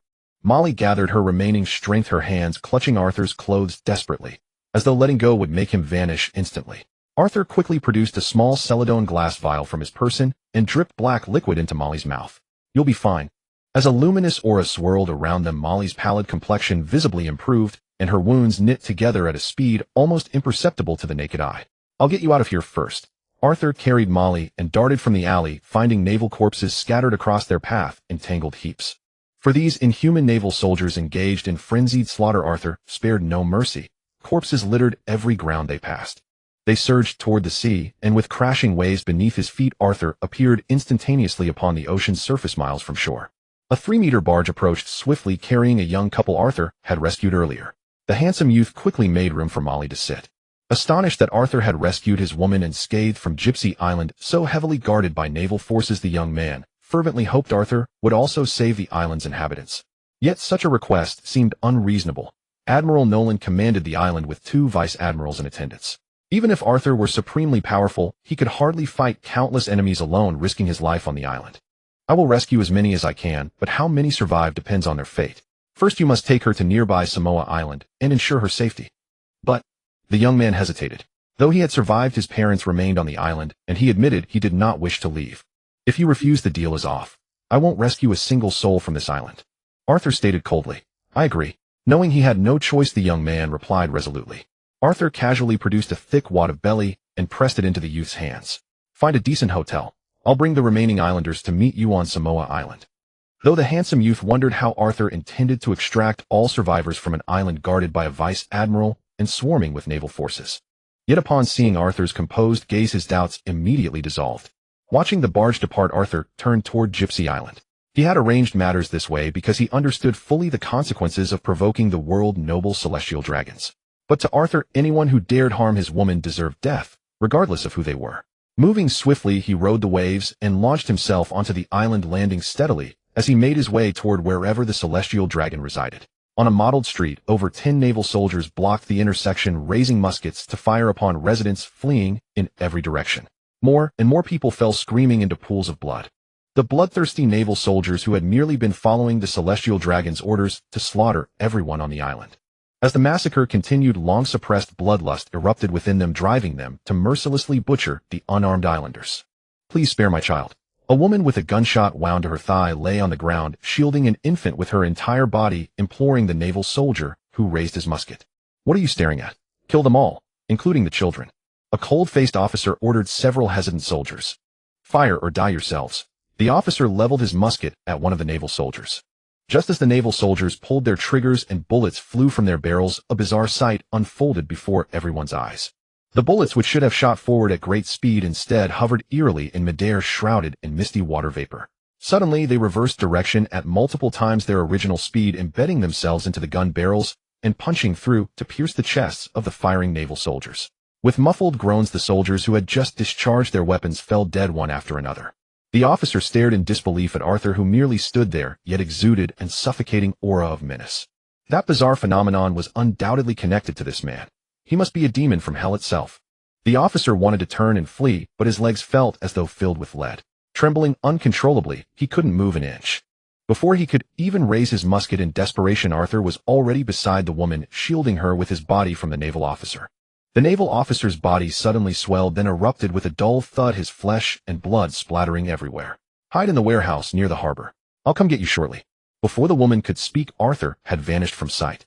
In a luxurious bedroom, Ferdinand Saint, a celestial dragon, pacing restlessly back and forth, suddenly raised his gun and shot a young girl he had just been showing affection to. Because Molly had not only escaped, but had also dared to knock him unconscious, striking at Ferdinand's most sensitive point. That a lowly slave would dare strike her master was an unforgivable disgrace. Any celestial dragon in his position would choose island-wide massacre to uphold their dignity and status. Burning with fury as a world noble, Ferdinand Saint might only find slight relief from the constant gunfire and screams echoing outside. Glancing at the dozen corpses strewn across the floor, Ferdinand Saint roared toward the doorway, "Why haven't you removed these bodies yet? Have you grown weary of living?" The person outside seemed to hear the celestial dragon's command. The ornate bedroom door creaked open slowly, and a severed, bloodied head rolled directly to his feet. "What is this?" Ferdinand Saint staggered backward several steps and collapsed into a chair, his face contorted in shock as he stared at the wide-eyed, wrathful head. As a celestial dragon, he was not afraid of commoners. Many humans had died by his gunshot, their blood debts numerous. What terrified him into losing all composure was that the owner of this head was his strongest bodyguard. This guardian had served him for years, both fiercely loyal and extraordinarily powerful. Who could have decapitated him? Who is it? Ferdinand Saint raised his musket, aiming toward the dimly lit entrance. "The god who claims your life." Soon a man with eyes concealed beneath his brow stepped slowly through the doorway. This was Arthur, who had slaughtered his way to this very place. It must be said that the naval forces surrounding the celestial dragon and his personal guards were formidable. Eliminating them entirely had taken considerable time. But that was all it had done, delayed. The outcome remained unchanged. Corridors, streets, and the entrance were littered with brutally slain bodies. Many had never even caught a glimpse of when Arthur struck. "Die, you bastard," snarled Ferdinand Saint, his face twisted in fury. He raised his musket and fired continuously until every bullet was spent. Panting heavily, Ferdinand Saint locked his gaze on Arthur, standing in the distance, refusing to believe the man was impervious to blade or bullet. Arthur lifted his head slightly, a scornful smile playing on his lips. He opened his palm, and several bullets clattered noisily to the ground. Suddenly shrouded in misty water vapor, Arthur appeared before Ferdinand Saint and drove a powerful fist into his abdomen. A scream like a slaughtered pig erupted from the celestial dragon, whose internal organs felt as though shattered. He fell to his knees, writhing in agony. Arthur stomped down on his ankle with force. A sharp crack echoed as the joint shattered. Ferdinand Saint couldn't even muster another cry before fainting dead away. But how could Arthur let him have his way? As the misty vapor coalesced, Ferdinand Saint was forcibly roused, only to have his wrist crushed once more. "Stop! Stop! You can't kill me. If you do, the Marine admirals will hunt you down.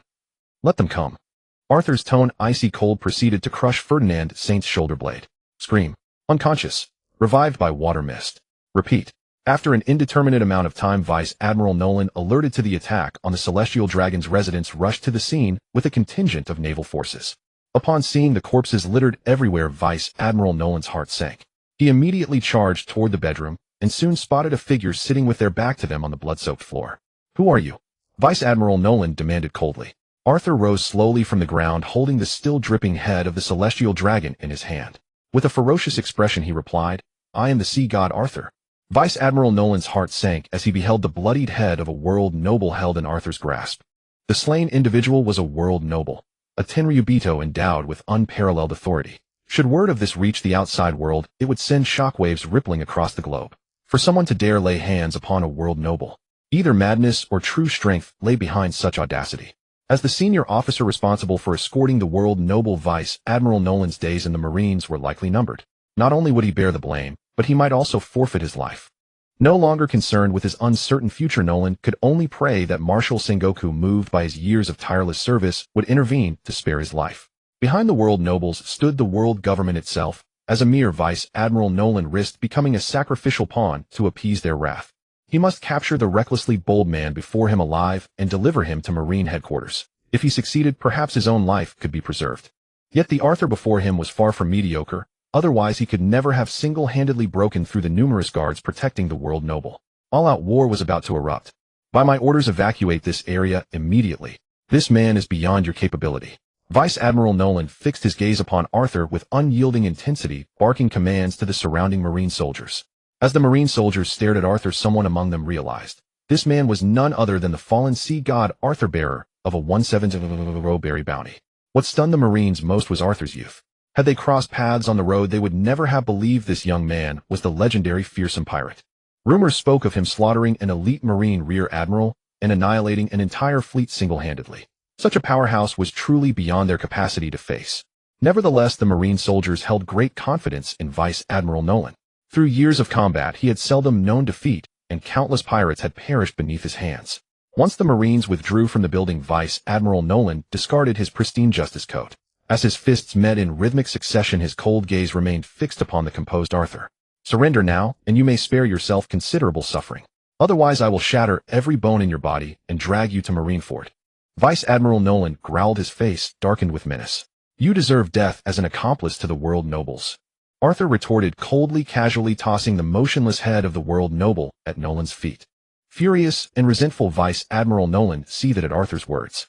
He had been ordered to transport that wretched creature to Sabaody Archipelago, enduring untold hardships along the way. Just as he neared the completion of his mission, some reckless fool had slain a world noble. Though the act brought a twisted satisfaction, it would inevitably bring severe repercussions upon Nolan himself. Watching Arthur's indifferent expression, still oblivious to the consequences awaiting him, the Vice Admiral's hatred gnawed at his teeth. You have brought this upon yourself. Vice Admiral Nolan blurred forward in an instant, appearing before Arthur as his fist, wreathed in a powerful vortex of air, crashed toward Arthur's face.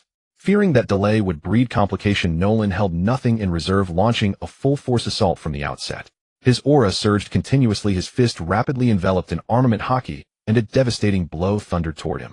Having experienced the overwhelming power of hockey before, Arthur dared not meet it head-on. He retreated several steps, evading the punch, while a misty vapor of water coalesced around him. In an instant, countless razor-sharp water spears condensed and struck Vice Admiral Nolan's body with blinding speed and tremendous force. Arthur would never underestimate a Marine Vice Admiral either. These warriors, who once stood at the pinnacle of the Marines, had at one time been idols to the low-ranking soldier Arthur. But circumstances had changed. When facing a Vice Admiral now, Arthur had already amassed power beyond imagination, though he still harbored a measure of respect for the Marine rank. The powerful water waves moved with exceptional velocity, and as Arthur's strength grew, these condensed water blades became even sharper than genuine steel. A single strike could shatter even bedrock. Though Vice Admiral Nolan's attacks were ferocious, his agility left much to be desired, rendering him unable to evade Arthur's relentless and cutting barrage. Within moments, he was engulfed by Arthur's concentrated water-based assault. Even Arthur seemed taken aback. Could a Marine Vice Admiral truly be so fragile? The once grand residence lay in ruins, dust billowing from the wreckage and completely obscuring vision. As expected of the fallen sea god Arthur, who eliminated my colleague and annihilated an entire fleet, your strength is indeed formidable. From within the swirling dust came a mocking yet chilling voice. So the big man hasn't perished after all, Arthur quipped, even as he prepared himself fully for battle. Though you possess some strength, falling short of killing me by a vast margin. As the thick dust gradually cleared, Vice Admiral Nolan's figure emerged. Yet unlike before, his body had grown significantly larger, and his entire form had hardened like a massive stone pillar. Though Arthur's previous assault had been powerful, it had inflicted only superficial damage. Not bad. If you had died so easily, it would have robbed the fight of much amusement. Arthur's tone remained as calm as ever. Boy, your tough talk can only last so long. Vice Admiral Nolan surged forward with speed several times greater than before, his fist wreathed in armament hockey, crashing into Arthur. So fast. Arthur was genuinely startled. He had never imagined a Marine Vice Admiral could move with such incredible swiftness. With no means to dodge the devastating blow, Arthur could only raise his arms to shield himself. A tremendous force slammed into him, sending him flying backward like a cannonball. Thunderous crashes followed as multiple connected buildings collapsed in rapid succession. Rising from the rubble, Arthur wiped the blood trickling from his mouth, his eyes burning with intensified combat fervor. Rather than retreating, he charged directly at Vice Admiral Nolan.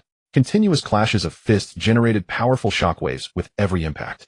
Though Arthur had not yet mastered hockey, his growing strength allowed him to withstand it, not as helplessly as in the past.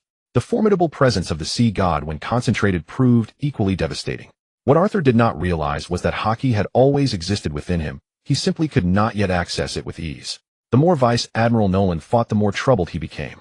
Confident in the power of his hardened physique, each punch carried the force of a collapsing mountain. Yet Arthur grew stronger with every exchange, adapting to Nolan's offensive patterns with increasing ease. Facing an enemy who learned through life and death combat was terrifying. Soon Nolan feared every one of his attacks would be read and neutralized. Even more bewildering was that armament hockey, which should severely damage devil fruit users, seemed to lose its effect on Arthur with each passing moment.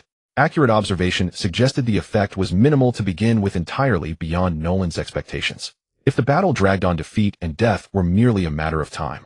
Desperate and abandoning any sense of dignity, Vice Admiral Nolan pushed Arthur back with all his might and signaled the observing Marines to surround him.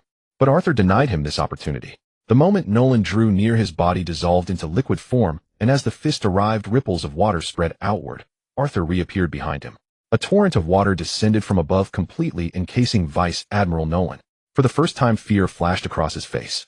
Unlike Arthur, who had inherited the power of the sea god, Vice Admiral Nolan was a true devil fruit user. Though formidable in combat, he harbored the fatal weakness all devil fruit users shared: seawater, which temporarily stripped them of their abilities. Ordinary seawater might not have troubled a devil fruit user so severely.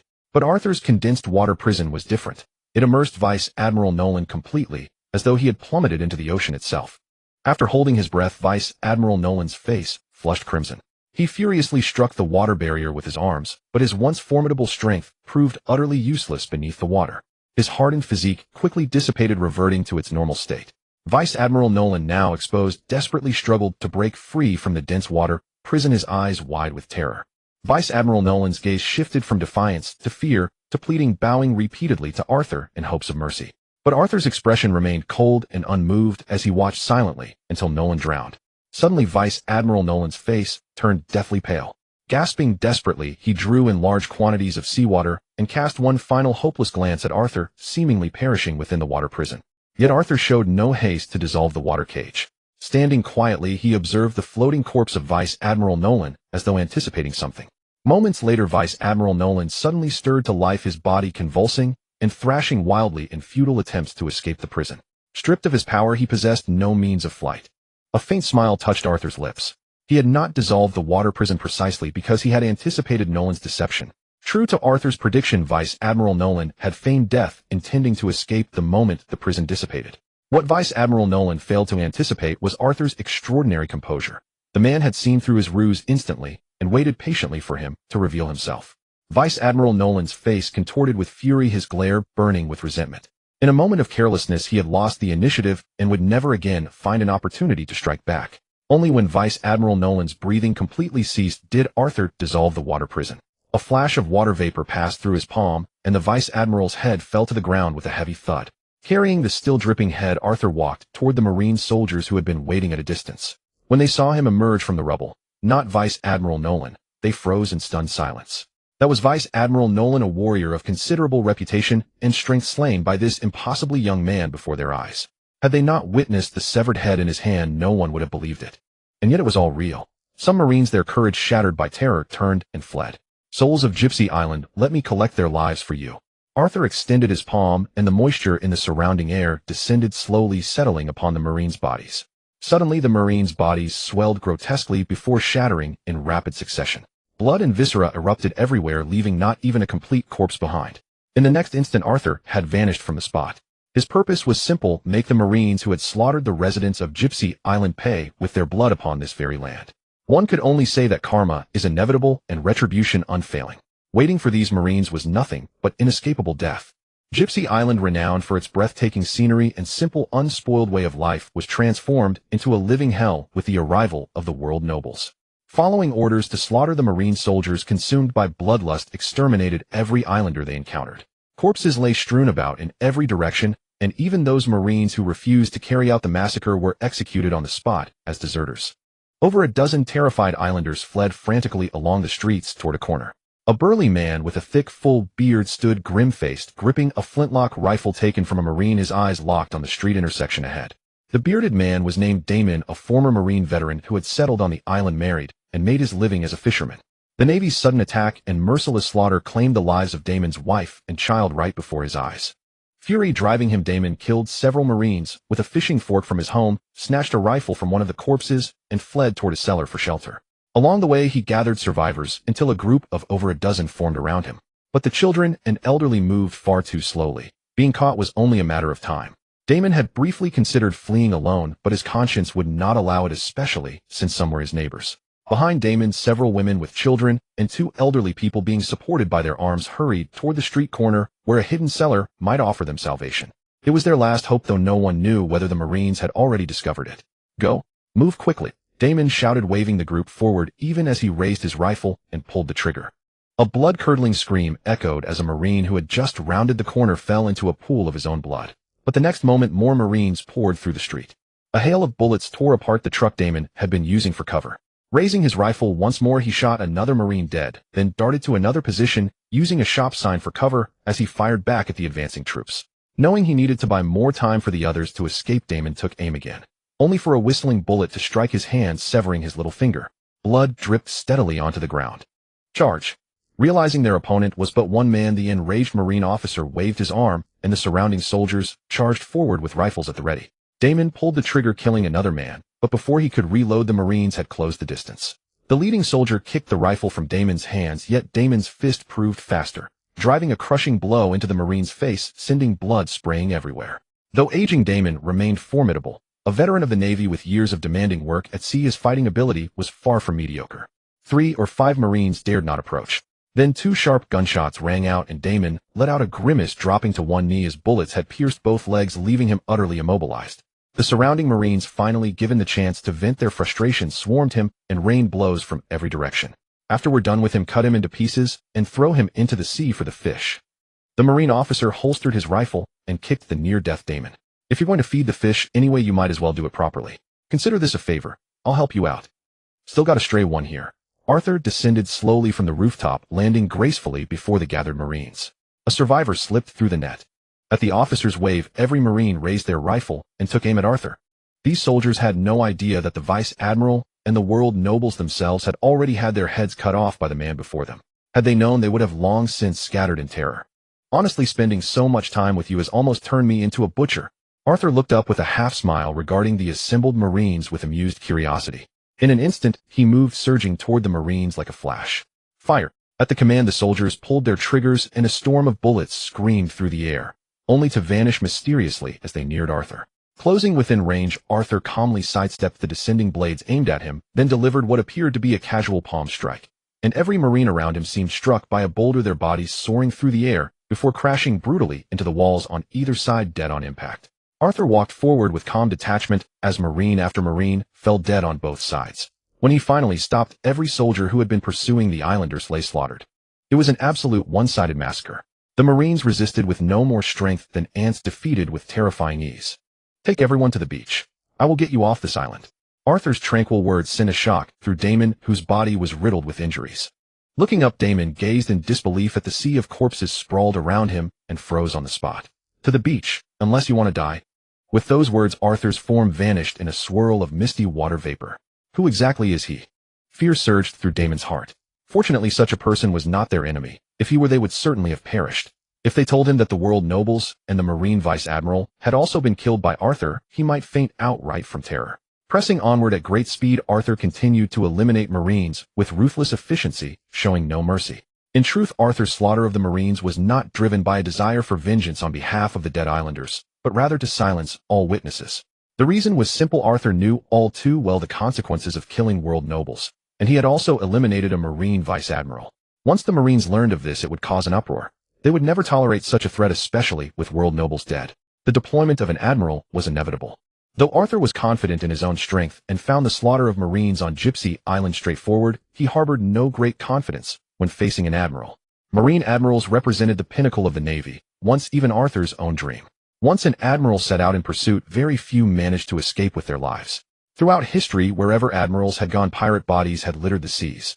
By beheading the world nobles, Arthur had committed an unforgivable crime, but he regretted nothing. Anyone who dared touch his woman would be dealt with regardless of who they were. Arthur's true plan was to eliminate every Marine on Gypsy Island and lead the unsuspecting survivors to York Island. In doing so, everything that happened on Gypsy Island would remain a mystery, and no one would know who killed the world nobles. Thus Arthur resolved to clear out all Marines swiftly, whether or not they had participated in the massacre. Arthur understood the admirals well. They were among the Navy's busiest individuals. Unable to confront the four emperors, needing to keep the Seven Warlords in check, and facing countless more valuable and threatening pirates in the New World. In other words, without a specific target, admirals would not personally pursue a pirate with a bounty of only 170 million berries. The massacre continued unabated, accompanied by cascading blood and mounting corpses as Arthur charged straight for the Marine garrison. The Marine Rear Admiral, dining in his quarters, suddenly heard piercing screams from outside. Before he could rise, a figure had already appeared before him. The king's blazing longsword, wreathed in roaring flames, pierced straight through the Rear Admiral's chest. The scorching heat instantly reduced him to ashes. In truth, the Rear Admiral Justin, whom Arthur had slain, was no ordinary opponent. Unlike the Rear Admiral Arthur had previously eliminated at sea, Justin had risen through the ranks by genuine combat merit. Yet Arthur's speed was simply too fast. Utilizing water vapor for instantaneous movement and wielding the sacred weapon, the king's blazing longsword. Facing such a devastating strike, Rear Admiral Justin could not react in time, nor could he even activate his devil fruit power. He was humiliated to the end, impaled by the blade and reduced to ash in a single instant. The outcome between masters is decided in the span of a breath. Seizing the initiative, Arthur secured victory with a single decisive blow. 1 Vice Admiral, 3 Rear Admirals. Arthur murmured to himself as sheathing his sword. With the commanding officers on the island all dead and the Marines nearly exterminated, Arthur reasoned that the immediate threat of an admiral's pursuit had been avoided. Suddenly Arthur sensed something. His body flashed, and he burst through a side door to find a Marine soldier holding a din mushy, speaking urgently into it. Water vapor engulfed the area, and the Marine's body exploded on impact, reducing him to a spray of gore. But in his final moments, he uttered the last character of Arthur's name. During the battle with the Rear Admiral, this soldier had already contacted Marine headquarters via din mushy.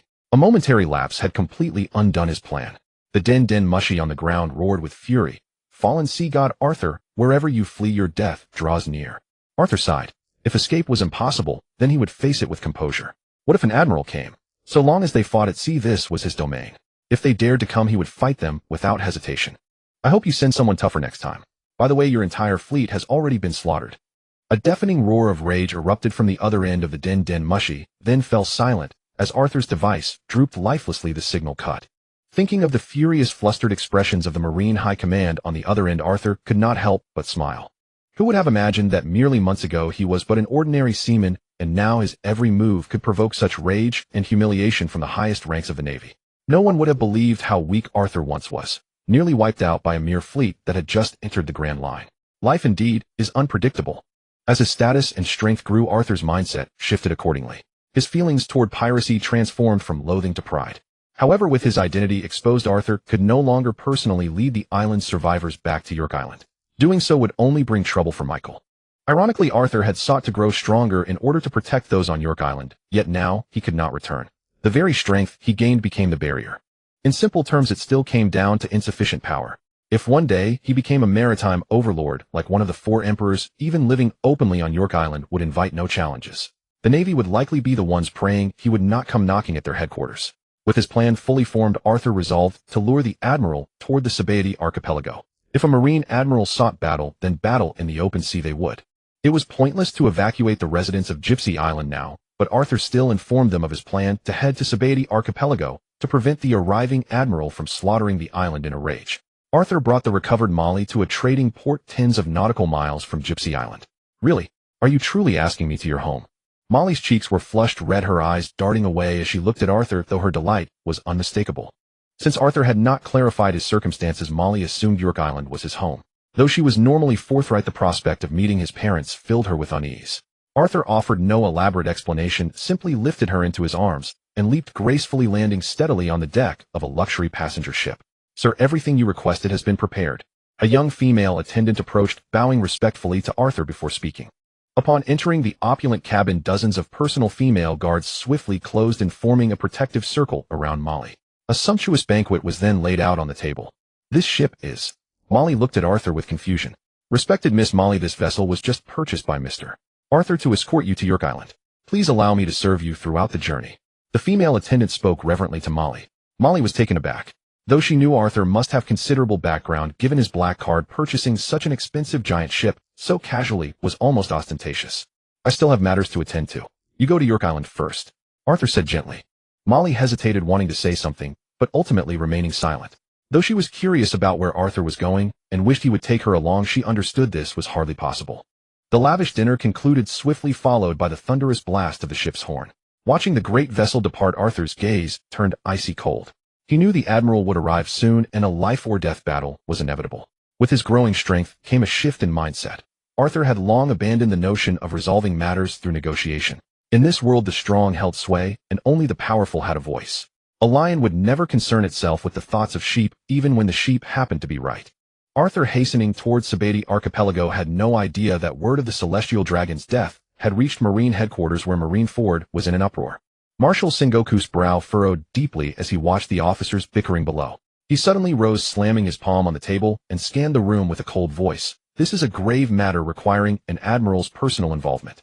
The target is Sabati Archipelago, which means they may be going after another celestial dragon. Though this information could equally be deliberate misinformation. Marshal Sengoku paused briefly before continuing in resolute tones. Therefore, I have decided that while Akiji remains at headquarters, Admirals Kazuru and Akainu will depart together. One to secretly protect the celestial dragon at Sabati Archipelago, the other to pursue Arthur at Gypsy Island. We must crush this threat before it can take root. What a nuisance, my vacation is ruined again, murmured the middle-aged man Kazuru, sitting to one side with a disgruntled expression. These damned pirates. I will turn them all to ash. I heard someone eliminated a celestial dragon.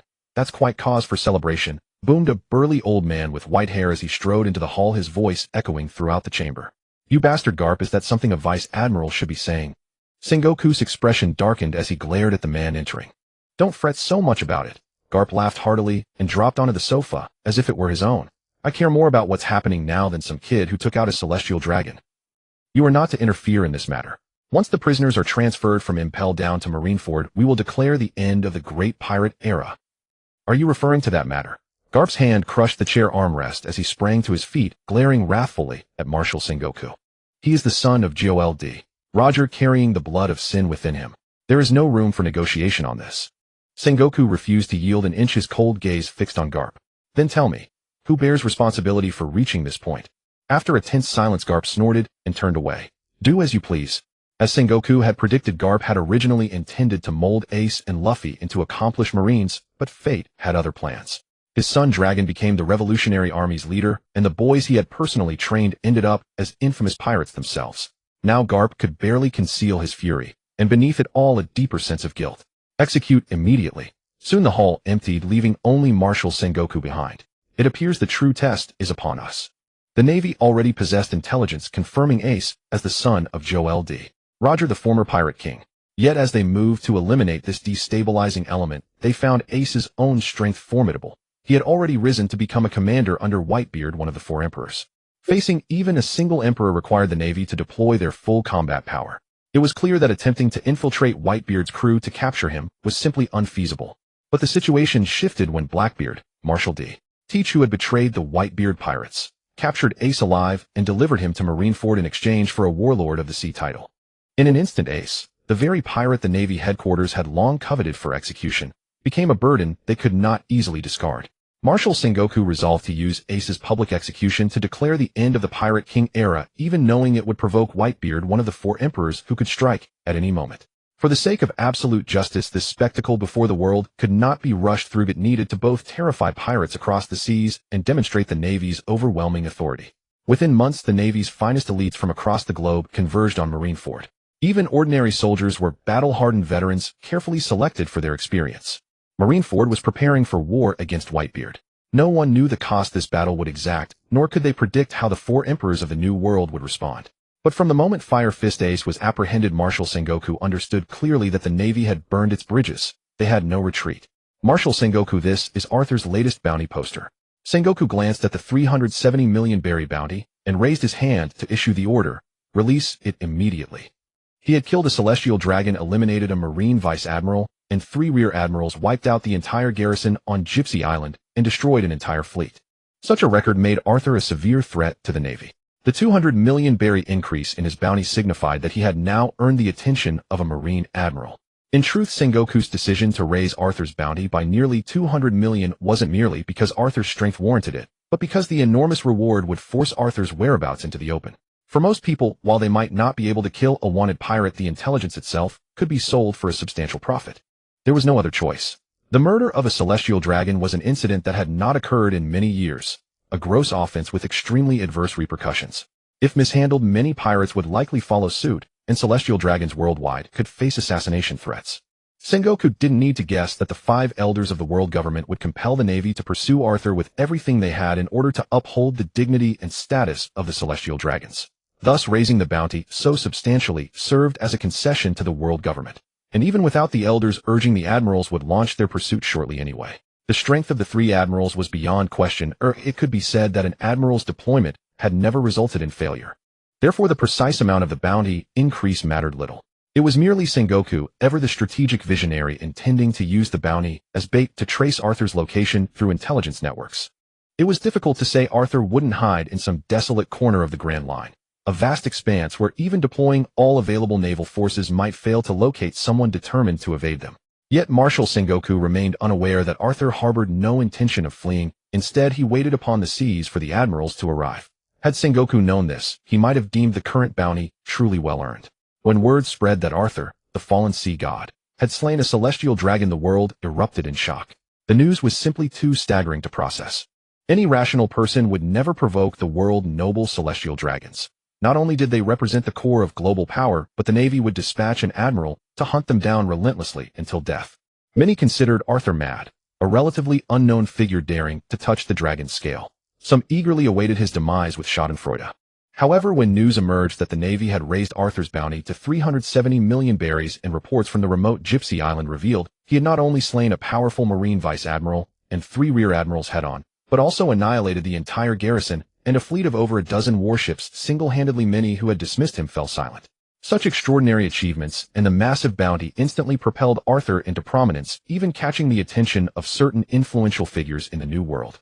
As more details about Arthur surfaced, that this so-called fallen sea god had once been a lowly Marine private barely 20 years old and a bastard son disinherited from a renowned, prestigious family, the global media erupted.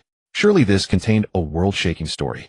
Countless journalists clamored to interview Arthur, personally desperate to uncover his legendary tale, what drove him to abandon the Navy, and what forged him into such a formidable powerhouse. Countless young people, inspired by Arthur as their role model, felt their blood boil and set sail to join pirate crews. The man himself, however, remained entirely unaware that he had amassed fervent followers across the world. Meanwhile, Arthur, who had been drifting through the calm belt for some time with plans to reach Sabeti Archipelago, found himself in an awkward predicament. He had gotten lost. Arthur clearly understood that decapitating a celestial dragon was no trivial matter. The Navy admirals would surely mobilize to hunt him down. Faced with threats, Arthur would not flee.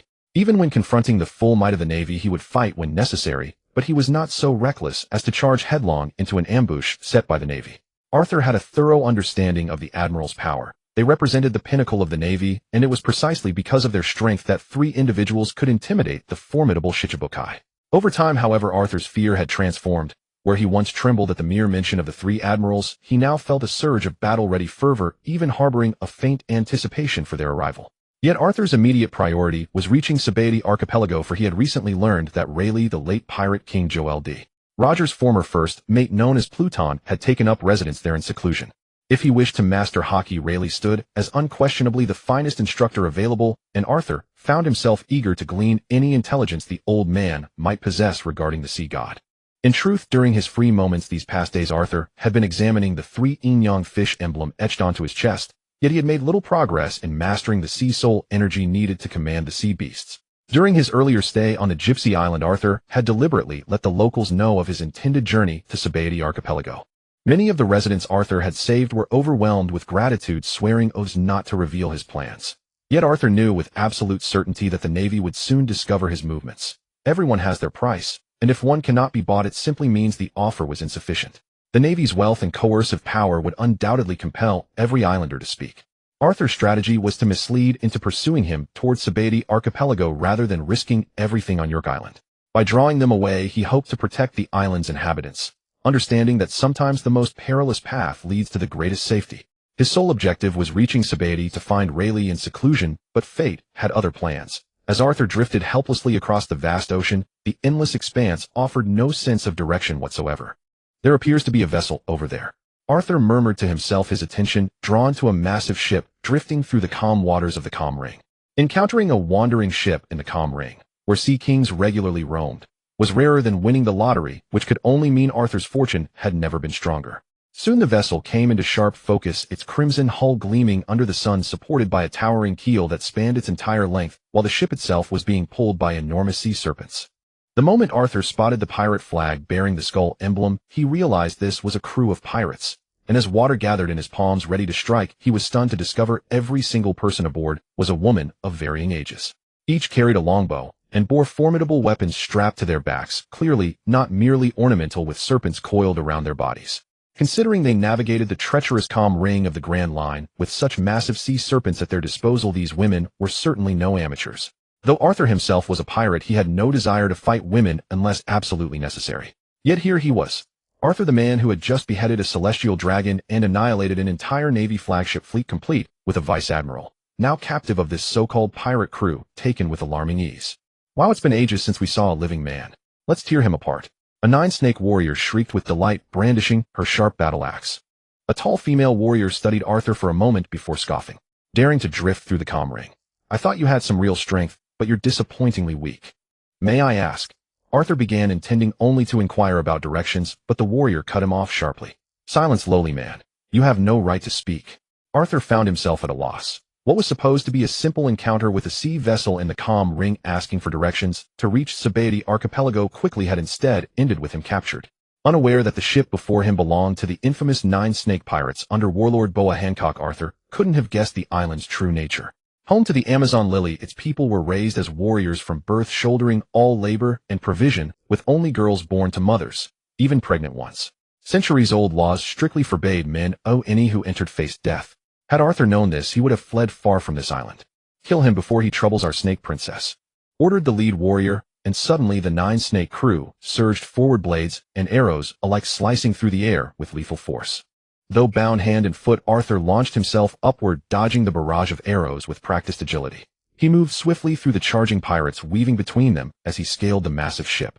Don't force my hand, Arthur warned as he was pursued, but his warning was met with an even denser volley of arrows. What's all this commotion?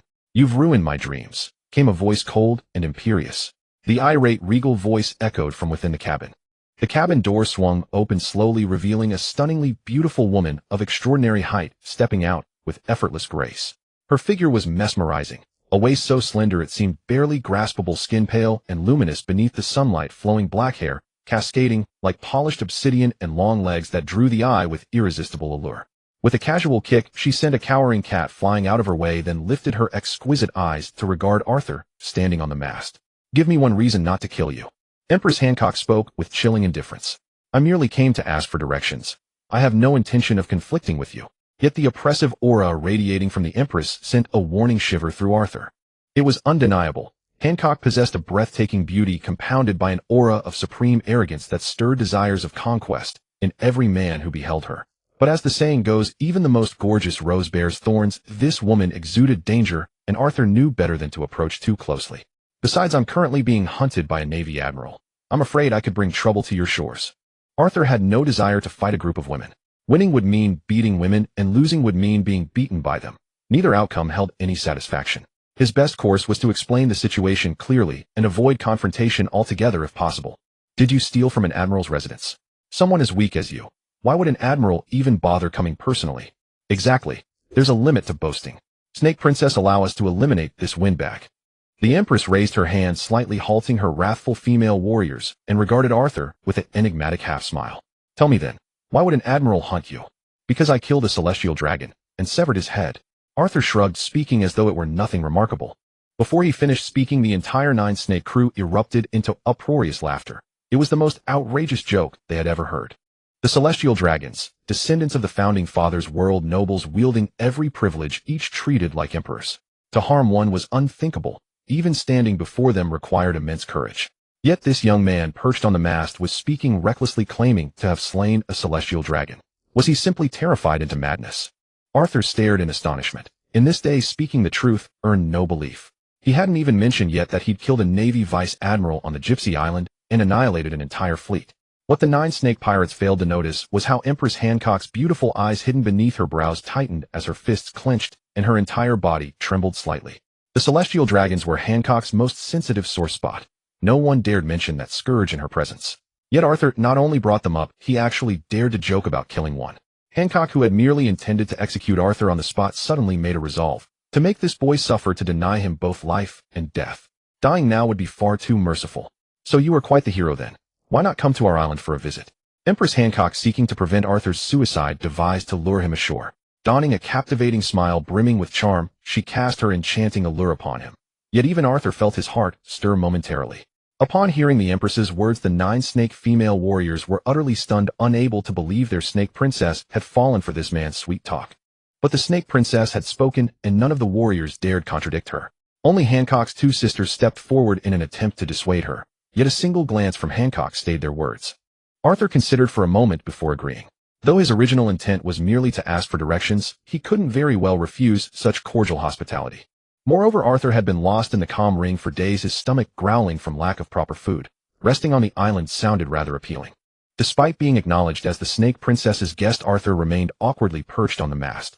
The deck was filled with 9 snake pirates watching him like predators, weapons drawn and ready to strike at any moment. Bored and restlessness, Arthur scanned the surrounding seas, then suddenly frowned and darted toward the deck. That fellow dares to come down. Stop him. Don't let him near the snake princess's quarters, shouted a 9 snake warrior charging forward with blade raised. Having no desire to fight these women, Arthur dodged quickly through the chaos and burst into Empress Hancock's cabin. Audacious fool. Hancock, enraged and humiliated, struck with furious power behind her palm. Hancock had planned to lure Arthur to the island and imprison him for slow torture, never expecting the boy to be so brazen as to storm directly into her private quarters. The Navy is outside. Arthur hastily dodged, watching the massive hole blasted through the cabin wall and secretly whistling. This woman was far more terrifying than he'd imagined. Just a handful of Navy officers. Wait, Navy? Could it be that? Hancock's gaze sharpened with sudden realization, understanding instantly why Navy forces would appear in the calm ring. Giving Arthur a cold glance, Hancock walked gracefully toward the deck. In that instant, her keen intuition whispered that this man truly was wanted by the Navy with a substantial bounty. Could he have actually harmed, or even killed, a celestial dragon? Hancock quickly dismissed the absurd thought with a cold smile. Having endured suffering herself, Hancock was certain no one in this world would dare provoke the exalted celestial dragons, least of all a frail man like this one, who even the Navy avoided. Shaking off the ridiculous notion, Hancock made her way elegantly to the deck, prepared to confront the Navy forces awaiting her. Beside the massive naval warship, the carcass of a sea king, its body split open from within, lay supine upon the sea's surface. Clad in the cape of justice, Vice Admiral Mushu of the Marines stood impassively atop the colossal sea king's corpse, a bloody dagger in hand, his cold gaze fixed upon the approaching 9 snake pirate vessel as he came to escort the snake princess, one of the 7 warlords of the sea, back to Marineford. Did you slay that sea king? A 9 snake warrior woman demanded coldly. Though the warship was reinforced with sea stone to conceal its presence, lingering on the surface for too long inevitably gave it away. Summon Hancock. Tell her to accept the world government's summons. Boa Hancock glided forward with graceful elegance, regarding the assembled Marines with detached indifference. Vice Admiral Mushu, to what do I owe this honor? Several days ago you agreed to travel to Marineford. Why have you not yet departed? Vice Admiral Mushu found it difficult to endure the sight of the stunningly beautiful yet ruthless pirate before him. Were it not for her status as a warlord, both she and this island should have been annihilated long ago. You operate under the protection of the world government, which grants you the license to roam the seas as you please. Refuse our summons, and your agreement shall be void. You will be reduced to common pirates and declared enemies of both the world government and the Marines. Unmoved by Mushu's threats, Boa Hancock merely raised her hand toward the naval warship. In a lightness of motion, she settled upon the head of the great sea serpent looming above the Marines aboard the warship. I greatly cherish the title of warlord and have no intention of relinquishing it. Nor shall I obey the world government's commands. Moreover, I demand all cargo aboard your vessel. Hancock spoke as though the Marines' threats held no weight whatsoever, even going so far as to threaten plundering their warship. What kind of folly is this? Do you truly intend to make an enemy of the Marines? Consider the consequences, Hancock. Mushu's forehead veins throbbed as he restrained his urge to strike, his cold eyes locked upon the enchanting yet perilous woman before him. But unlike Mushu, the moment these Marines beheld the breathtaking beauty before them, their eyes turned to hearts. Some were so entranced that they began unloading supplies from the cargo hold, involuntarily obeying the Snake Princess's commands. The possibility of fighting Hancock had all but vanished. With a graceful movement, Boa Hancock alighted upon the deck of the naval warship. A wry smile playing upon her lips, she surveyed the Marines bewitched by her beauty, then casually remarked to Mushu, "A naval warship mysteriously lost at sea. What say you to that? You wouldn't dare lay a hand on the Marines?" Vice Admiral Mushu's guard sharpened. Facing a powerful member of the Seven Warlords, he dared not relax, even slightly. A certain Marine muttered to himself, "I've heard tales that ships attacked by the 9 snake pirates bear strange stone statues in their wake." The surrounding Marines tensed. Could this woman turn people to stone? Yet despite the danger, they found themselves far more inclined to gaze upon the peerless beauty before them. All men deserve to die. Boa Hancock's eyes turned icy cold. She raised both hands in the shape of a heart and unleashed a beam of love-shaped light. Love, Love magazine. The radiance swept across the ship, turning to stone all those captivated by her beauty in an instant. Before long, every Marine aboard was frozen into motionless statues. Only Vice Admiral Mushu, kneeling on one knee, had driven a dagger through his own palm, using the sting of blood and pain to resist the Snake Princess's devil fruit power. Not bad. For a Vice Admiral of the Marines, Boa Hancock acknowledged with faint praise, though her proud tone carried the condescension of a queen bestowing favor upon a lowly slave. "You still have several days. If you fail to comply, your agreement shall be void and your title as a warlord stripped." Mushu knew full well he could not defeat the Snake Princess. He could only watch helplessly as his men were turned to stone and the ship's supplies were plundered. "Do as you wish." With a dismissive glance at the Marine, Vice Admiral Boa Hancock mounted her Sea Serpent and returned to the 9 snake pirate vessel, which quickly sailed away from the island. A grand welcome ceremony soon unfolded, with countless island residents lining both sides of a red carpet awaiting the arrival of their Snake Princess. "Who is that person?" a young girl asked, confusion written across her face. In truth, Arthur had been walking among the procession, even offering perfunctory waves to the islanders. But the Snake Princess's radiance was so blinding that few paid him any mind. Could she be a new member of the 9 snake pirates? But why is her chest so flat? Perhaps it is a painful secret. Let us pretend not to notice. A few islanders whispered among themselves. Soon Arthur was escorted to a building, though what struck him as curious was that the structure's surroundings were open and ventilated, resembling a prison more than a residence. The heavy doors slammed shut. Boa Hancock stared coldly at Arthur. "I had intended to simply execute you swiftly, but your foolhardy words leave me no choice. You shall soon taste the torment of wanting death, yet unable to find it. This shall be your final resting place. You have 1 hour to live. Savor your last moments." "I merely asked for directions. There was no need for such cruelty."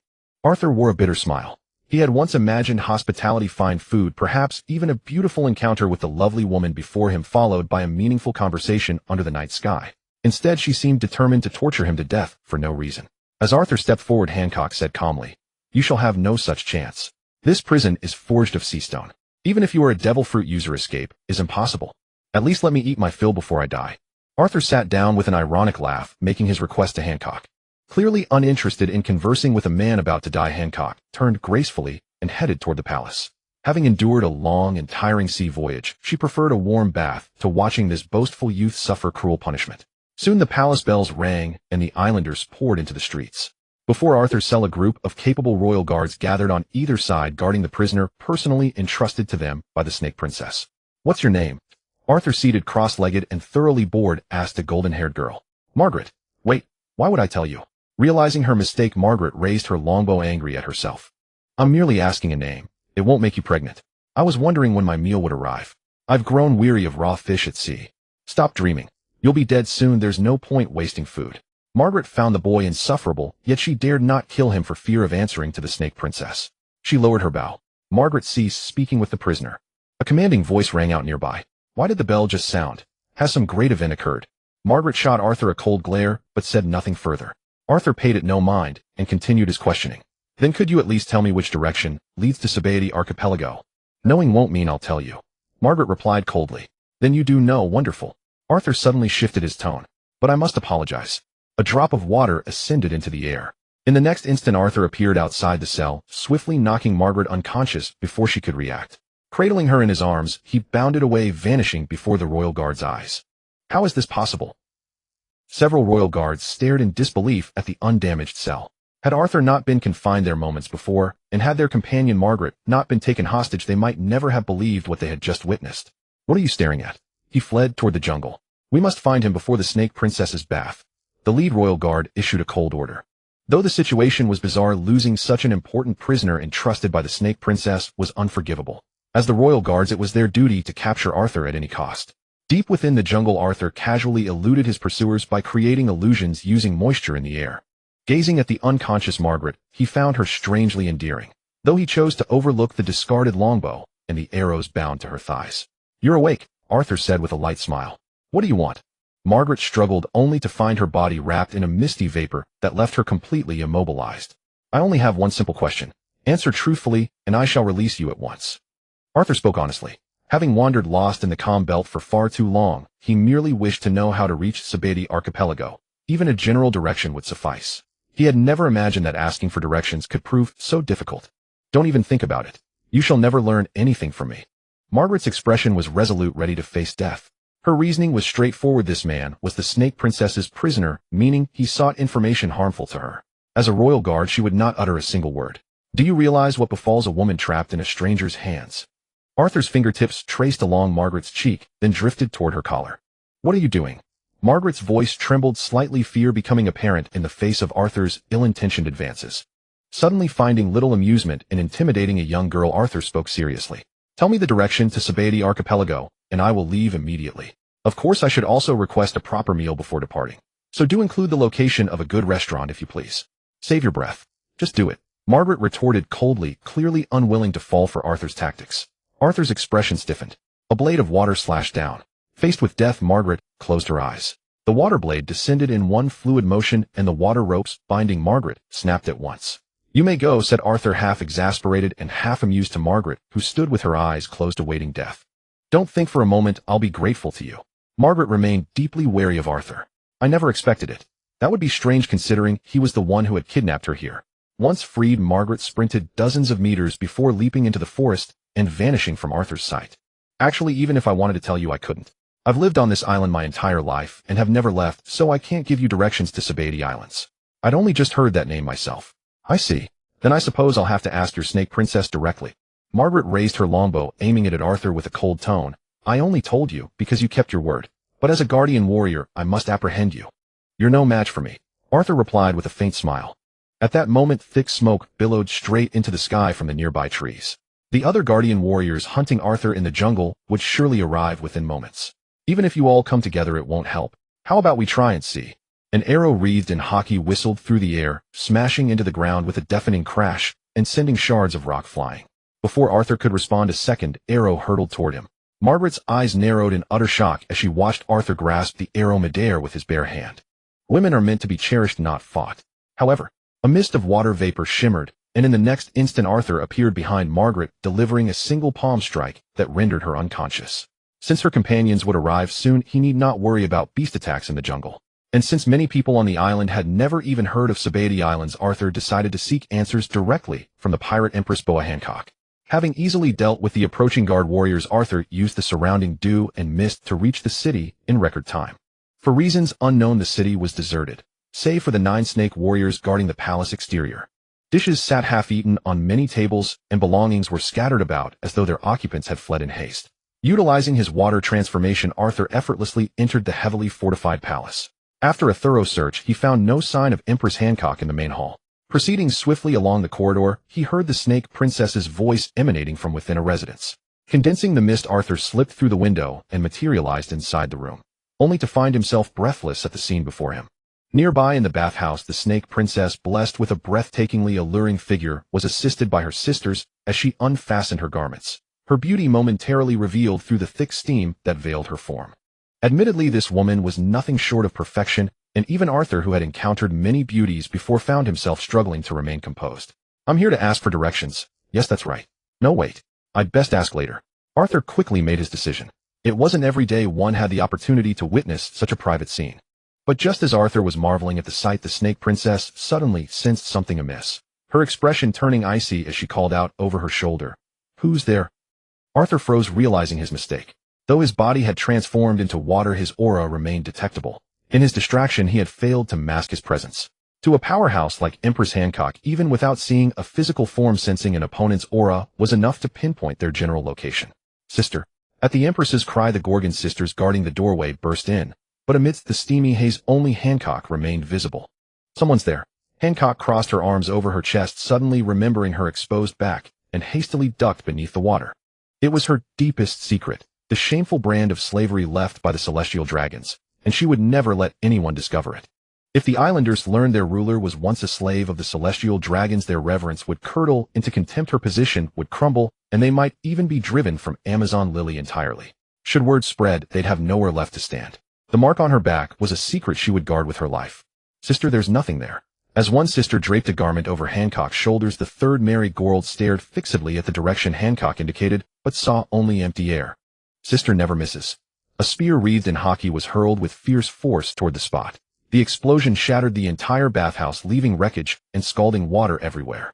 A figure gradually emerged from the debris. It was Arthur, looking thoroughly embarrassed. It's you. Empress Hancock's expression turned ice cold as she glared at the young man. What exactly did you see? Everything. Arthur admitted reluctantly, knowing no one would believe he had seen nothing.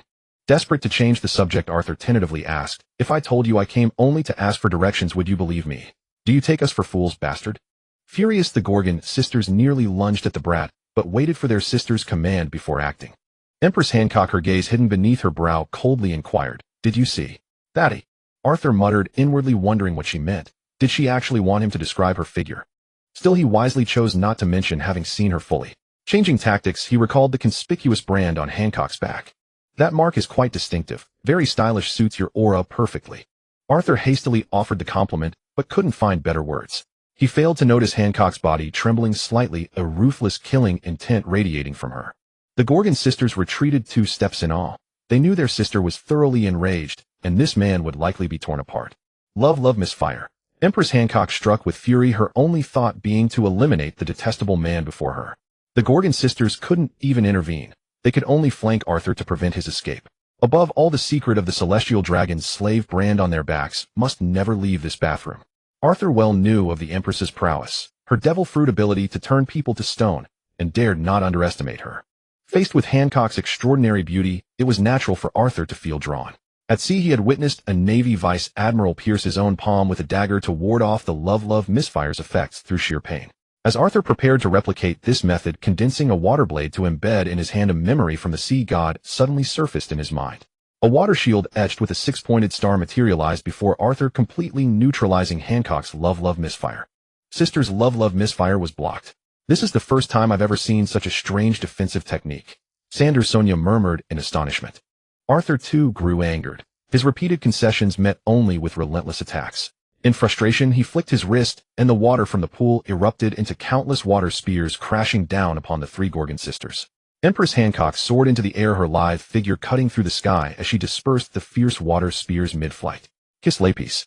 Hancock ran her hands across her lips, unleashing the physicalized weapon with devastating power that instantly shattered the nearby wall. Arthur continuously dodged, using water mist force to tread carefully against such overwhelming force, while gathering more water energy around him with each evasion.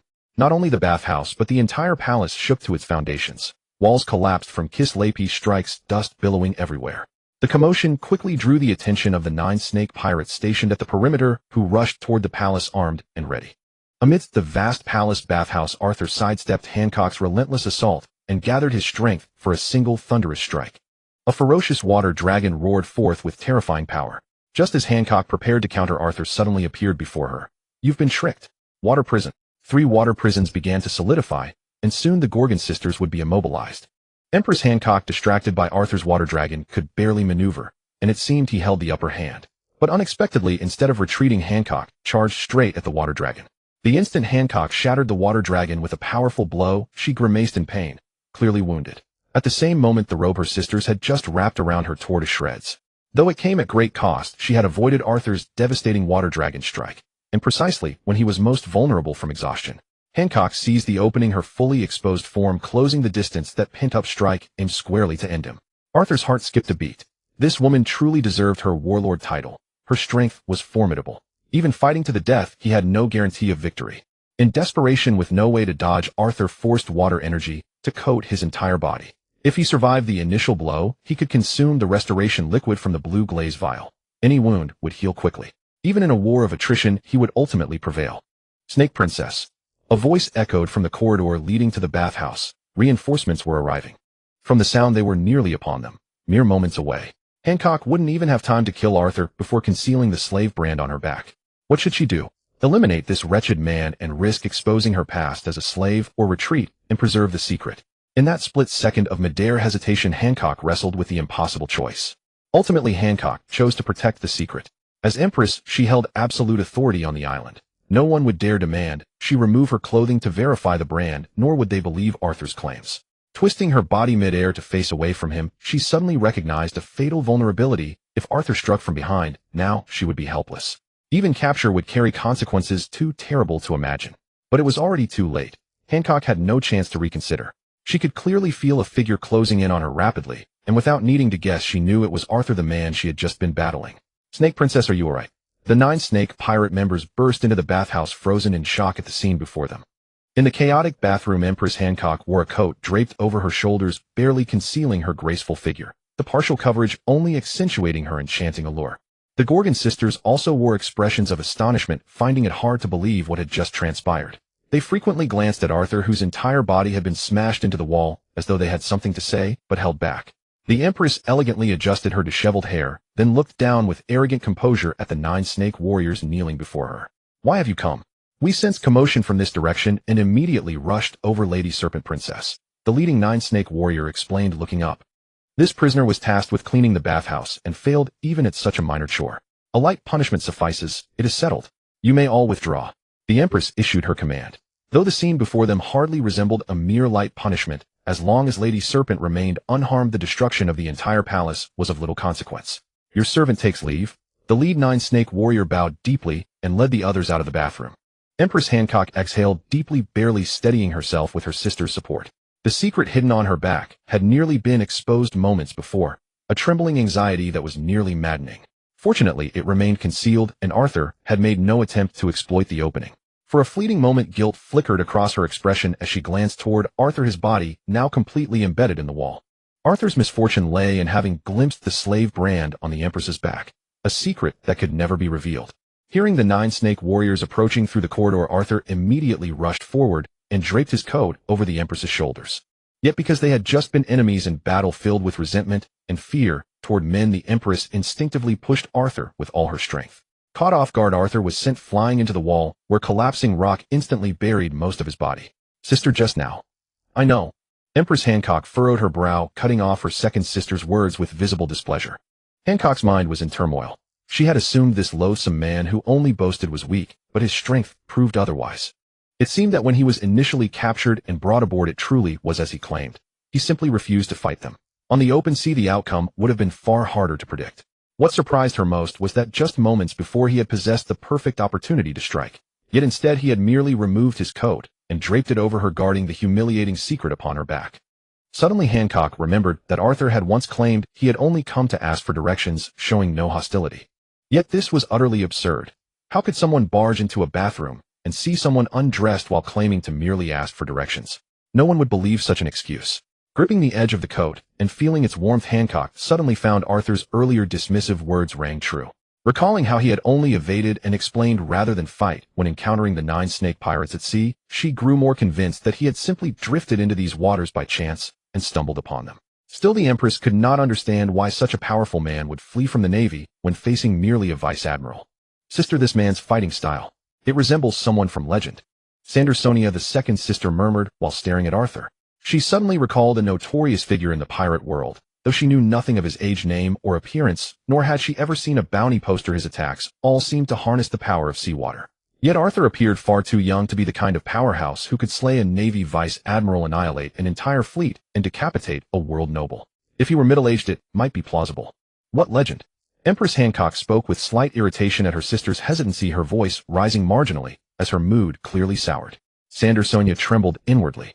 Since becoming one of the 7 warlords, her sister's imposing presence had grown increasingly intimidating. Even a single glance could send shivers through her. She hastened to explain, "Sister, recently the world government issued a wanted notice for a pirate brigand who mercilessly slaughtered a world noble on Gypsy Island. We were notified earlier, but due to the great distance and the calm seas patrolled by sea kings, the bounty poster has not yet reached us." Could someone truly dare to kill a world noble? "You think I'm hiding from the Navy for nothing?" Arthur rose from the rubble, glaring angrily at Empress Hancock. You're afraid, eh? The Gorgon sisters finally chimed in after a long pause. Nonsense, Arthur said flatly. I'm worried about bringing catastrophe upon you all. Killing a world noble is no trivial matter. Admirals may already be in pursuit. You mentioned intending to go to Sabaody Archipelago. That's a heavily fortified Navy stronghold. Why would you walk into a tiger's den? Empress Hancock asked, full of suspicion. Logically, after killing a world noble, one should hide rather than boldly head towards Sabaody. Such behavior defied reason. Moreover, the man looked far too young. Even if he possessed some strength, the world noble's guards were formidable, backed by Navy flagship fleets, and at least commanders skilled in hockey. Killing a world noble would be extraordinarily difficult. More importantly, the bounty poster had not yet arrived. Arthur's claims might simply be self-serving lies to save his own life. To protect my friends. Otherwise, I cannot guarantee the Navy won't target them. Arthur stated calmly, with no reason to lie about such matters. Say what you will. Empress Hancock somewhat believed him, yet her past experience as a world noble slave left her harboring deep hostility toward men. The atmosphere grew heavy, neither side knowing what to do next. To Empress Hancock, Arthur had just helped her, making further combat meaningless. Silencing him would be unwise, yet releasing him was impossible, since he now knew the secret hidden on her back.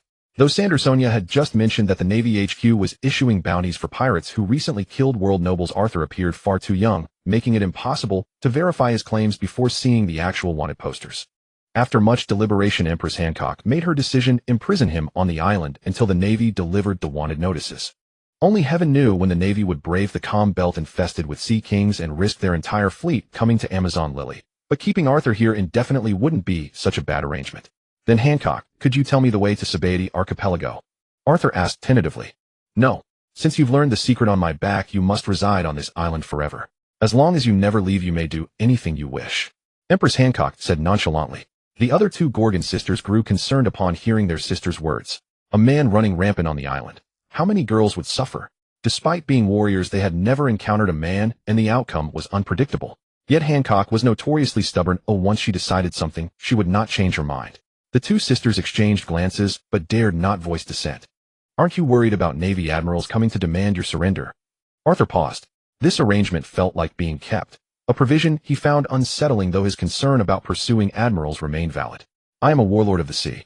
The world government has an agreement with us. No Navy vessel may approach within 3 nautical miles of Amazon Lily. Rest assured, no one will know you're here. To Empress Hancock, this was undoubtedly a dream come true for any man. A vigorous young man free to indulge in a land of women likely too blissful to even recognize his surroundings. Combined with protection from admirals, there seemed no logical reason for Arthur to refuse. Thank you for your offer, but I still intend to head to Sabaody Archipelago. Arthur's gaze was resolute. Why? Empress Hancock asked in disbelief. For a man, the 4 blues are merely the beginning, the grand line, but a journey. The new world is where dreams are realized. Do you realize there are 4 emperors there? Someone of your strength. Empress Hancock fell silent mid-sentence. She had unexpectedly found herself worrying about Arthur's future, a realization she reluctantly accepted. Keeping him here clearly stemmed from reasons beyond merely guarding the secret on her back. So be it, you forced my hand. Then you shall die here today. Realizing her shift in demeanor, Hancock flew into a flustered rage, fixating on Arthur in an attempt to compel him to relent.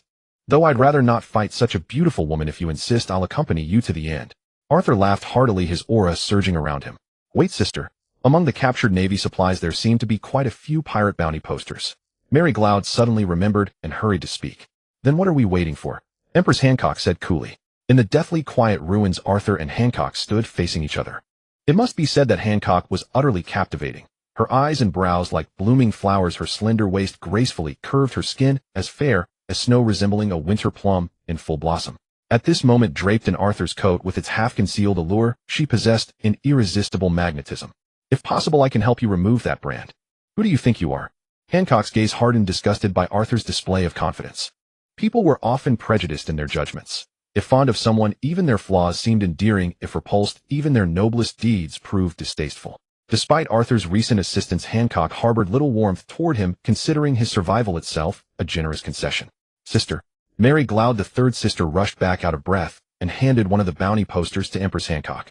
Gazing at the 370 million berry bounty and comparing it to the portrait below, she could confirm this was indeed Arthur, the fallen sea god who had severed the head of a world noble on Gypsy Island, destroyed a Navy vice admiral and an entire fleet. In an instant the bounty poster slipped from Empress Hancock's fingers, and her gaze toward Arthur transformed into something burning with intensity. Am I wearing a flower on my face? Arthur waved his hand, asking Empress Hawking with burning gaze, then may I leave? But Hawking merely gazed at him, making no other movement, those captivating eyes seeming to hold an inexplicable allure. Arthur muttered to himself, surely this woman won't hand me over for the bounty. 370 million berries is no small sum. Suddenly Empress Hawking rushed forward and embraced Arthur tightly. The soft warmth against her chest, and her intoxicating natural fragrance, nearly caused him to lose control. Having been enslaved since childhood by the world nobles the Tenryubido, she could never forget the torment and abuse she endured. Countless nights those nightmares would return. As she grew older and her strength increased, Empress Hawking had indeed considered revenge against the Tenryubido. But the reality was that the world government backed by the Navy remained far beyond her reach. Being invited to become one of the 7 warlords of the sea only placed her further under their authority. This simmering hatred eventually poisoned her heart, spreading to all men. Consequently, any male who approached Amazon Lily was swiftly executed. Countless times Empress Hawking had fantasized about a powerful man emerging in this world, one brave enough to stand against the Tenryubido. And Arthur before her was precisely the man she had long awaited. To protect his friends, he not only dared to confront the Tenryubido, but actually severed their leader's head, an unprecedented act in many years. His appearance swept away all her lingering resentment, and the dormant longing within her surged forward once more. This was the one she had been waiting for, her destined soulmate. You cannot leave. I command you to stay on this island forever, Empress Hawking declared in a commanding yet delicate voice. I need to head to Sabaody Archipelago to find the Dark King Rayleigh. Arthur spoke gently, but with unwavering resolve, leaving no room for negotiation. Why must you go? Am I not perfect enough? Hearing Arthur was about to depart, Empress Hawking's heart became thoroughly disordered. She appeared no longer like the formidable empress of old, but rather a girl next door overcome with anxiety. Arthur stepped back slightly. While being close to Empress Hawking felt blissful, he knew it would be better to maintain his composure and speak normally. He cannot remain on this island, Serpent Princess. A voice suddenly called from nearby. It was Grandma Zesu, one of the most respected elders on the island. The diminutive Grandma Zesu leaned on her serpent-handled cane, gripping Arthur's bounty poster in her other hand, her expression grave as she fixed her gaze upon Empress Hawking. Where is the master? Empress Hawking frowned, clearly displeased with how Grandma Zesu addressed her. My apologies. Not only must this man not stay in Amazon Lily, but you as well, Serpent Princess, should answer the world government's summons and proceed to Marineford for the impending battle. With your strength, you will surely survive. What battle? Arthur asked, his expression clouded with doubt. The subordinate commander of the Whitebeard pirates has been captured alive by Blackbeard. He was originally held and impelled down, but has likely been transferred to Marine headquarters at Marineford for public execution.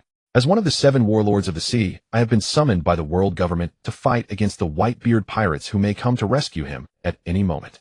Upon hearing Arthur's question, Empress Hawking's face immediately softened with tenderness, as she earnestly explained to him, completely disregarding Grandma Zesu. Whitebeard, one of the 4 emperors. Arthur was taken aback. Exactly so, Empress Hawking replied with a gentle laugh. But even if Marineford is destroyed, it hardly matters. I only want you to remain on this island. Arthur nodded slightly. Such a powerhouse, standing at the pinnacle of the world. Once merely hearing his name would send shivers through one's body. Now all Arthur felt was admiration and respect. Arthur was not particularly acquainted with Ace, nor did he understand much about the Whitebeard pirates. The upcoming summit war would draw an abundance of powerhouses, and no one could guarantee their survival with ease. Naturally, Arthur would avoid such chaos, though he had no idea that soon he would be forced to Marineford for reasons beyond his control, entering a war where the strongest would clash. Do you two not understand that displays of affection are only permitted at noon? Grandma Zesu shouted indignantly. Why, oi? Hawking and Arthur asked in unison. Because karma will catch up with you sooner or later. Grandma Zesu explained righteously. Someone throw her out. Empress Hawking ordered coldly. Serpent Princess, you must go, or the warlord title will be stripped away, and Amazon Lily will become an ordinary pirate nation targeted by both the Navy and countless bounty hunters. Moreover, the Navy has already mastered modern shipbuilding technology. The calm belt teeming with sea kings can no longer serve as a natural barrier. Grandma Zesu pleaded urgently. Furthermore, this man has slain a world noble at Tenryubito. If he remains on the island too long, a marine admiral may be drawn here. In that event, our Kuja clan would be branded accomplices in the murder of a Tenryubito, and Amazon Lily might face complete destruction. You are powerful, Serpent Princess, but the children and elderly on this island cannot fight the Marines. Indeed, I cannot remain on Amazon Lily for much longer. Grandma Zesu's words held merit.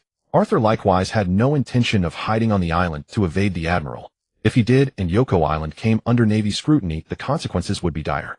Thus Arthur decided to head to Sabati Archipelago as soon as possible, not only to draw the Navy's attention away and protect those on Yoko Island, but also to seek out the Dark King Rayleigh and learn to wield hockey. Do not listen to this old woman's nonsense. As long as you are willing to stay, I will do anything, Arthur. Empress Hawking completely disregarded Grandma Zesu's words. She was utterly captivated by Arthur and could care less about any Marine admiral. If they dared to come, she would fight them without hesitation. Sister Grandma Zesu makes a valid point. The Gorgon sisters urged, mindful of Hawking's authority, but concerned for Amazon Lily's future. Hawking, thank you for your kindness. Arthur could clearly sense the Empress's sincerity. Though he did not fully understand the circumstances, he intended to depart as soon as possible. However, I cannot let my friend become a target for the Navy, nor can I allow Amazon Lily to become the target of an admiral's attack. I plan to head to Sabati Archipelago at once, and will surely return when the opportunity arises. Very well, then I have made my decision. Hawking's eyes grew resolute, as though she had finally reached a conclusion. Excellent Serpent Princess. You are going to Marineford. Who said I am going to Marineford? I am sending my dear to Sabati Archipelago. Empress Hawking glared at Grandma Zesu, then suddenly lunged forward, grabbed her, and threw her aside. Hearing Empress Hawking say "my dear," combined with their recent life-and-death struggle, Arthur felt a chill run down his spine. A beautiful rose always has thorns, especially when that rose is a warlord of the sea. Though Hawking's heart ached with reluctance, she prided herself on being a virtuous and considerate woman and would naturally not oppose Arthur's wishes. You did promise to erase the mark from my back, so tonight. Her alluring gaze paired with the warm breath escaping her lips created an irresistible temptation, especially combined with the commanding presence that came from being an empress. Any normal man would find it difficult to resist. Sister, tonight, I also want to. Sandersonia, hearing that her sister intended to have Arthur remove her slave mark, spoke without reading the mood. Empress Hawking's face fell. This sister simply failed to grasp that she planned to spend the night alone with Arthur. Yet such words could not be spoken outright, leaving an awkward silence between them. Empress Hawking turned to her other sister Marguerite in silent plea, hoping she would provide an escape. Marguerite caught her sister's gaze, nodded knowingly, and said to Arthur, "Who knows if your method will even work? If you're going to remove the marks, start with us." Empress Hawking froze as if turned to stone, her smile instantly stiffening. She fought back the urge to petrify her sister and looked at Arthur with helpless resignation. "I guarantee it is completely safe, no danger whatsoever, and no scars will remain. However, only one person can be treated today." Arthur's honest words filled Empress Hawking with delight. It seemed this man was equally captivated by her charm, or he would not have said such things. In that moment she began to fantasize about their future together after marriage, imagining herself as a devoted wife and mother. What she did not know was that Arthur was telling the truth. The azure glass vial produced only a single drop of restorative liquid per day, meaning only one mark could be removed at a time. "I trust Arthur. You need not worry," Empress Hawking declared. The Gorgon sisters exchanged glances. Though still somewhat doubtful, they said no more since their elder sister had already spoken. Slightly bashful, Empress Hawking led Arthur directly to the bedroom. Though hesitation lingered for a moment, she soon shed her garments and lay upon the couch, her flawless figure exposed to him. At this moment, she held nothing back from this man. Indeed, she found herself quietly anticipating his every desire. Yet Arthur's attention was wholly focused on the slave mark upon Empress Hawking's back, the cyan glass vial gripped firmly in his hand. Moisture quickly gathered in his palm, coalescing into a smooth and razor-sharp blade of water, which he guided with great care toward her smooth fair back. Feeling the gentle warmth behind her, Empress Hawking instinctively shifted slightly, an unconscious movement that caused Arthur's blood to surge and nearly shattered the water blade in his hand. The water blade sliced cleanly through flesh. Almost simultaneously, a drop of black restorative liquid from the cyan vial seeped into the wound. In an instant, the flesh knit itself back together, leaving the skin as smooth and pale as before. Had it not been for the staining blood on the sheets, one would never have guessed that Arthur had just used a water blade to excise the slave brand.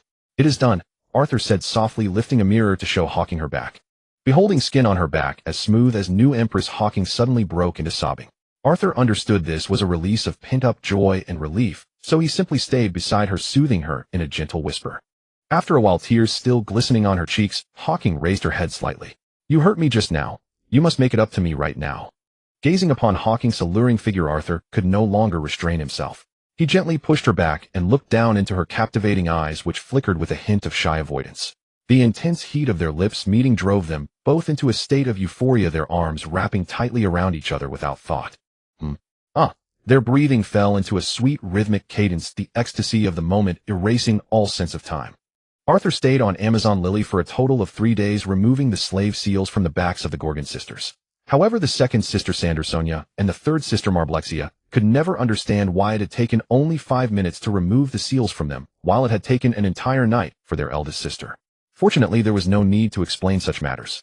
3 days later at dawn, Empress Hancock set sail aboard her ship. Vice Admiral Fukaru, who had been waiting at sea, finally saw Empress Hancock's sincerity as a Shichibukai. She agreed to proceed to Marineford and restore all the naval soldiers who had been turned to stone. However, she requested that the naval warships first head to Sabaody Archipelago. This request was largely approved. Vice Admiral Fukaru merely made a perfunctory report via Den Den Mushi to Marine headquarters in Marineford. For the Marines, as long as the Shichibukai were willing to fight in the upcoming battle, they would not naturally dwell on minor details. In the separately allocated spacious cabin, a large chest was quickly opened. Arthur climbed out and took deep breaths of fresh air. Empress Hancock approached with a look of deep concern, carefully wiping the sweat from Arthur's face. If the Kuja warriors were to see their snake princess in such a domesticated state, they would be utterly astonished. The one who was most pleased was the grandmother figure. Now that Empress Hancock was heading to Marineford, it meant that Amazon Lily would continue to enjoy the privileges of being a Shichibukai territory, freely plundering without being hunted or opposed. This benefited everyone on the island. Empress Hancock also had her own considerations.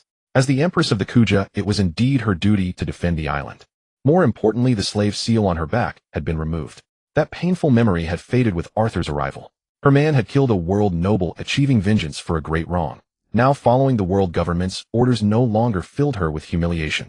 However, Hancock's purpose was clear. She was participating in this war that could erupt at any moment solely to retain her Shichibukai title. She did not care whether the Marines were defeated or how many lives would be lost. What mattered to her was getting Arthur to Sabaody Archipelago first. Throughout the journey, the Marines occasionally heard Empress Hancock muttering to herself in the cabin. However, their terrifying experience of being turned to stone earlier kept every sailor at a respectful distance. Sitting atop the mast with his weapon firmly gripped in hand, Vice Admiral Fukaru did not truly trust the Shichibukai. This group of warlords created to counter the Yonko and intimidate pirates were each ruthless criminals with blood on their hands. Who knew if they would turn against the Marines in the next instant for the sake of profit? Every day, Vice Admiral Fukaru focused all his attention on Empress Hancock. As long as he could deliver this troublesome woman to Marineford, his mission would be considered successfully completed. How she behaved normally had nothing to do with him. Most importantly, he needed to preserve the lives of his subordinates. Yet, considering their earlier encounter at sea and the overwhelming power of the Shichibukai, this goal seemed rather difficult to achieve.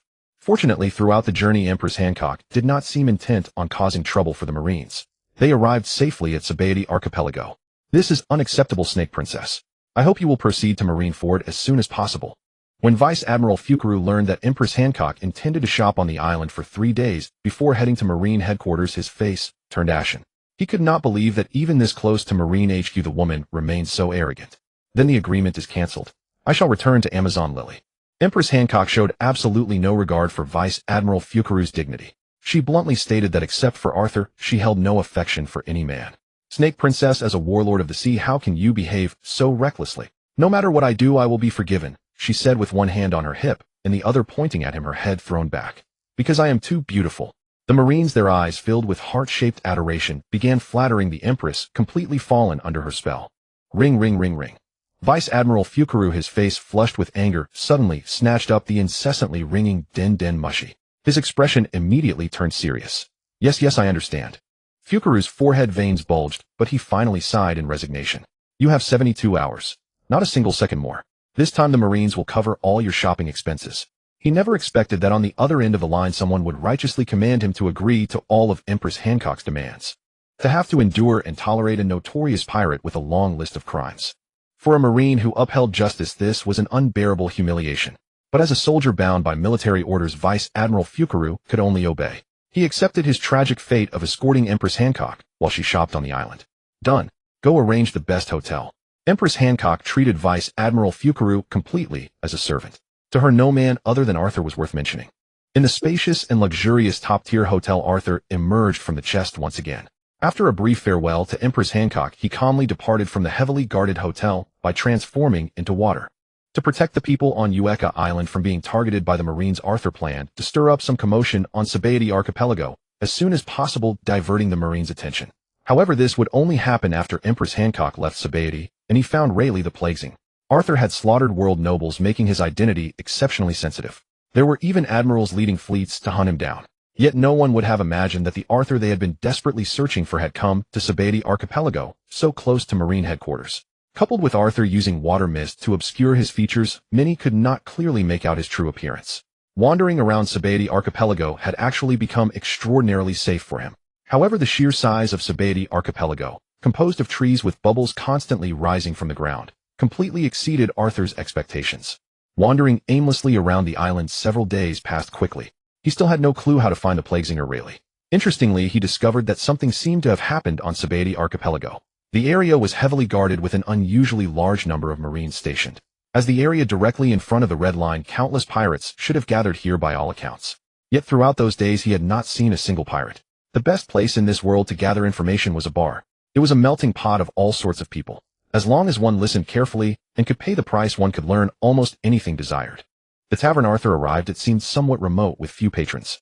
It was a smoking black-haired woman who caught Arthur's attention instead. Her gaze was exceedingly calm, yet possessed a clarity that seemed to see through everything with ease. Before her it felt as though no secret could be hidden. Arthur became momentarily alert. "My young friend, it seems this is your first time visiting Sabeti Archipelago," the tavern owner Shaki said, sucking on her cigarette while observing Arthur with amusement. "Oh, how so? Choosing to come here to gather intelligence is far from a wise decision," Shaki said casually and meaningfully while arranging the freshly cleaned glasses nearby. "I've simply come to taste the local fine wine," Arthur replied composedly. "Oh, is that so? If you wish to know something, as long as the price is right. Is this enough?" Arthur produced a stack of berries and pushed it toward Shaki. "What happened on this island?" Arthur asked his first question. Shaki picked up the stack of berries, exhaled a ring of smoke, and replied calmly, "The world nobles were beaten by Straw Hat. This attracted Admiral Kazuru, who wiped out numerous pirates. However, the Admiral arrived far too quickly, as though foreseeing events resulting in the complete annihilation of many pirates who attempted to flee."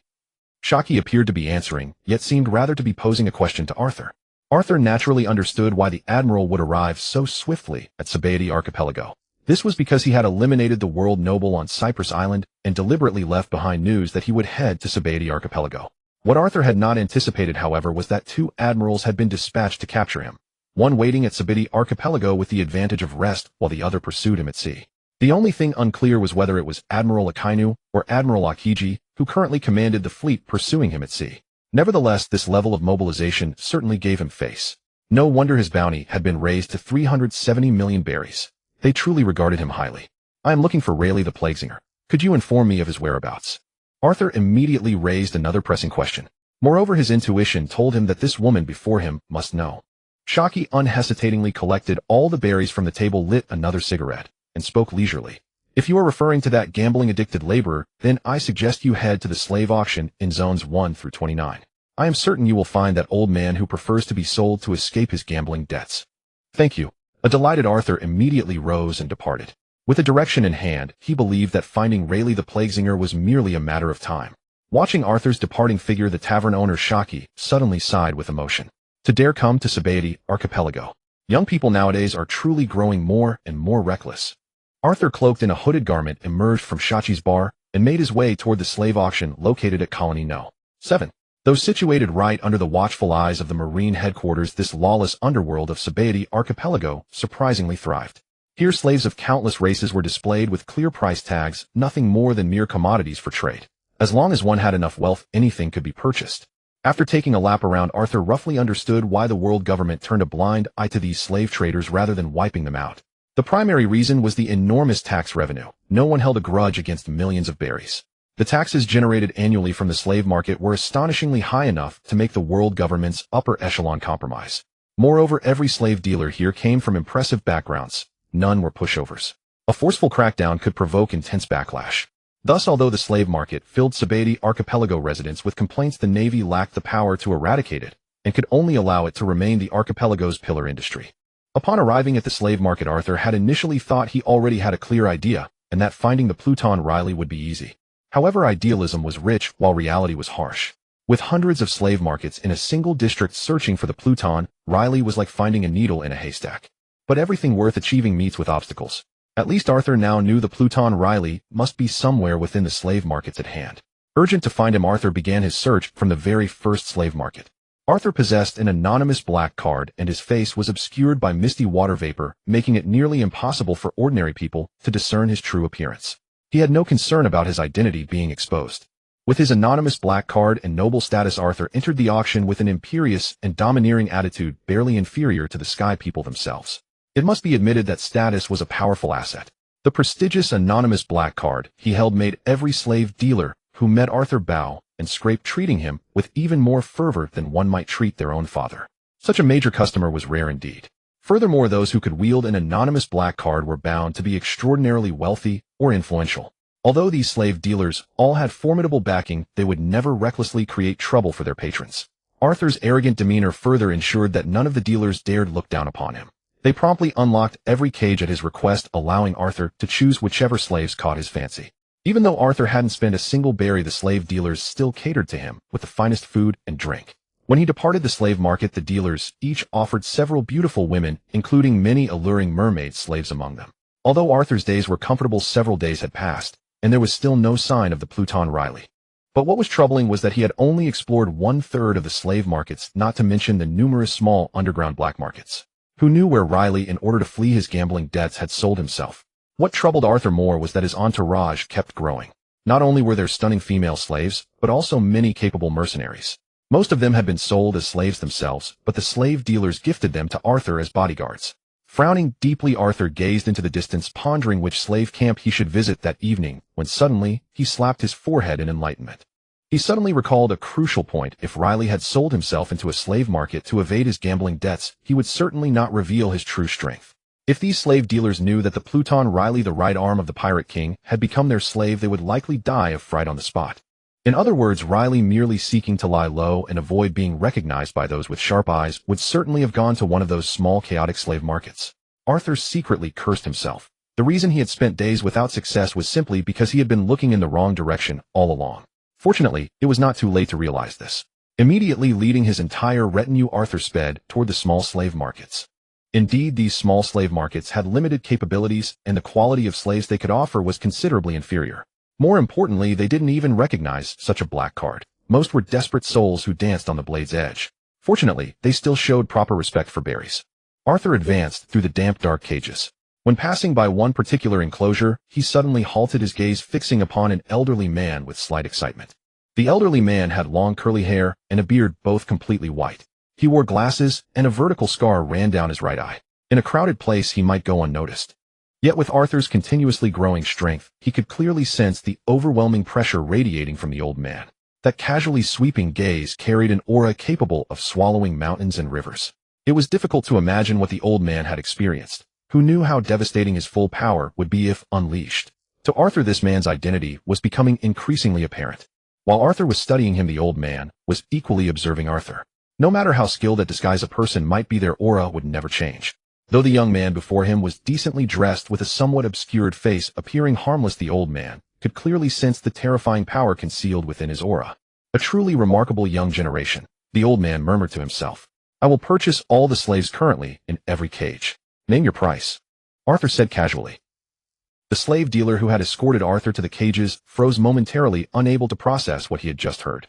He was not blind. Not only did this young man possess outstanding bearing, but the female slaves accompanying him were all top-grade specimens worth considerable sums, and the mercenaries guarding his flanks were extraordinarily powerful.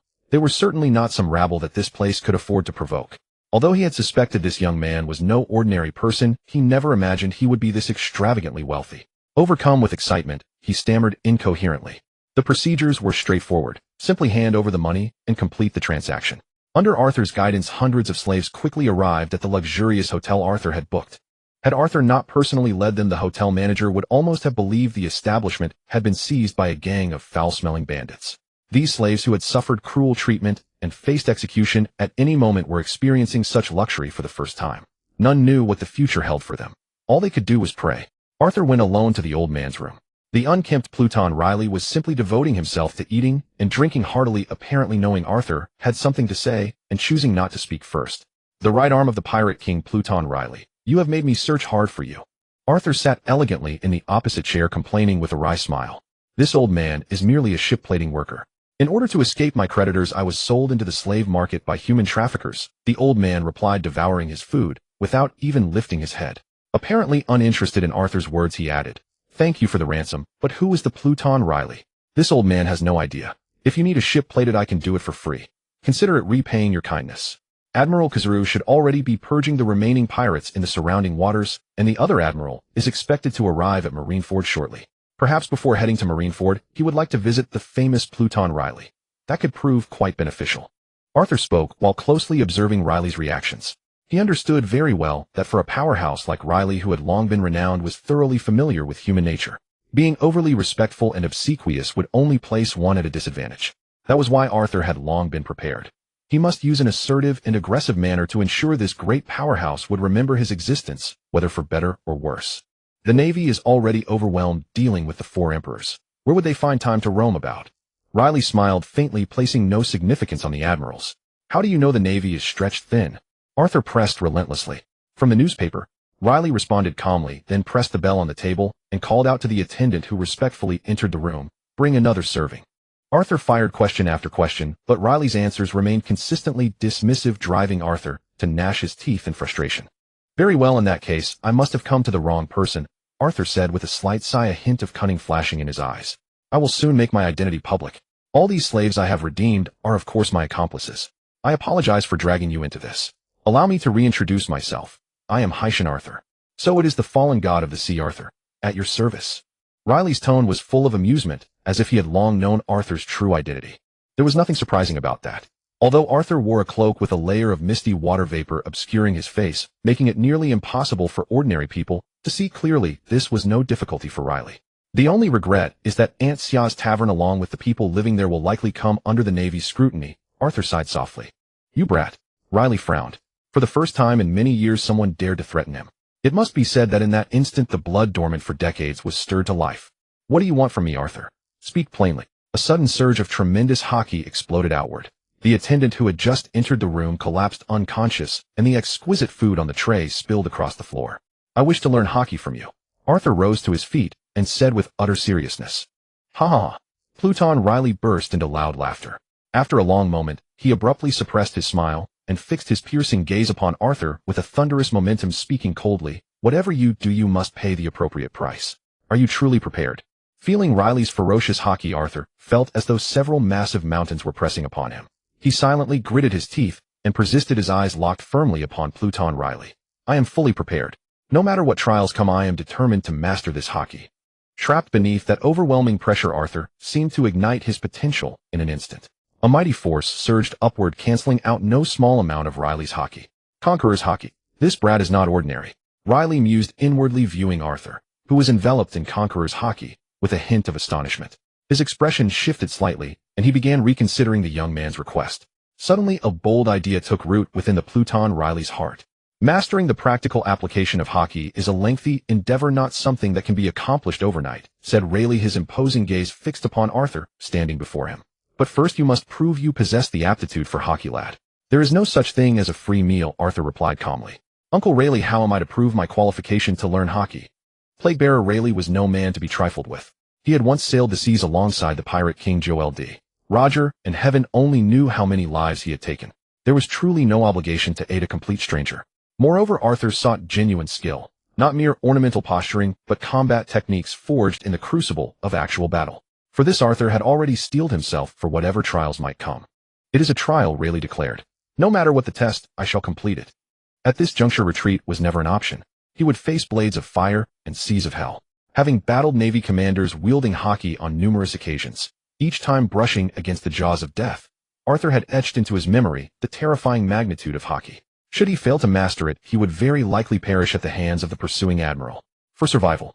Young man, do not speak so presumptuously. There are many things in this world that cannot be done. A flicker of somberness crossed Rayleigh's eyes, as though he were recalling the captain who had been executed, the incurable affliction that had claimed the great pirate king upon the gallows. I will complete the trial. But how can you guarantee, Uncle Rayleigh, that you will teach me the true methods of hockey combat? Hearing Arthur's words, Rayleigh was momentarily taken aback. He had not expected the boy to be so brazen, to dare question his word after learning who he was. Should you complete this trial, I pledge to impart everything to you as though you were my own disciple. A glint flashed in Rayleigh's eyes. He harbored no dislike for the spirited Arthur. Indeed, young people ought to possess such drive and ferocity. Arthur's mind stirred. Clearly this trial was no simple matter. Otherwise, Plague-bearer Rayleigh would not have treated it with such gravity. Rescue Portgas D. Ace and bring Monkey D. Luffy back alive, Rayleigh stated in a calm tone. Uncle Rayleigh, are you speaking of Fire Fist Ace, the 2nd Division commander of the Whitebeard Pirates, who is to be publicly executed at Marineford? You are correct. Rayleigh regarded Arthur and nodded. Consider that Marineford is currently surrounded by legions of elite Navy officers, the 7 Warlords, the 3 Admirals, and Fleet Admiral Sengoku himself. War could erupt at any moment. No one knows if they will survive. And now you ask me to rescue 2 people. You truly are something else, Uncle Rayleigh, Arthur said with a wry smile. What can you not do it? Of course I can. Arthur responded with unshaken confidence. Although Arthur had initially had no desire to participate in this war, the prospect of battling some of the world's most formidable warriors was enough to set his blood ablaze. However, with my current strength, traveling to Marineford would barely allow me to protect myself, let alone rescue anyone. Arthur stared slyly at Rayleigh. This was the ideal moment to bargain. Arthur's meaning was clear: his present power was insufficient. In the midst of war, he could scarcely ensure his own survival, let alone another's. Thus, he urged Rayleigh to impart his most treasured techniques without delay. Rayleigh, having read countless people throughout the ages, understood Arthur's veiled implication perfectly. Moreover, recognizing the youth's extraordinary potential, he too felt a measure of favor toward him. He nodded and said, "Training begins tomorrow in full earnest. You have only 3 days. What you master depends entirely on yourself." Only 3 days. Arthur was taken aback. Hadn't Rayleigh just said it would take a year or more to truly internalize haki? What kind of nonsense was this? Yet Arthur had no room to be picky. If Rayleigh was willing to teach, he would learn. Whether Rayleigh would truly hold anything back remained to be seen. If nothing came of it, he would simply slip away. Arthur was no fool. He would not charge into Marineford unprepared to meet his death. In an empty clearing surrounded by silence, Arthur and Plague-bearer Rayleigh stood facing one another. First, you must understand that haki is divided into 3 types. The first is Kenbunshika haki, clairvoyant haki. As Plague-bearer Rayleigh concentrated his spirit, a familiar aura of haki suddenly manifested around him. Standing nearby, Arthur felt a force within his body on the verge of erupting, yet always falling just short, unable to grasp its true essence. "Come attack." Rayleigh, his combat instincts surging, suddenly barked at Arthur. Springing into motion, Arthur surged forward toward Rayleigh. Water vapor condensed around his arms, forming a powerful vortex of water that crashed down with devastating force. Yet Rayleigh sidestepped each strike with effortless ease, as though he could foresee Arthur's every move before it came. After many exchanges, Arthur staggered backward several steps, panting heavily. His face contorted in shock as he looked at Rayleigh and said, "Uncle Rayleigh, this is Kenbunshika haki." "Precisely. This is Kenbunshika haki among the 3 types of haki." Rayleigh, now fully serious, explained in detail. "The first requirement is absolute mental focus. Clear your mind and intensely sense the aura of your surroundings. Through this, you can perceive enemies beyond your line of sight and even predict your opponent's next moves. It is akin to reading minds. By attuning yourself to these subtle signals, you can anticipate your opponent's actions and position. With sufficient training, your range will continually expand." "Then let me try it myself." Arthur's mind stirred, eager to strike while the iron was hot and familiarize himself with Kenbunshika haki as swiftly as possible. "Not yet. We shall move on to Busashoka haki, armament haki." Rayleigh cut him off without indulgence, already preparing to teach the next form. Having no grounds to object, Arthur complied and followed Rayleigh's pacing in his haki studies. It must be said that although Plague-bearer Rayleigh spoke sparingly, every word carried weight, allowing for a direct and accurate understanding of haki, a feat that was far from simple to achieve. "Listen carefully, Arthur. Busashoka haki was the most commonly encountered form of haki in combat. It hardened the user's body into armor and weapons, enhancing both defense and offense, enabling one to stand against devil fruit users and even touch the physical forms of Logia-type users. However, Busashoka haki could only seize an ability user's physical form. It could not strip away their powers the way Seastone would. Additionally, Busashoka haki could be wrapped around weapons to amplify their destructive force." Arthur deeply agreed. During his earlier battles with Navy commanders, although his body had liquefied entirely, he had been unable to evade haki attacks and suffered greatly. By Rayleigh's explanation, those attacks must have been Busashoka haki. As for the final type, Haushika haki, Conqueror's haki, it allows the user to overwhelm and subdue enemies through sheer spiritual pressure. At advanced levels, its coercive effects become truly devastating. Like this. Rayleigh's voice had scarcely faded when an immense pressure erupted around him. Beneath the weight of that presence, Arthur felt as though an entire mountain range rested upon his shoulders, his breathing growing labored, as air seemed impossible to draw. Facing Plague-bearer Rayleigh, Arthur's heart raced with awe. As the Pirate King's right hand, even this display of pressure alone was something he would spend a lifetime striving to match. As Rayleigh's formidable aura dissipated, Arthur's legs nearly buckled beneath him. Catching himself with a column of water, he looked upon Rayleigh with both reverence and trepidation. Rayleigh's hair had turned white, and his combat prowess had long since passed its prime. It was difficult to imagine the heights he had reached in his youth. Indeed, reputation never precedes emptiness. Rayleigh lifted his flask and took a few sips, then slowly explained to Arthur, "This is Haushika Haki, a gift bestowed upon only one in a million. It is the mark of one destined to stand above all others as a ruler of men. Unlike the other two forms, Conqueror's Haki cannot be strengthened through mere training. Even when fully controlled, it grows only through the user's own personal development and growth." "I see," Arthur replied with visible delight. He clearly recalled that during his earlier assault on the entire Marine branch in Ferrisport, although the intensity of his aura had paled in comparison to Plague-Bearer Rayleigh's, it had shared a striking resemblance. In other words, Arthur himself possessed the latent potential for Haushika Haki. For anyone who craved power with every fiber of their being, this was nothing short of magnificent news. Rayleigh took another long draught, draining the flask of its fiery contents, then regarded Arthur with a cold smile. "Do not let it go to your head. Even possessing Conqueror's Haki, so what? In the New World, those born with Haushika Haki are as common as grains of sand. My joy does not stem from arrogance. I am pleased because I can grow stronger. More importantly, there are countless formidable opponents waiting to be conquered." Arthur was unmoved by Rayleigh's provocations. The first half of the Grand Line was merely called Paradise. The true gathering ground for the world's strongest lay within the New World controlled by the Four Emperors. In his earlier days, Arthur had cared only for survival, clinging to life on the razor's edge, and later fought against the Navy repeatedly to protect the people of York Island. But as his strength continued to grow, and as his understanding of Haki and the world's power structure deepened, a towering passion suddenly ignited within his heart. Journeying to the New World, battling countless terrifying powerhouses, growing stronger on the knife's edge of life and death. These had gradually become the singular burning conviction of his soul. And of course, should the opportunity arise to sketch the landscapes and clouds of the entire world, it would be an excellent pursuit for someone who had aspired to be a painter since childhood. However, the next words from Plague-Bearer Rayleigh instantly doused the flames rising within Arthur. "You have only 3 days. You cannot truly master Haki combat in such a span. I can only teach you how to resist Haki and enhance your current abilities. But I swear, once you have rescued Fire Fist Ace and Straw Hat Luffy, I will pour out every secret of Haki without reservation." Plague-Bearer Rayleigh suddenly drew a dagger, slicing across his palm and letting his blood drip freely. Raising his wound toward Arthur, he declared, "Let this be my oath. Uncle Rayleigh, I truly do not understand. Why must you rescue Port Gasti, Ace, the 2nd Division commander of the Whitebeard Pirates?" Arthur asked the question he had long carried in his heart. Rayleigh was visibly moved. After a long silence, he murmured, "Because Fire Fist Ace is the posthumous son of the Pirate King Joel D. Roger." What a... This astonishing revelation left Arthur utterly speechless. The bloodline of the Pirate King himself. No wonder Rayleigh had urged him to rescue Ace. Everything was finally made clear. A profound sense of responsibility settled upon Arthur's heart. Though the danger was immeasurable, should he truly succeed in saving the Pirate Kings, ere the rewards for the future would be boundless. It seemed Marineford was a place he had no choice but to visit. Arthur smiled bitterly to himself. He had thought he would never return to the Marine headquarters, yet now he was forced to tread those halls once more. The question of how he would preserve his life amidst such a concentration of power, however, remained largely unanswered in his mind. "What are you staring blankly for?" Rayleigh's commanding voice rang out. "If you wish to survive at Marineford, not a single word I have spoken these past 3 days is to be forgotten. Come, rookie pirate, follow me." 3 days passed swiftly.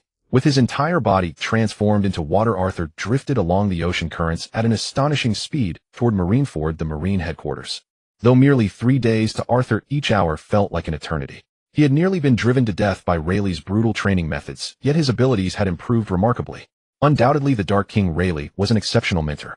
With his half-century of combat experience and profound knowledge of countless devil fruit powers, those mere days not only helped Arthur master the power of the sea god more adeptly, but also brought a qualitative leap in his utilization of every ounce of strength.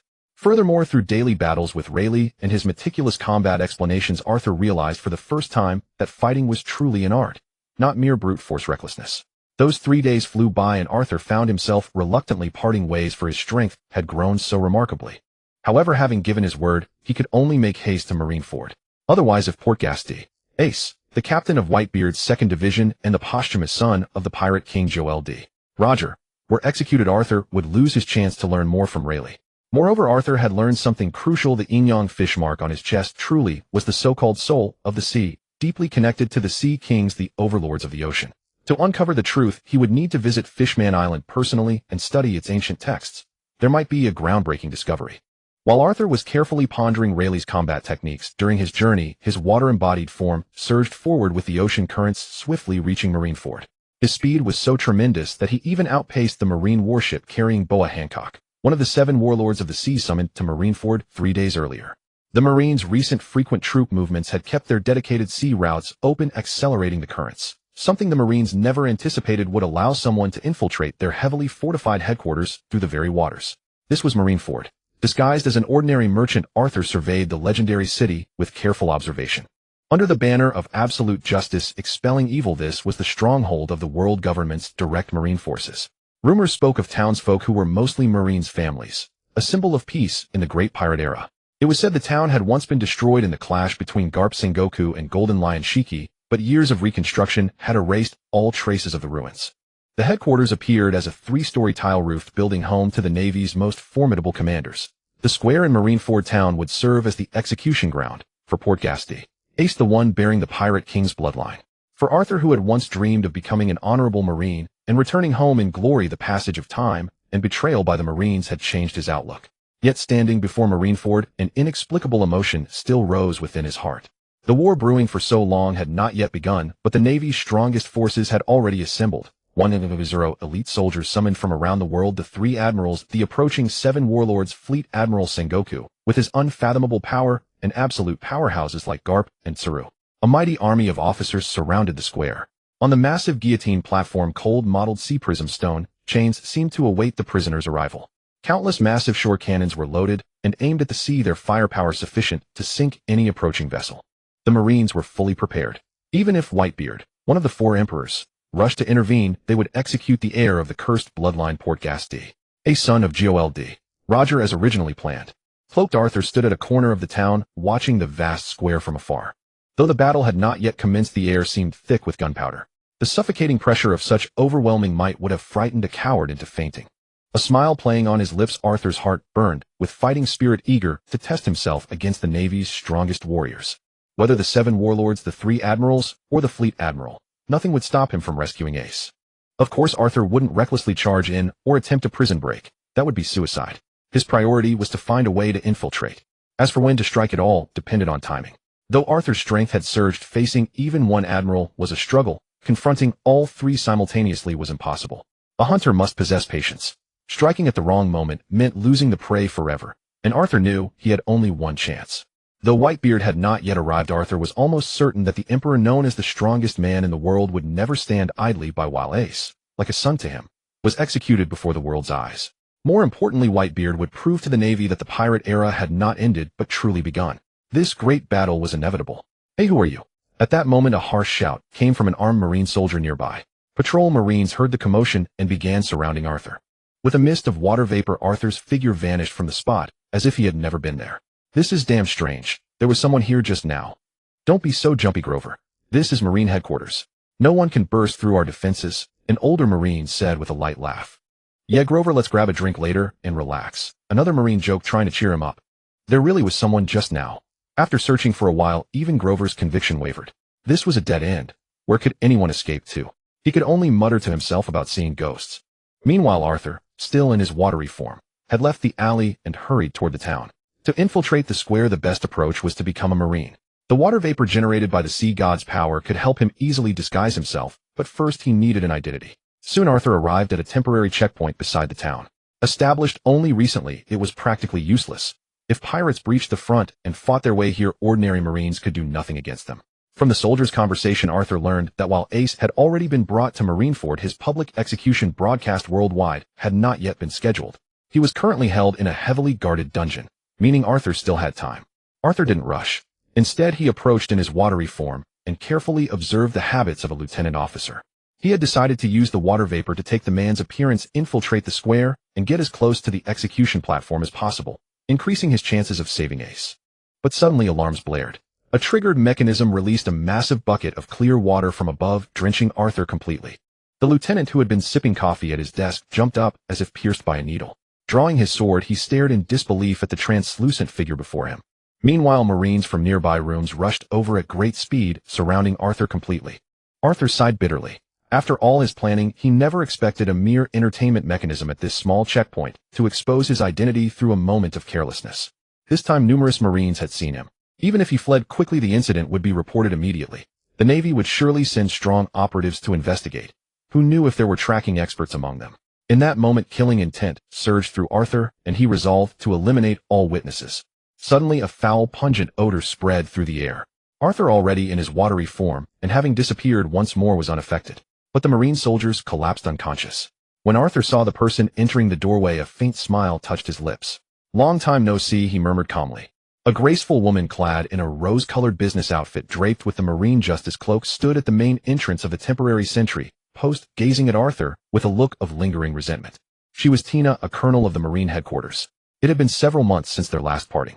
Upon hearing Arthur's greeting of "long time no see," a flash of indignation crossed her bright eyes, and she swiftly charged forward. Arthur's lips curved into a faint smile as he embraced the stunning beauty, rushing toward him, savoring this rare moment of tenderness. "Thank you for saving me." After a long pause, Arthur chuckled softly. "Save it. I only rescued these Marine soldiers. Otherwise they would have been silenced by you." Tina, still resting against Arthur's chest, showed no intention of rising, her words dripping with affectionate coquettishness. Caught off guard by her perceptiveness, Arthur offered an awkward laugh. Still with Tina willing to help, he trusted she would handle the aftermath smoothly. There was little reason to worry about this drawing the attention of high-ranking military officials. "Let me guess. What brings you to Marineford?" Tina asked with a sly smirk. "I came specifically to see you," Arthur replied without hesitation. As if I'd believe that. Tina studied Arthur for a moment before stating firmly, "I can't think of any other reason but wanting to rescue Fire Fist Ace." Arthur's lips curved into an amused smile. "Perhaps I simply wish to revisit this place and see the legendary Marine headquarters for myself." Tina's expression suddenly turned serious.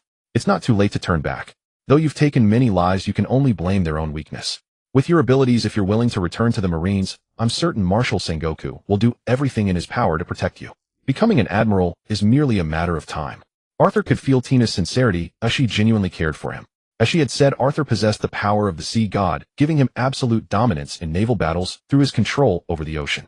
But ever since beheading a world noble, one of the celestial dragons, and eliminating an admiral alongside an entire fleet, there was no turning back. He had become the Marines' most relentless enemy. Even with sufficient strength, the position of Warlord of the Sea was beyond his reach. If not for the public execution of Fire Fist Ace, the three admirals would never have been forced to return to Marineford Square, standing ready to repel Whitebeard's pirate fleet at a moment's notice.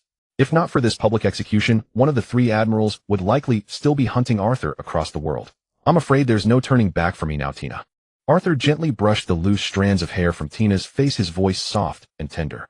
The assassination of a world noble was no trivial matter. The world government would never tolerate pirates who dared challenge their authority, and the Navy could not simply disregard their orders.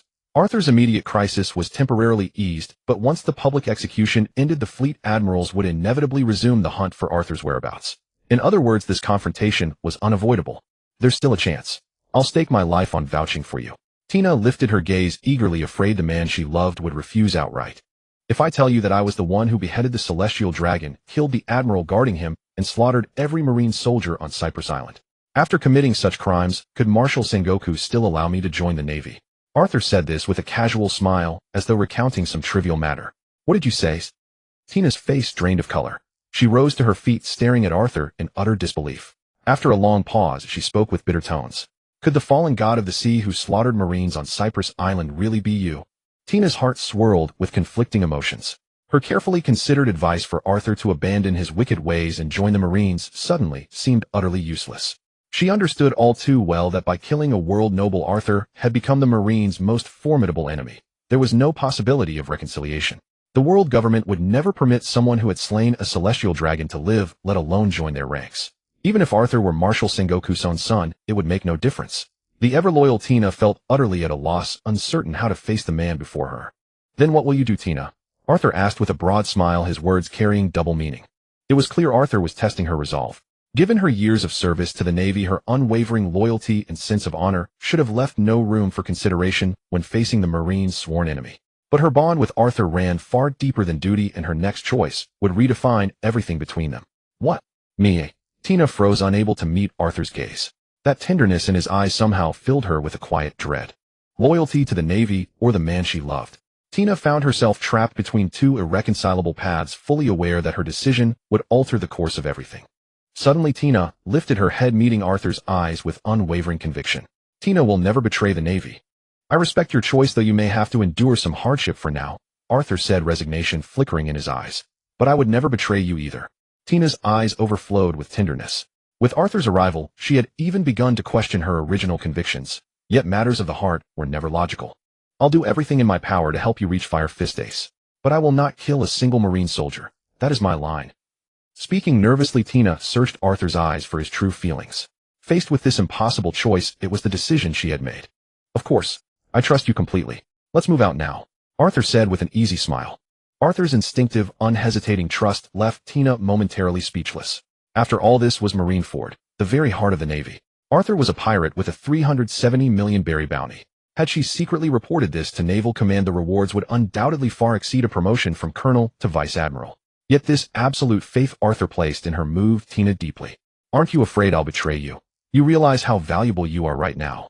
If I were to die by your hand, I would do so willingly. Hawk. Tina spat lightly, a faint blush coloring her cheeks before she snapped, spit it out. How many girls have you charmed with that tongue of yours? How could that be called deception? It was a rational discussion of life's ideals followed by watching the sunrise together. Of course he couldn't say that aloud. He simply laughed offensively without responding. Here are the spare officer uniforms from the storage room. When we pass through the checkpoint, keep your head down. I'll lead a squad to the prison. Remember, you must not. As Tina handed over the uniform and seriously outlined the precautions, she was nearly startled into a cry when Arthur in the next instant used the power of the sea god to transform his face into that of one of the unconscious Marine soldiers. This astonishing shape-shifting ability meant that should Arthur so choose, the Navy would never find him, not in 100 years. Tina suddenly realized that even without her help, Arthur, with his disguise abilities, could easily infiltrate Marine headquarters on his own. Perhaps other pirates with devil fruit powers had already secretly slipped into Marineford as well. It was only prudent to remain extra vigilant, a reasonable concern especially since to Tina Arthur's safety was what mattered most, while other pirates deserved nothing but death. Moments later, the Marine detachment members began to stir, only to find themselves awakened by frigid seawater. The icy Marine Colonel Tina surveyed the assembled sailors with disdain, her voice cold and flat. Sleeping on duty during broad daylight. By the charges of dereliction, you could be shot on the spot. The Marines paled in shock, desperately pleading with her. Though fragments of something vital lingered at the edges of their minds, they couldn't quite grasp it. In truth, Colonel Tina had used a special hypnotic gas to preserve the lives of these soldiers. While vague memories flickered in their minds, the cause remained beyond recall. Tina's austere demeanor only deepened their unease, leaving no room for idle speculation. Stay sharp and don't let this happen again. With those words, Tina turned and strode away with measured pride. Outside, the squad fell into orderly formation and marched toward the distant prison. The soldiers at the temporary post showered Tina with gratitude, escorting her respectfully to the gate, completely unaware that she was the one who had subdued them, nor that they had narrowly escaped having every last one of them silenced by Arthur. Without revealing her expression, Tina gave Arthur a subtle nod from within the ranks and led the prison relief unit forward toward the detention facility. It was undeniable how heavily the Navy guarded Fire Fist Ace. Even posing as an ordinary Marine, Arthur had to pass through no fewer than 13 security checkpoints, with his identity scrutinized multiple times. Fortunately, Arthur retained detailed knowledge of the transformed Marine's records and credentials, allowing him to navigate the barriers with ease. Soon they drew near the heavily fortified prison complex at the heart of Marine headquarters. Within the prison grounds, the sheer number of elite Marine troops was staggering, not to mention the dozens of officers present. Even if an overwhelmingly powerful intruder breached the facility, they could hold out until the fleet admirals arrived. Coupled with countless mechanical traps and an array of lethal weaponry, Arthur immediately abandoned any notion of a direct assault. He'll take that wretch's meals. If it weren't for the public execution scum like him, someone dripping with guilty blood should have been torn apart limb from limb long ago. A burly Marine officer with a thick beard barked at Arthur. Yes, Lieutenant. Right away. Arthur, his appearance reshaped into Cal's likeness, responded promptly. Being able to get close to Fire Fist Ace would give him a chance to communicate briefly. Dressed in the Marine uniform, Arthur could avoid any misunderstandings should he need to rescue him later. Besides, once open conflict erupted, even if there were an opportunity to rescue Ace, the window for escape would be vanishingly brief. The Navy would never permit Fire Fist Ace, who carried the blood of the pirate king Joel D. Roger, to return to the seas. That would be like releasing a tiger back into the wild. As the son of Joel D. Roger, Ace may not have possessed the power to dominate the New World, but his influence was undeniable. He would inevitably become the Navy's #1 enemy. More crucially, people would believe the great pirate era had not come to an end, a consequence the world government and Navy could never accept. Therefore, even if Arthur succeeded in rescuing Ace, he would become the target of all. Should the fleet marshal 3 admirals and 7 warlords of the sea converge upon him simultaneously, not even 10 Arthurs could withstand the onslaught. Thus, during the rescue operation, not a moment could be wasted. Prioritizing communication with Ace proved absolutely essential. Deep within the dim, fetid prison, Arthur paused as he followed the cracked corridor to its farthest reaches. Not far away outside the cell where the death row prisoner Ace was held stood an old man with his back to Arthur. His countenance was obscured, but the formidable aura radiating from him unmistakably marked him as no ordinary person. Meanwhile, Fire Fist, Ace's body crisscrossed with wounds, lay half kneeling on the floor, bound in seastone chains that rendered him helpless. Each time a Marine came to deliver food, they showed no mercy to a pirate. The rations were mostly spilled outside the cell and devoured by rats. Stripped of his powers, gravely injured, and deprived of food and water for days, Ace appeared incredibly frail. Arthur did not approach, but instead remained at a distance, quietly listening to their conversation. The great hero Vice Admiral Garp himself gracing this damp, grim cell with his presence. Truly an honor this dreary prison never deserved, came Ace's teasing voice from the darkness. Don't speak so callously. Garp sat cross-legged before the cell, gazing at the bruised and battered Ace, who appeared all too weak. I had always hoped you and Luffy would become accomplished Marines, but fate proved otherwise. You ended up becoming ruthless pirates instead.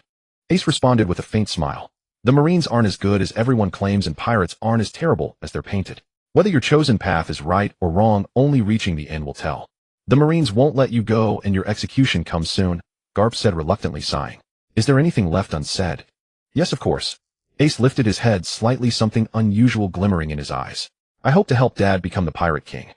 Garp snorted in anger, but said nothing more. The Dad Ace referred to was none other than Whitebeard, one of the four emperors. Despite his deep disgust for pirates, he held a rational respect for those who dominated the seas. Much like how even after clashing repeatedly with the Pirate King in years past, Garp never truly despised Joel D. Roger. There was even a measure of mutual respect between them. That was precisely why he had accepted Roger's final request and devoted himself to protecting his wife and child. After a long silence, Ace suddenly murmured from within his cell, Do you still remember that serious question I asked you when I was young? Garp's expression darkened instantly, a flicker of guilt crossing his eyes. If only he had answered that question seriously back, then perhaps things would not have spiraled to this point. How could I ever forget? Garp murmured, his mind drifting back to years past. There stood a very young Ace who, upon learning his father was the Pirate King Joel D. Roger, had once asked him in devastation, Was I never meant to live at all? Only the future can tell whether living is worthwhile, Garp had replied. And taken in isolation, those words held no flaw. Yet at that time pirates were synonymous with evil, killers and plunderers who had slaughtered countless villages. No one could possibly have welcomed the Pirate King's son. In that context, Garp's answer rang hollow and ill-timed. Perhaps that uncertain, perfunctory reply was precisely what shaped the Ace he became today. Garp was a brave warrior, to be sure, but he fell short as a mentor in life. Whether it was his own grandson Luffy or Ace entrusted to him by Joel D. Roger, Garp had intended to mold them into outstanding Marines. Yet both became pirates instead. Worse still, they rose to become wanted criminals with bounties exceeding 100 million, with Ace even ascending to lead the 2nd Division under Whitebeard, one of the four emperors. The rice was already cooked. There was no turning back.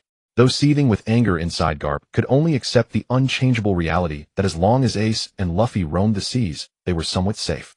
But when Blackbeard captured Ace and delivered him to Marine headquarters, that fragile peace shattered in an instant. Now on the eve of execution, even the fearless hero Garp found himself powerless. As a Marine, Garp stood opposed to pirates by nature. Years ago he had sworn an oath before the naval flag alongside Sengoku and Tsuru.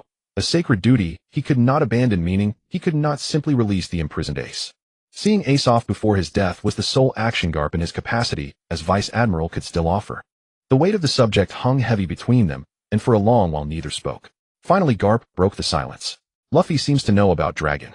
A knowing smile crossed Ace's face as he thought of his scatterbrained brother Luffy, whose sole ambition was to become Pirate King. I told Luffy about his father, and he was so shocked he could barely process it.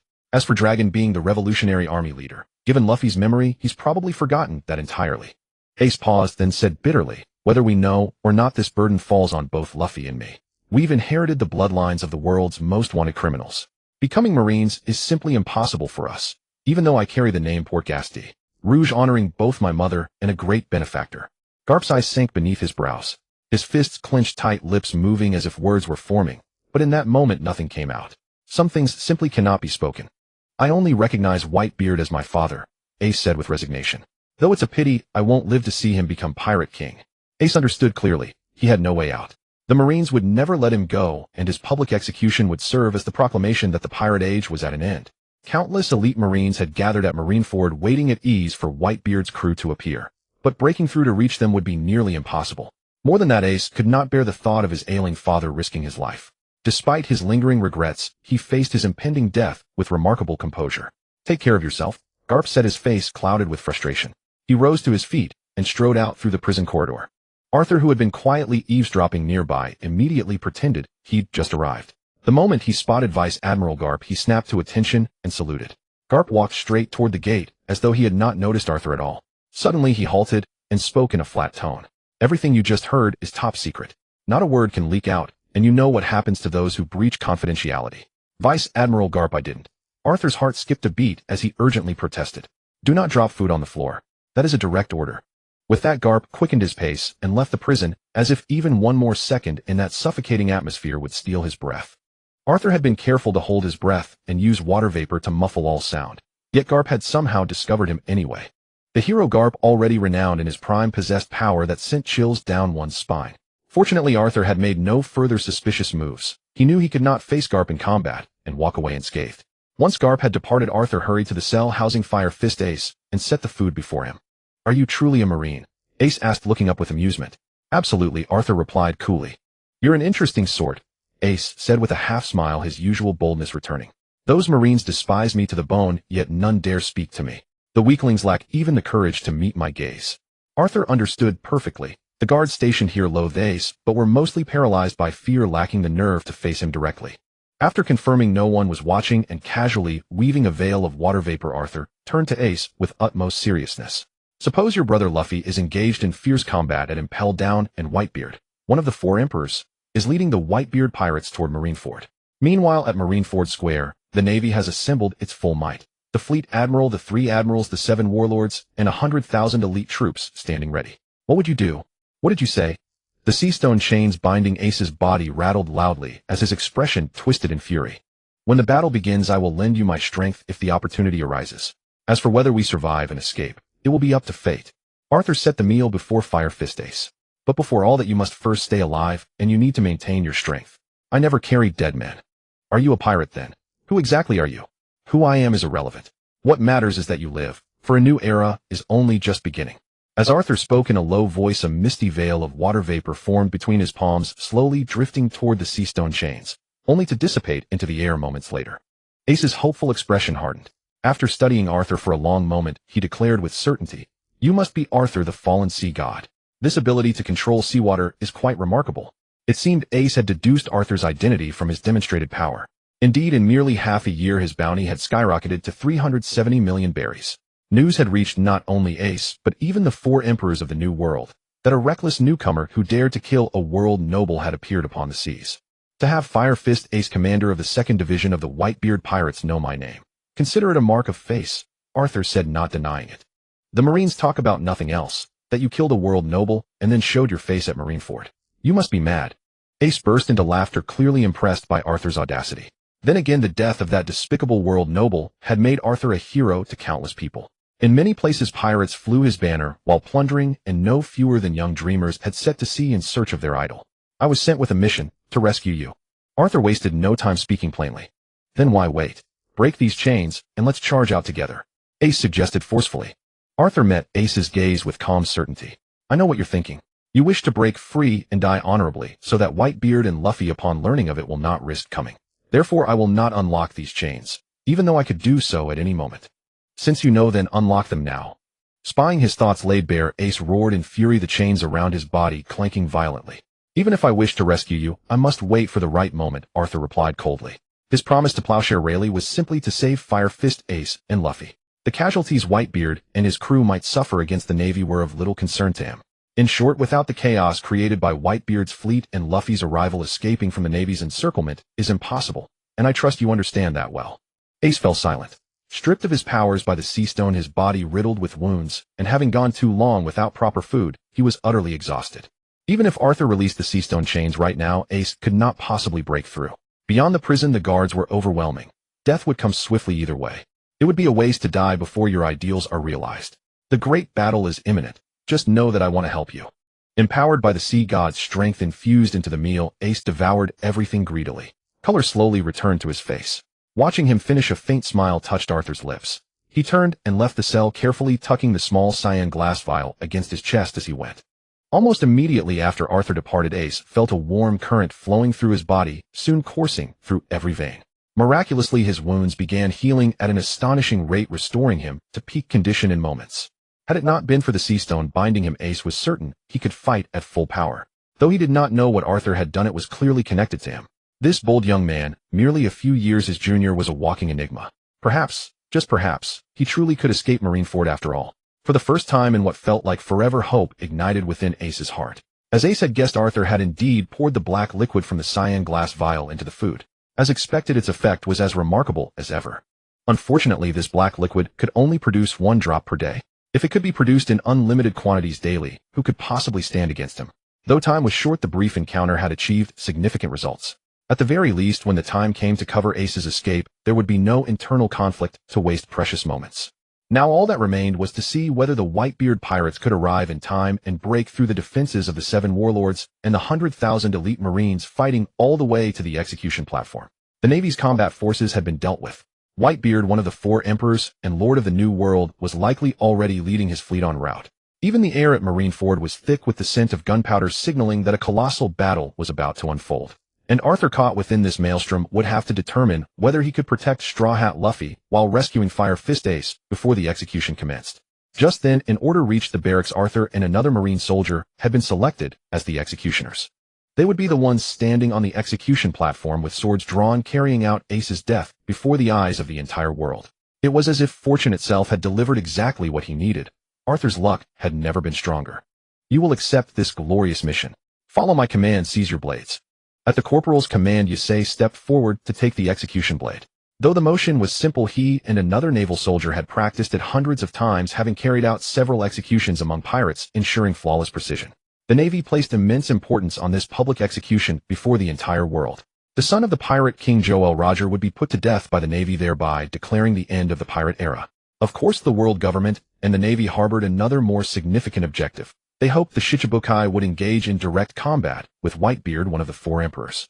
Ideally, both sides would suffer crippling losses, drastically weakening pirate strength and bringing lasting peace to the world. Yet to this day, no one knew the exact whereabouts of Whitebeard's pirate fleet, which had vanished across the seas. Whether Whitebeard would arrive as promised remained an enigma. Yusei, gripping the execution blade, and another naval soldier had already taken their positions on the execution platform as ordered. The piercing, merciless sunlight beat down upon them, blurring their vision. Yusei cast his gaze across the vast expanse of Marineford Plaza. 100,000 elite naval forces gathered from every corner of the world stretched endlessly before him.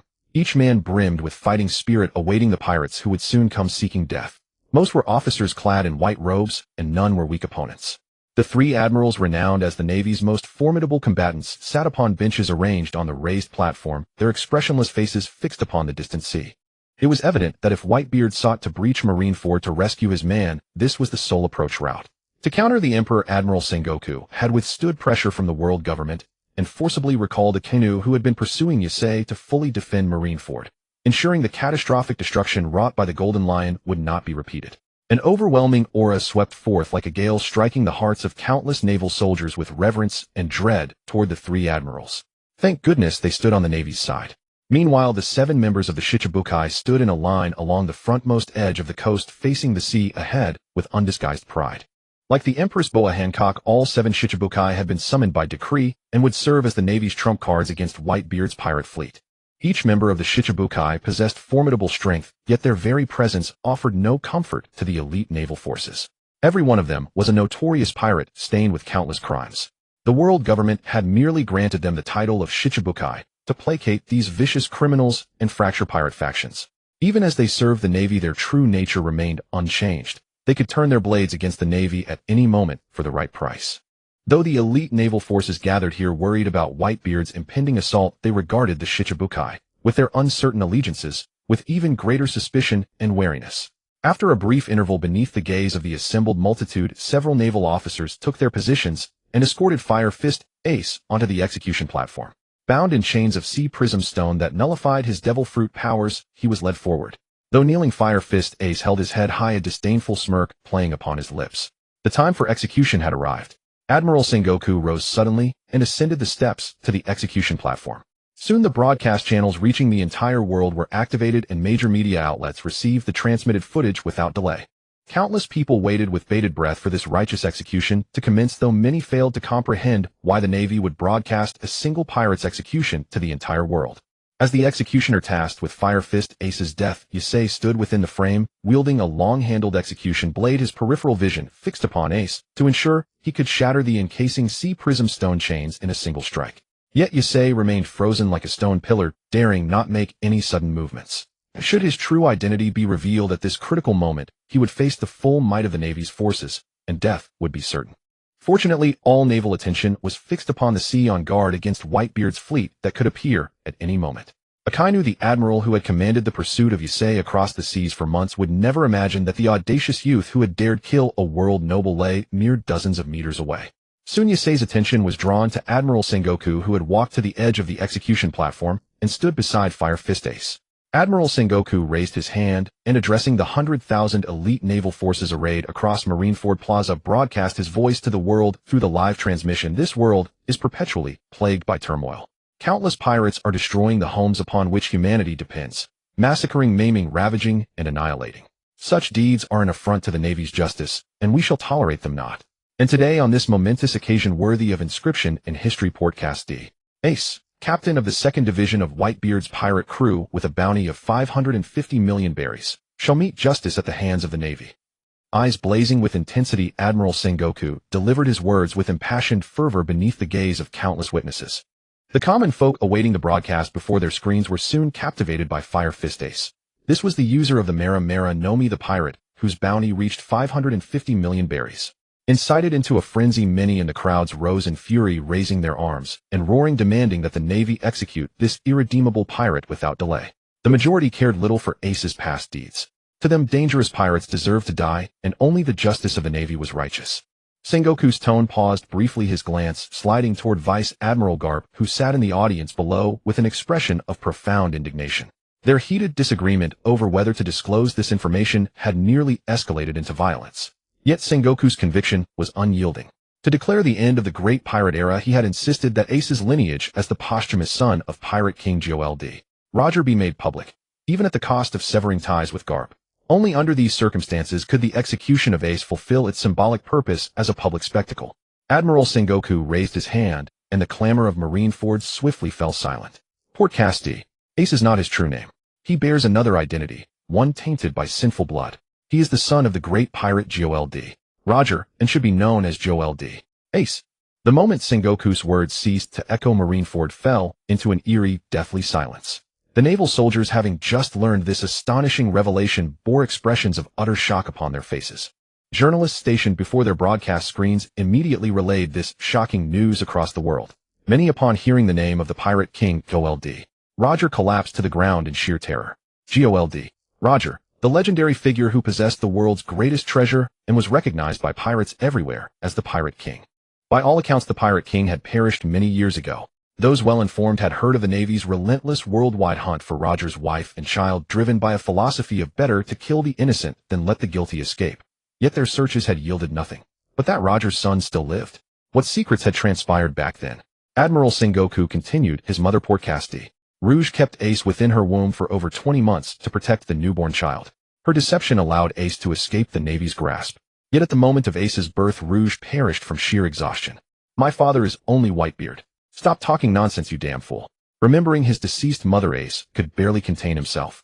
But his body, bound by sea prism stone chains, remained utterly immobilized. And today shall be the day that bloodline of sin is severed.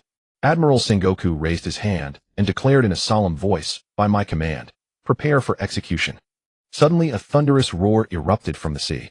A colossal water vortex hundreds of meters in height surged upward from the ocean's surface. Before the massive coastal cannons could bear down on the threat, a ship, shrouded entirely in bubbles, burst through the waves and stood towering above the water. A whale-shaped vessel over 300 meters long, exuding an aura as formidable and awe-inspiring as its captain, Whitebeard himself. It's the Moby Dick, cried a Navy lieutenant who had once surveilled Whitebeard's fleet, his face twisted in shock. Yet this was merely the beginning. With the arrival of Whitebeard's flagship, 47 pirate vessels soon followed in quick succession. Casting one's gaze across them, one could see decks teeming with pirates eager for battle. The Emperor Whitebeard had indeed come. To rescue his 2nd Division Commander Fire Fist, Ace Whitebeard's pirate fleet had risked everything sailing straight into Marineford, the heavily fortified naval headquarters where the full might of the Navy had assembled. This epic confrontation was now inevitable. Standing atop the execution platform, Yusei's lips curved into a faint smile. The worries that had weighed upon his heart were finally beginning to fade. He had initially fretted that Whitebeard's forces might be insufficient to confront the 100,000 elite naval troops. Yet now, though far outnumbered, the pirate fleet still fielded roughly half that strength, an army sufficient for battle. At Whitebeard's command, tens of thousands of eager pirates surged forward, led by their captains, charging toward the naval lines arrayed before them. The Navy, clad in their white robes of justice, and the dense swarm of pirates hurtling toward them collided like two mighty torrents crashing together.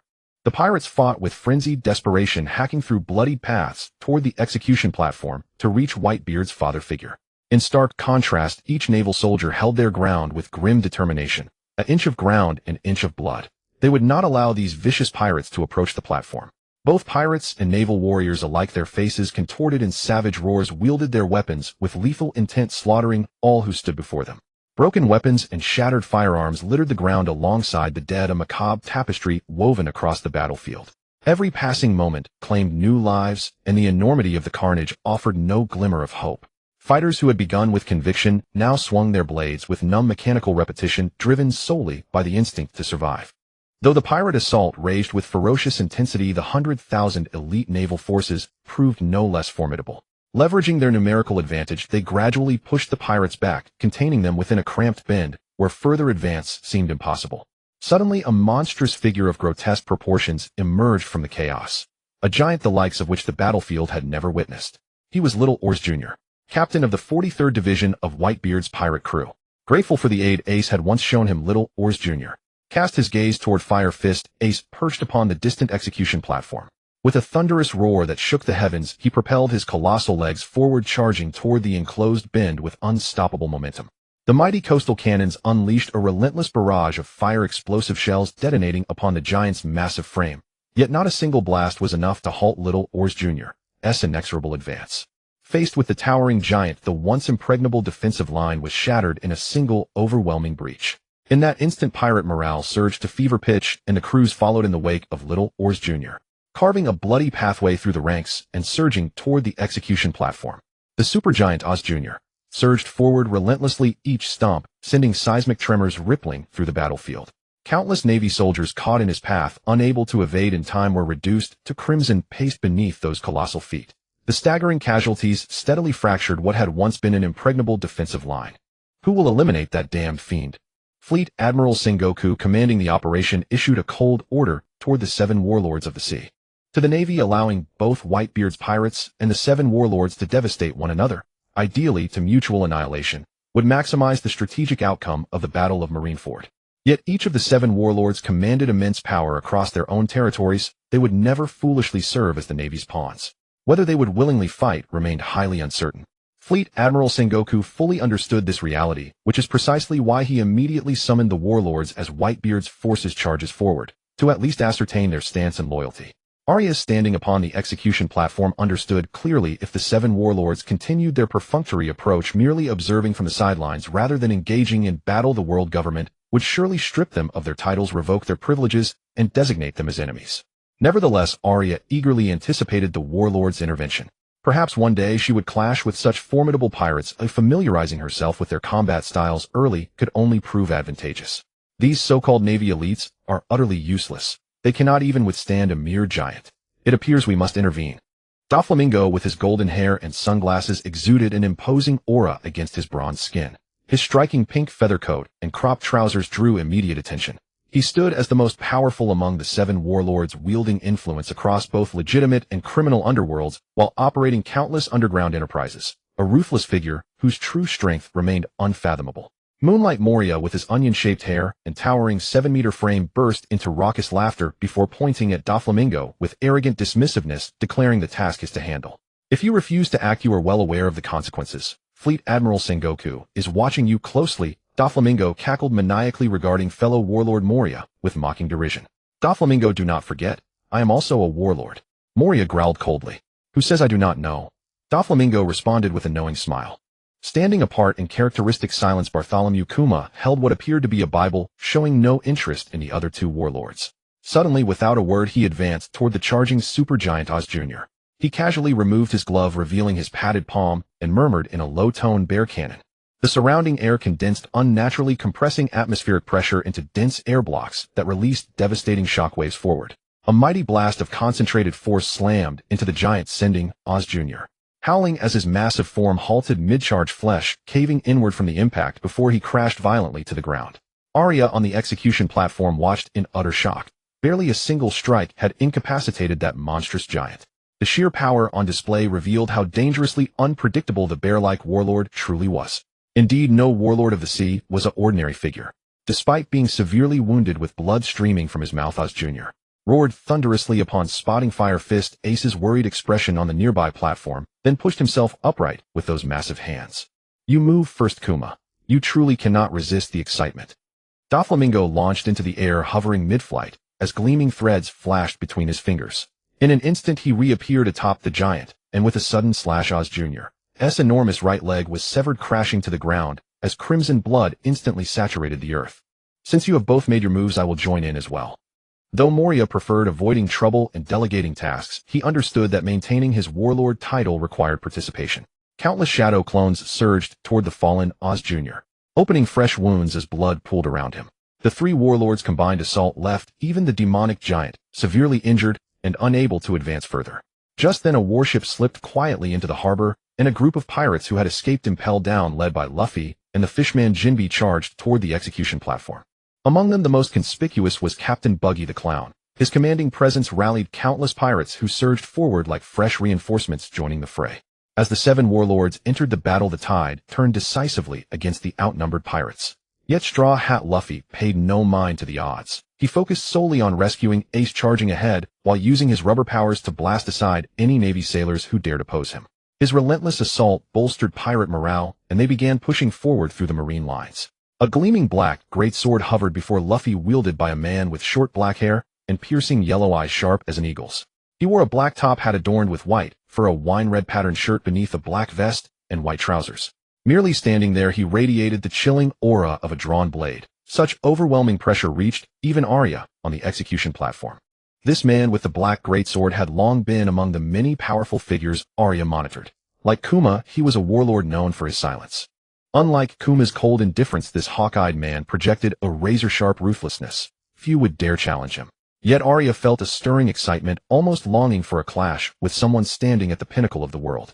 Unfortunately, she remained immobilized like a stake, forced to ensure Ace's safety and hoping the pirates' advance would draw away the three admirals and Sengoku, lest she witness his execution helplessly. The sole comfort for Arya was that Straw Hat Luffy had somehow survived impelled down and arrived here safely, accompanied by numerous allies. Arya had promised Rayleigh back then to bring both Ace and Luffy back alive. It had not been an elaborate vow, but a promise nonetheless, and one must honor one's word. A devastating slash unleashed a razor-edged blade of chi that seemed to cleave the very ground apart. A blinding projectile of cutting energy hurtled forward.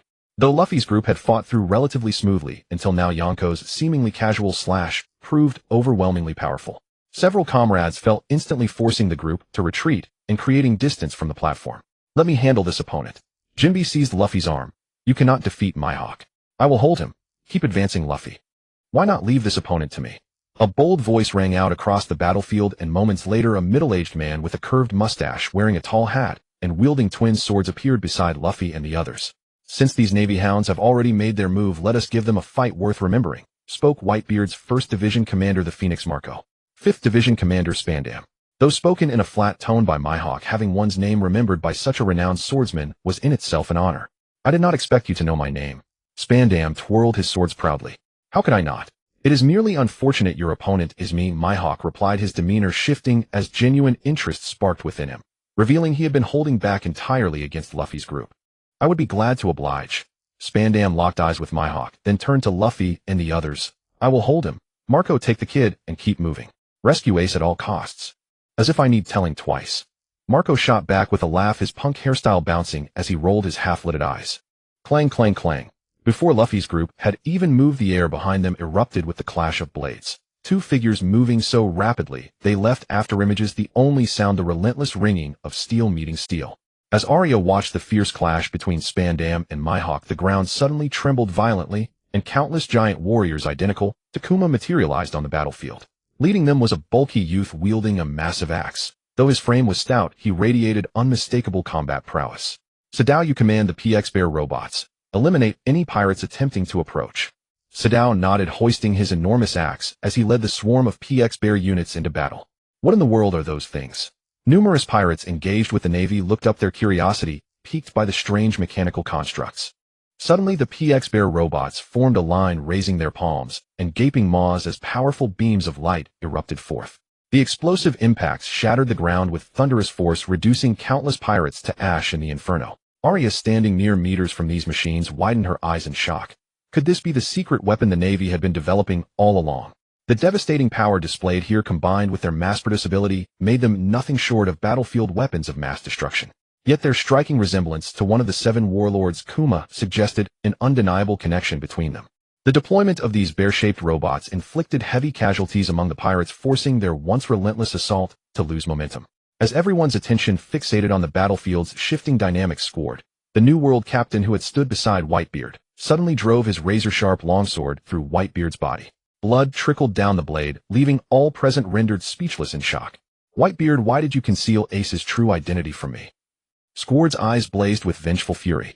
It all happened so suddenly that no one had anticipated such an occurrence, and the myriad pirates gazed at the scene in utter disbelief. On the execution platform, Arthur's eyes widened in shock. In his view, Whitebeard, as one of the four emperors, was revered by countless pirates and served as the commander leading the assault on Marineford. Yet before he could even face the three admirals or Buddha Sengoku, he had been wounded by a traitor. It was uncertain whether he could continue to lead the pirates' advance. If the three admirals could not be drawn away, Arthur, even standing beside Ace, would be unable to make a move to rescue him. A reckless strike would only undo everything achieved thus far. With his current capabilities, Arthur could barely handle a single admiral, let alone all three converging simultaneously. With Marshal Buddha Sengoku positioned just meters away and Heroes Garp and Tsuru below the platform, his only hope was that Whitebeard would continue to push forward despite his years. Marco, the first of the division captains to recover, suddenly transformed into a fiery bird and soared into the sky, landing in an instant to subdue the great whirlpool spider Squard.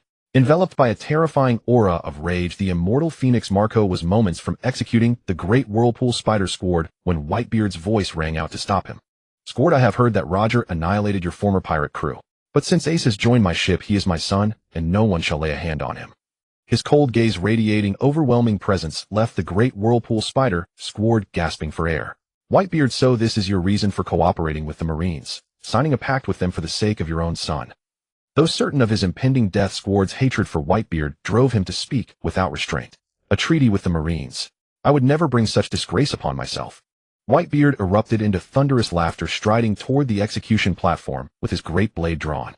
Those who follow me must be willing to cast their lives aside and follow me. Whitebeard's commanding words galvanized the pirates crushed beneath the Marine PX Bear robots, restoring their morale as they surged forward en masse against the naval defenses. Yet not every pirate could meet death with composure. As casualties mounted among the crew, several captains from the New World began to consider retreat rather than perish alongside Whitebeard. However, the Marines showed no intention of letting them flee. Admiral Akiji rose from his elevated seat and unleashed his devil fruit power, sending a wave of biting cold spreading outward as countless razor-sharp ice formations rose like shifting mountains, encircling the entire Marineford square. Pirates attempting to retreat toward the coast found themselves blocked by the interior walls of ice, while some unfortunate souls were trapped and encased mid-flight, freezing solid as statues. The Marines clearly intended to wipe out every pirate who dared attack Marineford in one stroke. Whitebeard halted abruptly, his vein-pulsing arms swinging forward with devastating force as his fist slammed into the continuous ice mountains. The sheer power radiated outward, generating countless violent cyclones that birthed an endless storm. As the Gura Gura no Mi awakened, the very fabric of space seemed to tear apart. The ice mountains that had encircled all of Marineford shattered in an instant, collapsing into fragments. The previously sealed paths now lay completely open, allowing the New World pirates seeking retreat to finally escape. Whitebeard stood where he was, wielding his great sword like a towering mountain, instilling awe in all who beheld him, while countless pirates charged bravely toward the Marines ahead. The two opposing forces clashed violently once more, with over 100,000 combatants from both the Marines and pirates locked in fierce melee. Unbeknownst to most, the pirates had steadily closed in closer to the execution platform. Having just arrived from the prison stronghold of Impelled Down, Luffy bore grievous wounds from his relentless battles. His body pushed beyond its limits until he could advance no further. Straw Hat, you cannot continue fighting. Ivankov, the revolutionary officer known as the Fairy King, who had helped Luffy break free from Impelled Down, stepped before the severely wounded Luffy and urged him with great urgency. Even a rough estimate showed the execution platform remained distant. Luffy had yet to confront the three admirals directly, and merely battling the Seven Warlords while they held back their full strength had already drained him. With Sengoku and Garp still in use, the wisest course was to wait here for Whitebeard's pirates to breach the Marines' lines. Only then might there be a chance to rescue Ace. Please help me. Inject me with the adrenaline hormone.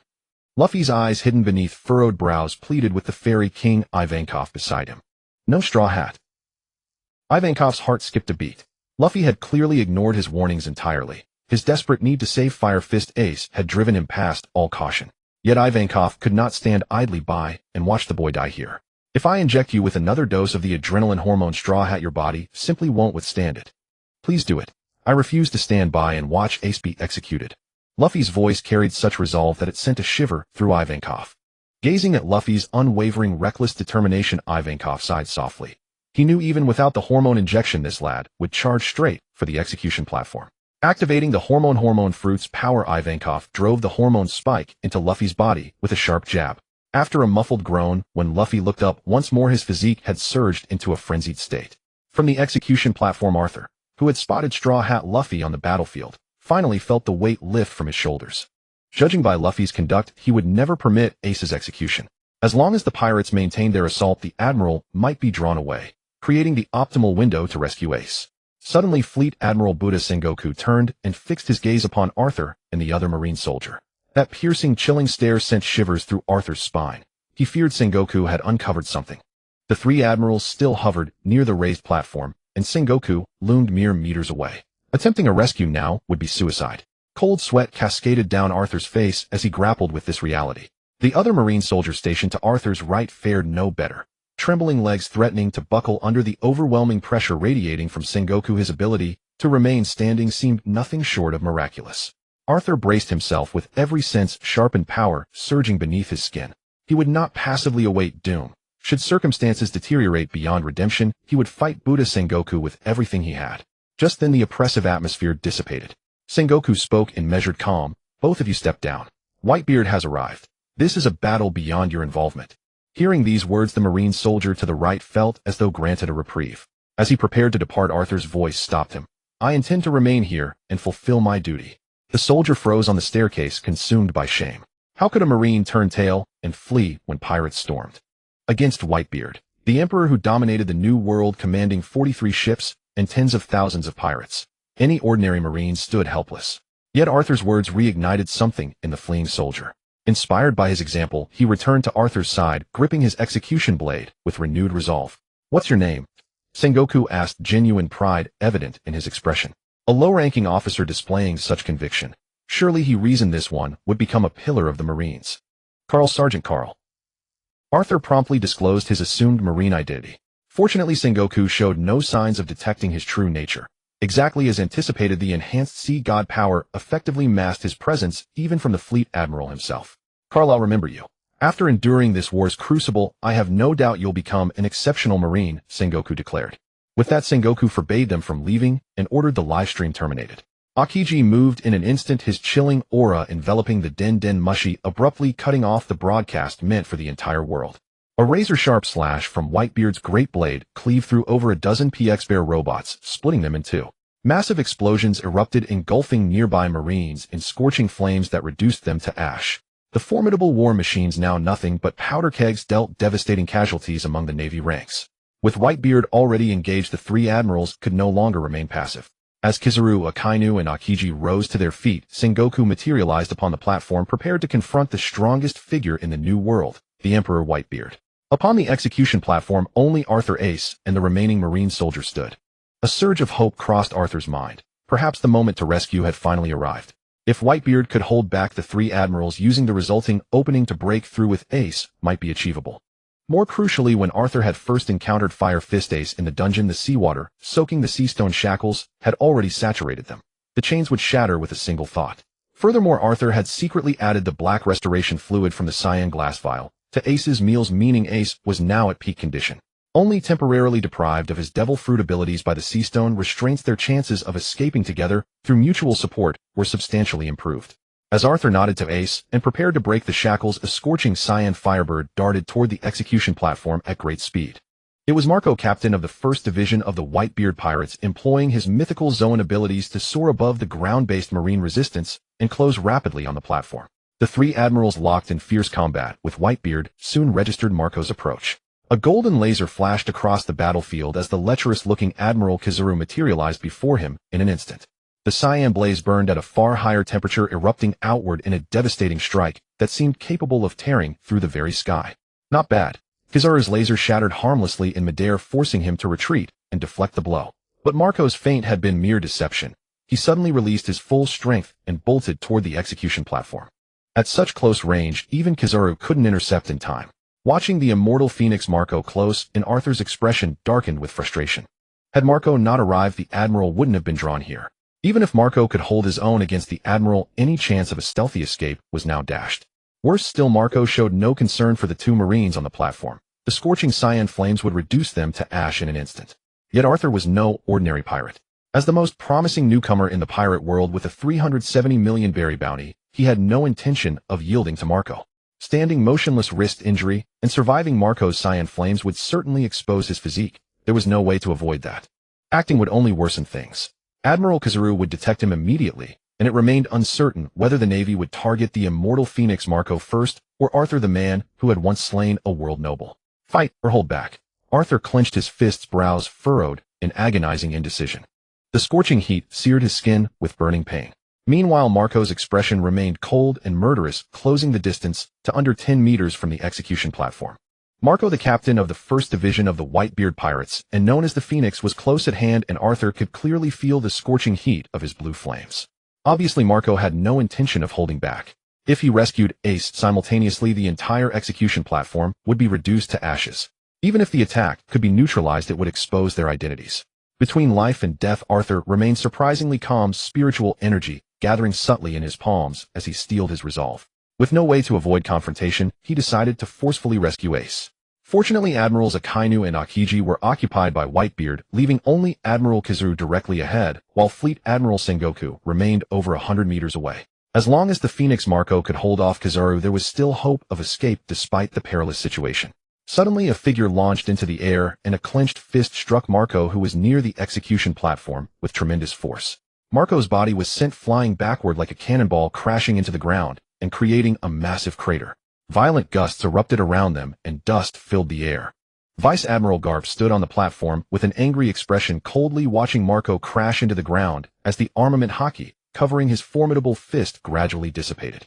Though Vice Admiral Garp deeply resented Fleet Admiral Sengoku's unilateral decision and the recent revelation that Fire Fist Ace was GOLD, Roger's son filled him with rage. As a Marine devoted to justice, he would never allow pirates to desecrate the sacred execution platform. This was an old sailor's bottom line and duty. The water vapor gathering in Arthur's hands dissipated as he watched Vice Admiral Garp's retreating figure in utter shock. This elderly man was unexpectedly powerful, his terrifying haki sending shivers through his heart. Even Marco, who could stand shoulder to shoulder with the Marine admirals, had been sent flying by a single strike of his iron fist. This old man is truly formidable, Arthur muttered in astonishment. The other Marine soldier standing to his right heard this and looked at Arthur with surprise, saying wryly, "That's Hero Garp, the man rumored to have driven Pirate King GOLD Roger to the brink multiple times. You don't even know who he is." Arthur had naturally heard of Hero Garp's name, though he had never met him in person. To be honest, although he had once been a Marine, he had never even been to Marineford, the Marine headquarters. Many of the Navy's stronger figures were known to him only through rumors. If the 3 admirals had not been sitting on the platform and already using their abilities, Arthur probably would not have been able to tell them apart. Arthur also knew Garp's name, having simply never seen him in the flesh. He had not expected someone from the same era as the Pirate King GOLD Roger to still maintain such overwhelming power despite the passage of time. True to the saying that a great reputation never rests on empty fame, Arthur couldn't help but be secretly relieved. Had he acted recklessly to rescue Ace earlier, he would have been the one struck by that ferocious iron fist. Hearing the Marine soldier's question beside him, Arthur's heart skipped a beat, suddenly realizing he had said something wrong. Arthur's current assumed identity was a Marine stationed at Marineford, the Marine headquarters. Not knowing Vice Admiral Garp was as absurd as someone working at a company without recognizing their own boss. Though he had merely spoken casually, there was no telling whether it might be discovered. I was just too shocked to think straight. Arthur hastily brushed it off, turning his gaze toward the fierce battle surrounding the execution platform. Although Arthur fully understood how powerful Whitebeard was as one of the four emperors, the fact that he could dominate two admirals simultaneously with ease was truly astonishing. Whitebeard was a legendary figure from the Great Pirate era, a powerhouse who had lived alongside the pirate king Jold. Roger. Now well into his 70s, his physical abilities had naturally declined from their prime. Yet the powerful shockwaves radiating from him continued to expand, preventing any navy or pirate from approaching within hundreds of meters. Not even the Vice Admirals Akiji and Akainu could get close. This was truly the pinnacle of combat in this world, and even watching from afar made Arthur's blood boil with excitement. No matter how the countless pirates and marines clashed around them, the true focal point remained the battle between Whitebeard, one of the four emperors, and the three admirals. Fortunately, Arthur's goal was simply to rescue Fire Fist Ace and Straw Hat Luffy, bringing them back alive to Rayleigh without needing to participate in this world-shaking battle. Below the execution platform, surrounded by heavy marine forces, Marco, the Phoenix and captain of Whitebeard's 1st Division, was displaying astonishing power. His scorching blue flames burned relentlessly, reducing any marine who failed to escape in time to ashes. Even with Admiral Kizaru intervening, subduing him proved nearly impossible in the short term. Just then, through the endless clouds of rising dust, a figure came charging forward at great speed. Everyone's attention was quickly drawn to Luffy, who was charging forward with a roar.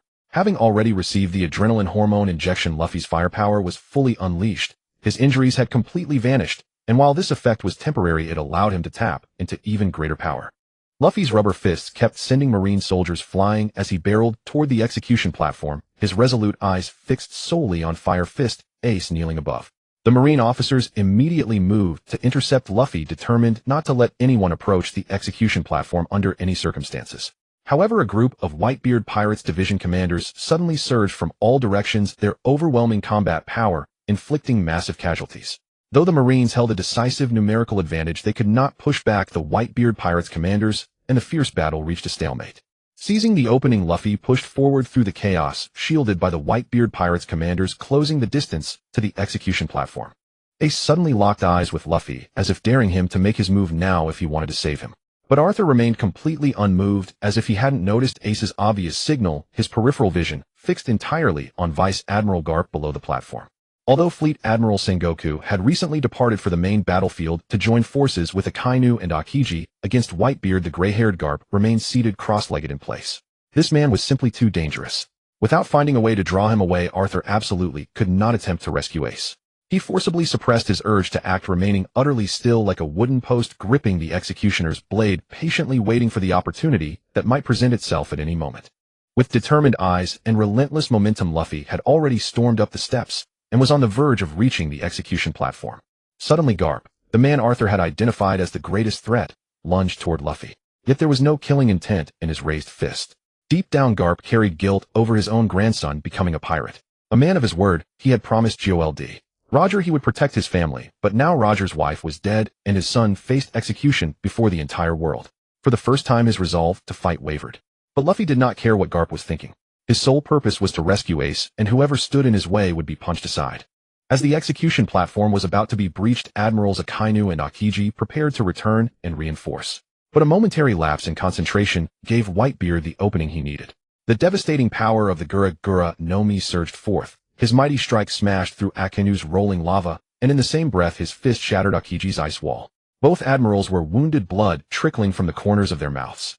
Fleet Admiral Sengoku had no time to rush to the execution platform's aid, especially with the furious Whitebeard to contend with. He suddenly produced a transmission device and issued a commanding order: execute immediately. Even if they could not broadcast the execution worldwide to declare the end of the great pirate era, Fire Fist Ace, carrying Jold. Roger's blood, had to die. Otherwise his immense fame would attract countless pirates to his side, creating a rival power the Navy could not afford. The four emperors of the New World had already given the Marines enough headaches. They could not risk another Fire Fist Ace emerging. Upon receiving the order, Arthur and another Marine raised their executioner's blades high, following the training they had undergone. On the stairs leading to the execution platform, Luffy's face contorted with ferocity as he accelerated, hurling his full strength toward Garp. Garp refused to show weakness. Though he felt guilty for betraying Jold, Roger's trust, and failing Luffy and Ace as a Marine Vice Admiral, he had to uphold justice and stand irreconcilably opposed to pirates. The executioner's blade gleamed coldly as it rose.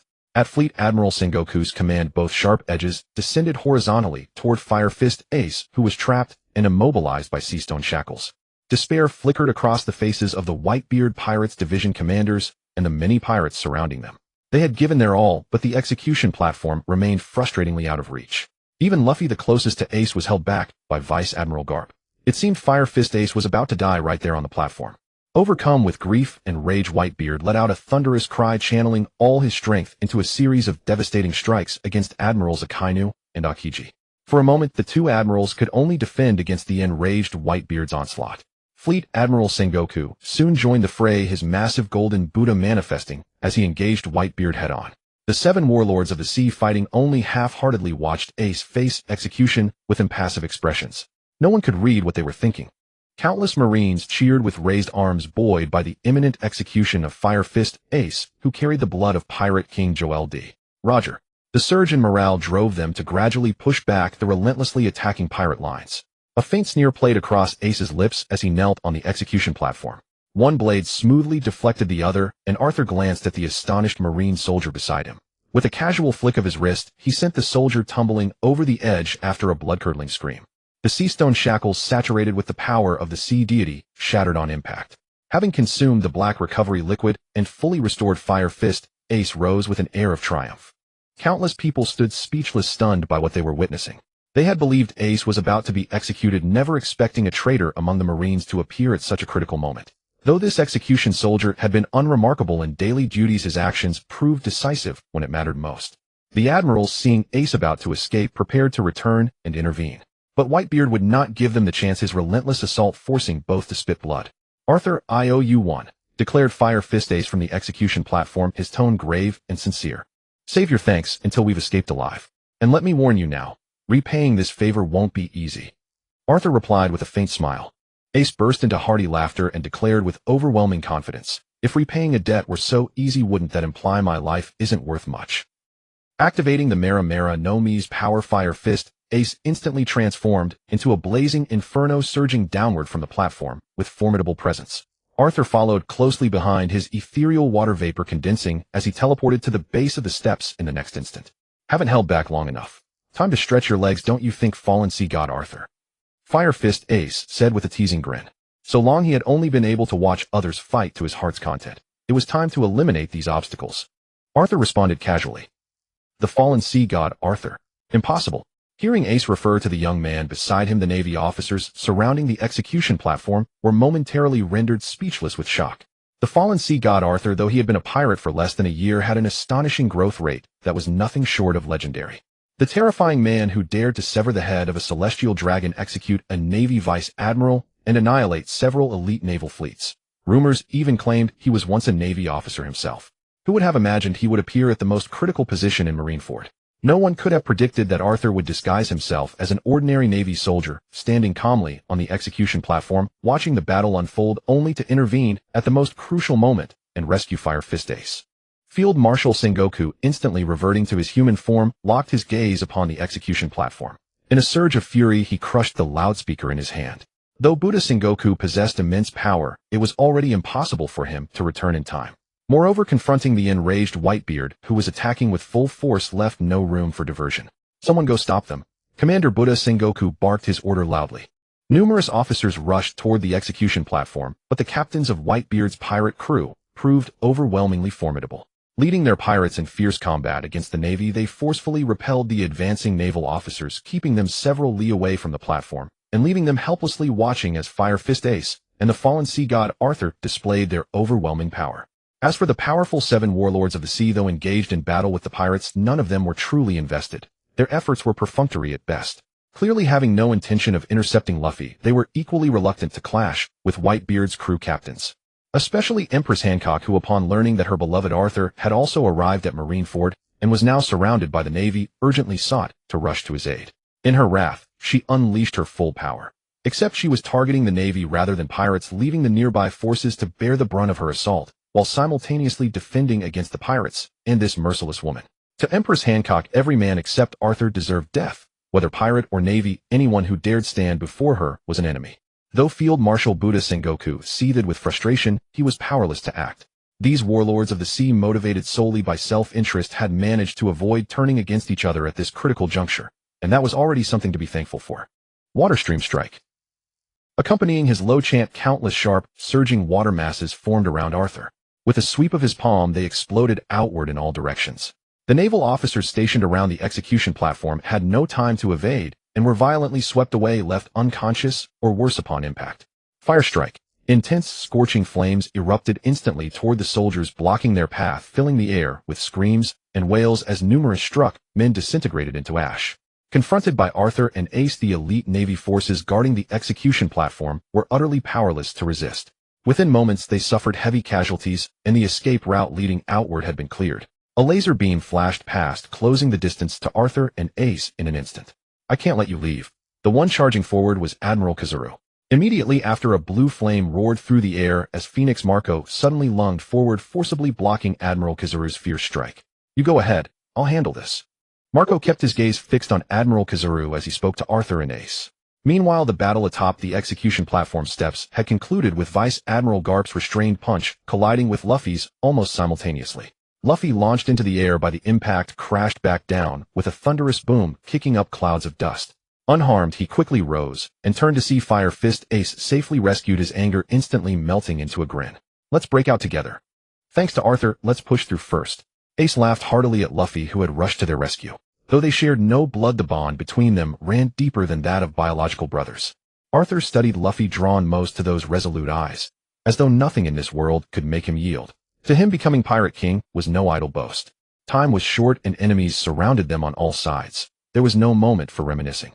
Admiral Kazuru was held at bay by Whitebeard's 1st Division Commander Marco, while Whitebeard himself battled Admirals Akainu and Akiji 2 against 1, and still managed to contain Field Marshal Buddha Sengoku.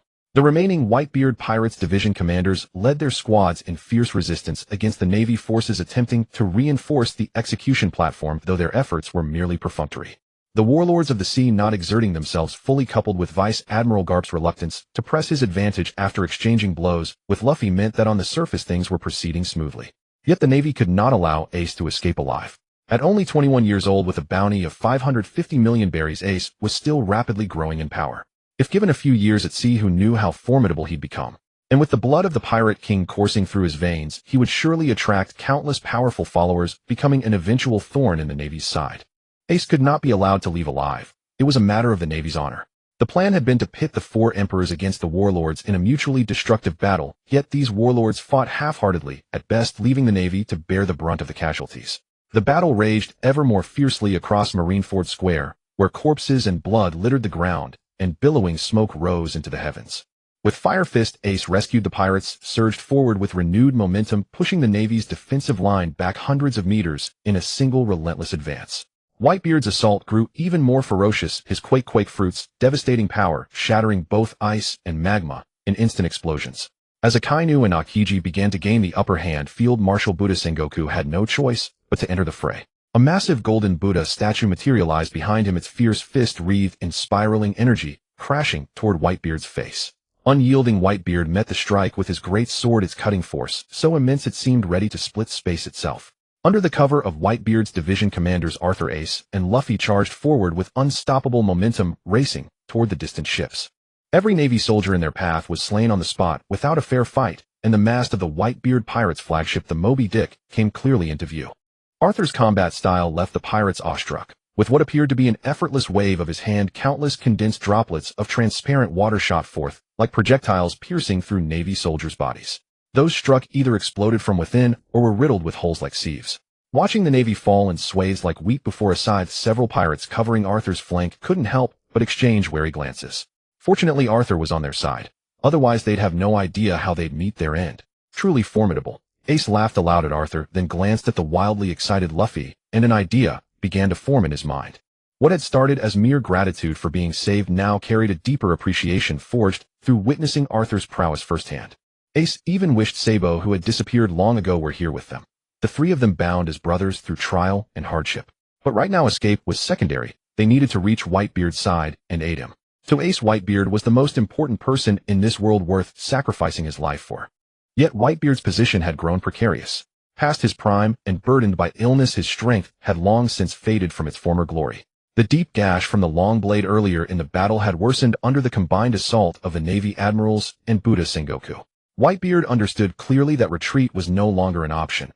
All that remained was to fight with everything he had to ensure the safe evacuation of his younger pirates and protect the core of the Whitebeard pirates, his 16 division commanders. A maelstrom of violent aura erupted as his fist slammed into the earth with devastating force. Blade-like cyclones spiraled upward in layers, and an overwhelmingly powerful shockwave radiated outward, forcing Buddha Sengoku and the Navy admirals to retreat in an instant. Whitebeard pirates, full retreat. Whitebeard's earth-shattering roar echoed across the entire Marineford Plaza. Whitebeard stood alone on the fractured remains of an island facing the entire Navy. His crew understood what this sacrifice meant. They could only obey their captain's command, even though most would have preferred to fall alongside him. Don't let them escape. Not a single one. Field Marshal Buddha Sengoku commanded fiercely, and countless Navy soldiers pursued the pirates without relent.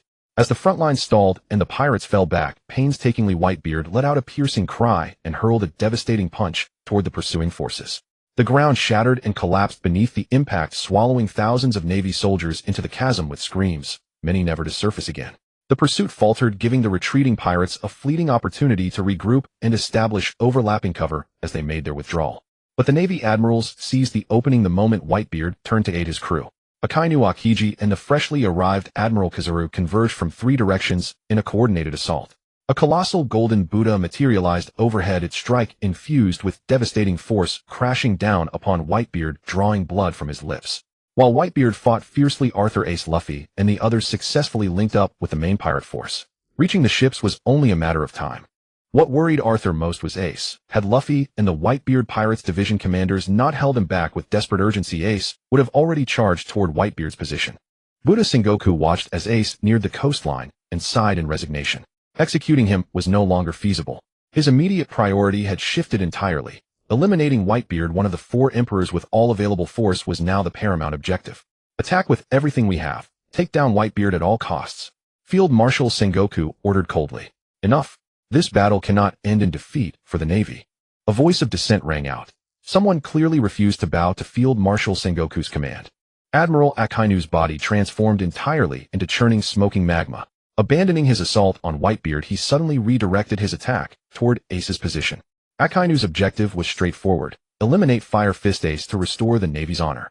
Furthermore, he aimed to exterminate as many Whitebeard pirates as possible, forcing these damned pirates to pay dearly for daring to invade the Navy headquarters at Marineford, teaching them that trespassing here meant certain death. Rolling magma crashed down, and the surrounding rocks melted in an instant. Fleet Admiral Akainu, his expression grim, roared at Fire Fist Ace. Ace, are you really going to slink away like a stray dog, abandoning Whitebeard to his fate? Is this the justice you claim to uphold? Calm down and ignore his provocation. Arthur warned, coldly, water vapor already condensing in his palm, ready to trap Fire Fist Ace in a water prison.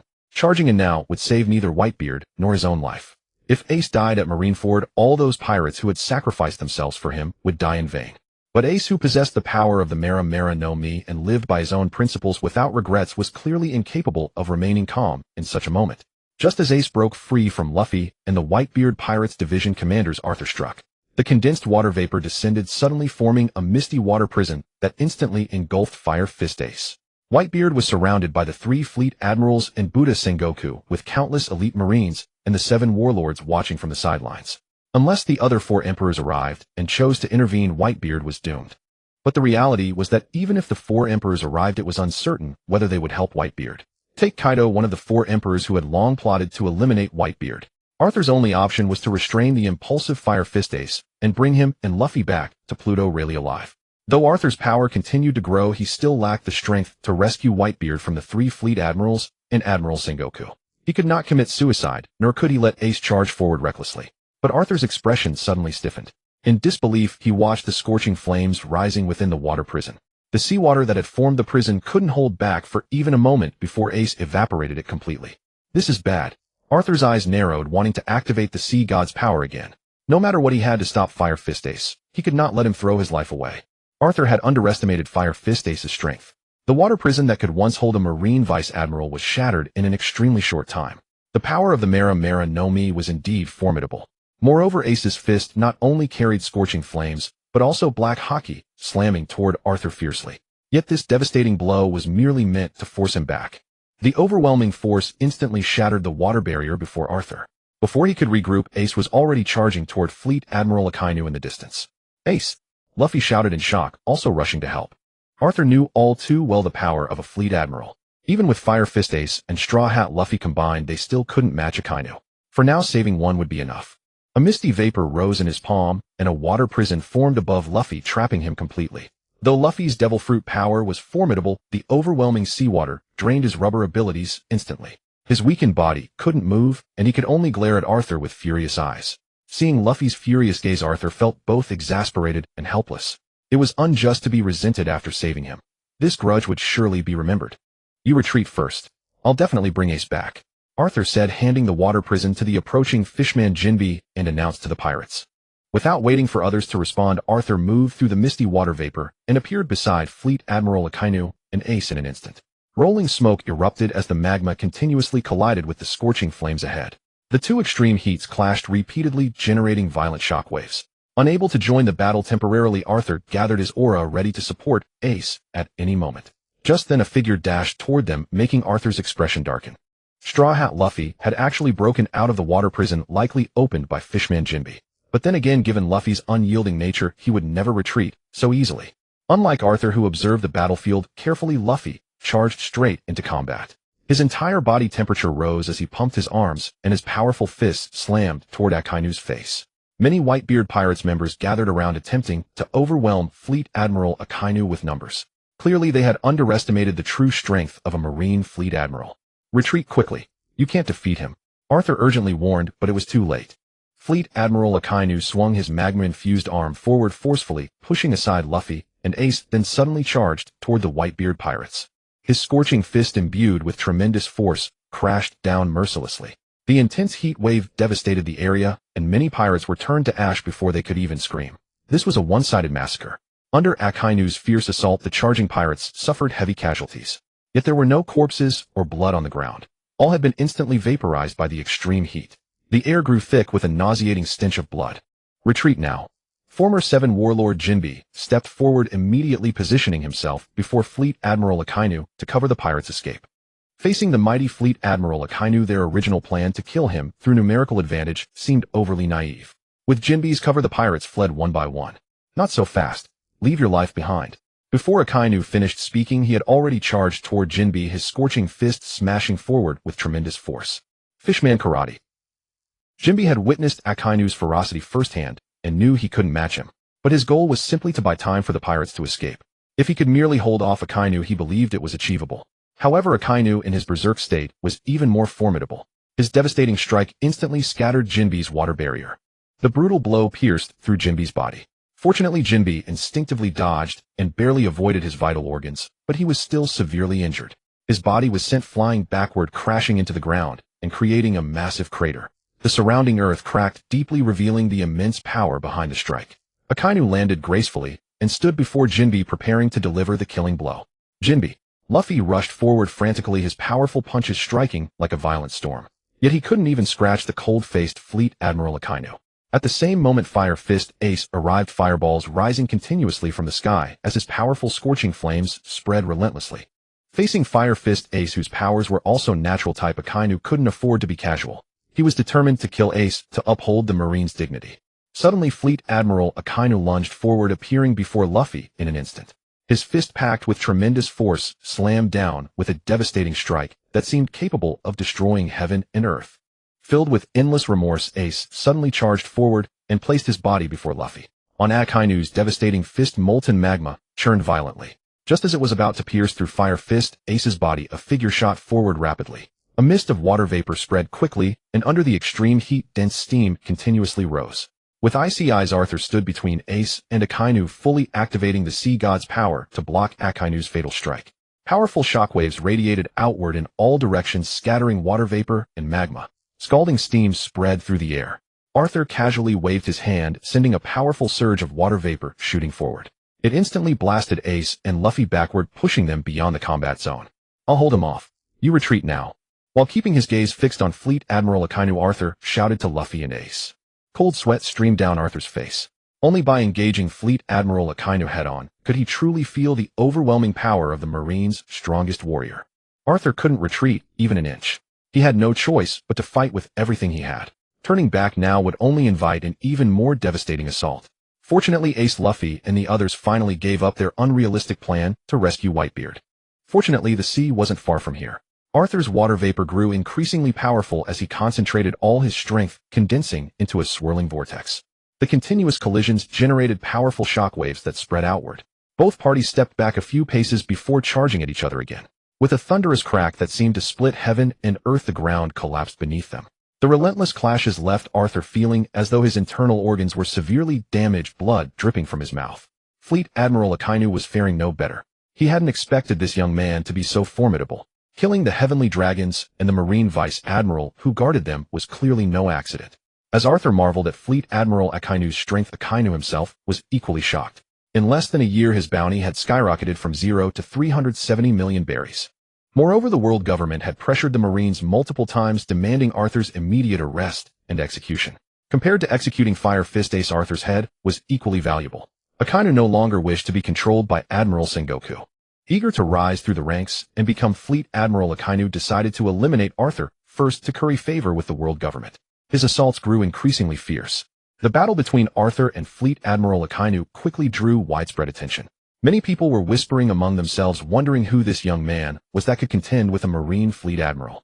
The immense forces clashed continuously, with endless ocean vapor being evaporated and rising from the scorching magma. However, Yasei's primary purpose was to buy time covering the Whitebeard pirates' evacuation. Utilizing the ocean's boundless moisture, he could barely resist the advances of Marine Admiral Akainu. The battle on this second front also drew immense attention. The power of the renowned Marine Admiral Akainu was evident for all to see, but it was Yasei who rescued Ace and stood against Akainu that piqued the interest and curiosity of many who eagerly inquired about this young man's identity. When they learned he was the fallen sea god Yasei, many were struck dumb with shock. If we speak of the ability to kill a Marine Vice Admiral or wipe out an entire naval fleet, there were plenty of such formidable warriors at Marineford Plaza. However, only Yasei dared to strike down a world noble, a Tenryubito. Not everyone possessed the capability to evade the pursuit of a Marine Admiral or handle a bounty that was absurdly exorbitant. They had originally believed this was merely groundless rumor spread by the world government, intended to use this so-called Tenryubito incident as a pretext for a massive purge of pirates worldwide. Yet it was evident that from Akainu's decision to abandon the pursuit of Fire Fist Ace in favor of going all out to hunt Yasei, the heinous act of killing a Tenryubito was no fabricated tale. Now locked in relentless combat with Admiral Akainu, with mighty vapor swirling around him and his powerful water strikes radiating immense force, it was clear this young man was no ordinary fighter. If he survived, his future prospects would be limitless. Though many admired Yasei's courage in eliminating the infamous Tenryubito and his ability to endure an admiral's assault, at such a young age none dared to invite him to join their ranks. Doing so would only invite disaster upon themselves. Among all present, the one most anxious to see Yasei engaged in fierce battle with Admiral Akainu was none other than Empress Hancock. Yet witnessing the man she loved grow to such heights in merely a few days filled her with boundless joy. However, as a warlord of the sea, while Hancock could help slaughter Marines and ease the pressure on pirates, attacking an admiral would mean renouncing her warlord status, and Amazon Lily would immediately become a target for the Navy's assault. Even if she wished to come to his aid, the surrounding battlefield, choked with fighting Marines and pirates, left her unable to break through, forcing her to watch helplessly from afar. In a rage, Empress Hancock launched a full-scale assault, mercilessly slaughtering friend and foe alike. Both the nearby Marines and pirates fell where they stood. Wherever she passed, both sides scrambled to avoid her, fearing collateral damage. Hancock's behavior seemed somewhat peculiar, but each warlord harbored their own agenda. Summoned to this battle merely to preserve their titles, they largely went through the motions, killing roughly equal numbers of Marines and pirates alike. Yasei's duel with Admiral Akainu was far from comfortable. As the Navy's strongest combatant, Akainu's power was truly astonishing. Every magma-fisted strike carried devastating force. Though Yasei had learned numerous battle techniques and methods to counter Haki from Pluton, rarely facing an admiral-level onslaught of such ferocious Haki still proved overwhelmingly difficult. The sole silver lining was that Akainu appeared to have abandoned the pursuit of Ace and Luffy, instead vowing to eliminate Yasei, the one who had slain a world noble. Rolling waves of magma's scorching heat surged around him, the dispersing temperatures burning his very skin. Had it not been for the power of the sea god, his hair would likely have been reduced to ash long ago. With successive violent impacts, Yasei retreated several steps, his eyes locked onto Admiral Akainu, before him a cold smile crossing his face as he wiped the blood from his lip. Every strike from Admiral Akainu brimmed with menace, a strategy that would not suffice. Goaded into action, Yusei resolved to seize his passive defense. His aura surged throughout his body. The life and death struggle against the Kainu unlocked the sea god's power dormant within him to its fullest extent. The nearby ocean responded to his will. Suddenly the skies darkened, and waves roared as countless fierce currents rose up, crashing down upon Admiral Akainu in a devastating assault. Akainu's expression darkened with fury. He had presumed Yusei, however formidable, was merely a rookie. But what difference did it make if he could kill a vice-admiral? Yet now it seemed Yusei was far stronger than he had anticipated. The sea which devil fruit users feared was somehow being controlled by this youth. As a marine, Admiral Akainu was well-versed and had experienced countless battles. He knew there were water fruit users in this world who could only control fresh water, but Yusei before him was different. He could command seawater that temporarily stripped devil fruit users of their powers, posing a grave threat to any who bore such abilities. The fallen sea god Yusei must die, not merely for slaughtering numerous marines and killing a world noble, nor because he was a pirate with a 370 million berry bounty. It was this ability toter that struck terror into Akainu's heart. Yusei was still young, brimming with infinite potential. Should he one day gain the power to fully control the ocean itself, who then could stand against him? A prodigy cut down in their youth is no prodigy at all. Thus this dangerous youth Yusei must perish here today, come what may. His figure lunged forward violently, the surrounding air growing oppressive as searing heat instantly evaporated all moisture. A magma-encrusted fist slammed toward Yusei's face. Growing ever more fervent with each exchange, Yusei's cold gaze swept across the turbulent coastline, where the sea churned into countless massive whirlpools. Billowing waves surged ashore and crashed upon the battlefield, as Yusei, cloaked in seawater, charged forward with terrifying force. Powerful shockwaves radiated outward in all directions, a fighter entirely committed to a battle to the death. Steam continued to rise, yet under Yusei's command of the sea god's power, the ocean surged forward in endless waves. For a time at Marineford Plaza, as the battle between Yusei and Admiral Akainu escalated, the air grew thick with scorching magma and endless seawater clashing in fierce opposition. Their immense auras radiated outward in all directions. Inflamed by Akainu's haki, Yusei's entire body also emanated a powerful, yet unstable conqueror's haki. Marines and pirates engaged in combat nearby dared not approach within several miles. If they did, they would either be incinerated to ash by the searing heat, or have their bones shattered by water currents surging with tremendous force, drowning in agony. Through continuous fierce clashes, his figure shifted constantly. The magma dragon and roaring water dragon collided midair. After hours of combat, Yusei seized a moment to glance toward the coastline with his peripheral vision.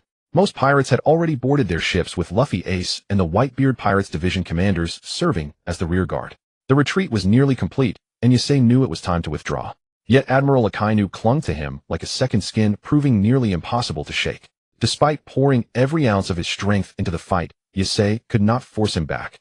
Yusei retreated rapidly, but Akainu pursued in kind. Should this continue, he would be driven all the way to the shore. Forced to halt, Yusei resumed his engagement with Akainu. Meanwhile, on the other half of Marineford Plaza, the battle between Whitebeard and the combined forces of Fleet Admiral Sengoku and Admirals Kizaru and Akiji raged on unremittingly. Fighting three opponents alone, Whitebeard, one of the four emperors, suffered grievous wounds, his body riddled with injuries that bled profusely. The Navy side was far from unscathed either.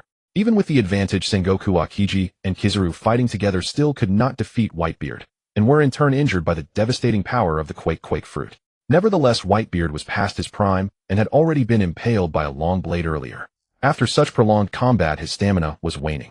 Yet in his desperate bid to cover his crew's evacuation, fighting with reckless abandon, the raw power of one of the four emperors struck terror into the hearts of countless elite Marines present. Suddenly the walls of Marine headquarters at Marineford collapsed in ruins, and several familiar, yet terrifying figures emerged before the eyes of everyone assembled. A Marine major engaged in fierce combat turned his gaze toward the collapsed wall after dispatching several pirates, muttering to himself at the sight of these notorious figures. Katarina Devon, St. J. Garcia, Saturn Buggy the Clown, and Abelo Pizarro. How is this possible? Shouldn't these damned fools be imprisoned and impelled down? What on earth is Magellan doing? These were all Grand Line-level pirates imprisoned in Level 6 of the Marines' Great Prison.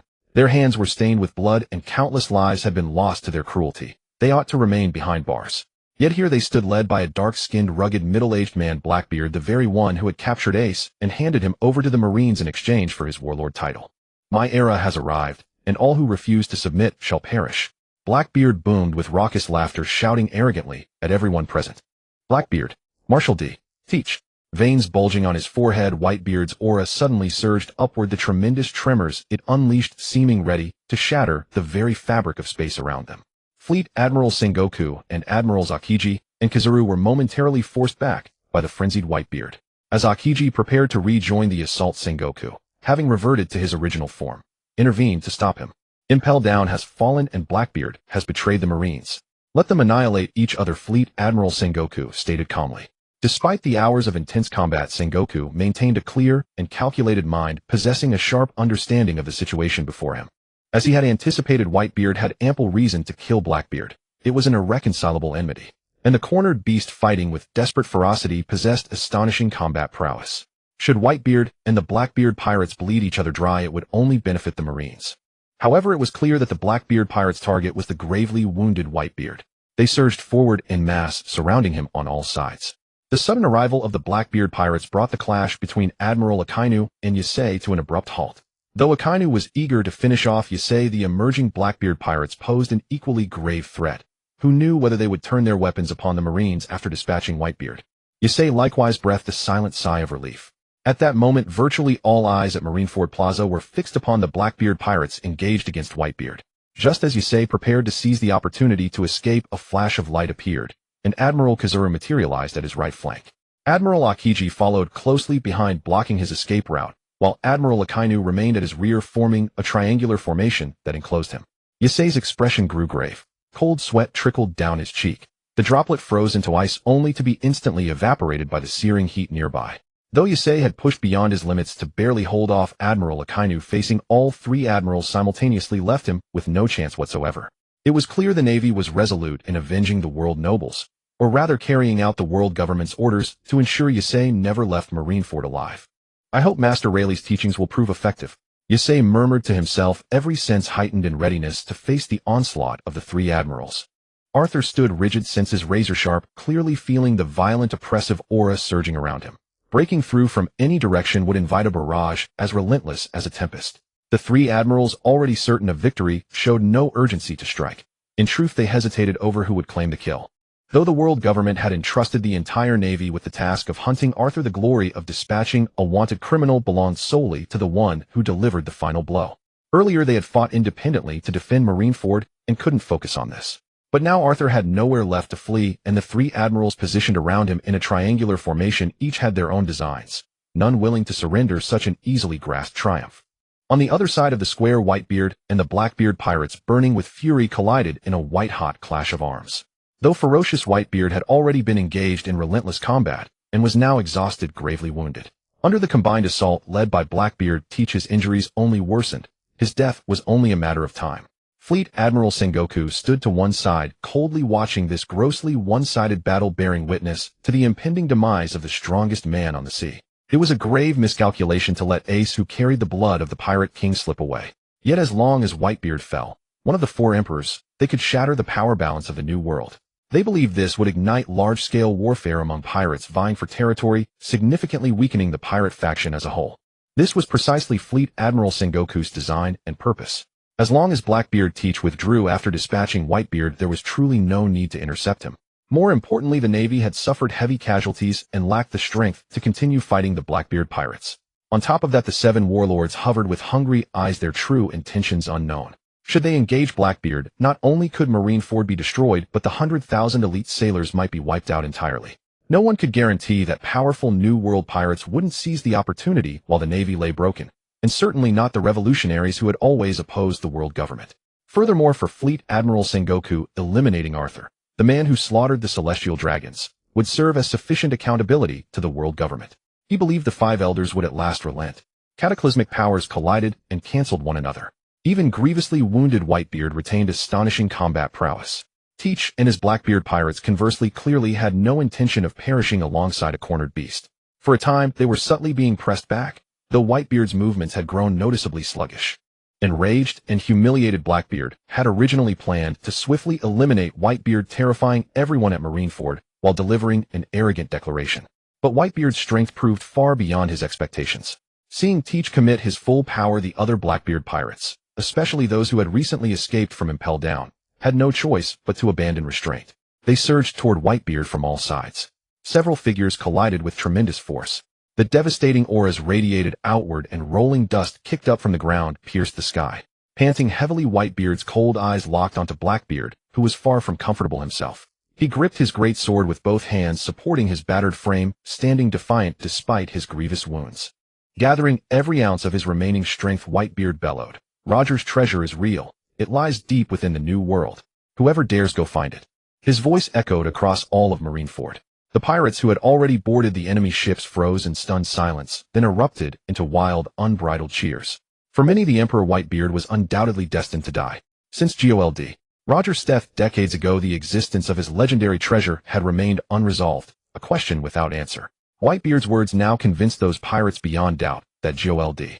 Roger's treasure was real. As long as the treasure existed, piracy would never vanish, and this era would never cease. They believed before long his words would spread across the world. Countless young souls would defy the Navy, set sail upon the seas, and seek that legendary treasure. Pirate power would surge spectacularly. Fleet Admiral Sengoku's face darkened with rage. He hadn't expected Whitebeard's final words to be this. Like GOLD. Roger, who had traded his life to usher in the great pirate era, Whitebeard's dying declaration poured oil upon the flames. The Navy had hoped to use Ace's fate and the death of one of the four emperors to intimidate the world, to make everyone believe the great pirate era had ended.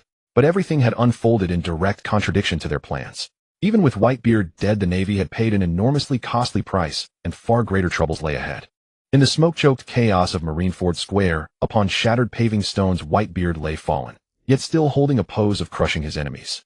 His body was covered in wounds, bullet holes, and shell impacts tore through flesh. Yet even so, he had fought the Navy and Blackbeard's pirates to a standstill, successfully covering the retreat of one of Whitebeard's division commanders and the pirates aboard.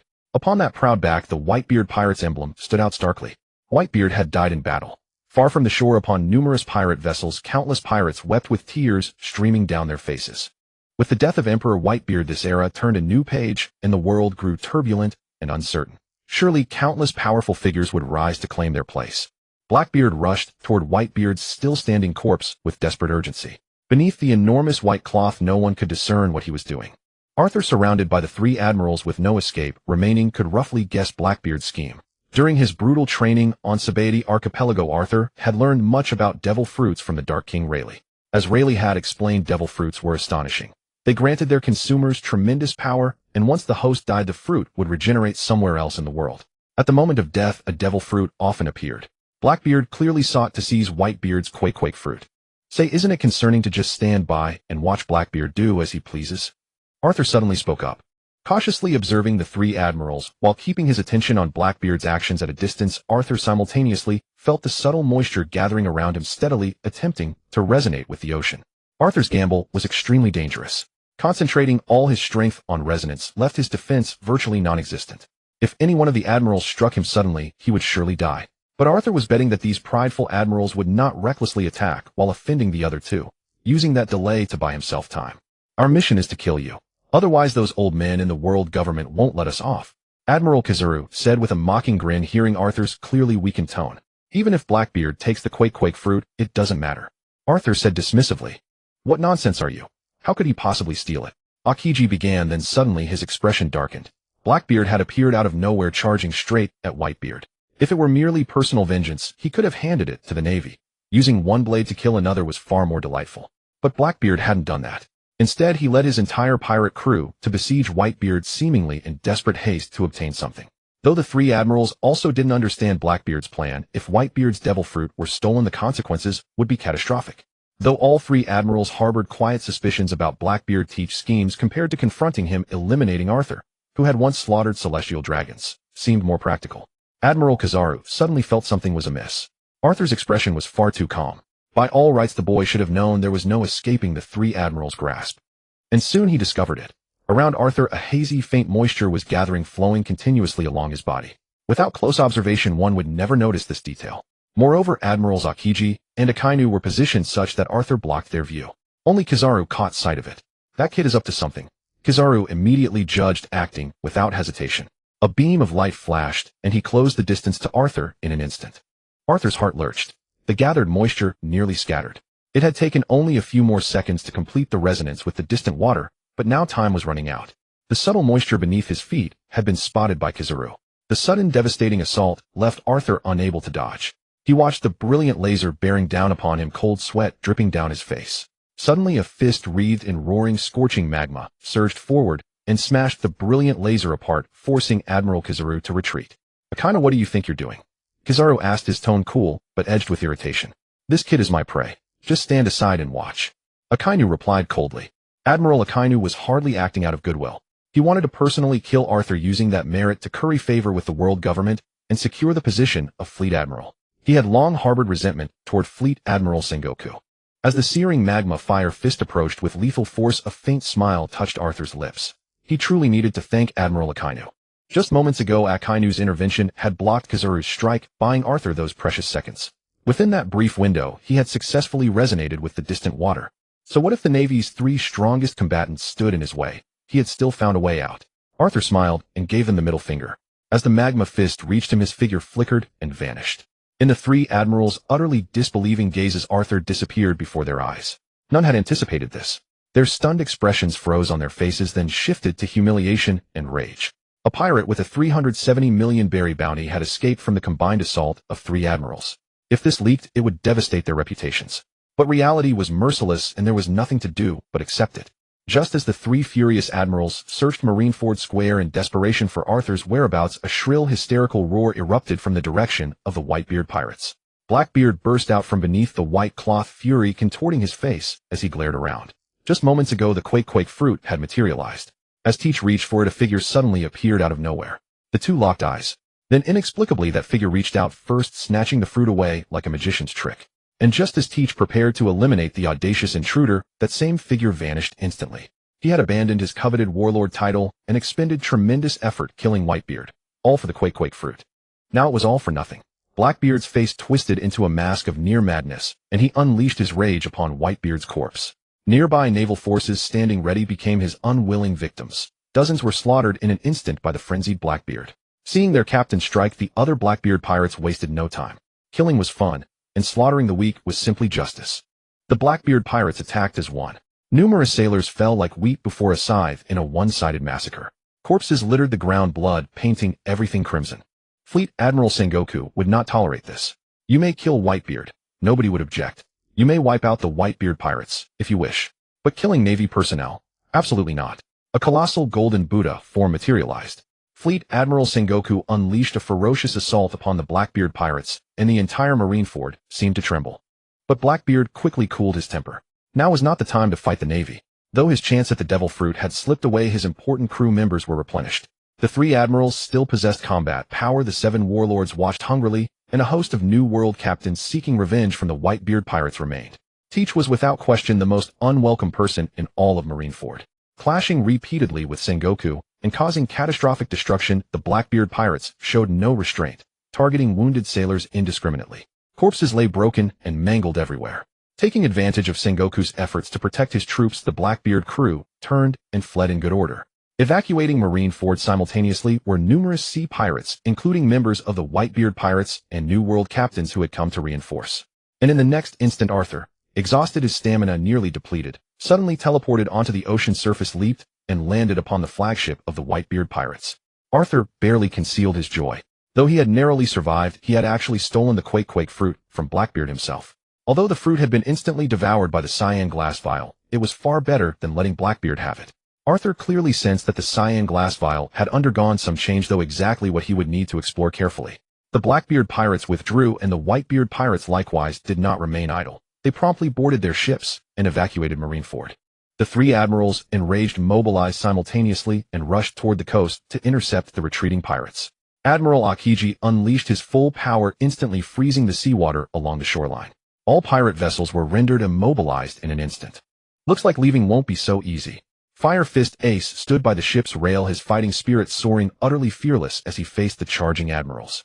Though Ace well understood he was no match for a Navy admiral with Whitebeard dead, he had to shoulder the responsibility of safely leading the Whitebeard pirates to escape. "Troublesome as it may be, if we're going to fight, then hurry up and come at us," Phoenix Marco declared with equal battle fervor. Whitebeard's vengeance was owed not only to the Blackbeard pirates, but the Navy as well. They were equally culpable. If battle was unavoidable, he would drag an admiral down with him before falling. In defense of the Navy's honor, the three admirals pursued with extraordinary speed, swiftly closing in on the Whitebeard pirates' ships. Fleet Admiral Sengoku followed close behind. For the Navy, this was their final opportunity. Former warlord the Fishman Jinbe cast a glance at Arthur, who slept soundly against the rail, and urgently advised Ace, "We must avoid engaging the Navy and evacuate Marineford as swiftly as possible. Whitebeard's sacrifice cannot be in vain." "And what do you propose I do about it, Jinbe?" Ace said meaningfully, eyes fixed on the three admirals rapidly approaching in the distance. "Use your power to melt the sea. As long as we carve a passage back to open waters, we can escape without delay." Jinbe immediately suggested, "No matter how formidable the three admirals are, they cannot pursue us indefinitely at sea." Jinbe volunteered, "While you break through the frozen waters and clear a passage, I will hold the three admirals at bay with everything I have, even if it costs me my life." Yet Jinbe left one thing unsaid. Whitebeard rescued Ace not merely because he was a division commander, but because he carried the blood of Joel D. Roger the Pirate King. Young and wielding hockey, Ace embodied Roger's legacy. Whitebeard likely chose him as his successor, ensuring the Whitebeard pirates would thrive under his command. With all 16 division commanders engaged in battle, they presumably understood Whitebeard's true purpose and had silently accepted the succession. Though Ace was still young and his combat prowess had yet to reach the pinnacle of the New World, witnessing Whitebeard's death with his own eyes would inevitably forge him into a far greater warrior. To Jinbe, as long as Fire Fist Ace survived the Battle of Marineford would not count as a defeat for the Whitebeard pirates. However, Ace's clear intent to avenge Whitebeard might exact a terrible toll on the crew. "Jinbe, let me lend you a hand," Luffy exclaimed eagerly, only to collapse moments later. His earlier adrenaline surge had worn off, leaving him utterly drained. "What in the world is going on?" Arthur asked, blearily roused from his sleep and regarding the crew with exhaustion and confusion. "Arthur Akiji has trapped us at sea. Perhaps." Jinbe trailed off. Arthur had already fought relentlessly, bearing grave wounds and barely escaping death. When the three admirals had attacked before, the Whitebeard pirates had offered no aid. Now asking for his help felt poorly timed. "The greater the power, the greater the responsibility. I will not shirk this duty," Arthur declared, already standing at the rail. He turned to Jinbe as the admirals drew nearer. Ace regarded Arthur with genuine admiration. Despite their first meeting, their temperaments aligned perfectly, and Arthur had saved his life on the execution platform at Marineford Square. His near-fatal clash with Akainu and Whitebeard's death had shaken him to his core. Beyond his desperate desire for strength, Ace was determined to ensure the Whitebeard pirates' safe evacuation at any cost. As rearguard, he stood ready to fight beside Arthur. "Jinbe, I'm counting on you to look after Luffy," Ace pleaded, glancing at his severely injured brother. "Don't worry. I swear it on my fishman honor. You all withdraw. I'll buy you time. No matter what happens, the Whitebeard pirates' flag will never fall," Ace proclaimed loudly. "They've chased us out to sea. Now's our chance to give these Navy bastards a taste of their own medicine." Phoenix Marco said with a mocking grin, eyeing the approaching admirals. "We are the Whitebeard pirates. Do you think we run forever? Fight to the death." The division commanders eagerly volunteered for combat. Moved by Ace's willingness to serve as rearguard, they resolved to fulfill Whitebeard's final wish. Even if it meant total annihilation, they would protect Ace at all costs. This was the original purpose of the Summit War. Every member of the Whitebeard pirates understood the peril awaiting them at Marineford. These seasoned veterans who had long danced with death feared nothing. By sending their weaker subordinates to safety, they could finally meet the Navy in full battle. As the commanders rallied and morale surged, a pirate ship suddenly appeared on the horizon. Miraculously, the frozen sea cracked open, revealing a broad channel wide enough for vessels to navigate through. Jinbe, the former warlord, stared in disbelief at the approaching ship. After a long moment, he whispered in shock, "How is this possible?" "That's the Red Force." Arthur's thoughts raced. If even Jinbe was stunned, only a Yonko could command such a vessel. Could this ship truly belong to one of the four emperors? If so, just when matters seemed settled, another crisis emerged. In Arthur's view, the Yonko harbored deep rivalries and frequently clashed over territory. Whether this development proved auspicious or dire was uncertain. Yet by carving a passage through the ice, the newcomer had clearly sided with the pirates, at least for now. "Looks like you could use a hand." A hearty voice rang out from atop the Whitebeard pirates' flagship mast. "When did you?" Arthur looked up, secretly stunned. When had this person arrived? In a real battle, he would have died countless times over. "It's Shanks the Red, one of the four emperors." Jinbe managed a faint smile of relief.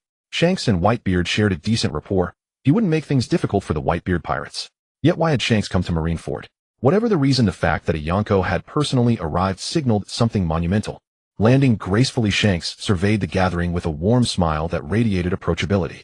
Were it not for the formidable aura emanating from him, he might have passed for an ordinary man next door. "So this is Shanks the Red, one of the four emperors." Arthur studied him quietly while Shanks returned the gaze. To Shanks, encountering powerful warriors in the New World was commonplace, and bizarre devil fruit abilities held no mystery. But Arthur was different, truly perplexing. The water vapor curling around him resonated with the sea itself, pulsing like an artery. "Come, let us fight right now." Shanks pointed directly at Arthur, delivering words that stunned everyone aboard. Shanks, one of the four emperors, was challenging a rookie pirate who had been at sea for less than a year. Should this become known, Arthur would undoubtedly shine even brighter. "You idiot, Captain, we're here to end this war." A portly figure emerged on the flagship. A man wearing tiny sunglasses, clutching a hunk of meat, dressed in a green and white striped cap and shirt beneath a yellow coat. He addressed Shanks with clear discontent. I was merely joking with new friends. We still have serious business to attend to." Shanks' expression turned grave, his demeanor shifting entirely, gazing toward the three admirals and Fleet Admiral Sengoku approaching in the distance. As though he had come specifically for them, he seized the moment and turned to Arthur. "Why not consider joining my crew? Take your time to decide." Before his words had finished echoing, the red-hair pirates leaped into action, colliding head-on with Fleet Admiral Sengoku and the three admirals. Above the sea surface, the red-hair pirates and the marine admirals crossed paths. To be precise, Shanks had come directly for them. The portly Lucky Roo locked eyes with Admiral Akiji, while Red Hair's Vice-Captain Ben Beckman leveled his flintlock at Admiral Kazuru and stated coldly, "Do not move." "What, Shanks? Do you intend to join the fray as well?" Akainu glared at Red Hair Shanks from a distance and demanded in a chill tone. "While battling strong opponents is indeed thrilling, this war must end now. Anyone who dares to prolong it becomes an enemy of the Red Hair Pirates." Shanks replied with detached calm. "Mind your own business, or you'll get burned in the crossfire." Lava churned across Admiral Akainu's body as he watched the pirate fleets steadily sailing away from Marineford, his impatience growing. "Akainu, if you seek combat, I shall gladly oblige." Though Shanks' tone remained light, the killing intent in his gaze sent a shiver through Admiral Akainu's heart. "Damn you, Red Hair." Though confident in his own strength, Akainu harbored deep reservations about facing a Yonko like Shanks. After the grueling battle in the Marineford Plaza, engaging the Emperor outright was impossible, so he settled for a half-hearted threat to save face. "Fleet Marshal Sengoku, how about this? Grant me the courtesy of ending this meaningless war." "Red Hair Shanks, we cannot possibly allow Portgasti, Ace, who carries the blood of the Pirate King, to escape alive. Nor can we let Arthur, the man who slaughtered world nobles, walk away. You understand the stakes." Sengoku fixed his gaze upon Shanks, his voice remarkably steady. For the Marines, Marineford had been reduced to nearly half its former self. The 100,000 elite troops summoned from around the world had suffered catastrophic casualties, including numerous officers. A staggering price indeed. All those sacrifices were rooted in the initial objective, executing Ace to deter pirates worldwide. Yet nobody anticipated that Ace would ultimately escape the execution platform with the aid of another fugitive, the fallen sea god Arthur. If Ace truly slipped through their fingers, the Marines would have suffered a definitive defeat, an outcome utterly unacceptable. To uphold the Marines' honor, but compared to losing tens of thousands more elites, I trust this is a fair trade. Shanks clearly did not endorse Fleet Marshal Sengoku's stance. "What do you mean by that, Shanks?" Admiral Akainu shot back icily. "The meaning is straightforward. Though I have no desire to fight you all, if you insist on conflict, I will be left with no choice but to dismantle Marineford and wipe out the remaining elite forces. I'm certain the revolutionaries and Kadu will seize the opportunity to act. The decision is entirely yours." As Shanks spoke, his entire being radiated formidable haki, clearly indicating he was ready for battle. Even the slightest aura was enough to send several ordinary Whitebeard pirates' crewmen collapsing unconscious onto the decks of distant ships. Fleet Marshal Sengoku's mood darkened. He looked coldly at Shanks, poised for combat, and then at the three admirals who were exhausted and wounded. Hesitation gripped him. Just as Shanks had stated, the Seven Warlords of the Sea were watching Marineford like predators. The cunning Blackbeard had vanished without a trace, and Yonko Kadu and others would likely exploit the Marines' weakened state. Worst of all were the revolutionaries. God only knew how many world government territories they planned to topple in the chaos. After weighing the pros and cons, Sengoku ultimately decided to end the war. It was not due to Shanks' prestige, but because reality bows to strength alone.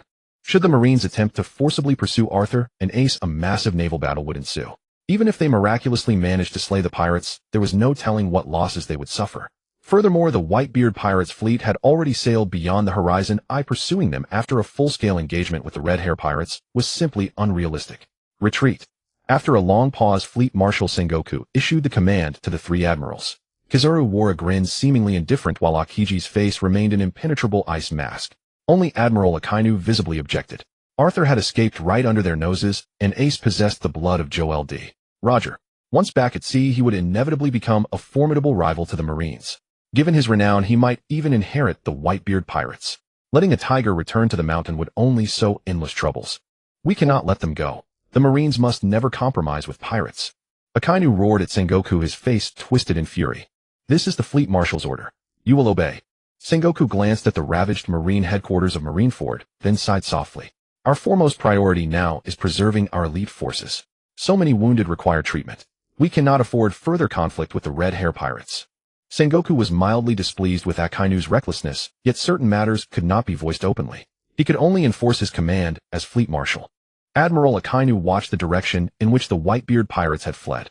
Though his expression was clouded with resentment, he had no choice but to comply. Besides, charging after them alone, while the others stood idle, would be suicide. Still, he held Sengoku entirely responsible for the Marines' failure at Marineford, and had already begun plotting in secret how to depose him from the position of Fleet Marshal. With the three admirals and Fleet Marshal Sengoku retreating, the Red Hair Pirates also returned to open waters.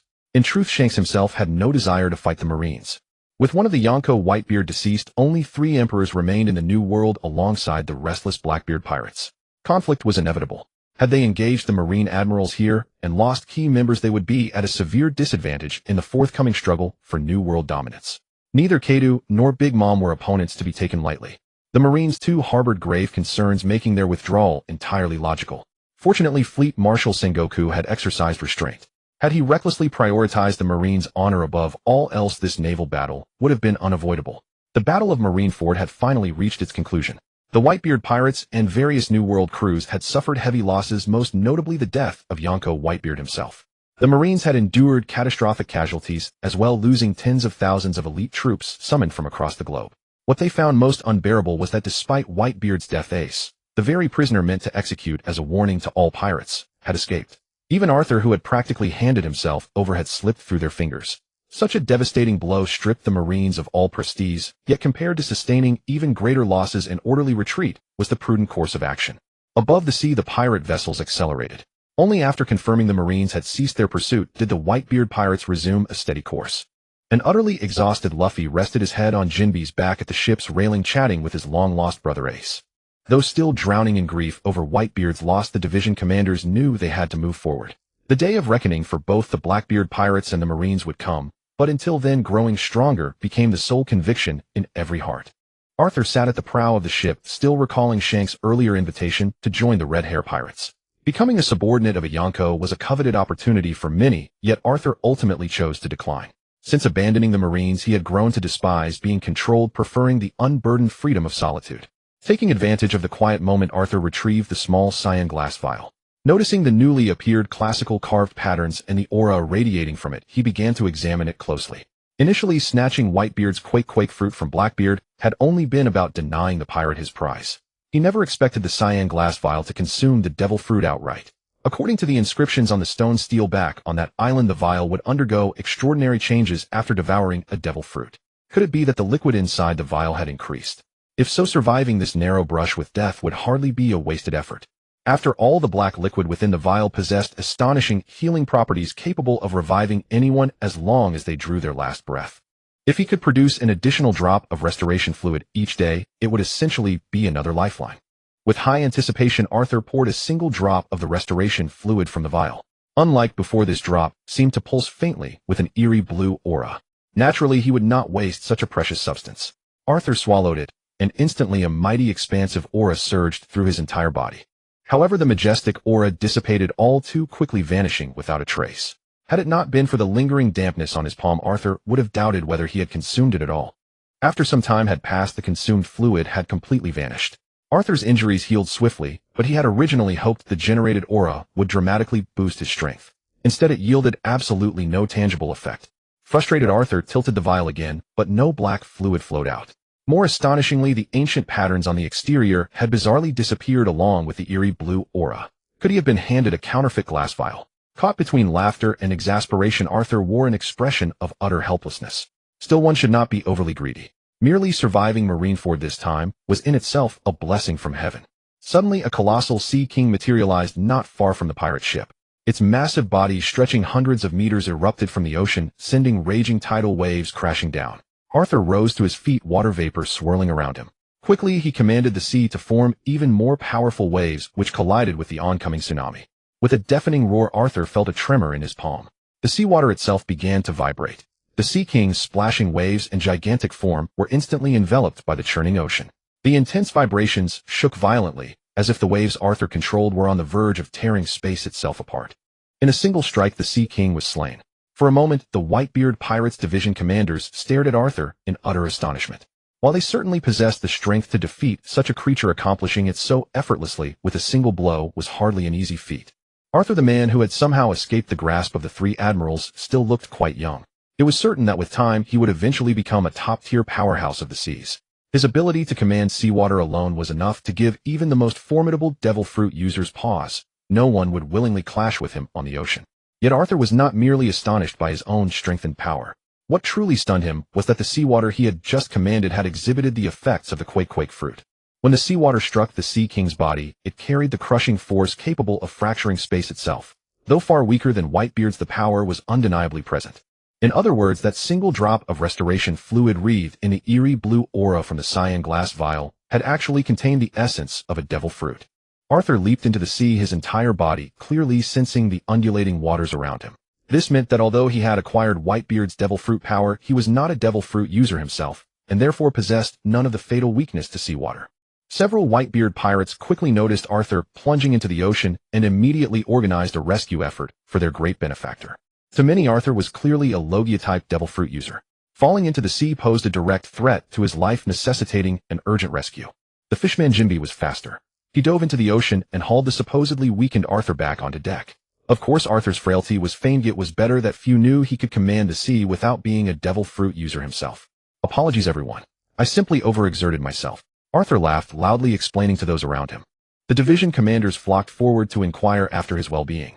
Arthur had risked his life to rescue Ace from the execution platform, making him a savior to the entire pirate crew. More importantly, Arthur had not been obligated to come at all. Trials revealed true loyalty, and the division commanders genuinely regarded him as one of their own. Had Shanks not extended his invitation beforehand, Marco himself would have proposed that Arthur remain as a division commander aboard the Whitebeard pirates. Upon realizing that the seawater he controlled now harbored the quake fruit's power, Arthur's heart swelled with jubilation. However, to avoid unnecessary trouble, he naturally kept the revelation to himself. Explaining how he had acquired such power would have been nearly impossible.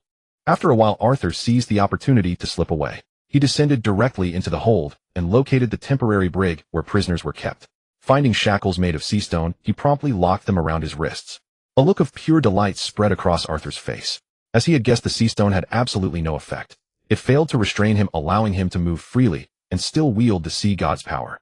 At that very moment, a commotion erupted outside.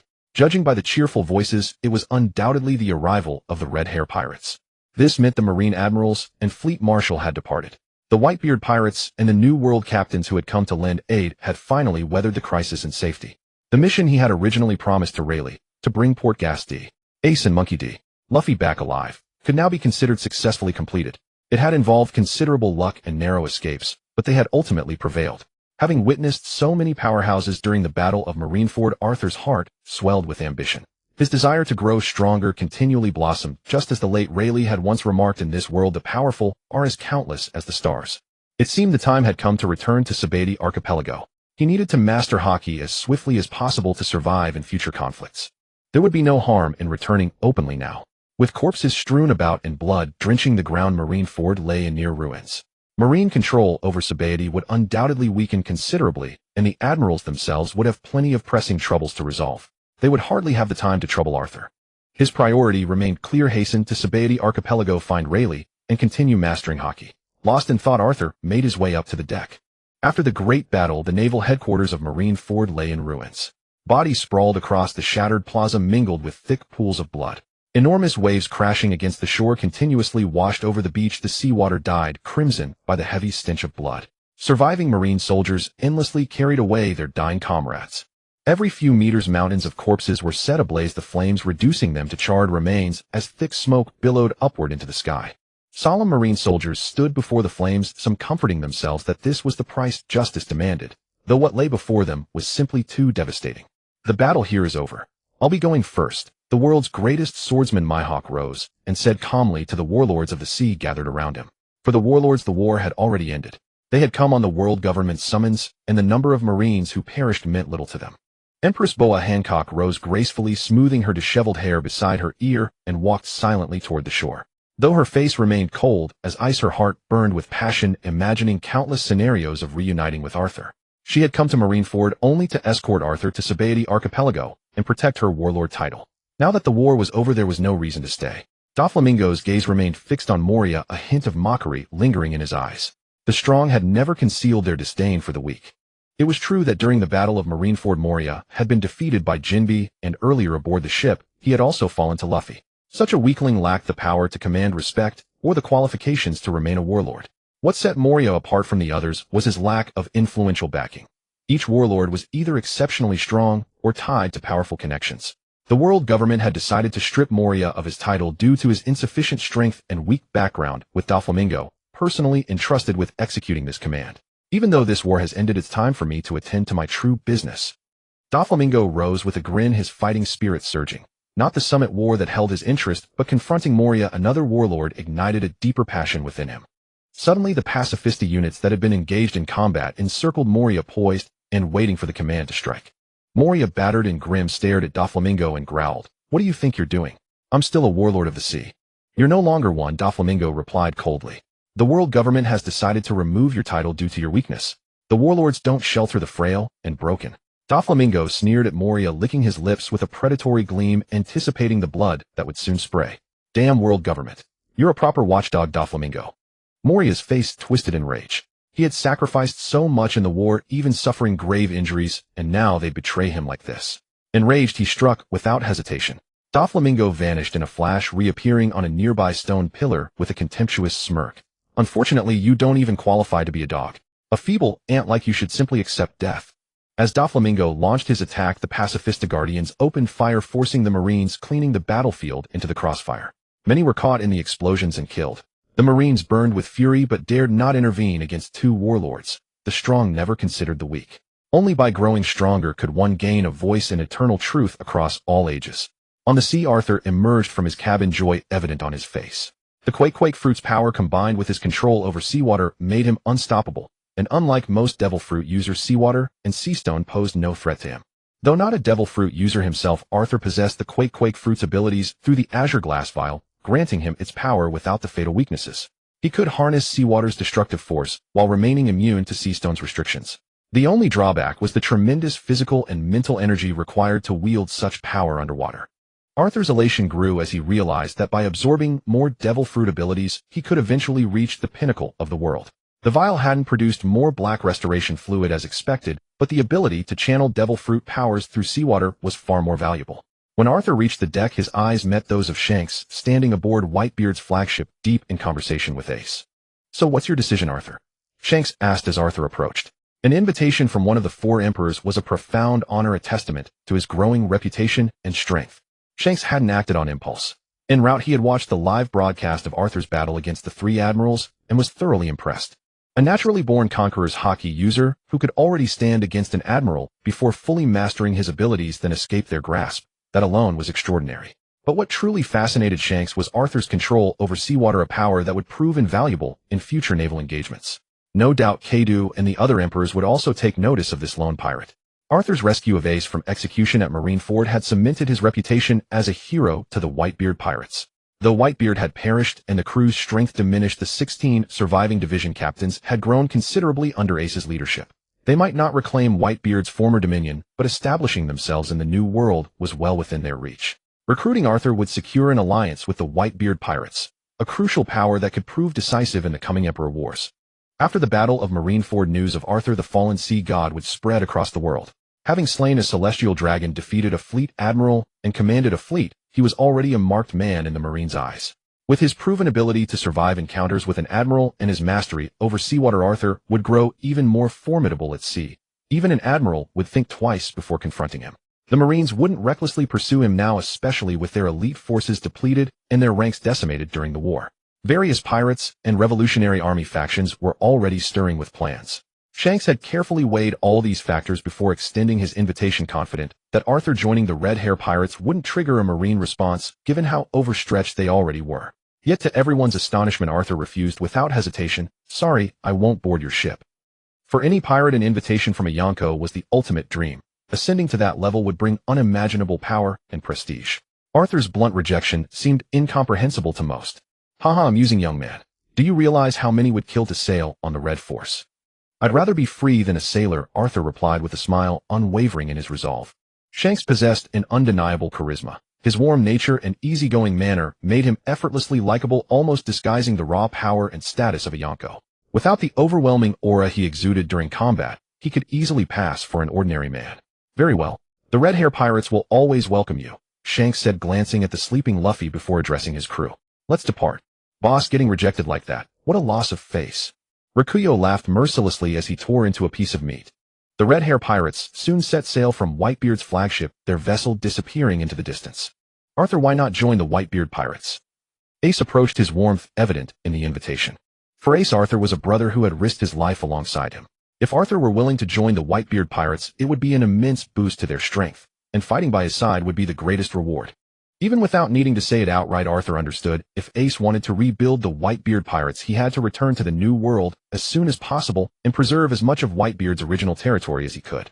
Arthur, however, had no intention of heading to the New World for now. He needed to stay and study hockey combat techniques under the Dark King Rayleigh, as well as hold back the Marines to prevent them from making a desperate assault on York Island. Moreover, his father and elder brother had disappeared without a trace, giving him another reason to investigate locally. And he had promised Empress Hancock that he would visit Amazon Lily as soon as possible. I plan to head to Sabaody Archipelago, Arthur said with a light smile, looking at Port Gasti. Ace with utter seriousness. And I'll bring Luffy back with me. Everyone has their own path.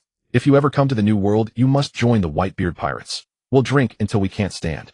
A flicker of disappointment passed through Ace's eyes, but it quickly faded into acceptance. Arthur had already done so much for him. Even facing the 3 admirals at the Marineford War and nearly losing his own life. It would be unreasonable to ask Arthur to risk everything again by joining the New World. Besides, Arthur had previously declined an invitation from Shanks the Red, one of the 4 emperors, meaning he wouldn't be joining any other pirate crew for now. It would be better to wait until the Whitebeard Pirates reclaimed their dominance in the New World before inviting him to join. Time was of the essence. Ace intended to return to the New World as soon as possible. Sensing his own power was insufficient, he resolved to grow stronger quickly, while also preparing to face the imminent threat of attacks from Kaido and others. The finest farewell gift is a cup of fine wine. Though the Whitebeard Pirates remained engulfed in grief over their captain's loss, alcohol always proved to be the most effective remedy for healing old wounds. Ace walked over, handed a large mug of beer to Arthur, who was sketching by the ship's railing, and drained his own in one gulp.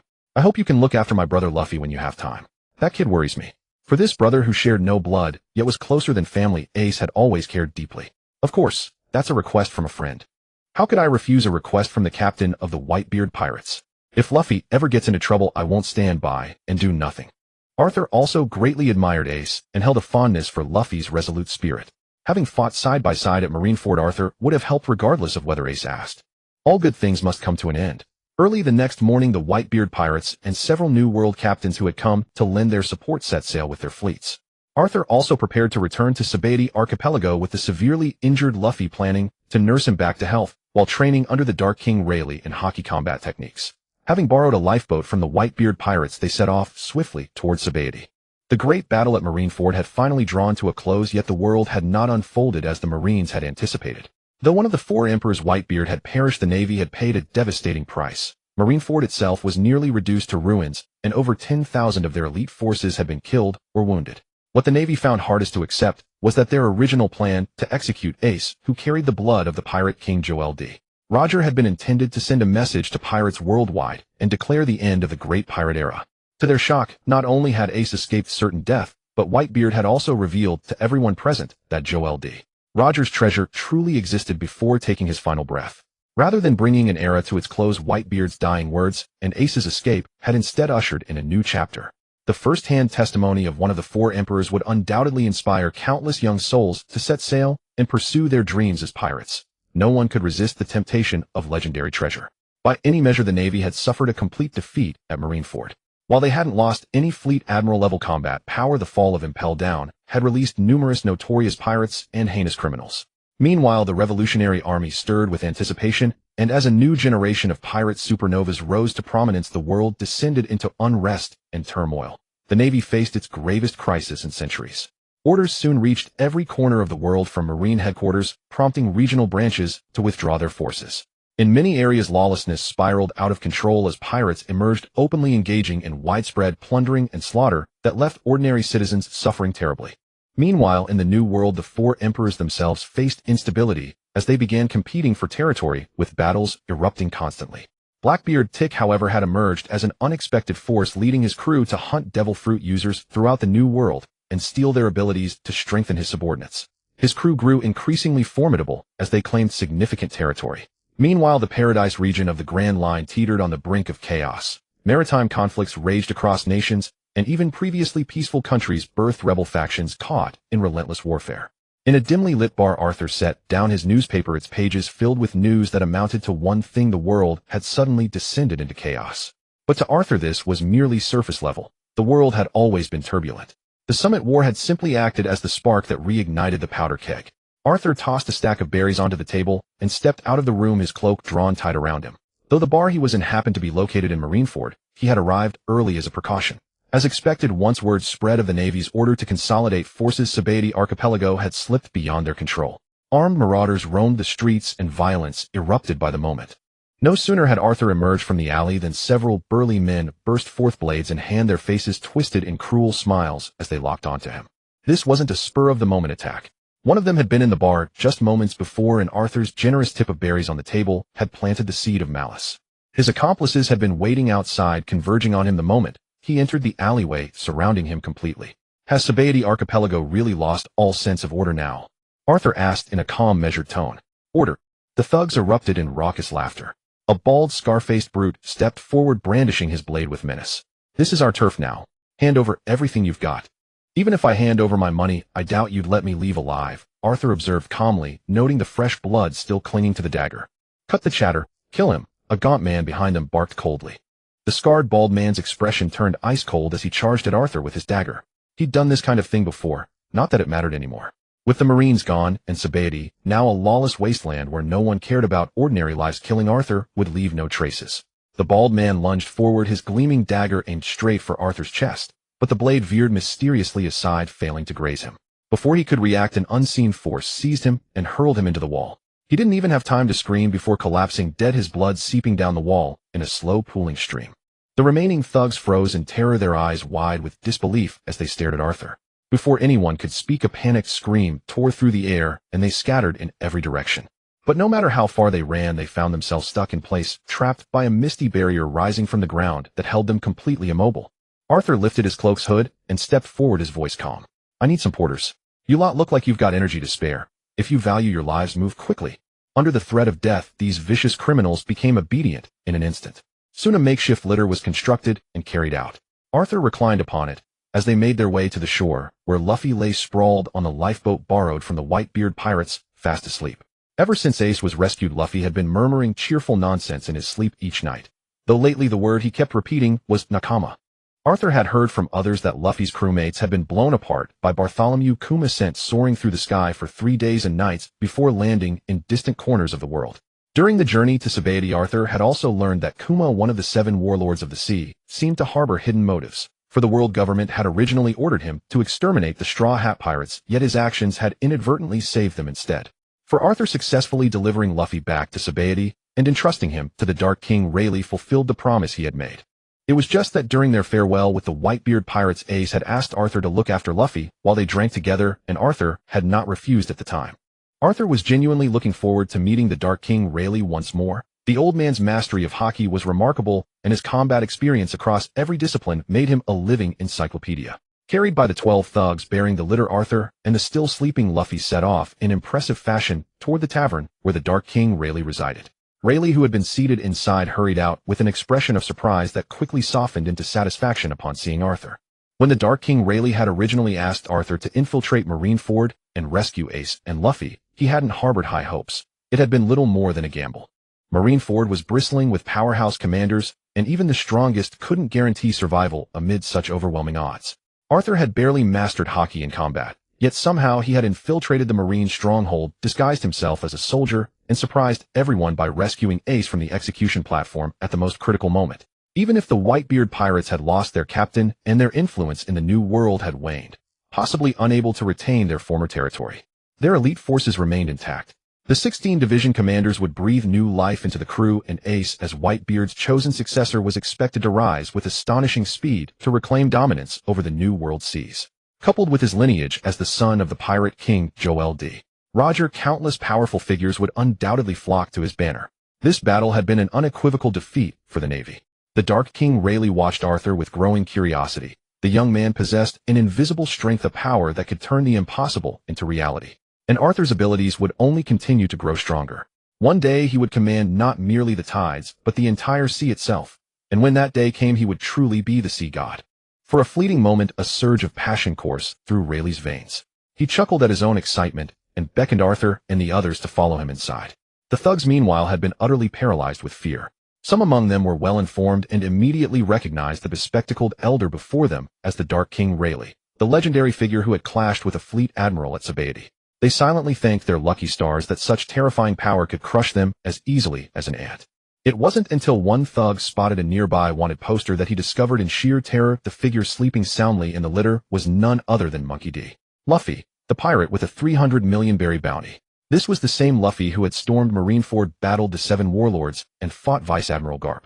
The bearers around him instinctively stilled their breathing, terrified that even a whisper might awaken him and cost them their lives. But then another posted wanted poster caught their attention, sending the entire group into absolute panic. Some nearly wet themselves in sheer terror. The young man who had commanded them to prepare the litter was none other than the fallen sea god himself. Arthur, with a bounty of 370 million berries, who had escaped the pursuit of all three admirals at Marineford, exchanged blows with Fleet Admiral Akainu and successfully rescued Port Gasti. Ace. To think they had dared to rob someone of this magnitude, it was sheer suicide. They could only be grateful that the fallen sea god Arthur had been in a forgiving mood, for otherwise they wouldn't have survived to see the morning. The bearers made a silent vow to each other from this day forward they would abandon their wicked ways and never resort to robbery again. Luffy continued to sleep soundly on the cot, unfazed even by the physician's full examination, as though the battle at Marineford had drained every ounce of his energy. Meanwhile, the Dark King Rayleigh pulled Arthur aside into a private room, his expression grave as he asked, "Arthur, I've heard you turned down both Shanks the Red and Ace. What are your plans for the future?" Arthur did not rush to answer. Rayleigh's question carried weight. It could determine whether he would receive genuine training, so he could not afford a careless response. To become the sea god, to transcend even the pirate king. Is that acceptable? Arthur's reply came without hesitation, his gaze sharp and unwavering as he met the Dark King's eyes. Excellent. If one truly desires to grow stronger, they must first possess a goal. Those devoid of ambition and hope will ultimately accomplish nothing. A faint smile crossed the Dark King Rayleigh's face, thoroughly satisfied with Arthur's conviction. Had Arthur merely sought freedom or a quiet retreat, Rayleigh would have offered only superficial guidance. But Arthur's resolute answer, combined with his exceptional performance at Marineford, convinced Rayleigh that he had finally found his successor. Having spent half his life alongside the Pirate King, Rayleigh had witnessed too many miraculous battles and countless deaths. For a man who had long craved a peaceful existence, the only thing that could reignite his fighting spirit was nurturing someone who could surpass even the Pirate King, and Arthur was clearly the one he had been searching for. Training begins immediately, but we're changing locations, Rayleigh declared, rising to his feet. The smile he left behind sent shivers down Arthur's spine. He had a feeling the days ahead would not be easy. Rayleigh the Dark King was a man of decisive action. Arthur had barely returned to Sabaody Archipelago and had no time to rest before being brought to a prehistoric island. No humans inhabited this place, instead it teemed with formidable prehistoric creatures, truly an ideal location for combat training. Luffy's injuries had yet to fully heal from the Battle of Impel Down and Marineford, compounded by the severe aftereffects of those two adrenaline injections. Temporarily unfit for training, he rested at the island's periphery. Meanwhile, Arthur's grueling regimen had commenced without pause. This time Rayleigh held nothing back, treating Arthur as a genuine adversary and relentlessly pressing forward with every technique at his disposal. His swift, devastating strikes left Arthur overwhelmed. The confidence he had gained from escaping the three admirals at Marineford crumbled in an instant. This was Rayleigh fighting without armament hockey. Had he unleashed his full power, Arthur would not have lasted 10 seconds. It should be noted that Rayleigh belonged to the same era as GOLD. Roger the Pirate King. Though past his prime, with advancing age his combat prowess remained astonishing. Beaten relentlessly, Arthur quickly realized the truth. Despite having slain a world noble, defeated a Navy Vice Admiral wielding armament hockey, annihilated several elite Navy fleets, survived the Battle of Marineford surrounded by powerhouses, and even traded blows with Admiral Akainu for an extended period, above all rescuing Port Gasti. Ace. His fame had soared and his reputation stood unmatched. Yet his inadequacy remained glaringly apparent. Steadying himself, Arthur recalled that Admiral Akainu had been wounded in his battle against Whitebeard, fighting from the shoreline, where he could constantly replenish his lava attacks with the endless ocean. His survival against the three admirals had been sheer luck. They were too busy checking each other's ambitions to coordinate their efforts. Had they acted in unison from the start, Arthur would have had no chance to counterattack. The smugness he had harbored faded, quickly replaced by a burning determination to grow stronger. Noticing the shift in Arthur's gaze, Rayleigh felt a quiet satisfaction. It was natural for young men to grow conceited when they first tasted success. Even the young Gold. Roger had gone through this phase. But the faster one could see themselves clearly, the stronger they would become. Arthur, it seemed, possessed real insight. With composure restored, Arthur studied Rayleigh's myriad attack patterns, absorbing them and weaving them into his own fighting style. In less than half a month, he had already achieved considerable proficiency. Rayleigh adapted his teaching approach, focusing specifically on the defensive and offensive gaps in Arthur's combat. The weaknesses diminished rapidly, and Arthur's command over his own power advanced to a new level. Even Rayleigh found himself quietly impressed. This kid was nothing short of extraordinary. Arthur understood these lessons were irreplaceable, so he seized every opportunity to learn from Rayleigh without weariness. Sometimes he would launch surprise attacks to test what he had absorbed and study how Rayleigh handled sudden assaults. Though he ended up battered each time, Arthur's progress was swift enough that even Rayleigh could no longer afford to underestimate his sneak attacks. The gap in their strength meant Arthur had nothing to hold back, unleashing his strikes with full force, and even weaving the power of the Gura no Mi into his sudden attacks, nearly overwhelming his master. When Rayleigh learned that Arthur had stolen the Gura no Mi from Blackbeard and was already harnessing its power, his regard for the young man shifted entirely. To Rayleigh, Arthur's fortune was simply staggering. While most were focused on survival during the Marineford conflict, Arthur not only lived through it, but rescued Ace and claimed the devil fruit that had been Blackbeard's prize. The Whitebeard pirates owed him a tremendous debt, and Shanks himself had offered him a place aboard his ship, all before reaching 20. Even Rayleigh found himself envious. Furthermore, Arthur controlled seawater that could absorb devil fruit abilities, yet he himself was not a devil fruit user, which meant both seawater and seastone had no effect on him. This secret was known only to Rayleigh in all the world, a revelation so unprecedented that Rayleigh seriously considered binding Arthur to study him more closely. By midday, sunlight pierced through the trees onto a crackling fire where a massive Tyrannosaurus Rex lay roasted on a spit. After a moment of consideration, Rayleigh watched Arthur devouring a large chunk of meat and offered his counsel. You must guard this secret as tightly as possible. Unless absolutely necessary, never use your devil fruit ability in seawater. Arthur understood precisely what Rayleigh meant. If such a terrifying ability were exposed, it would inevitably draw the attention of powerful enemies. Even if one or two strong opponents could not capture him, if everyone targeted him, a lone individual would surely fall to treachery sooner or later. Arthur understood the principle that possessing a treasure invites danger. Moreover, he had not been entirely truthful with Rayleigh. It was not his seawater that absorbed devil fruit powers, but rather that mysterious cyan glass vial capable of instantly devouring them. The restoration liquid it produced contained the power to merge devil fruit abilities into seawater. To maintain secrecy, Arthur had refrained from using the cyan glass vial, as long as Luffy showed no signs of mortal danger.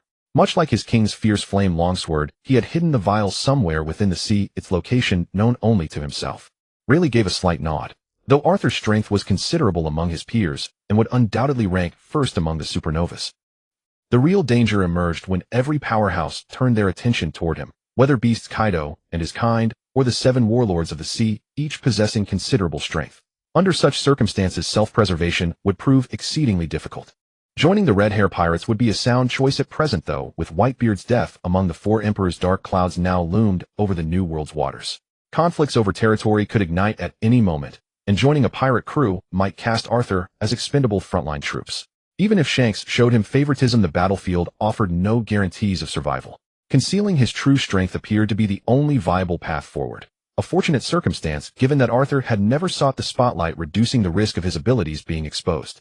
As Rayleigh prepared to speak further, he suddenly turned his gaze toward the eastern coastline. Arthur followed his line of sight, and soon spotted a pirate vessel on the horizon. The vessel was unmistakable, the pirate ship of the Kuja pirates that Arthur had encountered before. Memories surfaced of his first meeting with Boa Hancock, the pirate empress. Who would have predicted she would become his woman? It was hardly surprising that she knew of his whereabouts. Amazon Lily lay not far from here, within the territorial jurisdiction of a warlord of the sea. Rayleigh had likely informed her through back channels. A subtle frown crossed Rayleigh's face. The notice sent to Hancock had been a gesture of respect for the 7 warlords, but more crucially, it was meant to sidestep potential complications. The notice made clear they were merely renting the island temporarily and requested that Hancock avoid coming nearby to prevent detection by the Marines.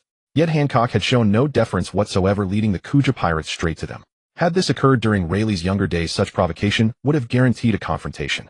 But Rayleigh's current focus lay solely on training Arthur and Luffy. He had no desire to clash with a warlord of the sea. The Marines were trouble enough without adding the warlords to their list of enemies.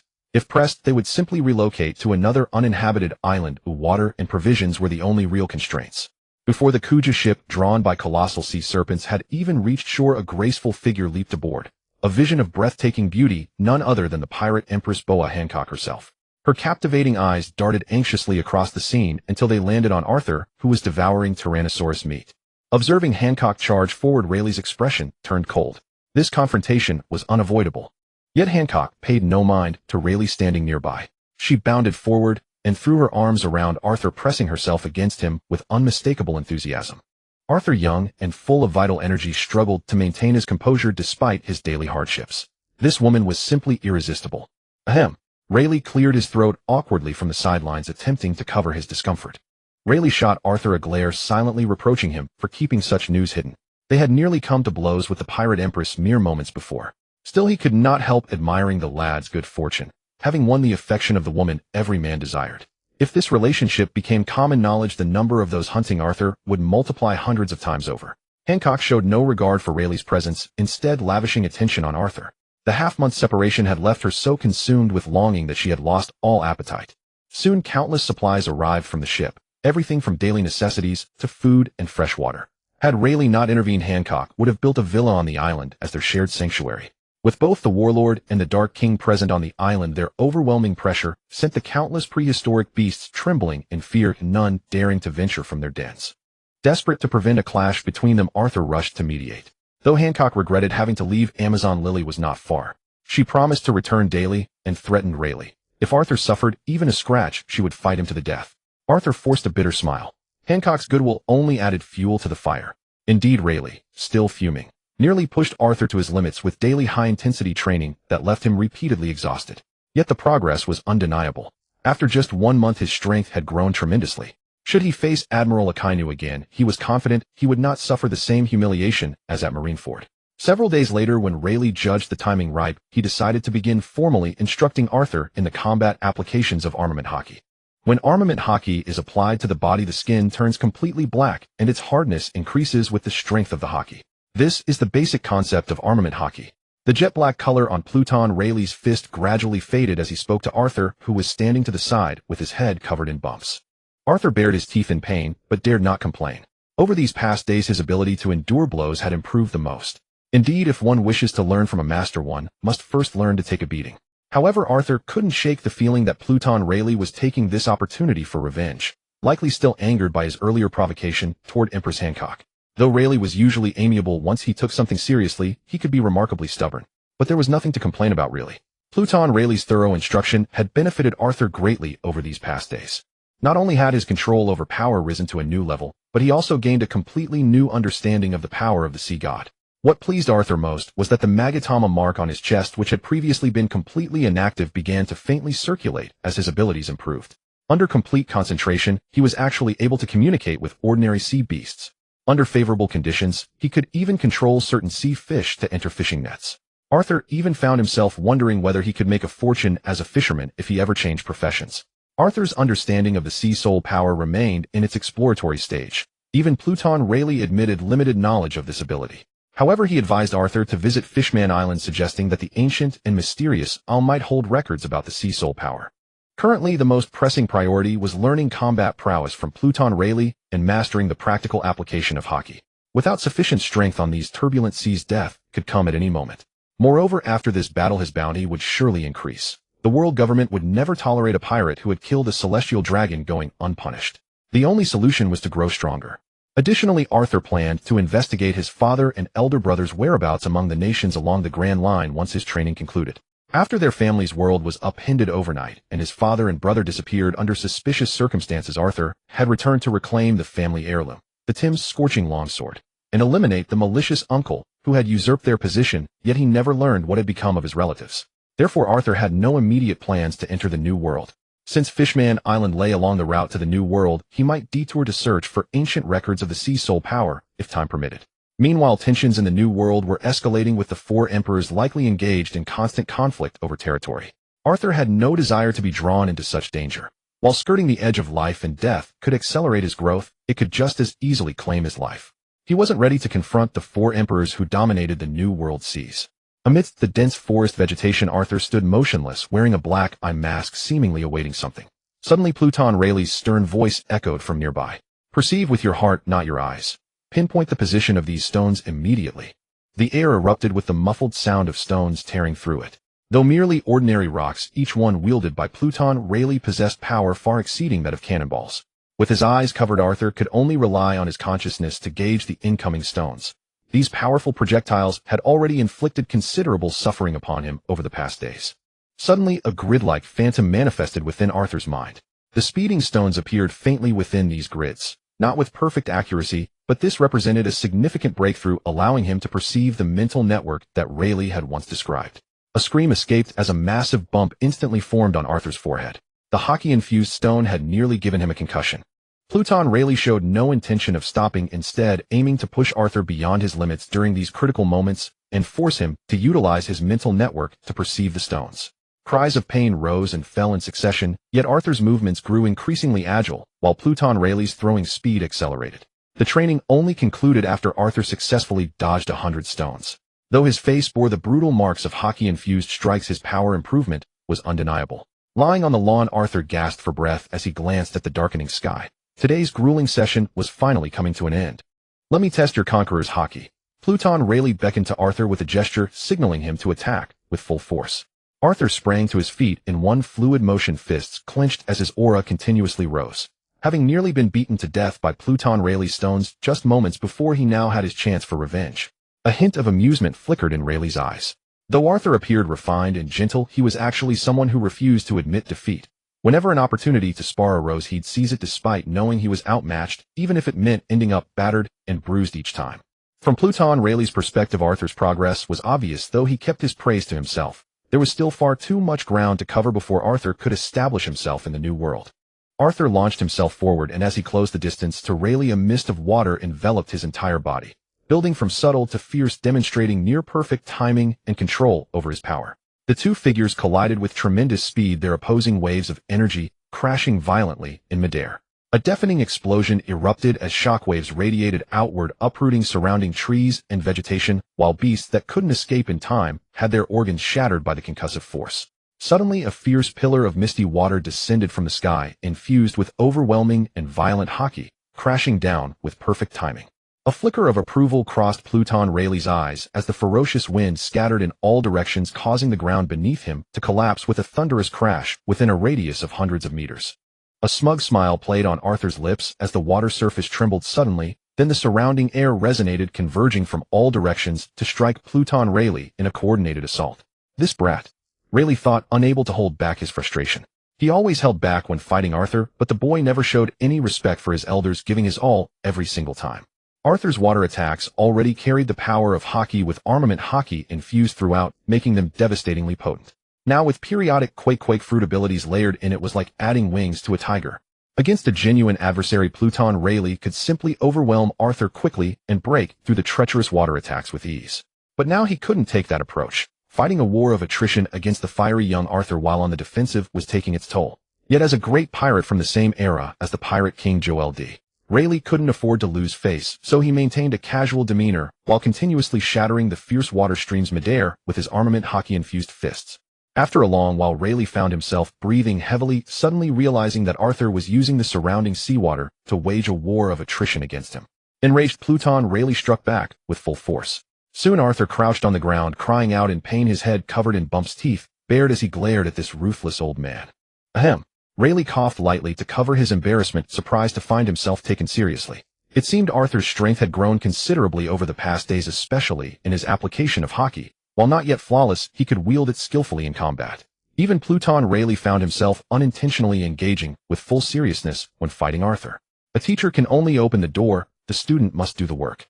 Having imparted everything he could, Rayleigh knew that Arthur's future strength would depend entirely on his own fate. Just as Arthur thought he could finally rest, a dull thud echoed, and a bronze bell was tossed before him. With a serious expression, Rayleigh declared, "To master using every fraction of your power to its fullest potential, train with this bell." Arthur looked utterly bewildered, gazing at the bell with a confused expression as he asked, "How do I do that?" "Use your sea god power to make the bell rotate continuously at high speed. If you dare break this bell, haha." Pluton Rayleigh flashed a sinister grin that made Arthur break into a cold sweat. Following Pluton Rayleigh's method to control the massive bell proved extremely difficult, requiring both increased speed and precise control over his power. Several times he narrowly avoided shattering the bronze bell. However, as time passed, Arthur grew increasingly skilled at controlling the bell, eventually managing to divide his attention while maintaining ever greater command over his power. Just as Arthur prepared to depart from the prehistoric island to investigate news of his father and brother, he was suddenly assigned a new task training Luffy, who had just recovered. Recalling his promise to Fire Fist Ace to look after Luffy, Arthur found himself unable to refuse. Before departing, however, Pluton Rayleigh took both Arthur and Luffy to Marineford once more. The Marine headquarters lay in ruins and rubble after the great battle, with blood seeping into the ground at many locations still unredried. Beyond ringing the bell to mourn Whitebeard and the fallen pirates, Arthur also left a message for his companions, announcing their reunion at the Sabaody archipelago in 2 years' time. He trusted that once his companions read it, they would understand its significance. When the topic of comrades came up, Arthur caught something unusual in Luffy's eyes. Pure yet unwavering, bound by ties of life and death. Such feelings were truly rare and precious, moving Arthur to no small degree. Yet upon returning to the prehistoric island, Luffy displayed clear reluctance when he learned Arthur would be his trainer. He pleaded for Pluton Rayleigh to teach him about hockey personally, only submitting to proper training after Arthur gave him a thorough beating. The animals on the prehistoric island suffered greatly, especially facing the gluttonous Luffy. Each day Luffy would exhaust himself fighting Arthur, then catch and devour a massive beast before resuming combat. With only brief rests between battles, this relentless cycle quickly became their routine. Arthur had always prided himself on his determination to grow stronger, but compared to Luffy he fell short. This single-minded boy focused solely on becoming more powerful, often disregarding the combat techniques Pluton Rayleigh had taught him in favor of simply punching enemies into submission. Luffy's rate of progress was truly astonishing. Entirely focused and unswayed by distractions, constantly learning through battle, with Arthur serving as his sparring partner. Though Arthur consistently left Luffy battered and bruised, he now understood what it felt like to be Pluton Rayleigh as a master. Time flew by on this prehistoric island as both Arthur and Luffy trained intensively under Rayleigh's guidance, their strength improving dramatically to the point of being practically reborn. Together against one, they could now hold their own against Pluton Rayleigh in combat. Isolated from outside information, Arthur remained largely unaware of the shifting world order until Empress Hancock's occasional visits brought word. The Marines had begun consolidating their forces globally. Fleet Admiral Sengoku had stepped down, and Admirals Akainu and Akiji had clashed in a battle for the admiralship. A century-defining confrontation where lava capable of scorching the heavens met ice that could freeze all things, violently colliding around an island and fundamentally altering its climate. The battle concluded swiftly with Akiji defeated. Repulsed by Akainu's methods, he resolutely resigned his admiralty and departed the Marines, his whereabouts remaining an enduring mystery. Among the 3 new admirals appointed, Kazuru retained his position alongside 2 newly promoted officers selected through worldwide recruitment, Fujitora and Greenbull.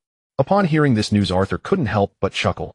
A complete menagerie had assembled within the Marines, with Fleet Admiral Akainu and Admirals Kizuru, Fujitora, and Greenbull now serving together.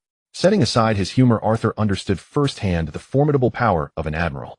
Though his own abilities had progressed rapidly, these Marine admirals would undoubtedly be sharpening their skills rather than leisurely touring. The decisive defeat at Marineford would likely push beings already monstrous to even greater heights of strength, and under Akainu's hardline leadership their methods against pirates would only grow more ruthless. In the New World, the 4 emperors' territorial conflicts intensified constantly. Many Shichibukai members lost their titles and were swiftly replaced by even more formidable pirate captains. The most unexpected addition to the latest Shichibukai roster was Buggy the Clown. Arthur had only briefly encountered him during the Summit War, observing that his strength seemed unremarkable at the time. However, Pluton Rayleigh later revealed that Buggy had actually served as a deckhand aboard the Pirate King's ship, placing him among the generation of red hair shanks. Considering how many major events Buggy had survived, his continued existence was itself proof of a certain kind of capability, and the other Shichibukai members were no less extraordinary. Most crucially, Empress Hancock retained her Shichibukai status. Though she had slaughtered both Marines and pirates indiscriminately during the Summit War, this wasn't classified as betrayal of the Marines. Combined with her command of Amazon Lily, leadership of the Snake Pirates, and overwhelming strength, the Marines ultimately decided to maintain her affiliation. Among the 11 supernovas besides Arthur, all had demonstrated notable growth and accomplishment since leaving Sabaody, with the sole exceptions being Luffy and Arthur, who remained isolated on the prehistoric island for training.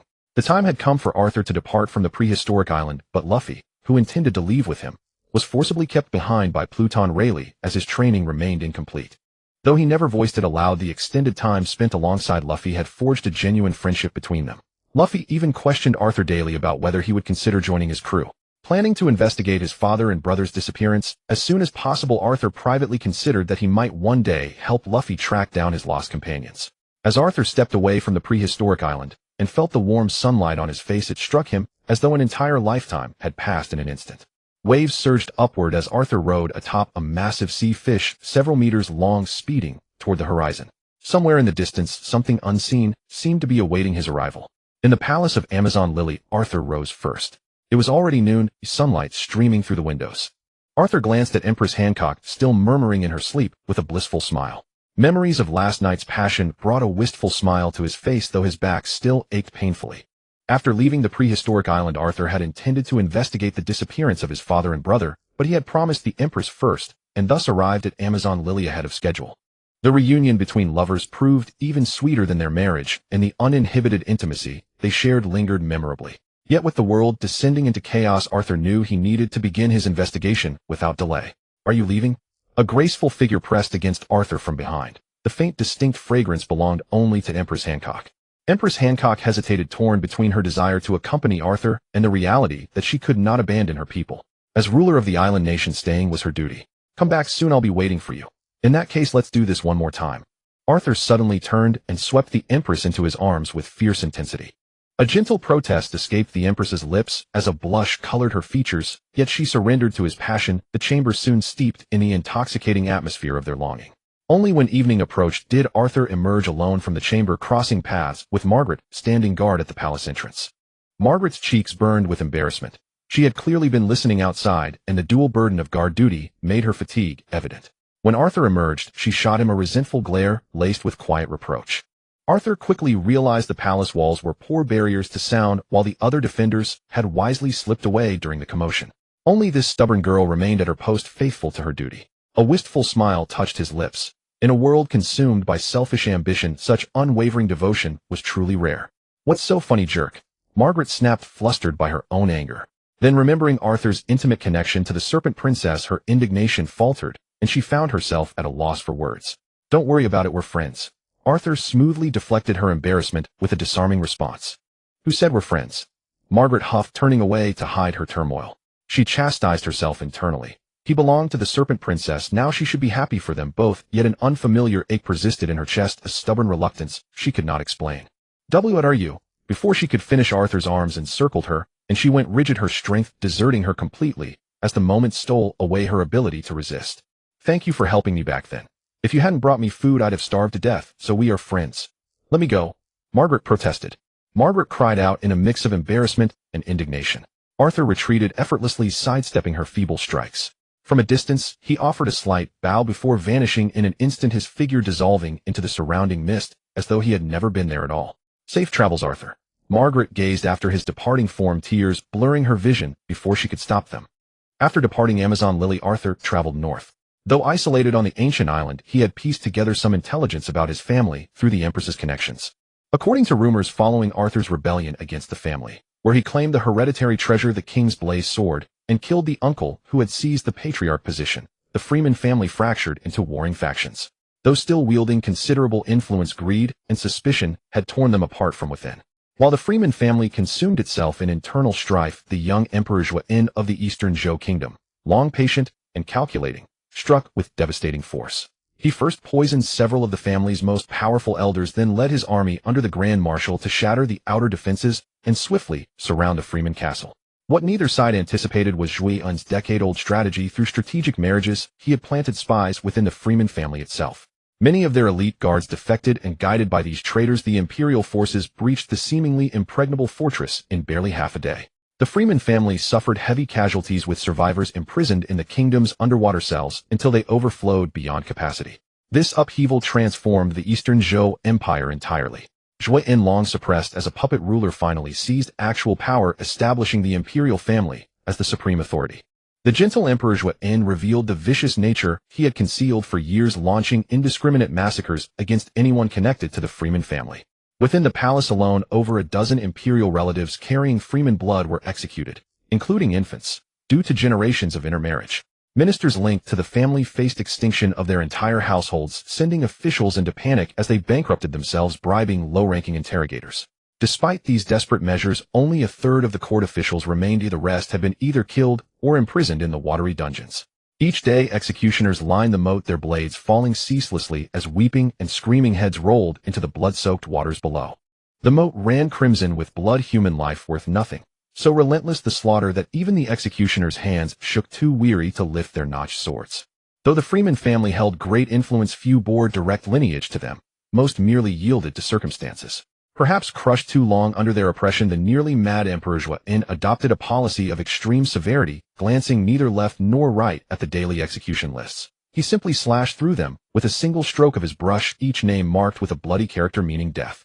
Countless innocents were swept up in the purges, ordinary folk who barely understood the political machinations that condemned them to death. Some small towns were wiped out overnight, becoming desolate ghost cities devoid of life. Emperor Zhuan, obsessed with eradicating the Freeman family in one stroke, had descended into pure madness. Those court officials who retained any conscience could no longer bear what they witnessed and urged Emperor Zhuan to spare the innocent. But their pleas met only with brutal retribution, tongues ripped out, eyes gouged, and the speakers themselves thrown into boiling oil. The horrifying spectacle terrified all who witnessed it, and no one dared speak against the emperor again. When Arthur arrived in the Eastern Zhou Empire and disembarked at a coastal town, he was appalled by the devastation before him. Scattered bones lay everywhere, carrion birds circling overhead amid ruins of burned and collapsed structures. Only Arthur's memory of this once charming, bustling town kept him from believing he had stumbled into hell itself. The suffering here was far worse than he had imagined. Though confident in his abilities, Arthur knew rushing the imperial palace to eliminate opponents and capture the emperor would be futile. If he cornered the madman Zhuan, the tyrant might kill all the Freeman prisoners in retaliation, rendering the entire mission worthless. Arthur cared nothing for imperial authority or who ruled the Eastern Zhou Empire, but the Freeman family were his kin, and he could not stand idle while they were slaughtered. Yet Arthur lacked knowledge of the Eastern Zhou Empire's current state. Without revealing himself, he first needed to locate where the Freeman family was imprisoned and identify the empire's strongest warriors. As a prudent man, he understood that gathering intelligence was essential before acting, even if he had no time for elaborate planning. Bang, bang, bang. While Arthur was deep in thought, a series of sudden gunshots rang out nearby. Accompanied by screams and rapidly approaching footsteps, it seemed they were charging toward his position. This way, hurry and chase. Arthur leapt onto the rooftop, and then dissolved, his form merging with the surrounding mist, as though vanishing into thin air. Soon a young woman with short hair, fierce and spirited, staggered toward him. One hand pressed against a bleeding gunshot wound on her chest, while the other gripped a short flintlock pistol. Soon more than 10 men in uniform appeared behind her, clearly Eastern Zhou Empire city guards hot on her heels. Her name was Millie, a member of the resistance. Despite her youthful appearance, she was one of the movement's key founders. Wherever oppression existed, resistance followed. Many had been driven to desperation by Emperor Zhuan's tyranny, rising up against the imperial forces while desperately trying to protect their comrades and families. But their contact with the insider turned out to be a carefully laid trap. The spy had already defected, waiting for Millie and her companions to walk right into it. The resistance fighters who escorted Millie fought desperately to carve a path through, but only Millie herself escaped. Imperial soldiers pursued relentlessly, and during the battle Millie had been wounded by gunfire. Suddenly Millie's vision went dark, her steps faltered, and she collapsed to the ground. The pursuing Imperial soldiers struck her from behind with their rifle butts, and she fell unconscious from the excruciating pain. More than 20 soldiers surrounded her. The leading officer stepped forward, lifting the unconscious Millie's chin with a contemptuous sneer. Well, a pretty little thing. So rather than letting those bastards in the prison rot her, why don't we take our turn first? I'm curious what makes a woman who fights like that so different. The officer smirked, stepping forward to roughly tear at her clothes, exposing her body. Since when has the Imperial army sunk to this level? A mocking voice called from a nearby rooftop. Who's there? Startled by their guilty consciences, the soldiers nearly dropped their weapons, raising their guns toward the source of the voice. When they saw Arthur sitting casually on the roof, looking remarkably young, the officer finally breathed a sigh of relief. He had thought he was facing someone dangerous, but now realized, even trained from birth, a boy this young could not possibly be a threat. Anyone can play hero these days. You tired of living, kid? How about this? Kneel and beg for mercy, and I'll make it quick. The moment Arthur finished speaking, the soldiers burst into laughter. This kid must be insane to speak such nonsense to the Imperial army. Die. The officer's expression turned cold as he raised his musket and fired. But Arthur simply lifted his hand, caught the bullet midair, and dropped it to the ground, watching the soldiers with a cold smile. What are you waiting for?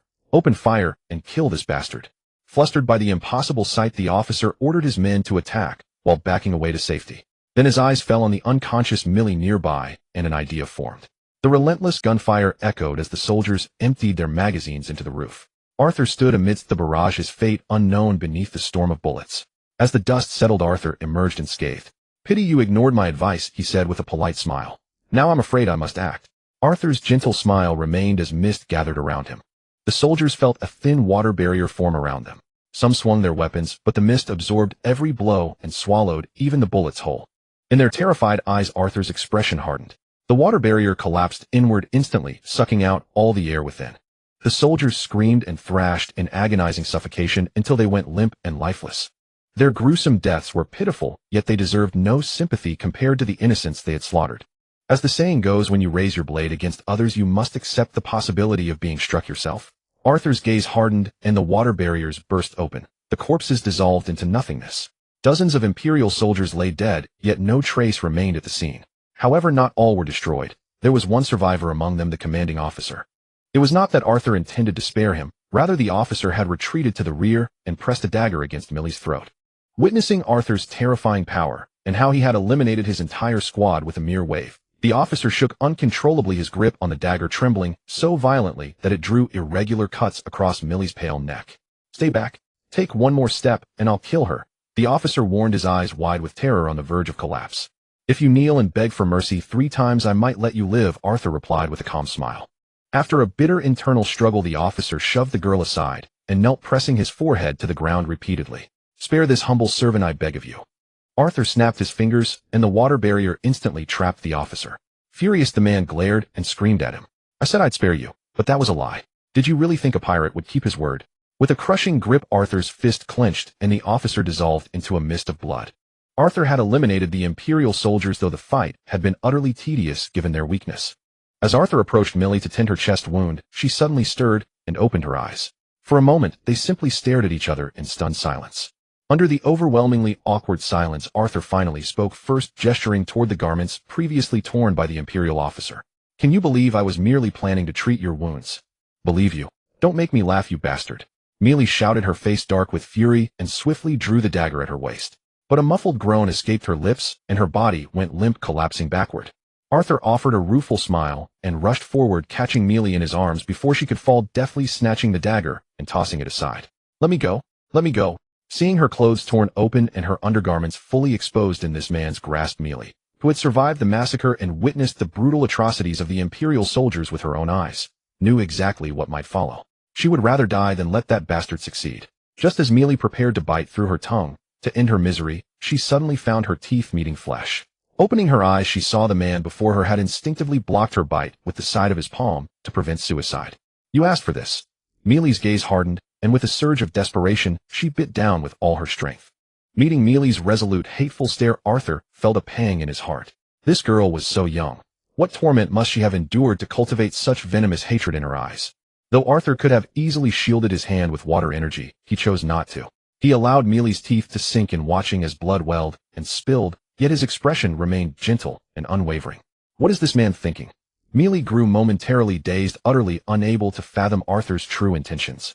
Originally, her ferocious bite had been meant to provoke him. Perhaps he would kill her and end her suffering. But Arthur simply stood there composedly, his gentle smile radiating an inexplicable warmth that for the first time since the massacre made Millie, a coastal resident of Dongzhou Empire, feel the sun's embrace. "No, I cannot fall for this. There are no good people left in this country." Remembering her slaughtered parents and siblings, Millie mustered every remaining ounce of strength to shove Arthur away. Stumbling to her feet, she grabbed a musket from the ground. "Your chest wound must be treated immediately. If infection sets in, even a physician cannot save you." "Hypocrite! Stop pretending to be a good man," Millie declared indignantly, raising the musket and aiming at Arthur, only to discover the chamber was already empty. Not a single bullet remained. Arthur sighed inwardly. Whoever would have thought Millie would awaken at such an inconvenient moment? Just as he had reached out to treat her chest gunshot wound, an action that objectively looked deeply sinister. It was indeed impossible to explain away. First impressions are everything, and winning her trust would prove exceedingly difficult. "You needn't worry. I am not of the Imperial Army. I only recently returned to the Dongzhou Empire. Save your breath. Stay away from me. Ugh, it hurts." While keeping a wary eye on Arthur, Millie staggered sideways. Blood from her chest wound continued to seep through her tattered clothes, staining them crimson. Even if the gunshot wound did not kill her, she would bleed to death before long. Before she could venture far, her heavily wounded body gave out, and Millie collapsed once more. At this moment, all members of the Fremont clan were imprisoned in the Imperial dungeons, facing execution at any moment. Arthur needed to confirm the intelligence as swiftly as possible. The girl before him clearly knew far more than she let on. According to Arthur's assessment, the young woman pursued by Imperial soldiers was very likely a member of the resistance. Reviving her could yield vital information. Abandoning caution, he strode forward, tore open her garments, and began treating the gunshot wound.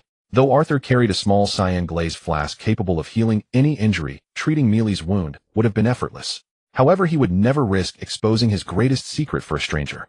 His assistance was motivated solely by his desire to extract information, nothing more. Stop. Stop right now. Mealy struggled desperately beneath Arthur's weight, but blood loss had left her utterly powerless. She could not push him away. Darkness clouded her vision, and soon she slipped into unconsciousness. Arthur extracted the bullet with his bare hands, used water energy to cleanse the wound, then tore a strip of cloth to bind it. At the very least, this girl would survive. Yet this location was far from safe. Imperial soldiers could arrive at any moment. If too many came, and even one escaped, his identity might be compromised. Should they learn Arthur had returned, the Fremont clan prisoners would face even greater danger, potentially becoming bargaining chips that would force Arthur into an impossible dilemma. Lifting the unconscious Mealy into his arms, Arthur enveloped them in a shimmer of water energy. In a flash, his figure vanished from the spot.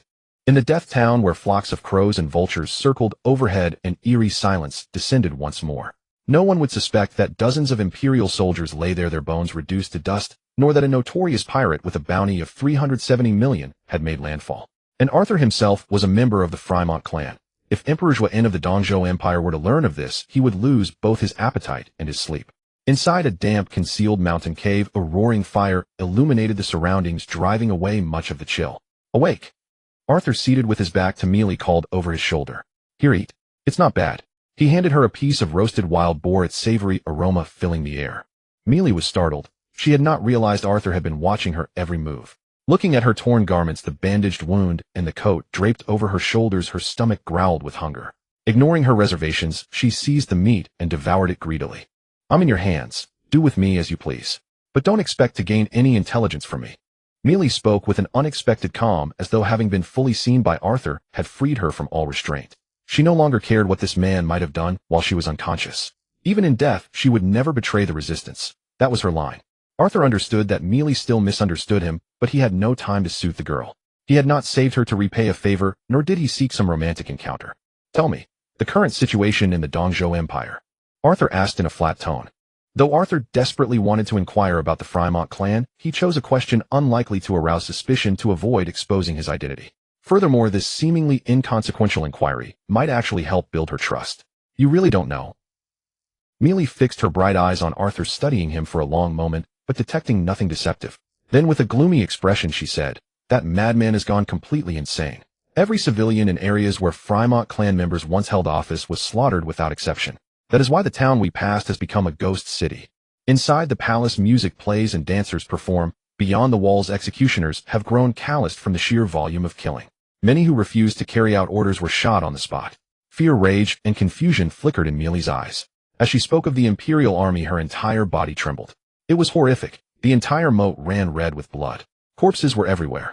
This nation has lost all hope. And the noble families? Did they simply allow the emperor to act as he pleased? Arthur pressed further. Mealy let out a bitter laugh and sighed softly. The most powerful Fremont clan fractured from within. Secret orders were issued to execute those holding real power.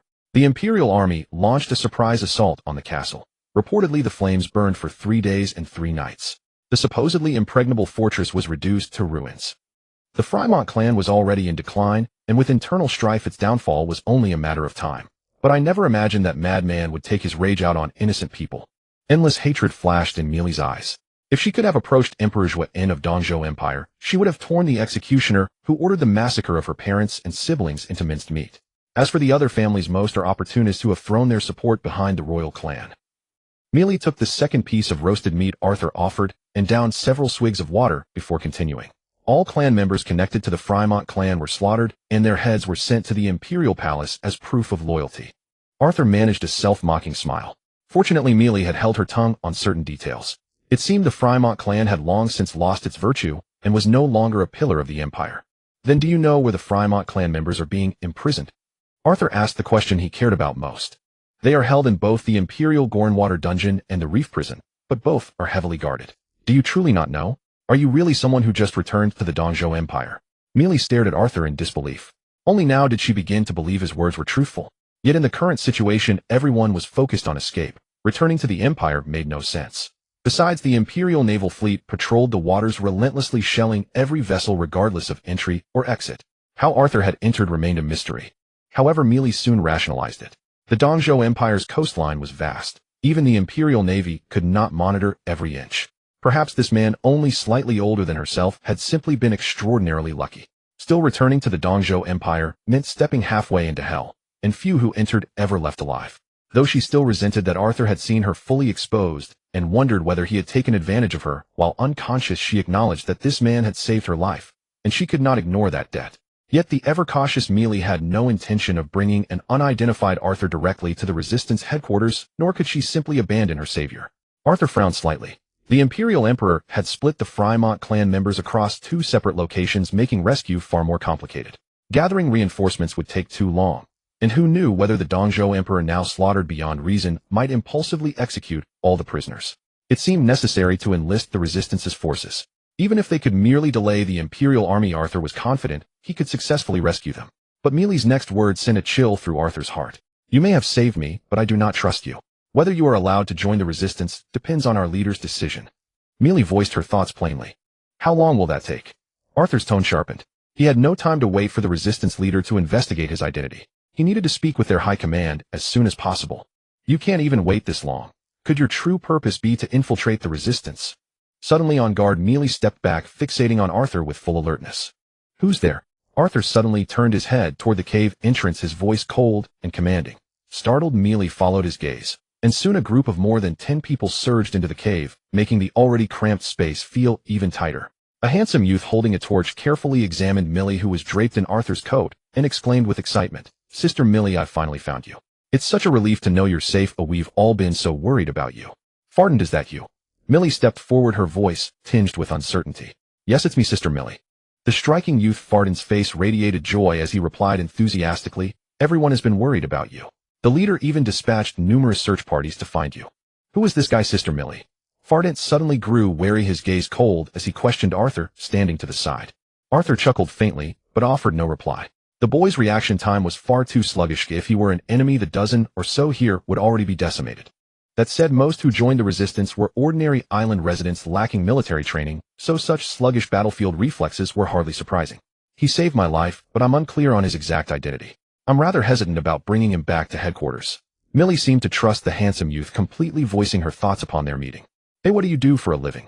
The youth Fardent interrogated Arthur without any courtesy. I used to run a shop on the island. Arthur replied with a faint smile. Fardent nodded and turned to Millie, saying, Sister Millie, he's a merchant. He should be fine. Arthur nearly stumbled, choking back a laugh. The boy was truly amusing, trusting such superficial evidence outright. Arthur even wondered how the Resistance had survived this long, if everyone was this naive. Such a disposition might suffice in peacetime, but in war it could easily get others killed. Millie facepalmed. Fardent, whom she had always treated like a younger brother, had many virtues, but he was far too gullible. Yet had the Eastern Zhou Empire never perpetrated its gruesome massacres, Fardent would likely have lived a quiet life, rather than joining the Resistance, where death could come at any moment. Millie stepped aside to confer quietly with the search party that had come for her. Soon she returned and addressed Arthur. We can take you back to headquarters, but you must wear these shackles. If you agree, we can depart immediately. No problem. Arthur answered without hesitation. Truthfully, even Seastone could not restrain him, let alone these modest iron shackles. His true objective was indeed to reach the Resistance headquarters promptly and discuss with their leader the matter of rescuing the Fremont family members. Since the Fremont clan members were imprisoned in 2 separate locations, even Arthur's formidable strength could not rescue both groups simultaneously. For now, cooperation with the Resistance was the only path. Shackled and hooded in black, Arthur was led by the group toward the Resistance headquarters. In truth, such precautions were utterly futile. Arthur could easily ascertain the headquarters location merely by sensing the ambient moisture. Moreover, after cultivating under the guidance of Hades Lei Li on this primordial island, Arthur no longer needed his eyes to perceive his surroundings. A simple focus of his mind sufficed. Fortunately, Arthur was not their enemy, or else this very night would have marked the Resistance's annihilation. Along the way, Millie and the youth Fardent discussed little else but the matter of traitors. The operation had been highly clandestine. Even if their contact had defected, he would never have known their retreat routes or the position of their covering reinforcements. Yet Imperial troops had been secretly deployed along Millie's escape path, and the reinforcements meant to cover them had gone completely silent. Judging by current developments, they had likely been wiped out. This inevitably pointed to another mole within the resistance leaking information. This was a grave concern. The Imperial army might already know the location of the resistance headquarters. It also explained why Millie was so desperate to return and even risked bringing along the unidentified Arthur. She needed to report this immediately to the resistance leader and devise a countermeasure. Though Millie and Fardent spoke in hushed tones, Arthur, trailing behind, heard every word. Frankly, he found the emergence of traitors entirely unsurprising. The resistance was merely a civilian organization opposing the heavily armed Imperial army born solely from a desire to survive. Despite possessing firearms and ammunition, most members lacked combat training. When faced with the overwhelming might of the Empire, it was only natural that some would sacrifice others to preserve their own lives. In short, the so-called resistance lacked even the basic capacity to maintain morale. At this rate, their annihilation by the Imperial army was merely a matter of time. Arthur's heart sank. If the resistance was this inept, how could he possibly expect them to tie down the Imperial forces? For the first time, he found himself in a desperate predicament, possessing power, yet unable to wield it effectively, like trying to clap with one hand. With a burst of cheers, Arthur knew, without guessing, that they had reached the resistance camp. From the surrounding terrain, he deduced it was nestled within a mountain range. Indeed, to counter the formidable Imperial army relying on treacherous mountains was the only logical strategy. This meant locating the resistance was not particularly difficult for the Empire, making Emperor Zhuan's tolerance of their existence a rather intriguing paradox. Millie's safe return filled the resistance members with joy, and they flocked out to welcome her. It was clear that her standing within the resistance was quite high. Arthur, however, was politely but firmly ushered into the firewood shed, certainly not receiving the treatment of an honored guest.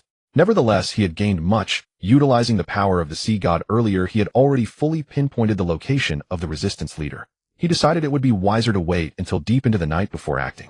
That evening, Millie had stopped by once, and even brought him food. In reciprocity, Arthur resolved to spare this girl's life. As night fell thick and fast and heavy clouds obscured the crescent moon, plunging the ground into pitch darkness, Arthur moved with a blur. He stood atop the shed roof while his shackles remained inside. A subtle flick of his fingers sent a chill through the humid moisture in the air, instantly lulling the several resistance guards posted outside into a deep slumber. Arthur moved with lightness and swiftness, effortlessly dodging patrolling resistance soldiers until he arrived at the leader's quarters. Confiding entirely in an unfamiliar resistance leader was risky, though it could easily compromise his identity and alert the Imperial army. Yet time was running thin for Arthur. Heaven only knew if Emperor Zhuan of the Eastern Zhou Empire, already blinded by bloodlust, might rashly execute all the Fremont family members. Only through complete candor and asking the leader to help stall the Imperial forces could Arthur hope to rescue the hostages from both prisons. Of course, nothing comes without a price. Arthur would also assist the resistance in realizing their ambitions, whether it meant ending Emperor Zhuan's cruel reign or helping the resistance ascend to become the new rulers of the Eastern Zhou Empire. These posed no issue. Arthur's sole purpose was to safeguard the lives of the Fremont clansmen. The so-called Imperial throne held no interest for him.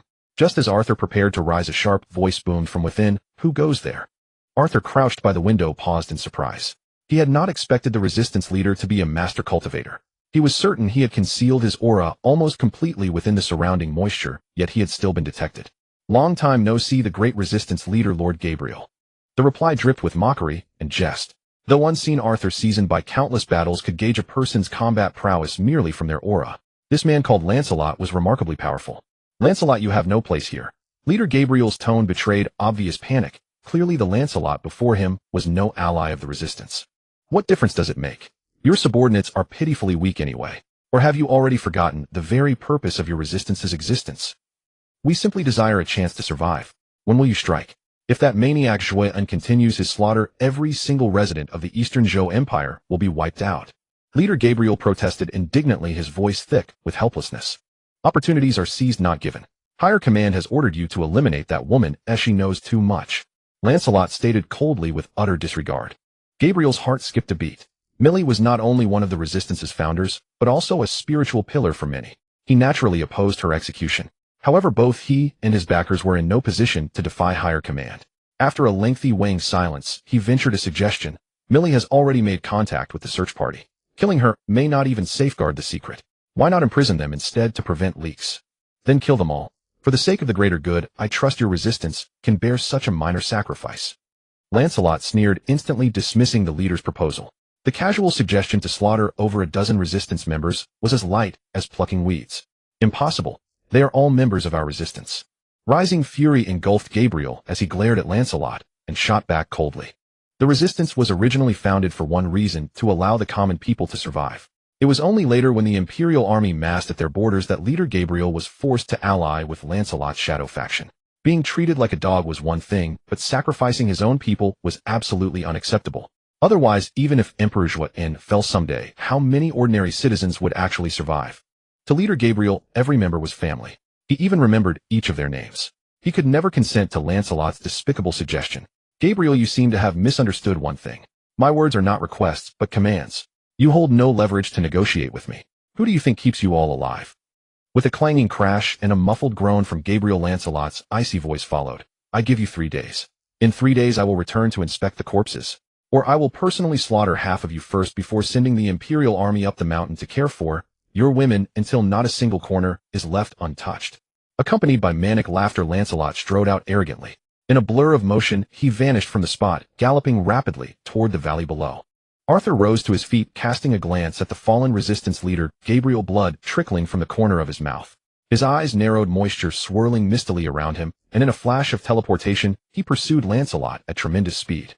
Arthur, pursuing rapidly, had already locked onto Lancelot, who had departed earlier, using water vapor.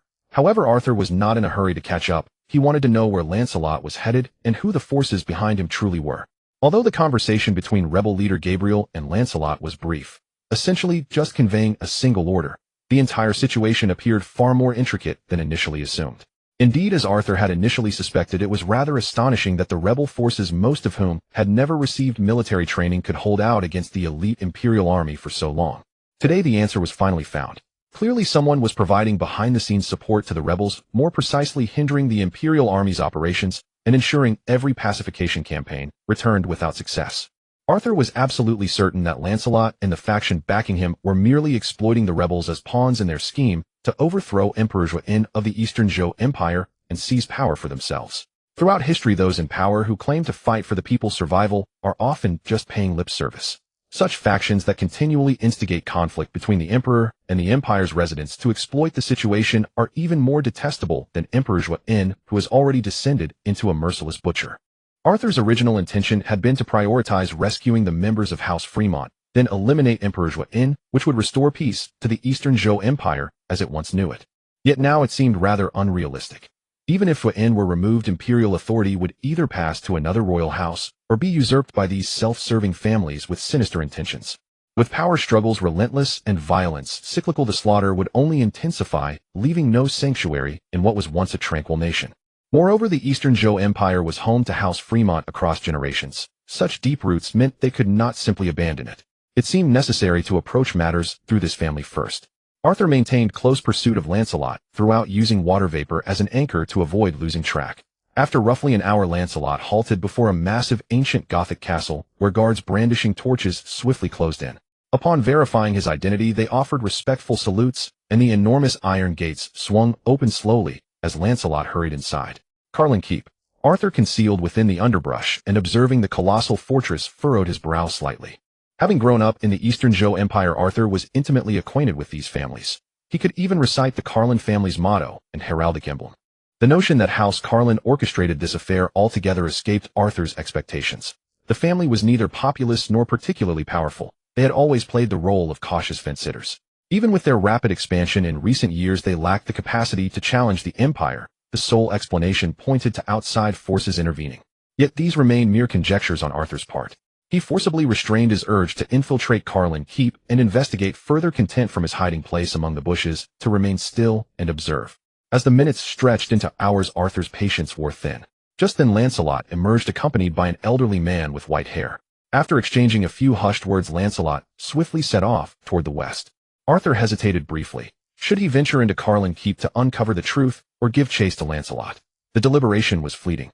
Making a swift decision, Arthur blurred forward, racing after Lancelot's departing figure. While Carlin Keep undoubtedly harbored secrets that careful investigation might reveal, Arthur's time was limited. To prevent the rebels from discovering his absence, he needed intelligence swiftly, and extracting it directly from Lancelot proved the most expedient route. This time Arthur abandoned his measured pace, instead surging forward with the swirling water vapor, overtaking Lancelot and appearing ahead of him in an instant. "Who are you that you dare obstruct my path?" Lancelot soon spotted Arthur standing not far ahead, and halted, his voice icy with confrontation. Lancelot was no fool. He understood well the times they lived in. Only those with genuine capability dared venture abroad, for anyone weaker would already lie dead beneath the Imperial army's merciless fire.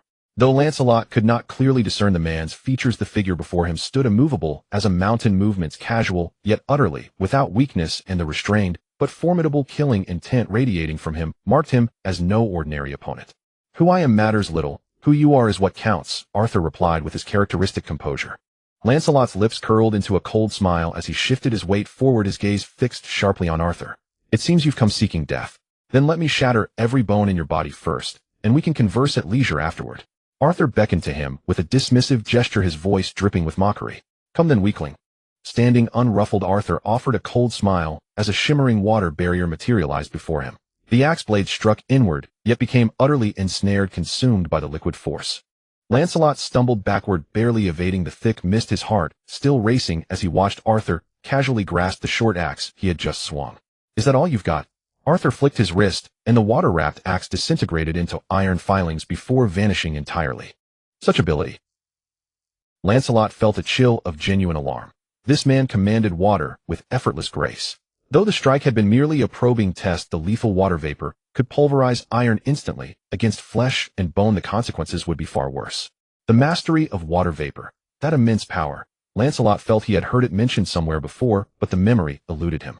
Lancelot drew a steadying breath, forcing calm over his rising panic. He realized without deploying his full strength this terrifying opponent would dispatch him right here. When Lancelot produced a second pair of short axes, Arthur couldn't help but laugh. "Tell me, Lancelot, do you manage the armory? How many weapons are you carrying? You might as well draw them all at once." Lancelot paid no mind to Arthur's mockery, suddenly charging forward. Just as Arthur prepared to engage, Lancelot abruptly shifted course and fled in another direction. "Coward!" Arthur paused for only a moment before giving chase. A sudden chill raced down Arthur's spine. He spun around to find the twin axes hovering behind him, descending with lethal precision toward his vital points. Though the water barrier deflected the axes, instantly reducing them to iron filings wrapped in mist, the narrow escape left Arthur drenched in cold sweat. Fortunately, Lancelot's combat prowess was modest. Against an opponent of equal or greater strength, that strike could have proven devastating. Even a lion must give its full strength when hunting a rabbit. Now fully alert, Arthur took Lancelot seriously as a genuine adversary. A fleeing opponent would run straight, yet Lancelot's erratic movements suggested something else entirely. He wasn't attempting escape, but rather setting a deadly trap for Arthur to face. Alert and focused, Arthur studied Lancelot's path of movement, quickly uncovering the truth. Transparent threads were extending from Lancelot's surroundings, stretching taut and sharp until they wove into an enormous web nearly invisible in the darkness. A few buzzing insects flew into the trap and were sliced cleanly in two before they could react. The earlier assault with the twin axes had been nothing more than a diversion, meant to distract Arthur so he would blunder blindly into the snare. As Arthur considered retreating, dread seized him. He had somehow become ensnared in the very web he was trying to escape. "Too late now, fallen sea god Arthur," Lancelot declared with arrogant satisfaction as he secured the final thread. "You have the wrong man," Arthur replied with a faint smile. "I would not be mistaken. That command over water vapor identifies you as Arthur, the fallen sea god, wanted for 370 million. Though given your feats at Marineford, the bounty will surely climb even higher." Confident of victory, Lancelot drew a crossbow and carefully coated its arrowhead with poison. "I didn't expect you to return. Do you seek to play the savior or replace the imperial family as the ruler of the Eastern Zhou Empire? Far from noble in your eyes. I merely returned to see the scenery," Arthur replied calmly, trapped and immobile within the razor-sharp threads. "It's useless, Arthur. These threads are imbued with hockey. No devil fruit user could possibly evade them." Lancelot laughed at Arthur's predicament, leveling his poisoned arrow directly at him. "The toxin on this bolt was crafted specifically for someone like you. Don't worry. I'll preserve your head carefully and claim the bounty when it rises further.